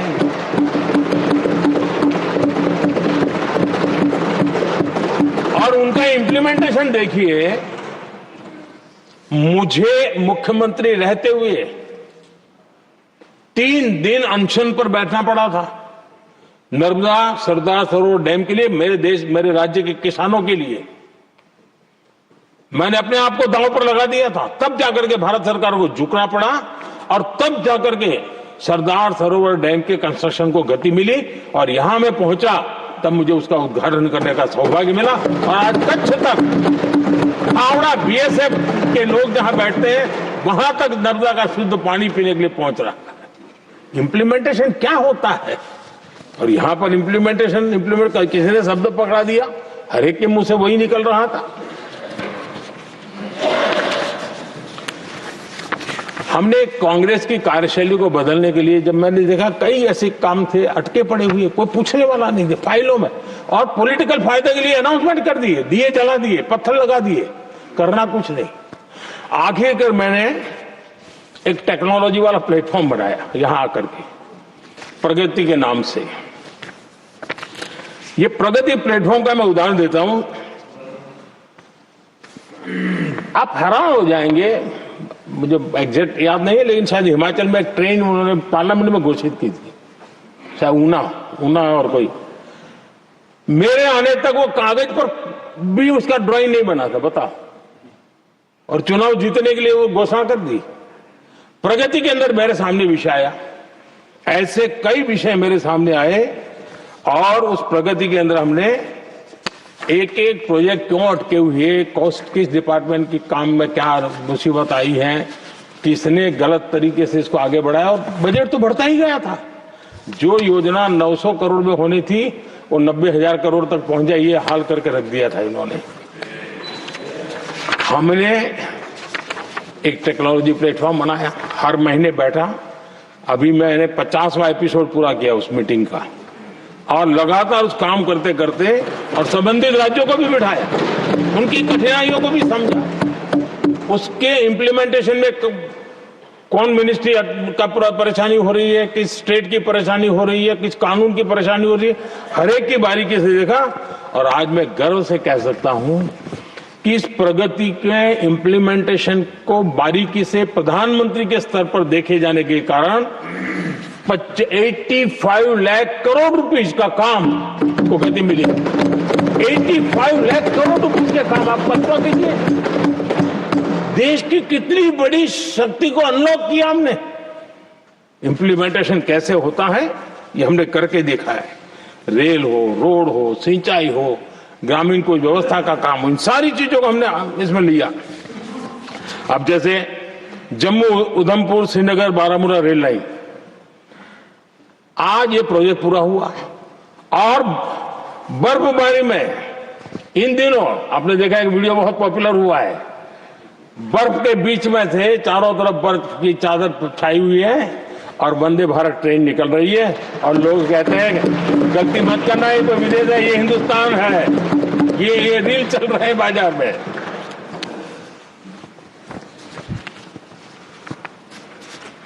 लेकिन 3 दशक तक यही प्रोजेक्ट लटका हुआ था। 3 दशक, 30 साल, आप कल्पना कर सकते, 2 पीढ़ी आगे बढ़ जाए, ये यही के अटके पड़े थे। हमारी सरकार ने इसको पूरा किया।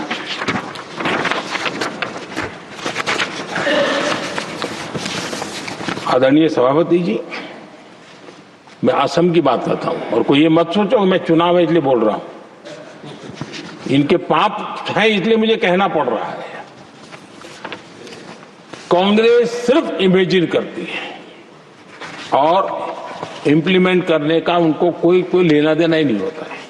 अब असम का बोगीबिल ब्रिज, ये बोगीबिल ब्रिज अरुणाचल और असम को जोड़ने वाला बहुत महत्वपूर्ण ब्रिज, कितने ही सालों तक ये प्रोजेक्ट लटका रहा। हमने प्रगति के माध्यम से उसको रिव्यू किया और असम सहित पूरे नॉर्थ ईस्ट को बहुत बड़ी सुविधा वाला ये काम हमने पूरा किया। आदरणीय सभापति जी,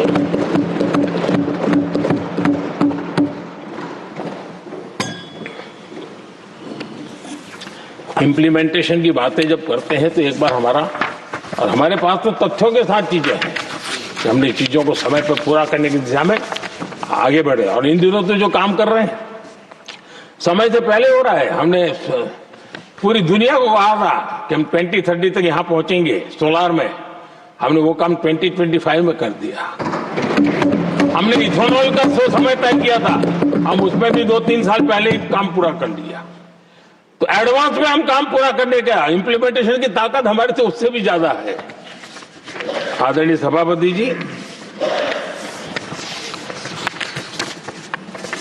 भाजपा हो, एनडीए हो, हमारा अप्रोच, चीजों की तरफ देखने का हमारा दृष्टिकोण, समस्या के समाधान के लिए हमारी सोच और कांग्रेस के बीच में आसमान जमीन का अंतर है, बहुत फर्क है। मैं आपको उदाहरण देता हूं।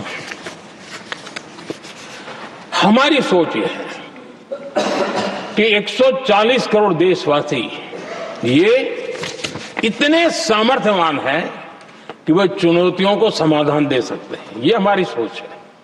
हमारा भरोसा है देशवासियों पर, उनके सामर्थ्य पर हमारा भरोसा है और यही लोकतंत्र की भी सच्ची ताकत होती है। लेकिन कांग्रेस देशवासियों को ही समस्या मानती है। अब मैं इनका इतना बोल करके छोड़ दूंगा तो आज पता नहीं रात को उनको नींद नहीं आएगी और गालियां कल कैसी दे उसका प्लानिंग चलेगा। लेकिन मैं उदाहरण के साथ बताना चाहता हूं किस प्रकार से लोग सोचते थे देशवासियों के लिए।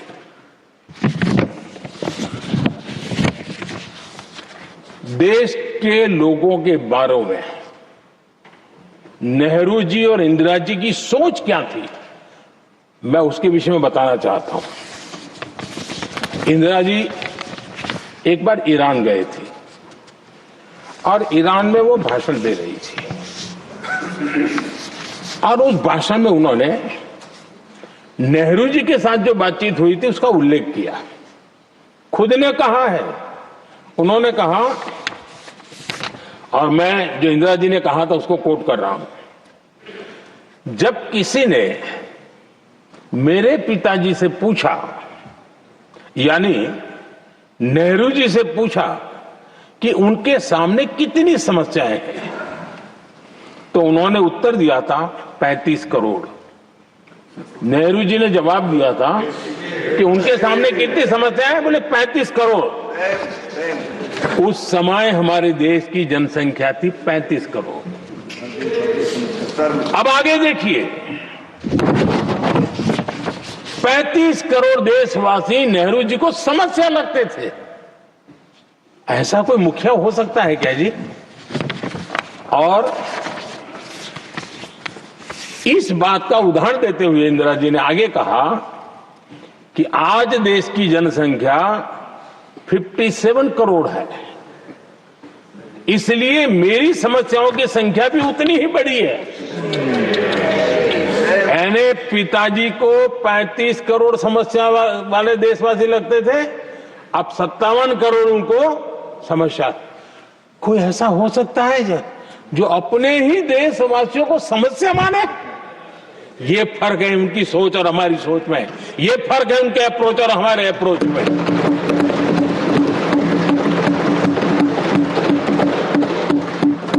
नेहरू जी हो या इंदिरा जी हो या पूरी कांग्रेसी बिरादरी हो, ये लोग भारत के लोगों को समस्या मानते हैं। आदरणीय सभापति जी, मेरे कई कोटेशन मिलेंगे। मैंने दुनिया के सामने कहा है, देश के सामने कहा है, और कहा है इसलिए नहीं, ये मेरा कन्विक्शन है। अरे चुनौतियां कितनी ही क्यों ना हो, 140 करोड़ समाधान हमारे पास है।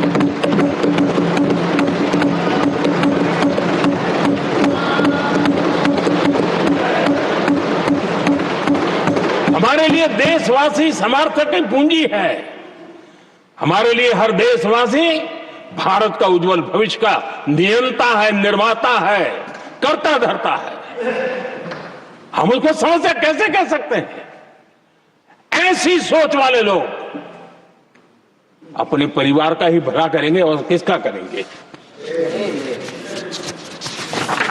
आदरणीय सभापति जी, देश के लोगों का अपमान करते रहना एक कांग्रेस के स्वभाव में पड़ा हुआ है, उनके संस्कारों में पड़ा हुआ है। कांग्रेस ने बीते दिनों राष्ट्रपति जी का अपमान किया। चुनाव के बाद जिस प्रकार से हमारे राष्ट्रपति जी के लिए शब्द कहे गए हैं, शर्मिंदगी महसूस होती है कि ये कैसे लोग हैं? भारत के राष्ट्रपति के लिए क्या बोल रहे हैं लोग? आदरणीय सभापति जी, कल लोकसभा में भी राष्ट्रपति जी के अभिभाषण पर चर्चा नहीं हो पाई। ये राष्ट्रपति पद उसका घोर अपमान किया है। उनको संविधान शब्द मुंह में बोलने की अधिकार नहीं रहता है। जो लोग गरीबी से निकली हुई एक महिला, आदिवासी परिवार से आई हुई एक महिला,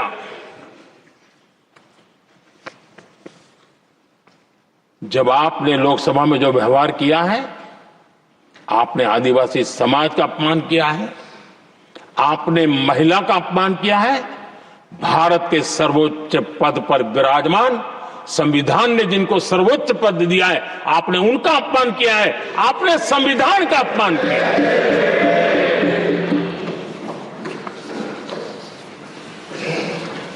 आदरणीय सभापति जी, उनको कुछ भी लगता हो, कांग्रेस को ये गुनाह Honorable members, it is now 6 p.m. If the House agrees, we may sit beyond 6 p.m. till disposal of the motion of thanks and the presidential address. Do I have the leave of the House to extend the sitting beyond 6 p.m.? Thank you. आदरणीय सभापति जी, समय बढ़ाने के लिए मैं आपका और सदन का बहुत आभार व्यक्त करता हूं।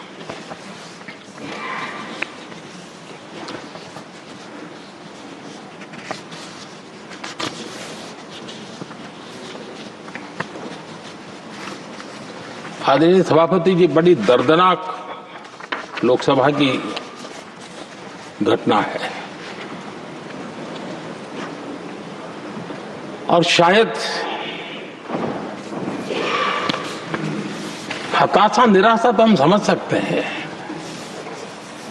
लेकिन इसके लिए देश के पवित्र लोकतंत्र के मंदिर को ही इस रूप में कर देना, और उस समय चेयर पर असम के ही हमारे एक माननीय सांसद बैठे थे और उस समय कागज फेंके गए, टेबल पर चढ़ दिया गया। क्या ये नॉर्थ ईस्ट का अपमान नहीं है? क्या असम के नागरिकों का अपमान नहीं है? कल फिर दोबारा किया उन्होंने, और उस समय आंध्र के दलित परिवार का बेटा चेयर पर बैठा था, उसको भी अपमानित किया। यानी आपने नॉर्थ ईस्ट का अपमान, चेयर में बैठा अपमान करो। आंध्र के एक दलित परिवार का बेटा चेयर पर बैठा, उसका अपमान करो। सदन ने इनको काम दिया हुआ है, सबने मिलकर के काम दिया हुआ है, लेकिन वो दलित समाज से आते हैं, इसलिए आप अपमान करते हो।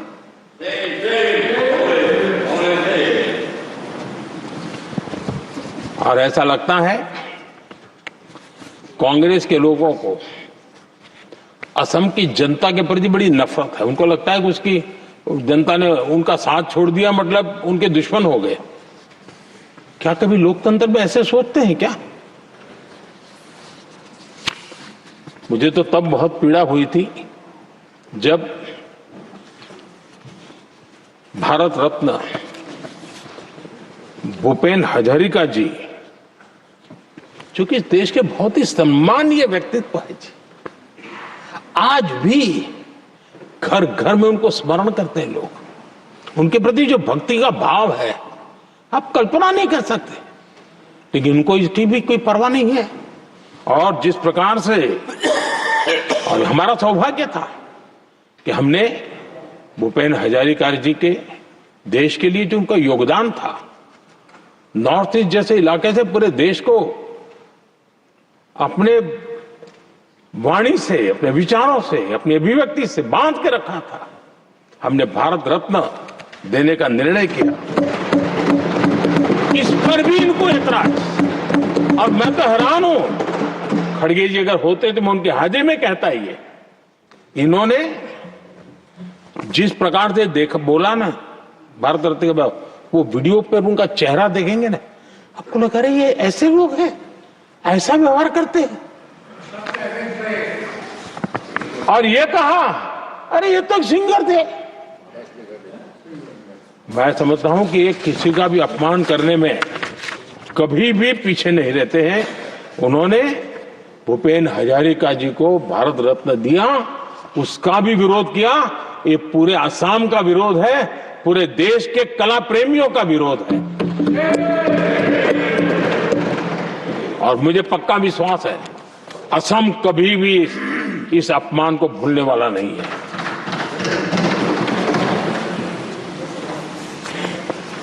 आदरणीय सभापति जी, कल जो घटना घटी, इसी सदन के एक माननीय सांसद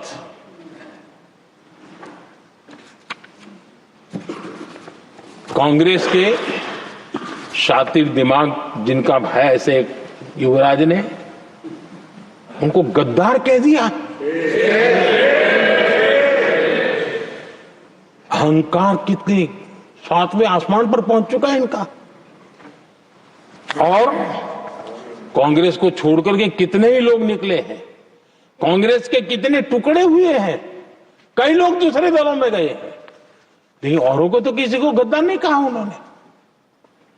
लेकिन कल सांसद को गद्दार इसलिए कहा क्योंकि वो सिख थे। ये सिखों का अपमान था, ये गुरुओं का अपमान था। और कांग्रेस के अंदर जो कूट कूट करके सिखों के प्रति नफरत भरी पड़ी है ना, उसका वो अभिव्यक्ति थी। और इसी सदन के माननीय सांसद है वो, और उनको जरा भी दर्द नहीं, वरना आज खड़े होकर के कह सकते थे कि कल जो हुआ इसी सांसद की गरिमा के अनुरूप नहीं था।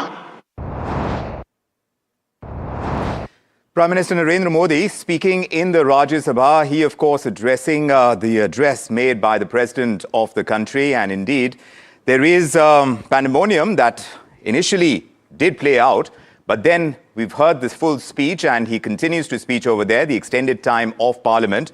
But some key pointers about the kind of economic strides that India is making on the back of the trade deals that have been cracked, most particularly being addressed by the Prime Minister in Parliament. Let's discuss this. Political commentator Amitabh Tiwari is joining us, founder of Vote Vibe. Great to have you with us, Mr. Tiwari. What's your sense from everything that you've heard the Prime Minister say?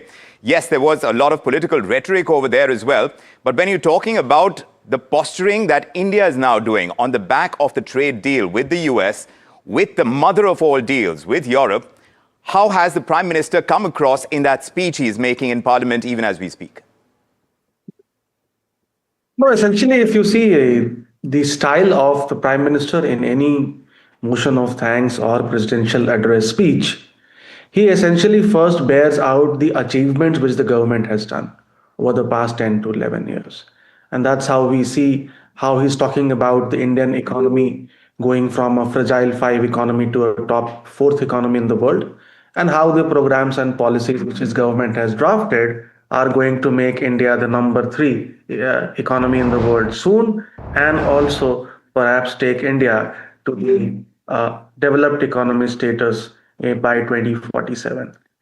And then, of course, regarding the trade deal, which is called as the mother of all deals, followed by the trade deal which India did with the European Union a few days ago, he's also trying to or attempting to position the fact that today India has reached a status which no country in the world can ignore. It's an economic powerhouse.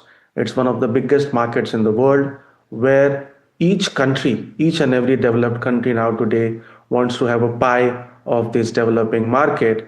And that's also trying to emphasize the fact that the India has not budged to any of the demands of the US or the EU and trying to protect the interests of the farmers and our small scale and MSME manufacturers. So trying to clearly position, show that they have bargained with a position of strength, and India is on the course to become a developed economy by 2047.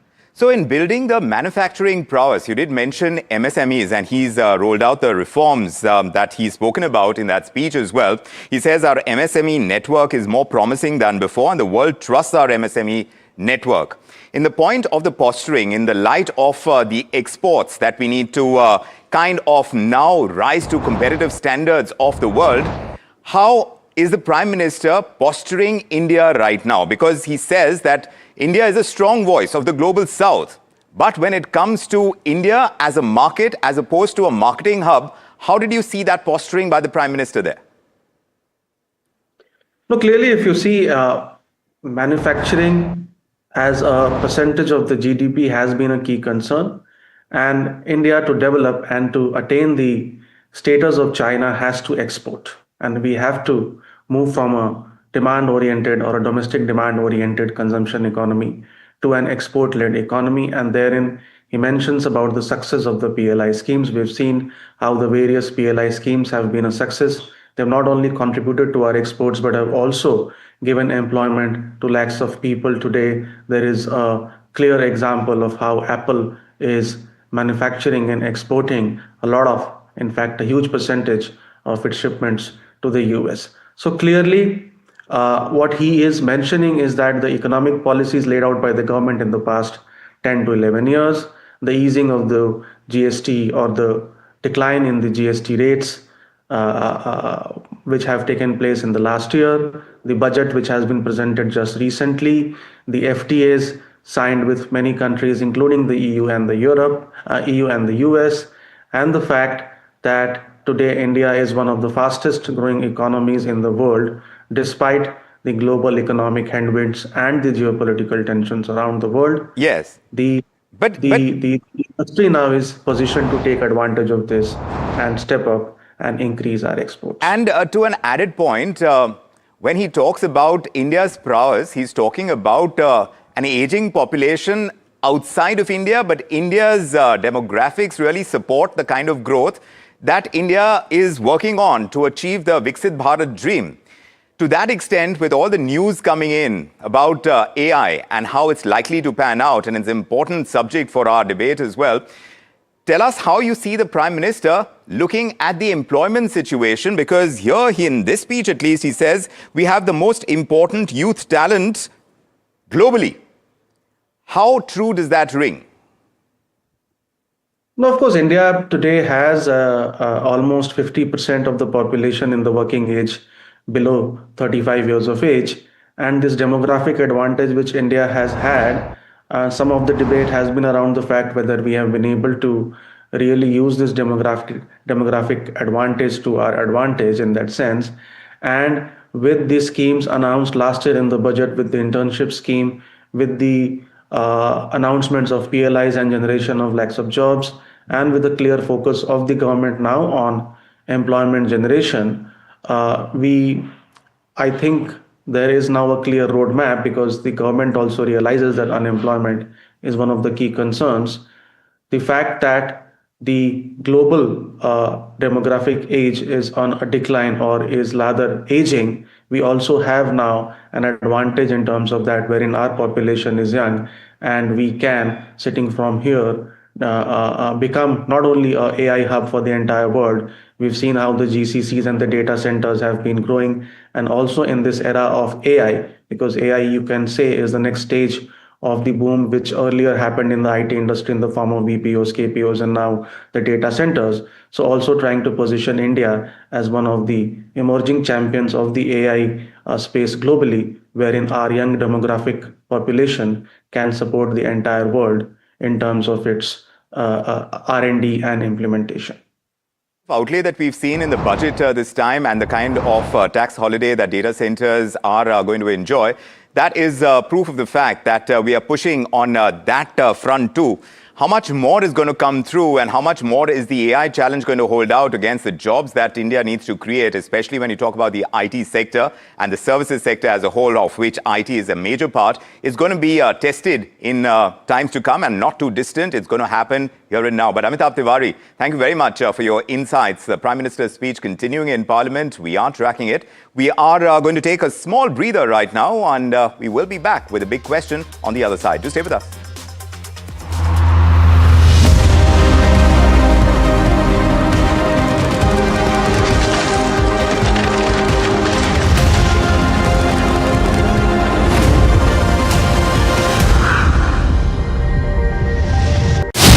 When you're starting with a mutual fund investment, you cannot go with a trend-based mutual fund or a random mutual fund without any thinking. So we have launched a very interesting tool called CRISP.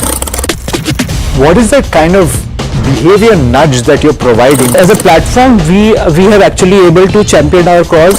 I think it works very well when people stick to the product and invest with a long-term perspective.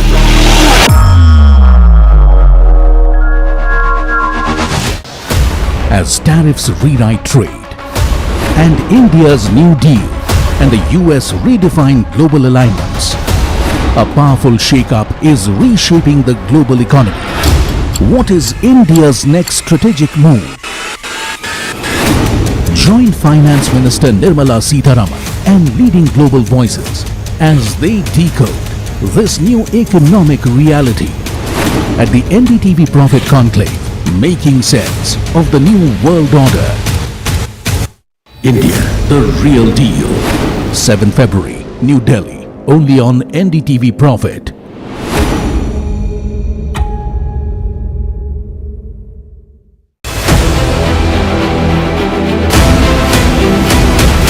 I propose to raise the STT on futures to 0.05% from the present 0.02%. There's a buzz of a potential hike that could happen when it comes to options STT, and this could be major negative coming in.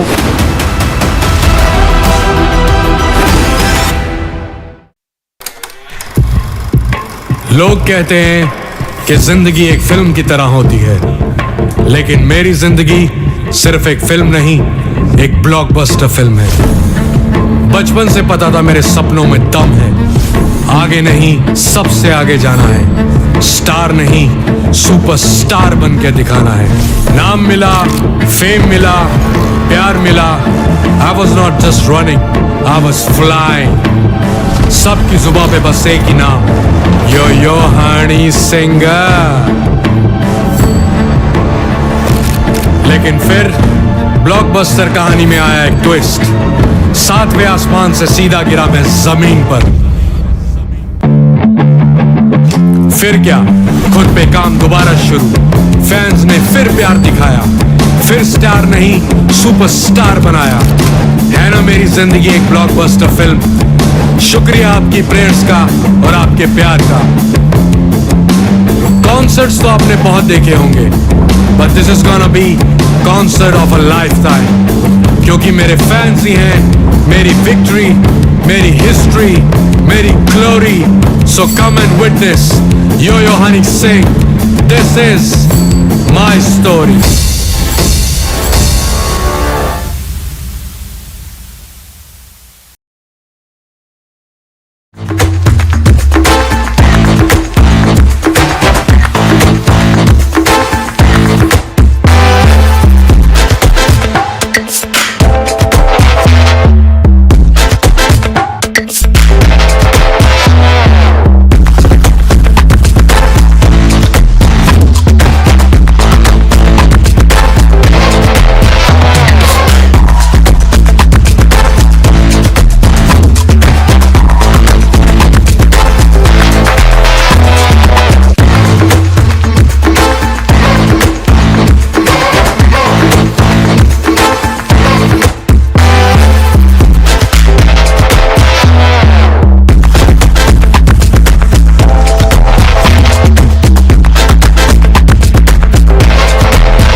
Presenting the all-knowing, all-powerful Tech Guru.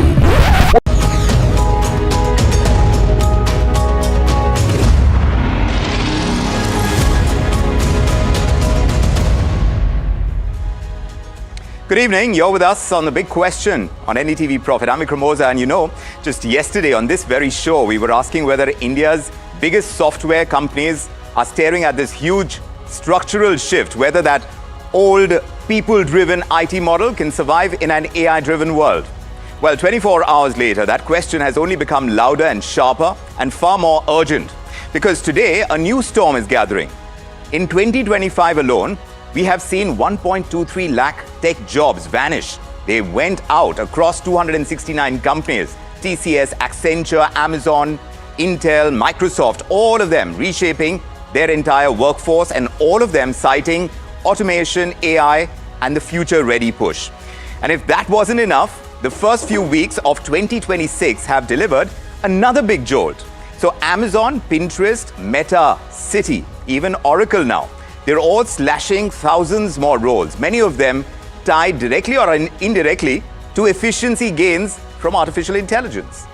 And into this moment is walking in Anthropic. So Anthropic is rolling out AI agents that don't just assist, they automate. So legal reviews, compliance workflows, marketing tasks, data analysis, even code. Tools that are so powerful that veteran programmers are testing them now. They are saying that they may never write code by hand again.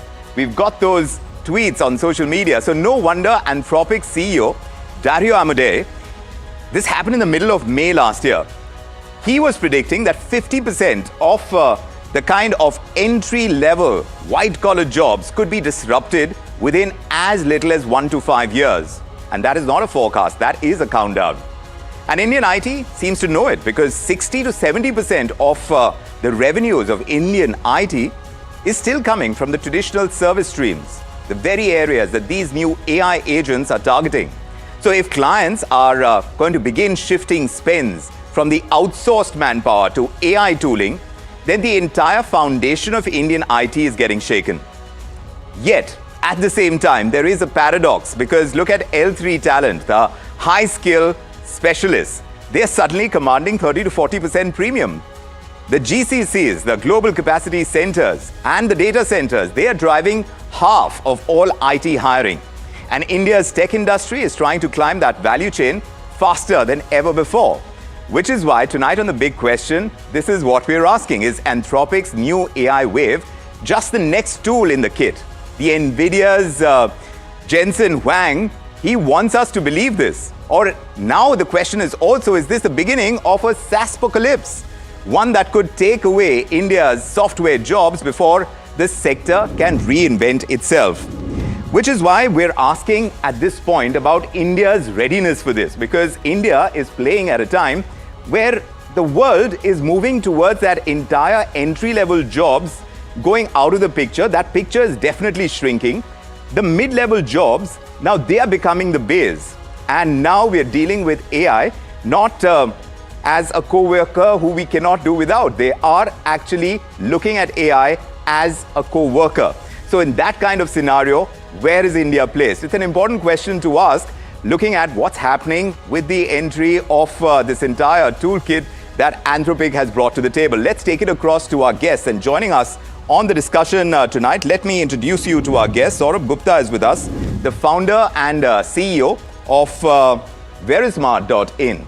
He's joining us along with Aditya Mishra, the Managing Director and CEO of CL HR Services. Jitin Chawla is with us as well. He's Career Counselor and Director at UniAssist.ai. We're going to have Professor Ashok Mishra join us, former Director of IIT Bombay. And Ritik Bhattabyal is with us too. He's Chief Technology and Innovation Officer at Mastech. Gentlemen, thank you for making the time. If I may begin by asking Saurabh Gupta. Saurabh, what's the real change that Anthropic's agentic AI is actually bringing to the table for Indian IT? Do you see any early signs that these tools could genuinely reduce the need for large entry-level teams? So, I tell you very frankly, this change has already started almost like a year back itself, where, every other growing company, whether it may be a large-scale organization or maybe a startup, they are no longer only looking for people who are just can code only. They are now always being looking for AI engineers, the people who can not just only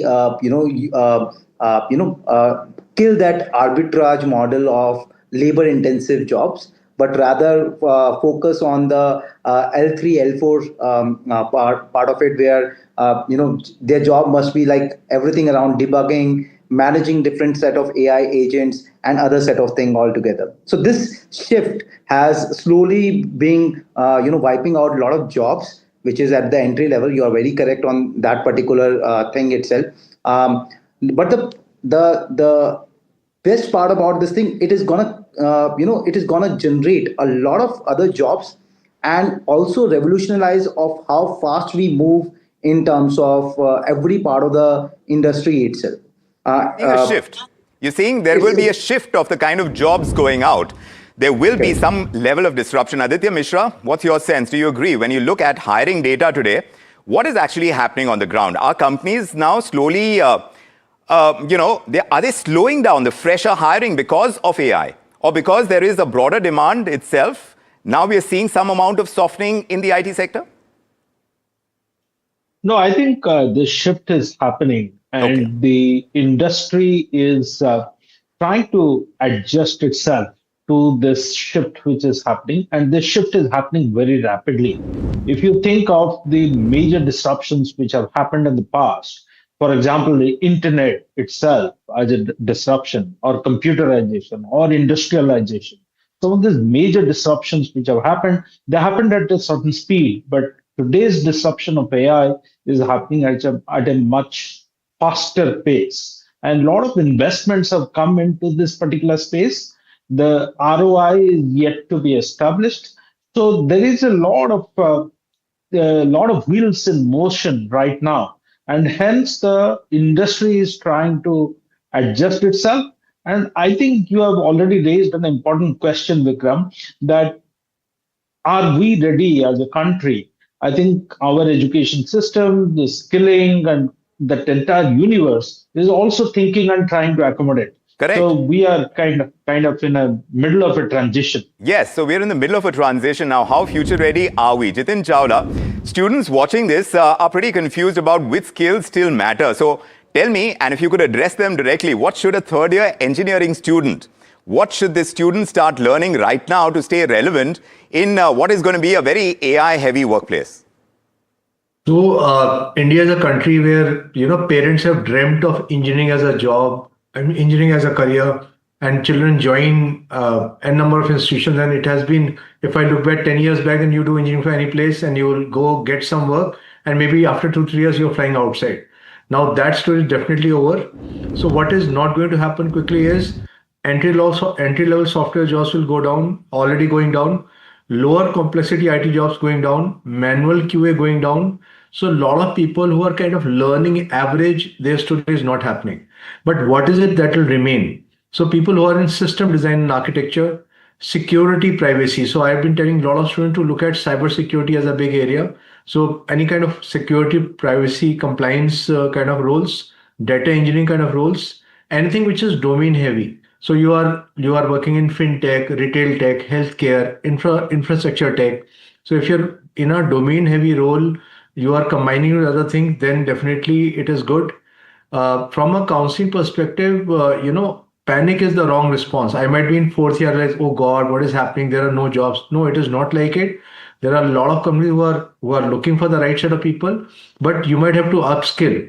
So you want to kind of build up your knowledge, understanding of retail tech. Look at how much we are ordering on Blinkit, Zeptos, and so on. So they are all growing at a massive pace. Look at what is happening in prop tech. So are you ready to take on those jobs? I mean, you have a technical background, but can you combine any domain expertise with it? Can you take up some online courses, offline courses side by side to build up? Can you go for internships at these places instead of looking at traditional IT jobs? I mean, these are all very valid points, but Ritik, from your standpoint, in a real enterprise project today, where are these AI agents actually helping you save time? And where do you still insist on that human being involved? Because the risk or the complexity is too high. So you need that kind of human involvement. Give us that picture. Right. In an enterprise, I think we have to solve that. The basic thing, we have to go a bit at the ground level, at the foundation level, and we see that software development is a function of orchestration of products, humans, activities, partners, and so on and so forth. Now, what Anthropic has brought in is, or probably the agentic coding is trying to approach and solve that part. But it's very important to understand that a workflow automation and an orchestration kind of a fabric automation calls for a lot of design thinking, a lot of rewiring at a subsequent level. It's not like a one-time done. So these are the places where automation, intuitive automation, no matter how much it can be done as of now in its current state, it is very hard to achieve. And that's where I think still good programmers, good design thinkers, good architects are still in demand, number one. Number two, any kind of an enterprise implementation is again a function of not just the business logic that sits on top of this orchestrator. It includes security compliance, it includes other kind of checks and balance, domain incorporations, use case specific build. And that also needs a lot of understanding, like the way, the various, at the student level, one gets to know. So these multi-skill set kind of a confluence on top of this orchestrator is what is needed. So I see a good combination of a decent programmer, there would be definitely a need. So since we are looking at this shift, and we have Professor Ashok Mishra joining us, he, of course, president of IIT Alumni Center. Good to have you with us, Professor. From what you perhaps just heard from Ritik and earlier from Jitin, Jitin has earmarked the kind of areas that he believes the next generation should be ready for in an AI-driven world for the workplace. And we are hearing from Ritik about this entire orchestration that needs to be done, that human involvement is going to get redefined. From your perspective, from the current kind of curriculum that we have in our IITs, how future ready are we? AI has become part of the curriculum in all the IITs. Some places are there even giving a degree in AI and machine learning and so on. So it's very much become part of the system. Students will be AI ready. But as also mentioned by the earlier speaker, humans will remain in the loop because so many things you can do by AI. But when it comes to the final execution, you have to have domain knowledge. And let us take the example of a lawyer, for example. So a lawyer may get all kinds of arguments through AI, but then the lawyer has to know the previous cases and the whole history to be able to argue in court. Or if you take let's say, chemical company, because I'm a chemical engineer, so I mentioned that. So you can run the equipment through AI, but you have to know the domain knowledge that if you mix this, what kind of final products will come. So you have to have people who have both skills, the domain knowledge as well as the AI skills. Yes. And it will improve it. It's supposed to, I would say, it will enhance and improve the output. Right. It will be I always see AI as a complementary thing. Complementary. And But how much of a complement is it going to be? That is the essential question. And Aditya Mishra, perhaps you can help us understand when a fresher walks out on day one, in a situation where AI is taking care of most of the routine and the repetitive coding work, then what kind of thinking or design ability is expected from that fresher from day one? We all need to understand that there is a little bit of hype going on at this point of time, a lot of panic in the air, that as if it's going to take away a lot of jobs and many of us will be out of our profession. And our sources of livelihood are going to be affected. I think it's clearly overhyped because the human thinking ability is much more than what today non-human thinking or the AI tool is able to do. So the AI tool today is able to process a lot of data, is able to remember a lot of information which a human mind probably is not able to remember and reproduce as quickly as is possible. Hence, it's important that when a fresher is coming into an organization, he or she must have the ability to leverage this tool like we use smartphone as a tool to be more efficient in our work life. Similarly, these AI tools are just going to be one productivity tool, and it is going to impact all walks of life. It's just Yes. not one Yes, walk of indeed. life. So if it is going to be that pervasive, Saurabh Gupta, are you noticing any kind of shift right now where the experienced mid-level talent is suddenly getting far more valuable while the fresher intake is actually shrinking because of the kind of demands on freshers today, which is something that Aditya Mishra is pointing out. But what does that do to salaries and to career progression in IT firms now? So definitely, Vikram. I think L3, L4 job roles have started gaining a lot of attraction and altogether because system design engineers, whether architects or maybe the people who have been working predominantly into user experiences and data security or data privacy compliances altogether, they have been picking up or have been more demand in the industry. The people who have also have an understanding around data engineering, prompt engineering, or maybe AI engineering, they are along with that amalgamation to these particular roles are someone every other organization is looking up, and thus because of a kind of a competitiveness is being there for those particular roles altogether. So currently, any of the organization wants to reduce the number of people and more bring a shift towards how they can automate their processes, and at the same time not only just automate but also make all their redundant jobs go seamless, faster, not only from the convenience standpoint for the consumer or their user, but also within the organization itself. So this begs the question, Jitin Chawla, perhaps you can come in on this. For graduates who are coming from Tier 2 and Tier 3 colleges, what is that most practical one-year plan to move from the basic coding roles to the higher value roles that AI cannot easily replace? So if somebody can say that I can safely replace 2 junior roles by orchestrating AI, is a person who will always remain. I mean, somebody who can kind of take on more, somebody who can be an expert in designing workflows, verifying and validating AI output. There's always a human in the loop. So if there is somebody who will be needed to verify, error management is a big issue which people can. So if I am a person, I'll start working on these, or I'll select domain areas. Look at any student who's growing up. So we all we are attracted to certain things. So there'll be a student who'll say, I'm interested in fashion. Can I look at fashion tech, retail tech, property, prop tech?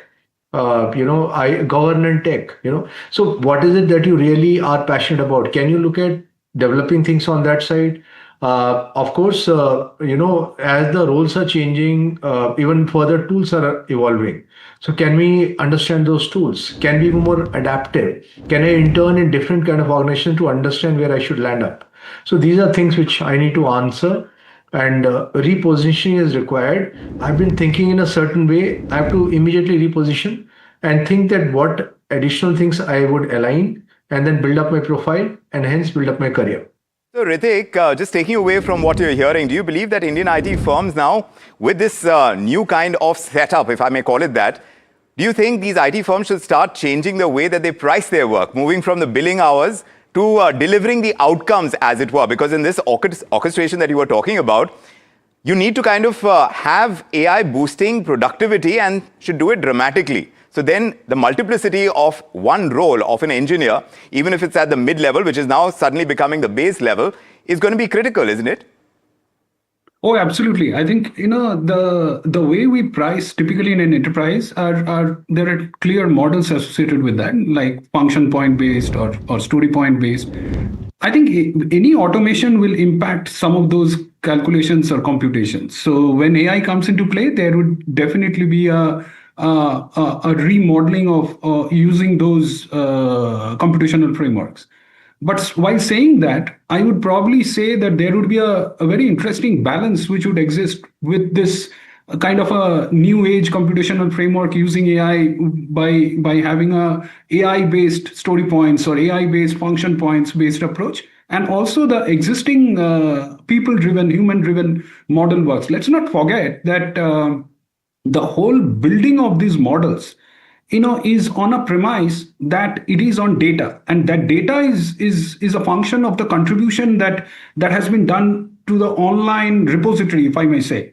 And that is where 10 to 15% we can hardly see based on data that there would be an online contribution of max 10 to 15%.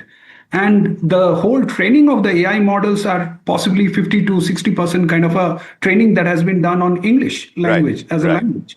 So see the deficit. So we are solving business problems with a starting point of that kind of a deficit. So I genuinely believe that there will be a coexistence of both these two models with their appropriate computational frameworks.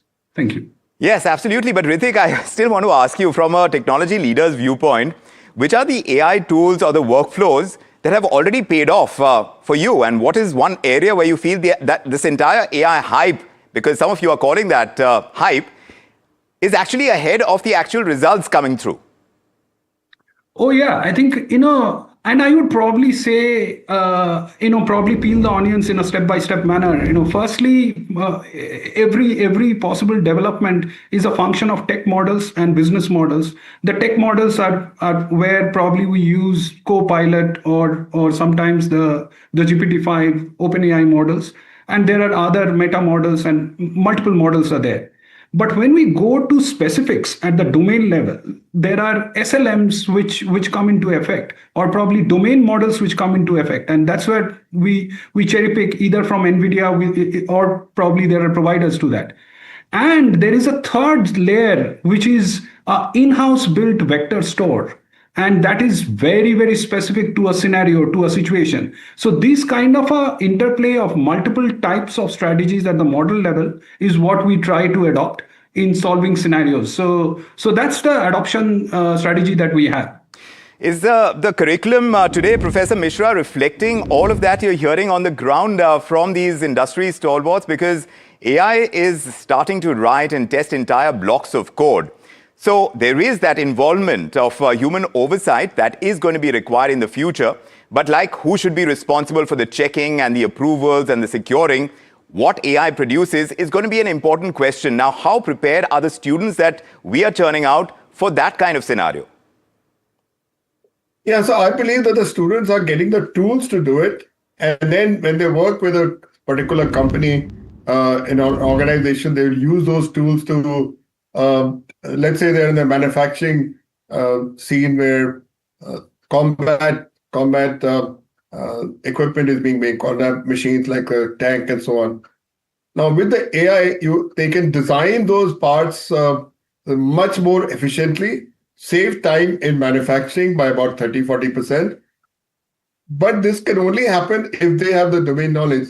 So I would believe that the next generation of students coming out of the IITs and some other colleges in India, engineering colleges, would be AI ready and would perform. I may also mention that some of the computer science students and faculty are also working in not just manufacturing, but in the healthcare domain. So, for example, they're looking at brain scans. So if you have brain scans, I mean, how many people with mental health have brain scans, and have they been curated? If they can, it's a lot of data, as one of the speakers mentioned. So you collect the data, and if you have that analyzed, then the new patient which comes, you can easily diagnose and take the treatment better. Right. So, but it's not only in manufacturing, but it's also in and climate change. In climate change, in healthcare, like you mentioned. But Aditya, even as we're talking about what happens at the entry level and how our students are getting prepared for this future, reskilling is the big buzzword. But tell me what is realistic. How long does it actually take for a working engineer to upgrade into a next level AI-ready role? And who should pay for that shift as well? Is that getting clearer? Is that happening? No, I think organizations are today investing in their own people to upskill them. And I've seen a lot of professionals today out of their own interest are preparing themselves for the future. The way I look at for the future, I think students and the mid-level professionals have to have a learning budget in their lives to learn on an ongoing basis, like people do budgeting for their annual travel or whatever expenses that they do. They should similarly consider this as an investment for staying future ready and relevant all the time. Yes. But Jitin Chawla, I want to ask you very quickly, parents and students, they are seeking clarity right now. So what would be your simple and your honest message to them tonight about the future of software careers in a world where AI is accelerating so fast?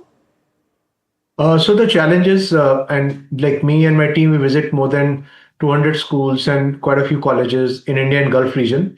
So a lot of people are thinking that let me do AI. So there's an attraction towards tech careers, not realizing that everyone is thinking the same. See, somehow AI has become such a big buzzword. So whether you are in Meerut, you are in Agra, Aligarh, Dubai, Doha, a lot of people are thinking AI. Now that makes it even more competitive. Surprisingly, because of AI, the jobs are going down, the entry-level jobs. But a lot of school students are thinking, college students are thinking, I'll do something related to AI. But that something is not being defined. I don't think the system is ready. I don't think that kind of handholding is happening. There are some big events happening. Some amount of like CBSE has asked, like schools are having AI in their curriculum now, but that is very basic and not really helping students to think that how we can look at careers thereafter. So basically there has to be a shift in future assumptions. Now that is not being understood, and it is still very traditional and conventional. So huge problem, because people are thinking they're preparing for some kind of jobs, and those jobs are not existing or will not exist further. So the solution is to combine online and offline training. Yes. So check futurepedia.io is there. So there are a lot of amazing training programs which have emerged.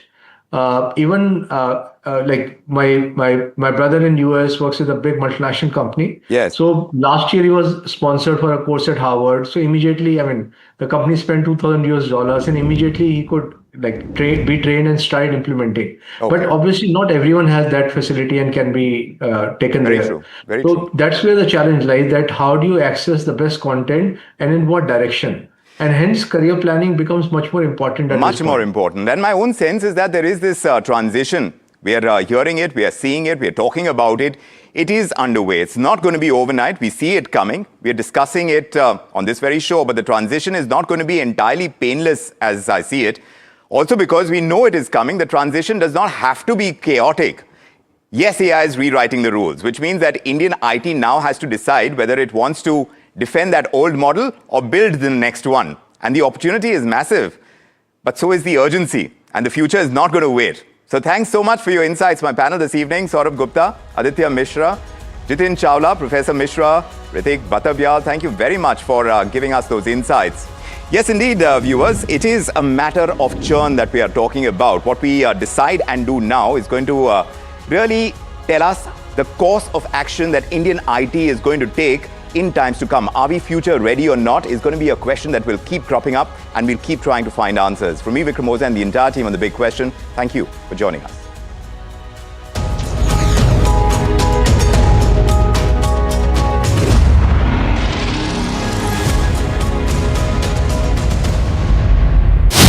When you're starting with a mutual fund investment, you cannot go with a trend-based mutual fund or a random mutual fund without any thinking. We have launched a very interesting tool called CRISP. What is that kind of behavior nudge that you're providing? As a platform, we have actually able to champion our cause. I think it works very well when people stick to the product and invest with a long-term perspective.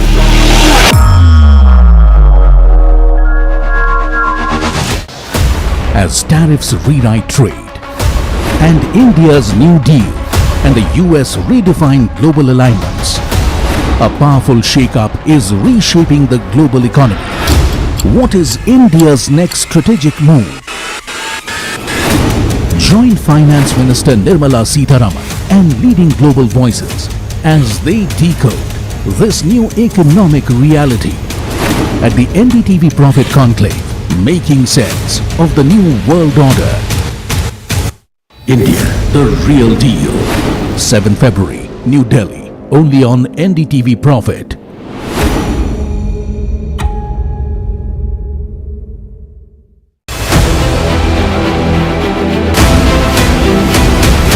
I propose to raise the STT on futures to 0.05% from the present 0.02%.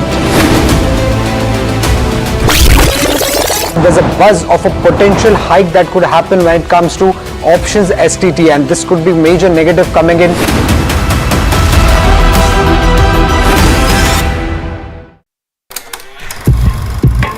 लोग कहते हैं कि जिंदगी एक film की तरह होती है, लेकिन मेरी जिंदगी सिर्फ एक फिल्म नहीं, एक ब्लॉकबस्टर फिल्म है। बचपन से पता था मेरे सपनों में दम है, आगे नहीं सबसे आगे जाना है, स्टार नहीं सुपरस्टार बन के दिखाना है। नाम मिला, फेम मिला, प्यार मिला, I was not just running, I was flying। सबकी जुबां पे बस एक ही नाम, यो यो हनी सिंह। लेकिन फिर ब्लॉकबस्टर कहानी में आया एक ट्विस्ट, 7वें आसमान से सीधा गिरा मैं जमीन पर। फिर क्या, खुद पे काम दोबारा शुरू, फैंस ने फिर प्यार दिखाया, फिर स्टार नहीं सुपरस्टार बनाया। है ना मेरी जिंदगी एक ब्लॉकबस्टर फिल्म। शुक्रिया आपकी प्रेयर्स का और आपके प्यार का। कॉन्सर्ट्स तो आपने बहुत देखे होंगे, but this is gonna be concert of a lifetime, क्योंकि मेरे फैंस ही हैं मेरी विक्ट्री, मेरी हिस्ट्री, मेरी glory. So come and witness Yo Yo Honey Singh, this is my story.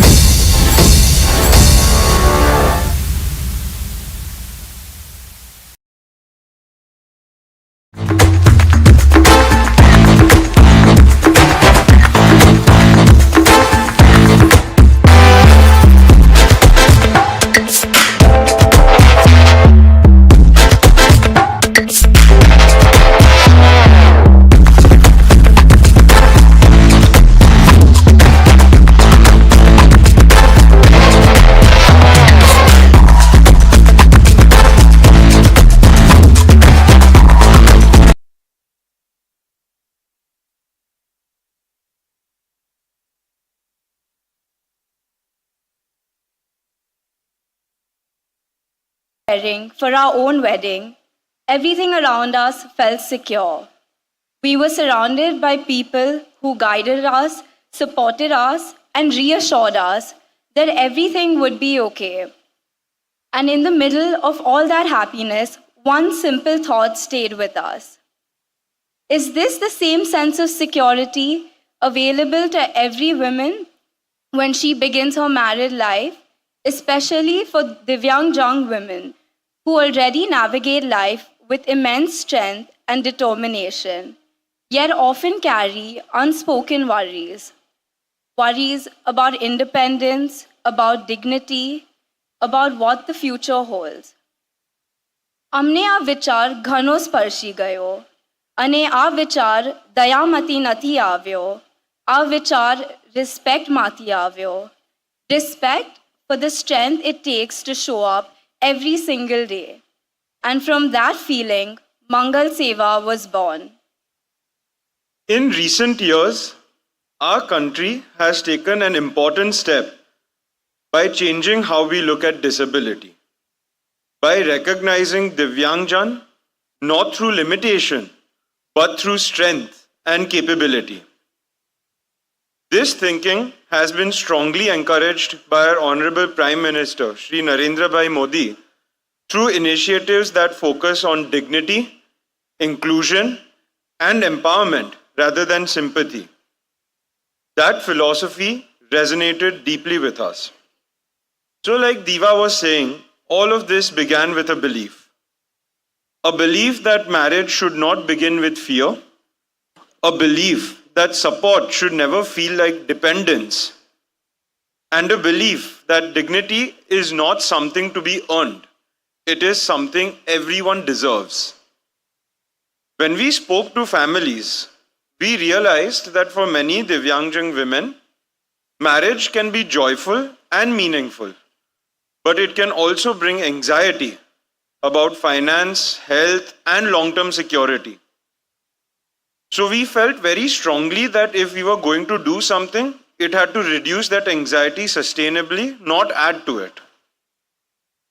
So every year we decided 500 Divyangjan women who are getting married will receive an FD of 10 lakh rupees created in her own name.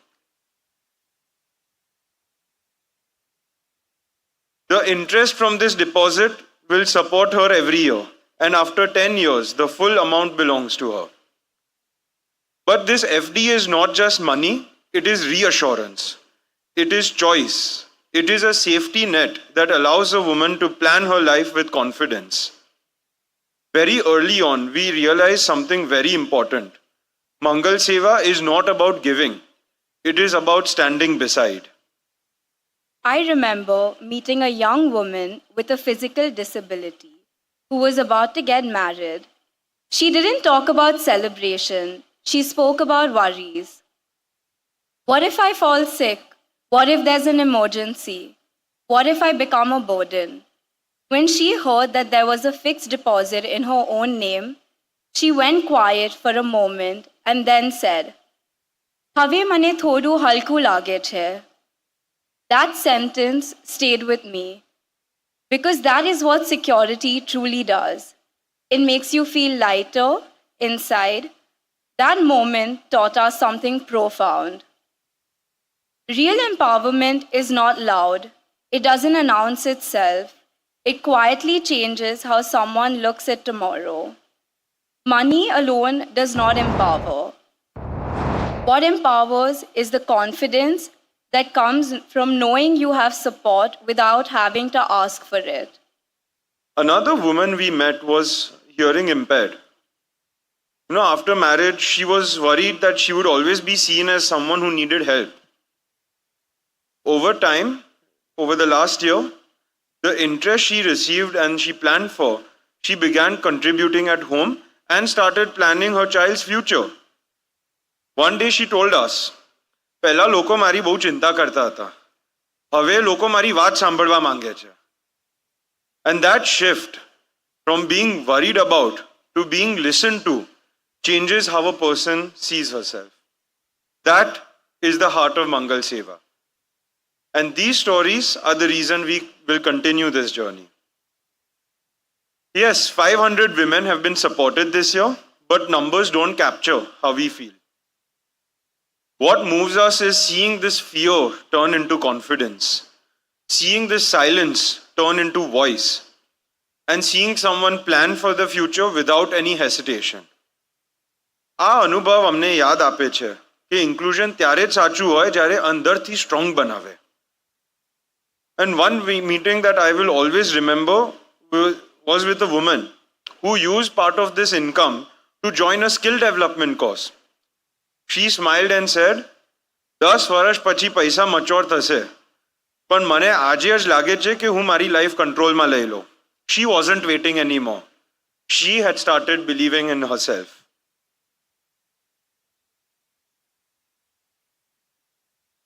That belief is powerful.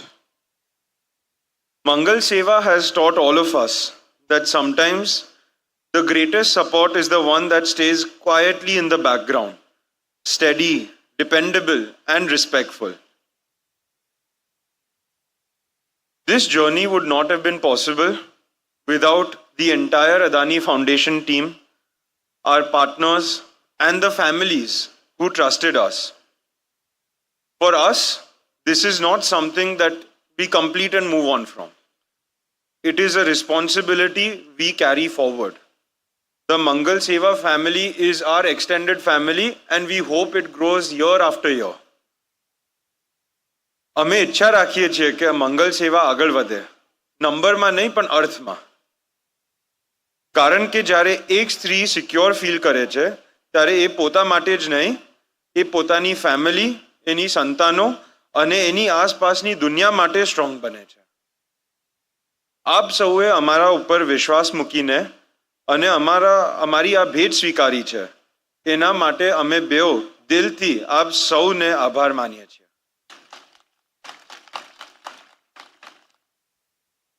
અને હું આજે ખૂબ સ્પષ્ટ રીતે કહેવા માંગુ છું, આપ સૌ હવે એકલા નથી.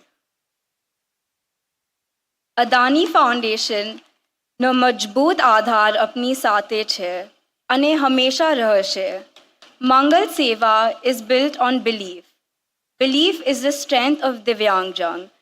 Belief that security should last. Belief that dignity should never depend on circumstances. આ ઇનિશિયેટિવ તમારું છે. તમારી કહાનીઓ અને તમારો વિશ્વાસ એને વિના આ સફર સંભવ નથી. Thank you for trusting us. Thank you for allowing us to walk this journey with you. Thank you for reminding us that the most meaningful change often happens quietly, with heart. And thank you. And last but not the least, And thank you to our parents, mom and dad, for giving us the inspiration to embark on this journey of change. Jai Hind.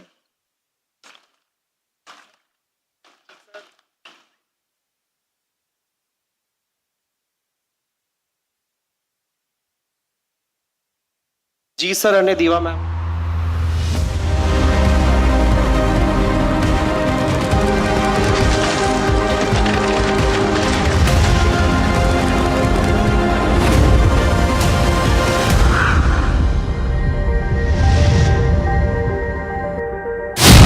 When you're starting with a mutual fund investment, you cannot go with a trend-based mutual fund or a random mutual fund without any thinking.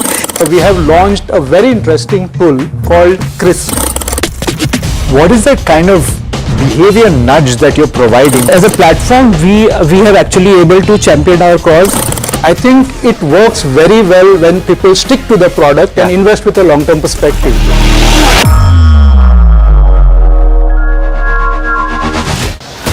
As tariffs rewrite trade and India's New Deal and the US redefine global alignments, a powerful shake-up is reshaping the global economy. What is India's next strategic move? Join Finance Minister Nirmala Sitharaman and leading global voices as they decode this new economic reality at the NDTV Profit Conclave, making sense of the new world order. India, the real deal. 7 February, New Delhi, only on NDTV Profit.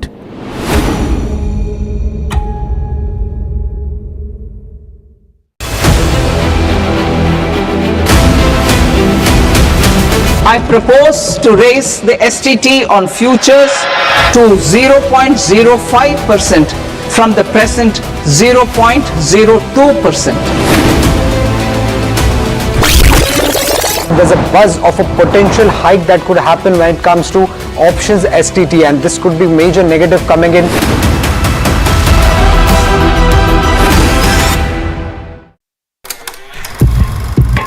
लोग कहते हैं कि जिंदगी एक film की तरह होती है, लेकिन मेरी जिंदगी सिर्फ एक फिल्म नहीं, एक ब्लॉकबस्टर फिल्म है. बचपन से पता था मेरे सपनों में दम है. आगे नहीं, सबसे आगे जाना है. स्टार नहीं, सुपरस्टार बन के दिखाना है. नाम मिला, फेम मिला, प्यार मिला. I was not just running, I was flying. सबकी जुबान पे बस एक ही नाम, यो यो हनी सिंगर. लेकिन फिर ब्लॉकबस्टर कहानी में आया एक ट्विस्ट. 7वें आसमान से सीधा गिरा मैं जमीन पर. फिर क्या, खुद पे काम दोबारा शुरू. फैंस ने फिर प्यार दिखाया, फिर स्टार नहीं सुपरस्टार बनाया। है ना मेरी जिंदगी एक ब्लॉकबस्टर फिल्म। शुक्रिया आपकी प्रेयर्स का और आपके प्यार का। कॉन्सर्ट्स तो आपने बहुत देखे होंगे, but this is gonna be concert of a lifetime, क्योंकि मेरे फैंस ही हैं मेरी विक्ट्री, मेरी हिस्ट्री, मेरी glory. So come and witness Yo-Yo Honey sing. This is my story.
Presenting the all-knowing, all-powerful Tech Guru.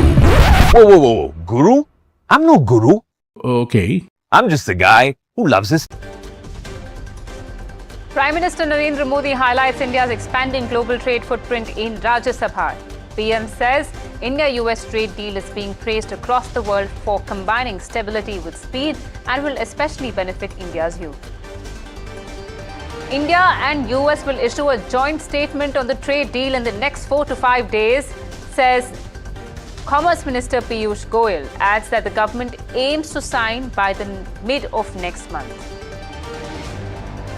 India adds 9th trade deal to its kitty after signing FTA terms with the Gulf Cooperation Council. Commerce Minister Piyush Goyal says this deal will bring in a lot of investment, encourage food and security, and create jobs at both ends. Market ends lower with Nifty closing below 25,700 while Sensex loses over 500 points.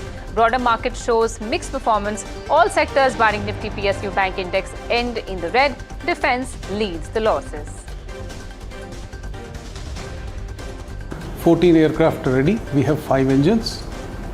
And by the end of the year, we will have 24 of these aircraft ready.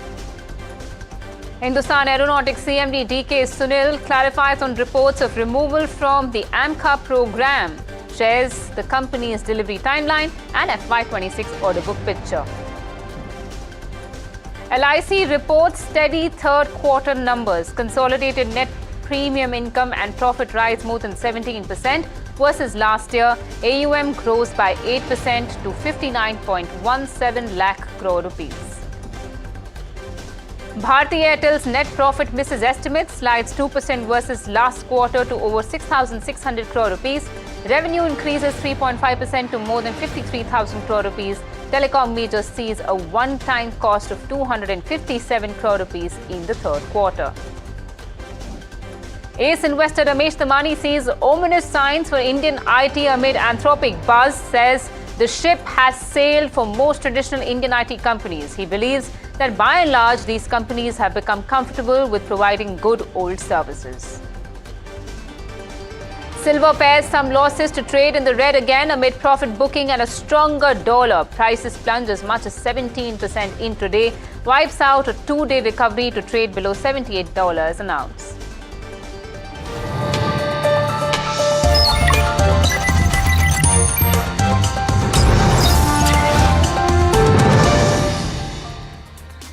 Hello and welcome. Very good evening, viewers. This is Profit 360 on NDTV Profit and I'm Malika Mishra. Along the next half an hour, we'll bring you the latest on markets as well as national and international news. Speaking of the top national story this evening, in the Rajya Sabha today, Prime Minister Narendra Modi highlighted India's expanding global trade footprint, noting that the country has successfully concluded trade deals with 9 major nations. He termed the mother of all deals a landmark agreement with the 27-nation European Union bloc. Turning to the India-US trade deal, the Prime Minister said the agreement is being praised across the world for combining stability with speed and will especially benefit India's youth. He noted that the deal opens access to new global opportunities and aligns with the rising demand for Indian professionals and caregivers worldwide. Listen in to the Prime Minister. पिछले कुछ ही समय में दुनिया के महत्वपूर्ण 9 बड़े देशों के साथ 9 बड़े हमारे ट्रेड डील हुए और उसमें मदर ऑफ ऑल डील एक साथ 27 देशों के साथ, यूरोपियन यूनियन के साथ, अमेरिका के साथ अभी अभी हुआ जो ट्रेड डील हो, और कल हमारे पीयूष जी ने सदन में विस्तृत जानकारी भी दी है और पूरा विश्व खुल करके इस ट्रेड डील का तारीफ कर रहा है। और उसमें जब यूरोपियन यूनियन के साथ ट्रेड डील हुआ तो विश्व को एक भरोसा हुआ कि अब वैश्विक स्तर पर स्थिरता की संभावना बढ़ेगी। अमेरिका के साथ ट्रेड डील होने के बाद विश्व को और भरोसा हो गया कि जो स्थिरता की एहसास हो रहा था अब गति का भी एहसास होने लगा है। अब विश्व के लिए शुभ संकेत। आदरणीय सभापति जी, इसका सबसे बड़ा लाभ हमारे देश के नौजवानों को होगा। And a quick update on India-US trade deal. On the sidelines of the India-GCC signing terms of reference for FTA, which we'll talk about in just a bit, the Commerce Minister Piyush Goyal said that India and the US are close to firming up the first tranche of the bilateral trade agreement. A joint statement is likely within a few days, with a formal agreement targeted by mid-March. Listen in to the Minister. बहुत ही सार्थक चर्चा चल रही है भारत और United states of America के बीच, जो हमारे दोनों नेताओं ने निर्णय लिया है। हमारा पहला ट्रांच बायलैटरल ट्रेड एग्रीमेंट का लगभग तैयार हो गया है। हमारी उम्मीद है कि अगले 4-5 दिन में हम एक joint statement United states of America और भारत के बीच में फाइनलाइज करके साइन कर देंगे और उस जॉइंट स्टेटमेंट के आधार पर शुरुआत हो जाएगी हमारे दोनों के बीच में इस समझौते की पहली कड़ी।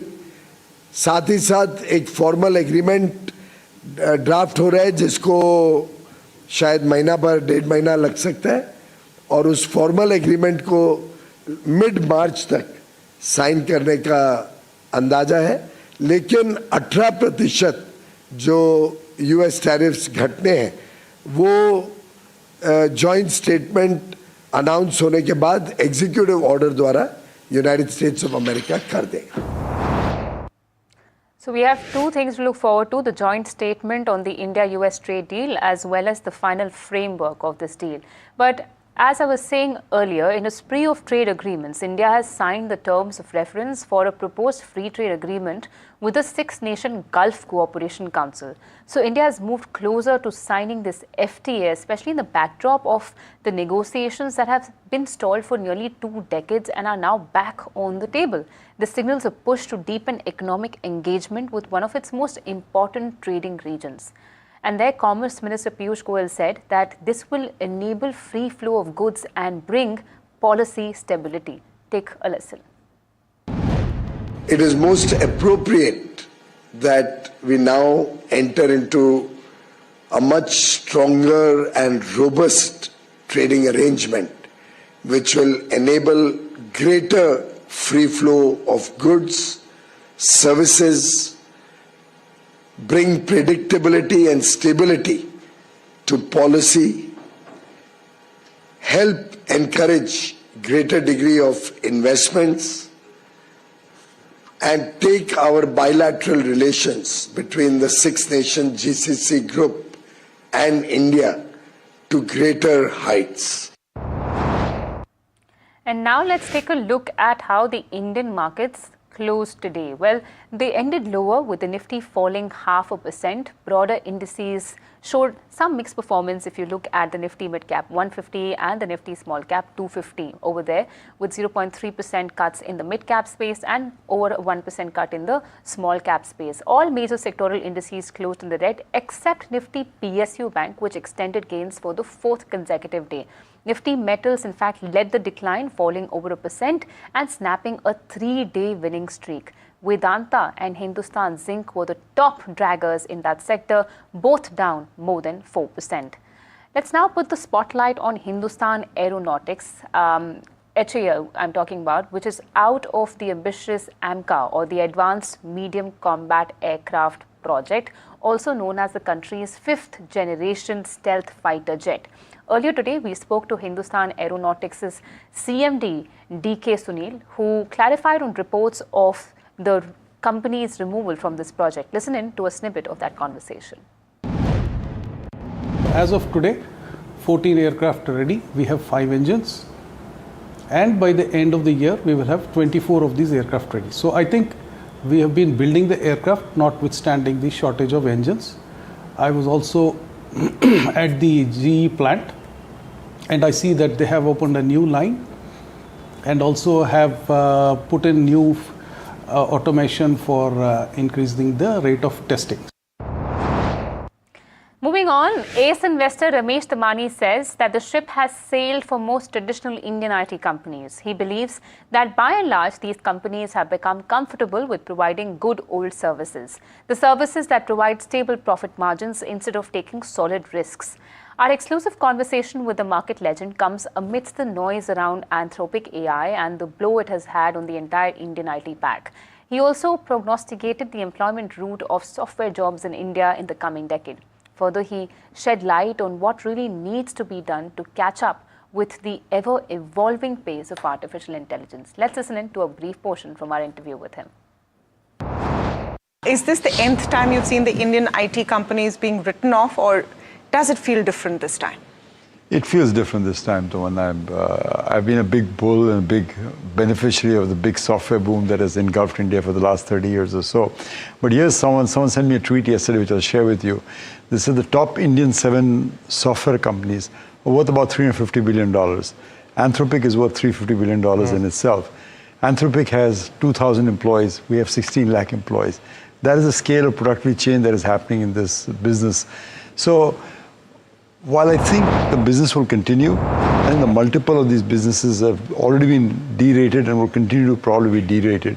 So I think the world for the last 30, 40 years, ever since I've been in the market, the apex of value in India has always been brands, software, licensing, patent, intellectual property.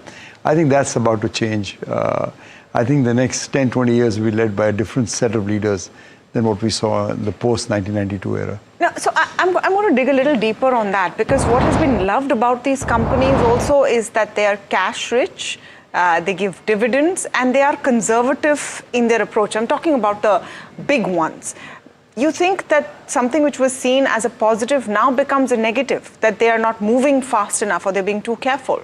I mean, that's been the rap, that these guys are using their cash piles to pay out dividends, as opposed to investing in new technology like AI learning models or product development. I think maybe the ship has sailed for these companies in terms of riskability. There are a few innovative companies that are doing that, but by and large, the massive Indian companies are focused on good old services business, which brings good, stable profit margins. I think it is under threat. I think it also reminds us that nothing is permanent in this world. You know, the business models change and keep evolving. Ramesh, I wonder if you've thought about the implications if things go the way some people are suggesting, to say that the workforce that you spoke about, the 16 lakh employees, if that needs to be curtailed at some point, the knock-on effects of the destruction of demand here in India in various pockets, maybe even real estate to a certain extent, because I was in Coimbatore just the other day. They say 60-70% of people buying real estate there are IT professionals. Does that have a huge knock-on effect? See, it's very difficult for me to prognose into the future of how this will go, because it's a bit above my pay scale, to be honest with you. But there's a lot of movement in global capability centers in India, which will take the role of software, so there will be employment there. And there'll be displacement. I don't think there'll be the easy entry-level software jobs that people got graduating from IIT or a technical institute will probably be gone. But they're different jobs. For example, if you were in the 80s, you never heard of someone, you were a bank teller, you never heard of an ATM expert or a YouTube influencer. Sure. All these new jobs keep getting created. So while there is some pessimism regarding the software jobs in India, I think overall the employment will continue to be fine. I would not be too worried about that at this point. As Ramesh Damani says that he's not very worried about the employment route. But the truth is that with AI sprawling across the professional working ecosystem, many fear its impact on employment. What kind of jobs would it hurt? What's the scope of demand for actual human resource? Are we skilled enough to match the need of the hour? And most importantly, where does India stand amidst all the pull and the push? My colleague Ridhima joins us with a report to give us all the answers. Ridhima, what have you gathered on this? So as per experts, the entry-level jobs in IT sector will see a dip in the coming time. But there's good news that the level 3 jobs will see an uptick. And the experts also say that these level 3 jobs will become the new level 1 jobs as the level 1 jobs become redundant in the coming time. Let's understand what are these L1 and L2 and L3 in IT sector. So L1 jobs are the basic jobs like data entry and software developers. Level 2 also consists of the same jobs. Now level 3 jobs are the senior roles which require more experience, say of 5 to 15 years of experience. And they include roles like cloud architecture, design developers, cybersecurity. Now, the current trend in IT hiring is already showing the signs of, less entry roles being taken for. If you look at FY 22-23, there were a lot of roles for the entry-level job goers. Now, in FY 24, we see a little controlled hiring and more focus on automation. And when we come to 2025, that's where we saw more specialized IT roles being taken by the recruiters. Now, why are we seeing an increase in this level 3 jobs? This is because with the rise of GCCs and data centers, GCCs are your global capability centers, the demand for high skill level workers is increasing. And we also see that if we look at 2025 alone, 50% of IT sector jobs were going to GCCs and the rest were in IT services and other startups. But now, is India actually prepared to take all of this? The answer is no. Even though, if we see the level 3 jobs, they even are paying premium of 30-40%, but the demand is more and the supply is less. There are less individuals who actually have the skill set to take up level 3 jobs. Even the premium institutes are struggling, even though they are better placed than tier 2 and tier 3 colleges. But there's a lot of reskilling required in terms of workforce. As they say that, AI is like whoever rides this AI wave will be the winner. Right, Ridhima. Thanks so much for those interesting data points. And I think viewers, we need to level up. We need to level up and match to what the environment demands as far as skills are concerned. But let's now shift the spotlight to a diverse set of market heavyweights that announced their Q3 results, beginning with one of India's largest insurers, LIC. Life Insurance Corporation clocked an 8% annual growth at 59.17 lakh crore. The solvency ratio improved from 2.02% last year to 2.19% this time. And the solvency ratio is a measure of an insurer's financial health, indicating its ability to meet long-term and short-term liabilities. And an improvement in that aspect is a positive sign. Moreover, their net premium income and their profit both jumped over 17%. So overall, a stable quarter for LIC. Tata Motors passenger vehicle segment is our next one as it posted a weak Q3. The company reported a net loss of 3,486 crore rupees compared to a profit of 5,406 crore rupees last year. Revenue declined 26% to 70,108 crore rupees, while EBITDA fell sharply to 941 crore rupees, down 91% YOY, pulling down margins down to 1.3%. From 11%. So a big drop as far as Tata Motors PV vehicles is concerned. Now, shifting focus to a significant trigger for D Street is the RBI and PC meeting with a policy decision due tomorrow. A Bloomberg poll shows most economists expect a pause on further rate cuts as the RBI focuses on bond market stability and currency risks. So to tell us more about it, we're now being joined by my colleague Alex. Alex, what can we expect tomorrow? The big event at the end of the week has to be the outcome of the monetary policy review by the Monetary Policy Committee of the Reserve Bank of India. Let's take a look at what is expected. If you consider the poll of economists, it suggests that it's likely to be a status quo. The repo rate kept unchanged at 5.25%. And based on a poll that was conducted by Bloomberg, practically 34 out of the total of 39 have weighed in and said that they anticipate a pause. Of course, there's an outside chance based on 5 economists that there could be a 25 basis points cut. So if there's no cut that is anticipated, then what's the big deal? There's going to be quite a bit of focus on what the outlook for inflation and growth will be, because there are major developments in the space. Take a look at this. There's a change in the base year for CPI that comes into effect on the 12th of February, and that could well change the way that you look at CPI for the rest of the year. There's also the fact that the trade deal has been announced earlier this week, and that means that what was being shaved off of growth estimates will now have to be put in again. By the way, CPI, you have a change in the number of items in the basket. It goes up to 358. But on the growth front, like I was saying, people were anticipating that a 30 basis point of hit would take place on account of this lack of a trade deal and the tariffs therein, but that will likely have to come back in. 7.6% was the last estimate in December. This was lower than the previous forecast. I wonder what happens next. Now, beyond this, of course, is the transmission as well as rupee and liquidity. All of those things come into focus. The rupee, of course, has strengthened from those lows of 92 that it saw at the end of January. The meaning of that is that the RBI will now have to intervene less than it has had to in the past, and that is good news for liquidity. Liquidity is important, of course, from the perspective of transmission of the 125 basis points of rate cuts that you've already seen, and that is not complete. And so the RBI will likely have something to say about the liquidity going forward. That is also something that you should watch out for in trade tomorrow. And thanks for that, Alex. But viewers, before we bid goodbye to you, we'd like to get your attention on something special happening this weekend. A global recalibration is underway as economic frontiers shift, placing India at the forefront of a new world order. As the nation prepares its next strategic move, the NDTV Profit Conclave brings together policymakers and corporate leaders for dialogues that shape India's growth. Tune in to NDTV Profit on Saturday, February 7 to watch policymakers and leaders decoding policy shifts and outlining how India will chart its economic future. As tariffs rewrite trade, and India's New Deal and the US redefine global alignments, a powerful shake-up is reshaping the global economy.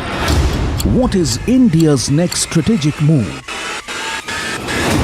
Join Finance Minister Nirmala Sitharaman and leading global voices as they decode this new economic reality at the NDTV Profit Conclave, making sense of the new world order. India, the real deal.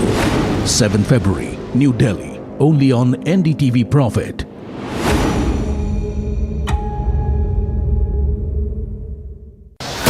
As tariffs rewrite trade, and India's New Deal and the US redefine global alignments, a powerful shake-up is reshaping the global economy.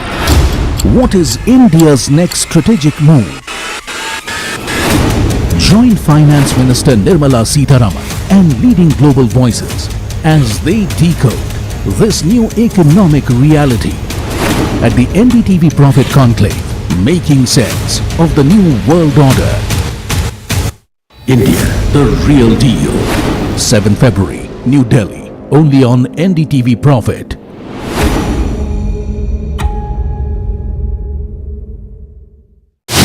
When you're starting with a mutual fund investment, you cannot go with a trend-based mutual fund or a random mutual fund without any thinking. We have launched a very interesting tool called CRISP. What is that kind of behavior nudge that you're providing? As a platform, we have actually able to champion our cause. I think it works very well when people stick to the product and invest with a long-term perspective.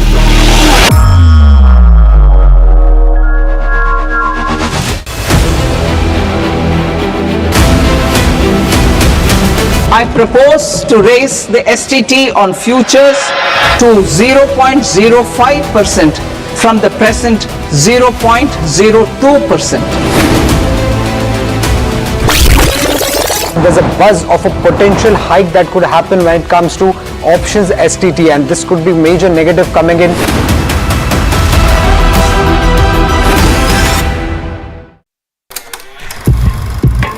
लोग कहते हैं कि जिंदगी एक film की तरह होती है, लेकिन मेरी जिंदगी सिर्फ एक फिल्म नहीं, एक ब्लॉकबस्टर फिल्म है। बचपन से पता था मेरे सपनों में दम है, आगे नहीं सबसे आगे जाना है, स्टार नहीं सुपरस्टार बन के दिखाना है। नाम मिला, फेम मिला, प्यार मिला, I was not just running, I was flying। सबकी जुबां पे बस एक ही नाम, यो हनी सिंगर। लेकिन फिर ब्लॉकबस्टर कहानी में आया एक ट्विस्ट, 7वें आसमान से सीधा गिरा मैं जमीन पर। फिर क्या, खुद पे काम दोबारा शुरू, फैंस ने फिर प्यार दिखाया, फिर स्टार नहीं सुपरस्टार बनाया। है ना मेरी जिंदगी एक ब्लॉकबस्टर फिल्म। शुक्रिया आपकी प्रेयर्स का और आपके प्यार का। कॉन्सर्ट्स तो आपने बहुत देखे होंगे, but this is gonna be concert of a life time, क्योंकि मेरे फैंस ही हैं मेरी विक्ट्री, मेरी हिस्ट्री, मेरी glory. So come and witness yo Honey Singh, this is my story.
Hello and welcome to KYC. I am Sharad Dubey and you are watching NDTV Profit. And let's start the show. I'll give you some hints for the company which we are getting in KYC today.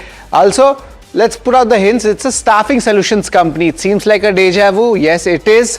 But it's a different company. It's a mixed Q3 numbers they have come in, and company says that their headcounts, that level is expected to recover. But for the investors, it has been a sour journey. Stock is down more than 60% in the last 5 years. This is the important hints which I am giving you so that you can guess the company in KYC. And also, look at this. That's the pain here for the investors also. So I've given you a lot of hints, but remember, it's a team effort. And team effort itself is a hint as well. The company in focus, the staff solutions company, is Team Lease Services. This is what I'm talking about. But why are we calling this company? Recently we did call its peer also, Quest Corp, and now Team Lease. Now we want to compare them. We need to understand the Q3 numbers of how Team Lease has panned out. But there are key reasons for it so that we are getting them in KYC. The Q3 numbers were mixed. So how the trends actually looking like for this industry? Another burning question is the AI space. The impact of AI on staffing solution. Now what happens in all the categories? Is there any big change happening here? That is something we'll be watching out for. The third one is the headcount recovery. By when will it happen? Will it be the fourth quarter? Will it be the first quarter of FY27? We'll get you all the details while talking to the management and the views on the BFSI segment. A recovery is being seen in this segment and in the staffing solutions.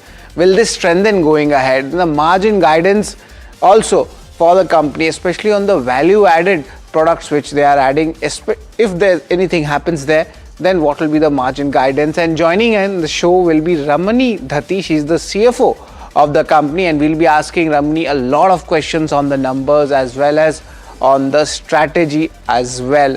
But let's move on and understand the company. It's generic, in a generic manner it's put that it's a staff solutions company, but let's go a bit more detail into it. Let's call it a human capital management company. It's just not just staff, there's other things also. There's flexi staffing solutions, there are HR solutions, a lot of them. This company is 25 years old already, and it has 4,000 plus clients and 3.4 lakh associated trainees. These are the numbers when you study a staffing solutions company.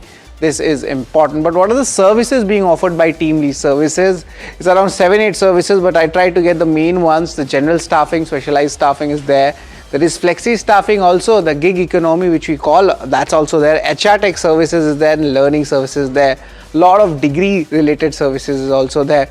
But Q3 earnings is something which I'd like to talk about. The revenue has slowed down and the profit that has surged. Now you must be wondering why the profit has surged. That's something we'll ask the management also. The headcounts have hit the revenue very strongly, and the margins came in from the other income. Now what is this other income?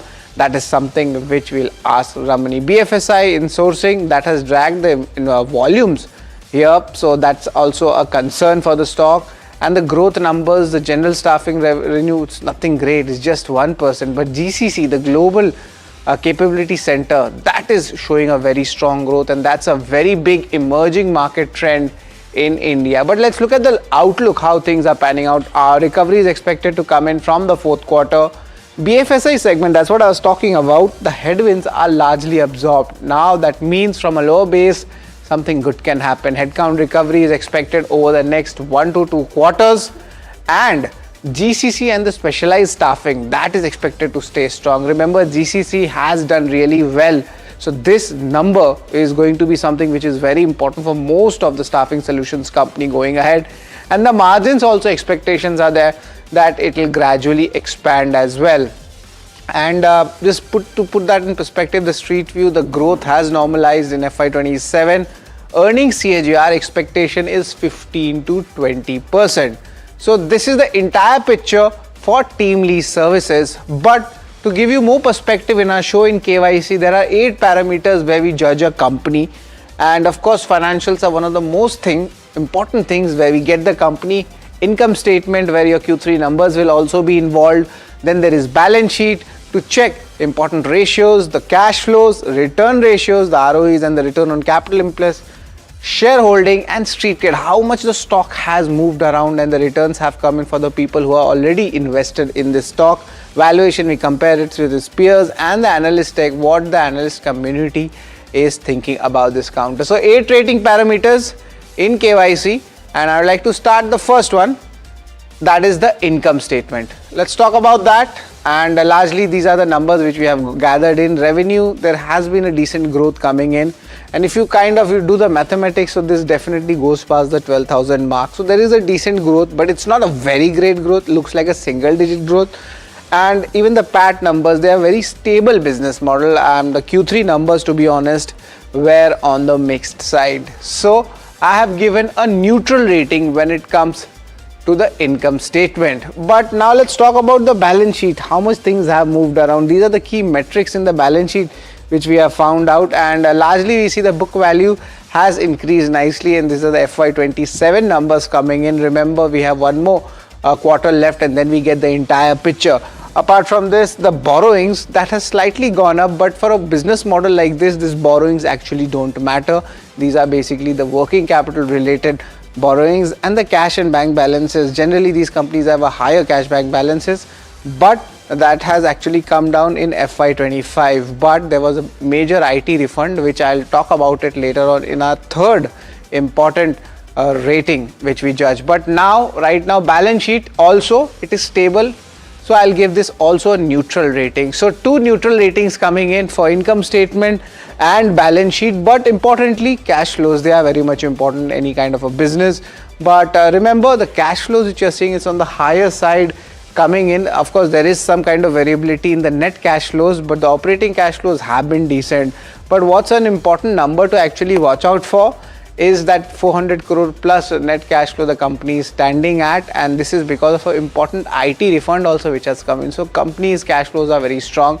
Now what does the company do with this deployment? That's important, whether it's kind of a buyback, which generally happens in these type of companies, or maybe some kind of inorganic acquisitions. But right now, as of now, good cash flows. That's around still a neutral rating for the cash flows. But return ratios, that's where my interest peaks for this company, and it's a very decent ROE numbers, I'm seeing for this 13 to 15% return ratios. Even if you get, it's a very strong signal and a stable company. It's 13.5%, 13, 14, and that's expected to be around 14% as per MK's report. So it's a decent return ratios company, and the same thing goes for the return on invested capital also. And anything above 15 is always good. Remember that it's not a rule of thumb, but generally for these companies it is. And look at it, it's overly going above the 15 mark, and that's 17.4. That's what the street is expecting. So return ratios is strong, so I'll give a good thumbs up. Also, apart from this return ratios, I'll talk about your shareholding, how much important the shareholding is. And remember, DI holding has picked up very strongly here. Promoters, it's stable, but FIs, they have reduced their space. There has been a big changeover as well, and of stake from 27 it has gone to 6%. But the other hand, look at that, it's such a stable business, and that is where you have large asset classes, the DIs, parking their money, so that there's no much volatility in the stock. It's 50%. It's a very safe move, to be honest, from the mutual fund industry. But nevertheless, that's 50% of that stake coming, and that'll be pretty much interesting how this pans out. And the float in the public, that's roughly 13%. So shareholding, it is nothing but a neutral rating. But street cred, how much stock has moved, stock ne kitna paisa diya, 6 months, 1 year, that's what we talk about. And it's been a very dismal performance. 6 months, stock is down 21%. This year also nothing has happened. And the shareholders, their patience is being tested, and that's why retail position is also a bit kind of lower as compared to the institutions. It's down 38%. Last 5 years, it's down 62%. So yes, concern is definitely there in this counter, and if you're holding it, your patience is being tested. And from my side, it's a thumbs down when it comes to the street cred. But let's look at valuations, and when we compare that, we have the valuations with its peers, and its peer is, of course, recently we had got this company in KYC as well, and the valuations for TeamLease is still on the higher side, but it's still decent. For FY27 there's nothing much to be thinking about this counter.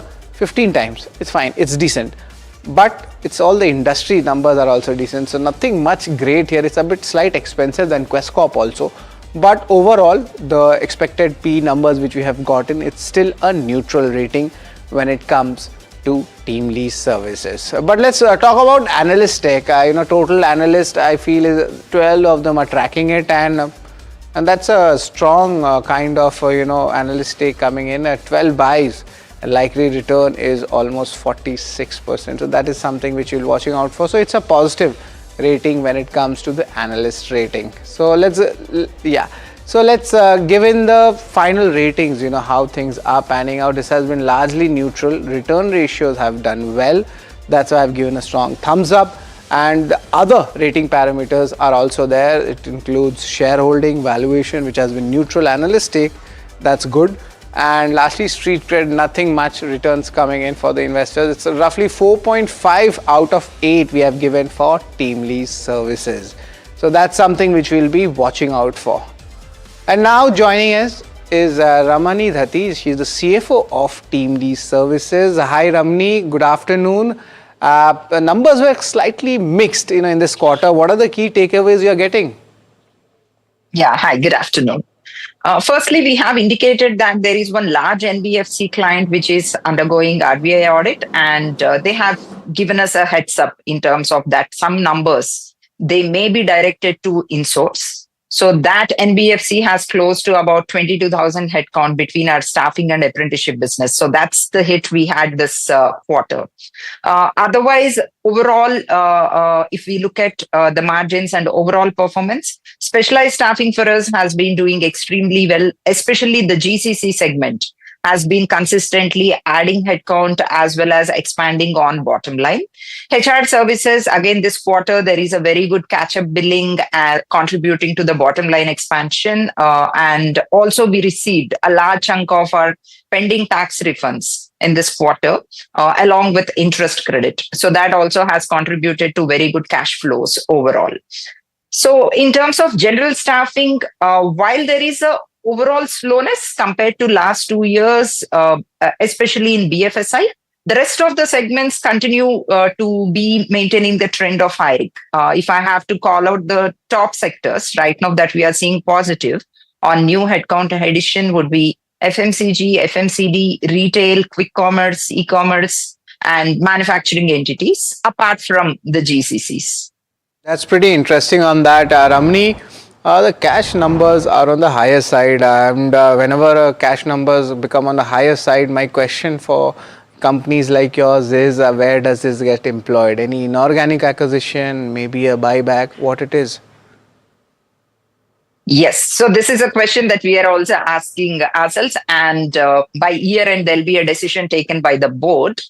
As of now, we don't have any large M&A discussions in pipeline, and team leads would be primarily focused on organic growth rather than doing any large big bang acquisitions. So from that perspective, the board will be taking up a discussion on whether to do a buyback or a dividend or a combination of both, along with allocating some kitty for future M&A pipeline.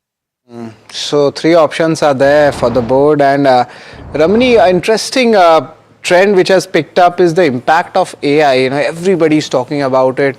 Now, what happens in the staffing solutions? Do you get a specialized staffing service on that? And if yes, any inquiries have been coming, or your existing clients, have they started putting in requests on the AI? What's happening there? Yeah.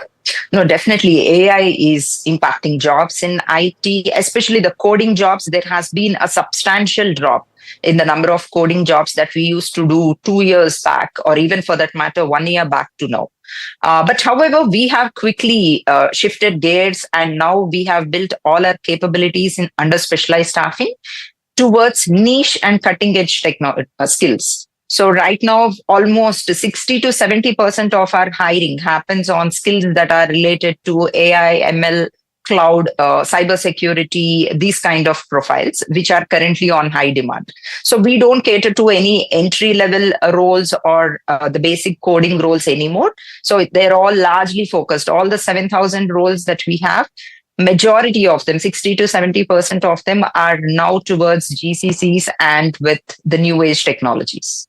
Ramani, now a lot of impacts are also coming in. The provisions I'm talking about, the labor code numbers, did they impact in this quarter also? And any kind of further impact we can see? And if yes, does this trend continue? We have done a full analysis, for our entire employee base of 3 lakh plus. So for us, the impact is only for our core employees to the tune of about 5.7 crore. So that provision has already made as an exceptional item. But that number for us is not very significant, because for rest of the 3 lakh base, because they're largely the temp staff, and average tenure is also typically around 6 to 9 months. So there we don't have any substantial liabilities on gratuity or leave encashment for the past period, mainly because of the tenure. Even for those where it is applicable, we have back-to-back contracts with the clients saying that whenever any regulatory change happens, the liability will be indemnified by the end client. So we have already taken acknowledgement from all of our existing clients with respect to that liability, and that's the reason there is no incremental provision that has been made in our P&L over and above this 5.7 crore. Interesting. Ramani, there are 2 words, I'm reading the entire thing about team leads, and that's hurting my eyes. That's the BFSI insourcing that has dragged the volumes, and also the headcount that has hit its revenue. Now, there is a kind of a statement that there might be a recovery coming in both of these segments. And if yes, it's hurt in Q3, what are the timelines, Ramani, we are looking at? Q4 or Q1 where the green shoot starts coming in? We can expect in Q1 definitely because we have already started discussions with some of our large BFSI clients as well as prospects. So the pipeline is very healthy and also the number of open positions. But since we are already in first week of Feb, by the time